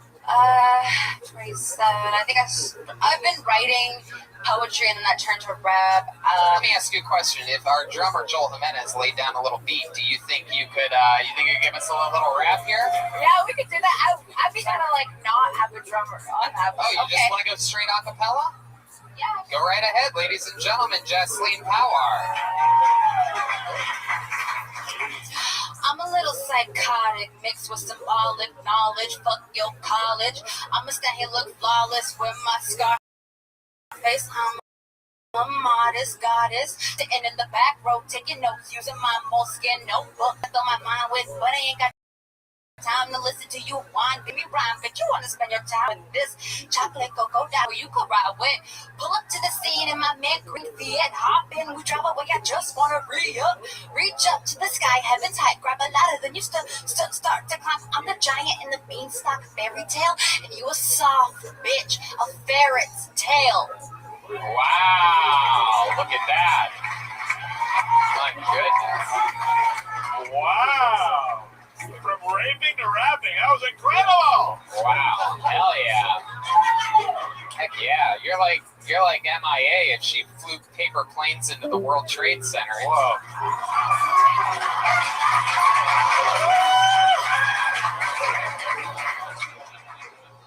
You host the Curry Shop, right? Yeah, I host the Curry Great Shop. show. For Sweet Feast, you can stream it. Yeah. Oh wow! So you're sort of like a YouTube star. It's not on my channel, so I'm on their channel. So my YouTube's not really. It's like my music shit on my stuff. Yeah, I like to eat. We here, we hungry. That's real.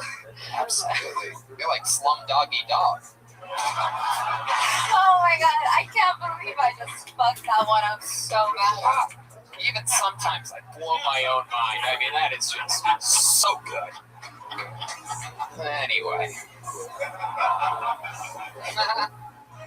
Anything else we should know about you, Jaslene? Yeah, there's a lot. I really like chopping up garlic really fine. My favorite word is ginkgo biloba. And yesterday was the 13th year of my brother's death. Whoa. R.I.P. We just killed the club. Everybody clap for that. What the fuck? Wait, how long ago was 9/11 again? Hold on a second here. That doesn't math right. 13 minus 19. Jaslene, I find you to be so charismatic and so interesting. For 7 times on stage, I mean, I blanked out completely my very first time on stage. So, I mean, like, you know, you're talking about crazy stuff. You're taking chances. It's definitely not easy to open up talking about the most traumatic part of your life. And that just goes to show the backbone of artists that you are. So I'm excited to hopefully again, and we'll have more fun again next time. Yeah, I won't fuck up. There you go, Jaslene Power, everybody. She's on media at Horse Power, HORSEPOWAR.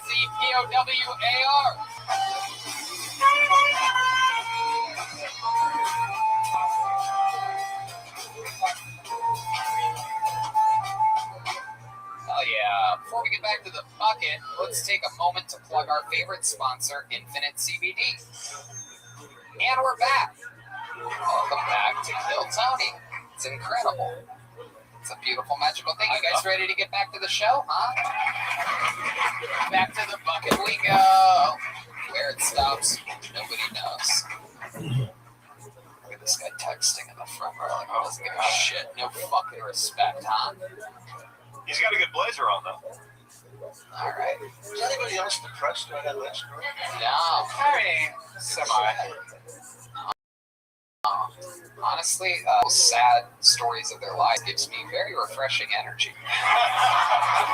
Pull another name out of the bucket. Make some noise for John Daniel Luna, everybody. John Daniel Luna. Happy corner. Full of tree life, searching in the night.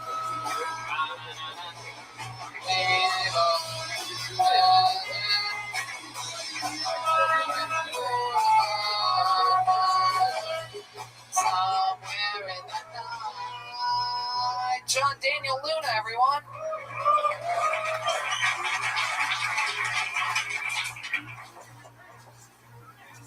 First, I want to talk about, I have a skin disease. It's called psoriasis. A lot of people think I have the Michael Jackson disease, but I have to tell them, like, no, I don't fuck kids.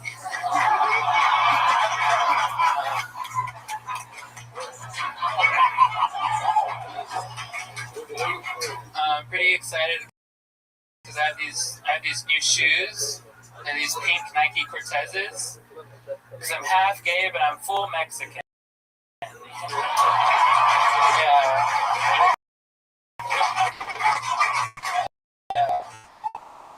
Half gay or bi. Yeah, this guy came up to me one time and he looked at my shoes and he was like, "Bang, I don't bang." It's like, "Sir, that's very homophobic of you to say to me." I want to lean in. Okay. John Daniel Luna coming in. Big booms. Big booms tonight. Amazing performance. You fucking did it. That's exactly how it's done, John Daniel Luna. Now, this is your second time on the show, am I correct? Yes, sir. And that went better than the first time, right? Yeah, yes it did. Okay. I promise you it did. Let's be honest with ourselves here, all right? Congratulations. Very good. So, is that true that you're half gay? What does that mean exactly? I'm bi. I'm like pansexual, but I don't like. What I don't like pansexual? You love fried foods? Exactly. That's funny. Taking all my Wait. 2019. But remind us what pansexual means. We're a bunch of dumb meatheads up here, so. I guess. I mean, I don't want to say anything, but I guess any. It's like, oh, you'll fuck anything. All right, yeah, you just did. When you said I don't want to say anything, that means you'll fuck anything. You'll fuck flesh light or a flesh darkness. Like men, women, but then like non-binary people, you know? Hell yeah. So, what's the most, non-binary thing you've ever had sex with? Is that the right way of asking that? What's the weirdest thing you ever fucked, pal?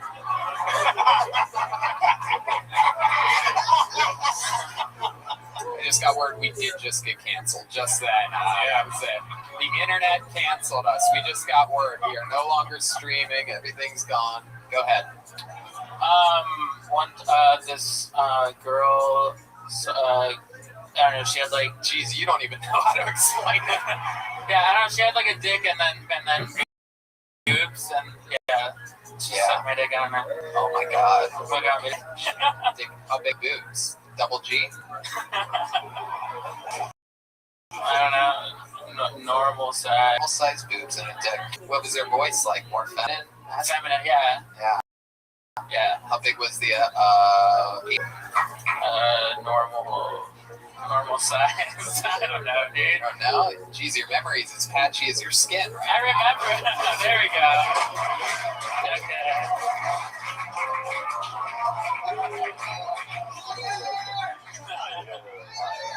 John Daniel Luna. How long have you been on stand-up comedy? Like 6 months. 6 months? That's fucking awesome for 6 months. That's really good. Very impressive. Very impressive stuff. What do you like to do when you're not doing stand-up comedy? Or fucking anything? I work. I play sports. What sport? Yeah, what sport? Football, air hockey. I play Quidditch. No, fuck on. Holy shit. Quidditch is a sport. I know this. It's a Harry Potter sport, yeah.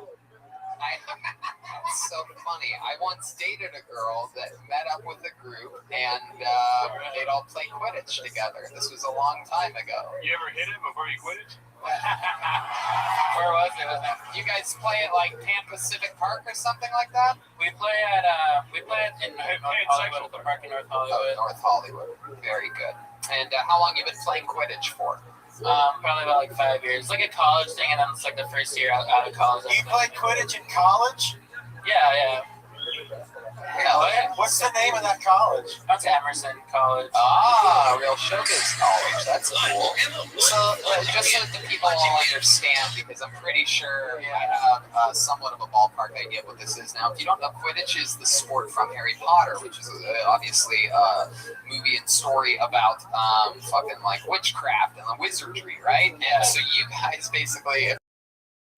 Correct me where I'm wrong here, but you guys take broomsticks, right, out into a field, sort of, and then there's a ball, right? And you guys basically pretend like you're. Wait, how do you make a broom fly? It's not. So it's like I don't know, we used to use brooms, but now it's like starting to be like more like athletic and competitive.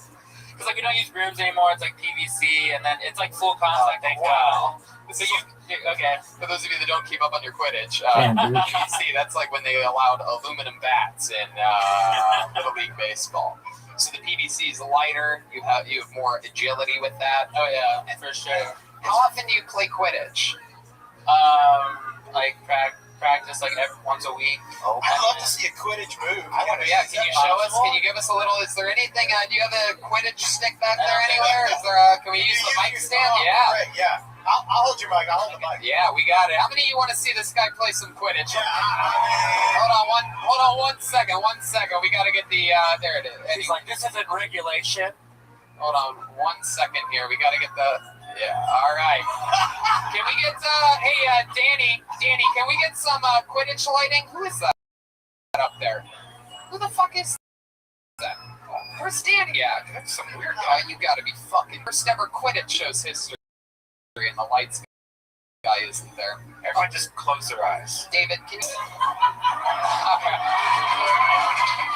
Wow, Jeremiah is zippy on the ones and twos here.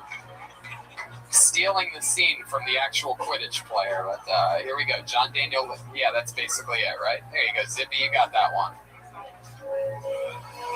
That's it, right? All right, well, there you go. I feel like you'd have to use a dice. Literally the most anticlimactic thing I've ever been part of in my entire life. I mean, it's not that exciting. But you do it once a week and you practice, and then you have competitions. Yeah. And you just got through telling us how athletic it is. I mean, I can't do anything standing right here. Like it's full the most exciting part is like it's full contact. You tackle people. Like what? You do? Yeah. Like fuck them or what? What do you mean? Oh my god. Wow. You pretty fast guy out there on the field? I'm more like yeah, I am like the keeper, but like the keeper like I can like go through people. Like it takes a lot of people to tackle me. So do you guys have like spells and stuff? Like no. Psoriasis.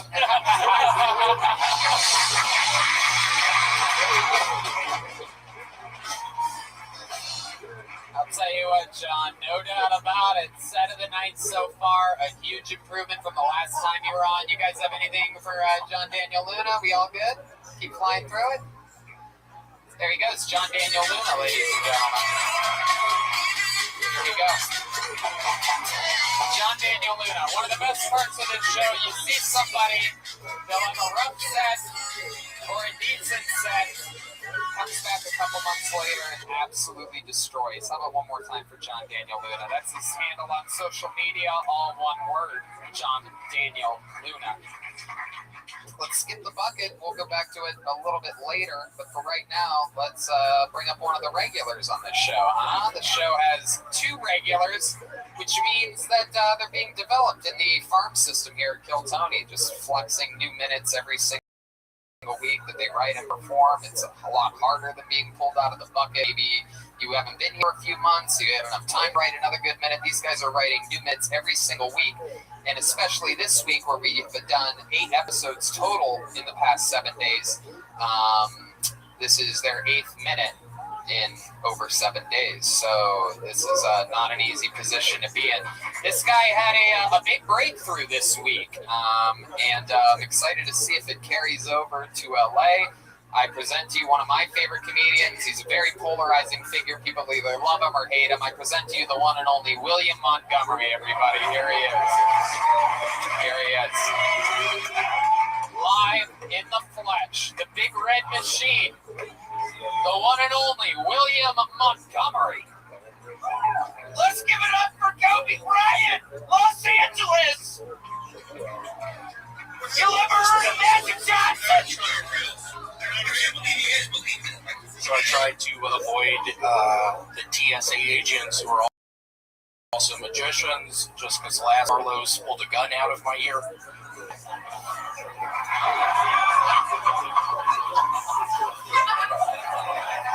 I was driving down the road the other day and saw a license plate that said PVTI on it. And I drove up to the guy and I was like, "What are you, a private eye?" And he was like, "What are you talking about?"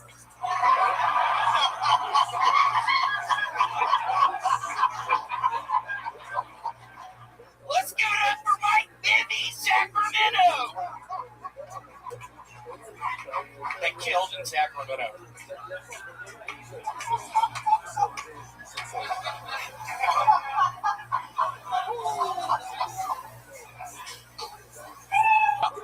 Stalling out. Were you winking?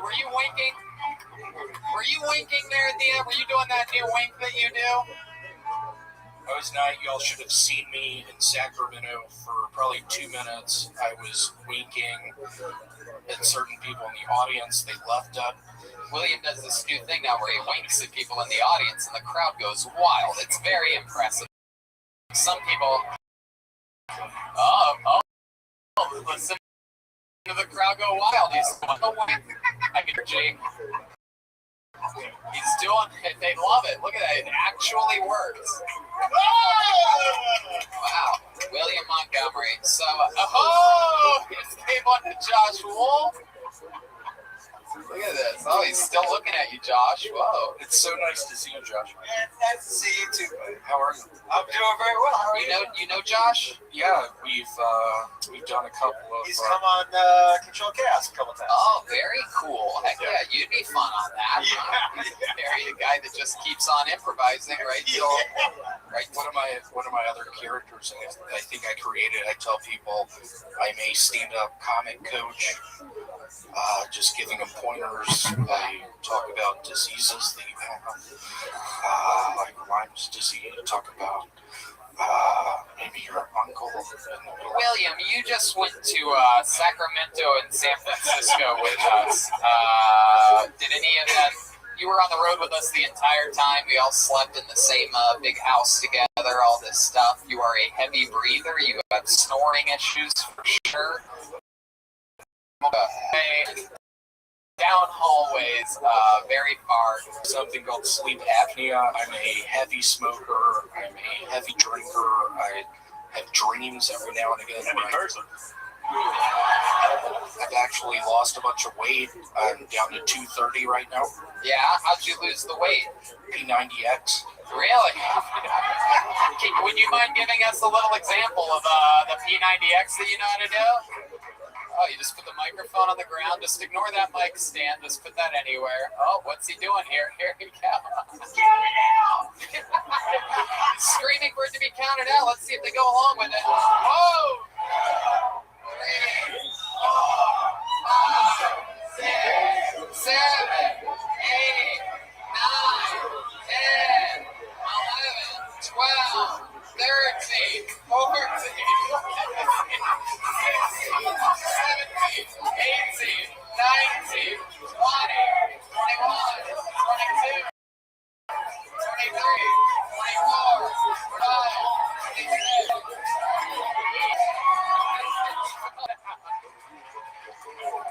He fell down and appeared to be 28 or so. That's impressive. He's obviously more of a writer. What happened? What happened? Oh, he split his pants, everybody.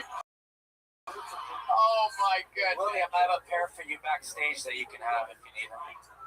Oh, here's the mic. You put it on the ground, William. No, I'm kidding. I'm horribly out of breath now. Wow, that was very impressive. Clearly, the P90X is working. How many more did he do than you thought he was going to do? Well, yeah, he did. Buck said that. You got these guys in the audience, so you don't want to turn on William. He will get you. William, you got a lot of love. You got a lot of love in San Francisco this week. At one point, he stepped up to the mic first show Saturday, which was, I guess, was 2 episodes ago for those of you that listen to this. And you got like a 15, 20-second long applause break upon arriving to the mic. Only really happened to like Dave Chappelle and Jerry Seinfeld. But you just stood there soaking it in. The crowd in San Francisco absolutely loved you. And then you gave them what they wanted. You pandered right down the middle. He said, at one point he said, if I ever jump off a bridge, it's going to be the Golden Gate Bridge.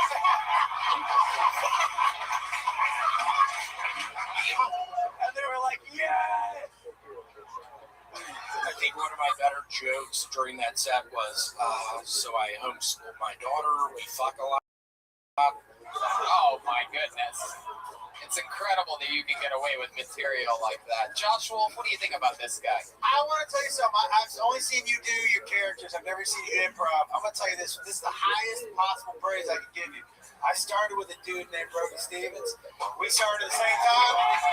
It's the same kind of energy that he used to bring up the stage, man. That was fucking amazing. Yeah. That was amazing. No doubt about it. No doubt about it. Absolutely. I agree with that 100%. There's some comedians that just have a little bit of a myth arc to them. And while a lot of haters I've seen, William doesn't write real jokes. William doesn't do comedy the way I think it should be done. But, I've seen him this week alone write he's sort of divisive, but I've seen him write 2 new devices. This pandering thing, which is very funny. The winking thing, which is very funny. He was winking to people as he was walking up. I had no idea. He was doing it we were doing meet and greets, massive lines of meet and greets after the 6 sold out shows. We were all signing things and this and that. There's this whole line of us that people are moving down, and William's just standing there just winking at people as they go by. It's very impressive. How about one more time for the great William Montgomery, everybody?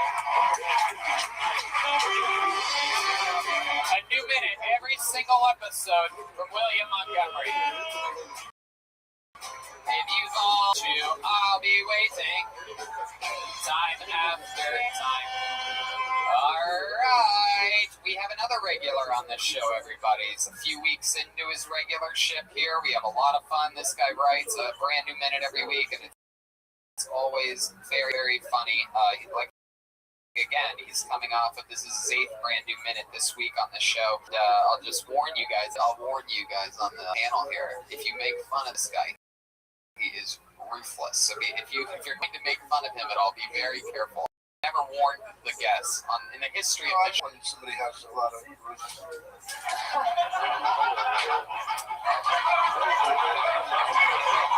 Just know that I put that warning out there. All right. So, ladies and gentlemen, I present to you a brand new minute from one of my favorite roasters, one of my favorite comedians, and the new regular on Kill Tony. It's David Lucas, everybody. Here he is. Powerful David Lucas. Come on, guys, make some fucking noise for David Lucas.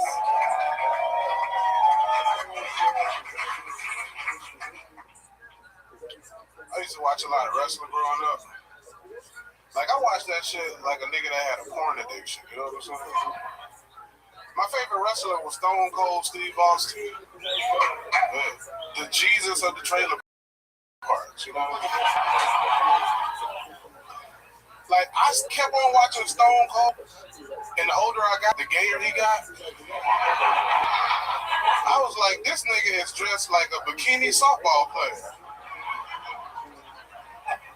And I don't know how the fuck he got that big on a diet of baked beans and Budweiser, you know what I'm saying? But I had to really quit watching wrestling because it was affecting my family life, you know what I'm saying? Like, I would put my retarded uncle in wrestling moves.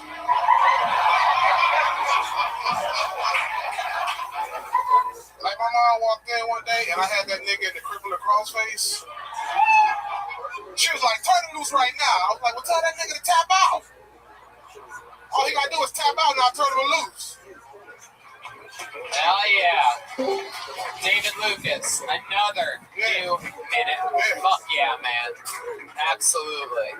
Another fun one. That's all true? You're a wrestling fan? Hell, bro, I almost got kicked out of the private school I was going to over wrestling.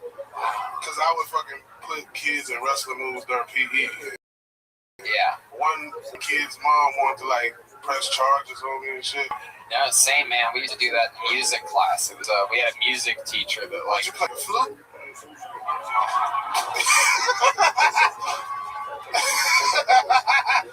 No, you look like a clarinet ass nigga.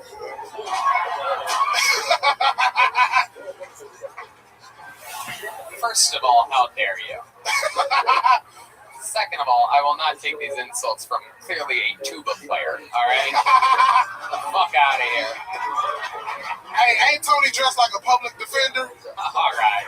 If he your shit, you going to prison. Yeah, I look like I'm public defending you. Look at you. I love this. You're wearing the fucking camouflage. I'm a Southern boy, man. I got like 20 articles of camouflage. Yeah. I got some whiteface too.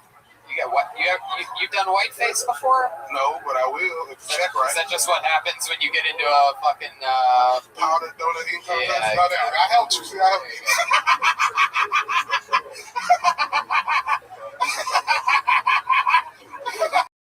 I'm gonna do another episode of Finish That Joke.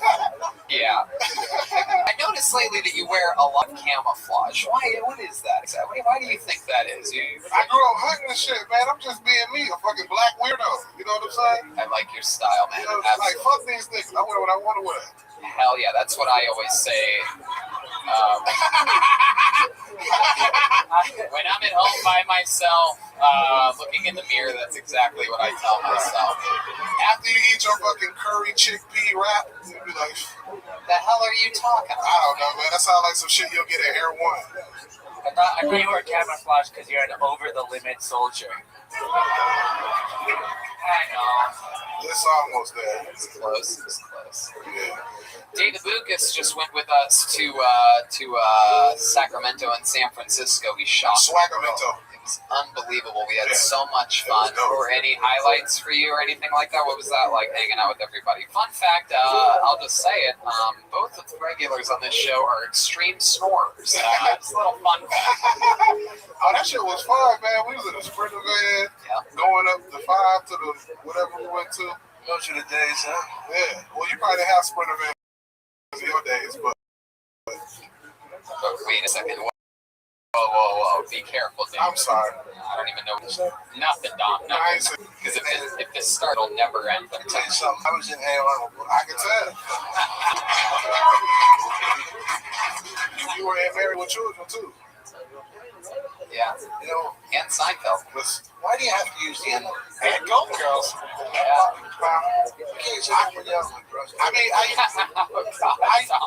use the N-word because I can. That's right. No. But I'm trying to cut down on cursing, so I haven't been saying as many bitches, fucks, and motherfuckers. Why are you trying to cut down on cursing? Why do you think that? Just to have easier sets for like TV. You know what I'm saying? So it's like the one word that I have left is the N-word. That's right. Might not be able to say retarded either. Yeah, that's especially retarded faggot.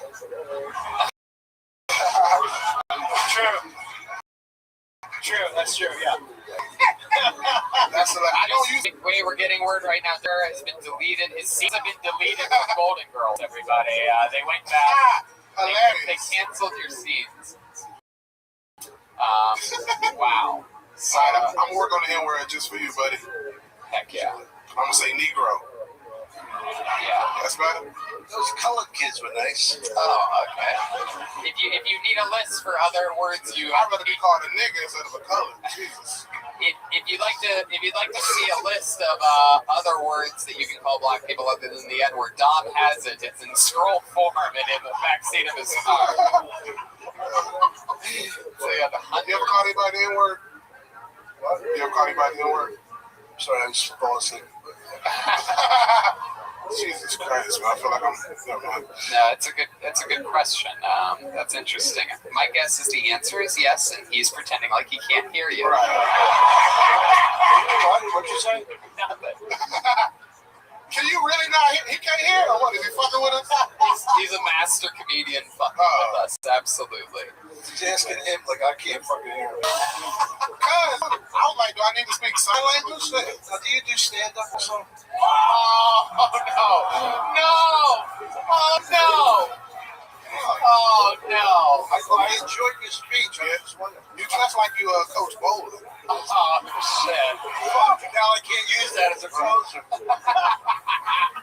Okay, I'm gonna stop this all right here because I love both of you too much to watch this. No, I ain't even gonna do it. No, good, absolutely, very good, David. I'm only gonna roast young comedians. Oh God, no! Stop it right now! Stop it, David. You stop it. You be nice. If you can get a discount on Wednesdays at the grocery store, I ain't roasting it. Okay, all right, David. Is that true? Yeah, he can go into Rouse and get like 30% off. Is that dumb? He ain't even gotta show no ID. They're gonna be like, hey, this nigga. I've never even. He told on Jesus. Is that true? Wait, all right. Let's stop this right here. First of all, I don't have to go to stores. People, they bring it to my house. Right, in the nursing home. That's what they do at nursing homes. Bring your food. All right, I'm stopping. You probably got a driver too, don't you? You got a driver too. Okay. Drop you off at your shows and shit. Okay, David. All access pass. Oh my God! All right. In the park close to concerts. Oh my God. Ooh, he's roasting me. Ooh. Oh, that hurt. How do you like a shit like that? You're unbelievable. Okay, I'm gonna put an end to this right now. How about a hand for David Lucas, everybody? The great David Lucas. He's relentless. Fuck yeah. Step back from that ledge, my friend. Back from that ledge, my friend. First of all, look at me. Look at me. Do I look like I even give a fuck? I wasn't hearing him. I heard him, and him. Maybe someday he'll have 1/3 of the fucking credits I have. I'll never forget. And the credit, the actual credit.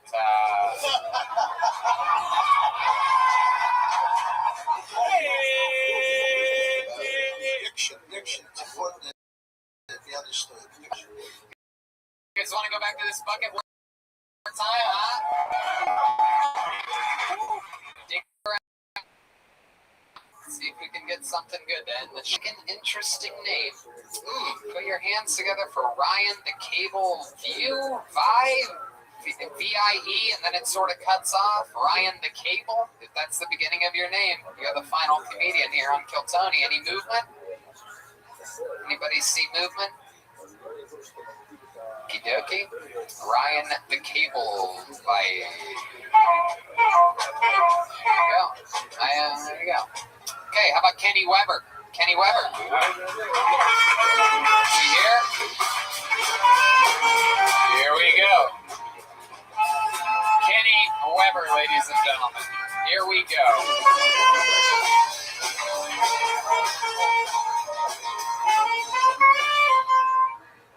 How you guys doing? Yeah. 2019 is scary, huh? Fear's the main emotion people feel this year, right? Scared who the president is. Scared for our economy, our environment. Gonna break out at any time. Scared for women's bodies. I'm scared birds gonna shit in my hair and I'm not gonna feel it. It's a volume problem. I get asked every day, at least once a day, how do you get your hair like that? Because white people don't know culture. And I'm a smart ass. So I'm usually like, you see those tiny curly irons at Target? I was up till 4:30 this morning curling this shit. I'm still tired. I don't always say that. Sometimes I say something more reasonable, something more believable, like you want to look like this, you want hair like this. You should get a time machine. Go back in time, find your mom before you were born, and tell her to fuck more black guys. Sorry. Fuck yes, Kenny Weber, absolutely. Yeah. Okay, take another half a step back so that we have a perfect line of guys with 80s comedian hair all in a row there. the first thought was that dude from the county just let himself go. I think he cut his hair like 3 weeks ago or some shit. Sha-la-la-la-la, yeah. You look like they did a reboot called Yo Arnold.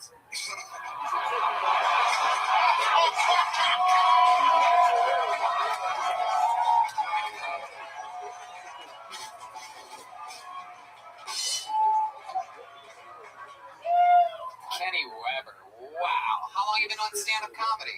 Like 2.5 years. 2.5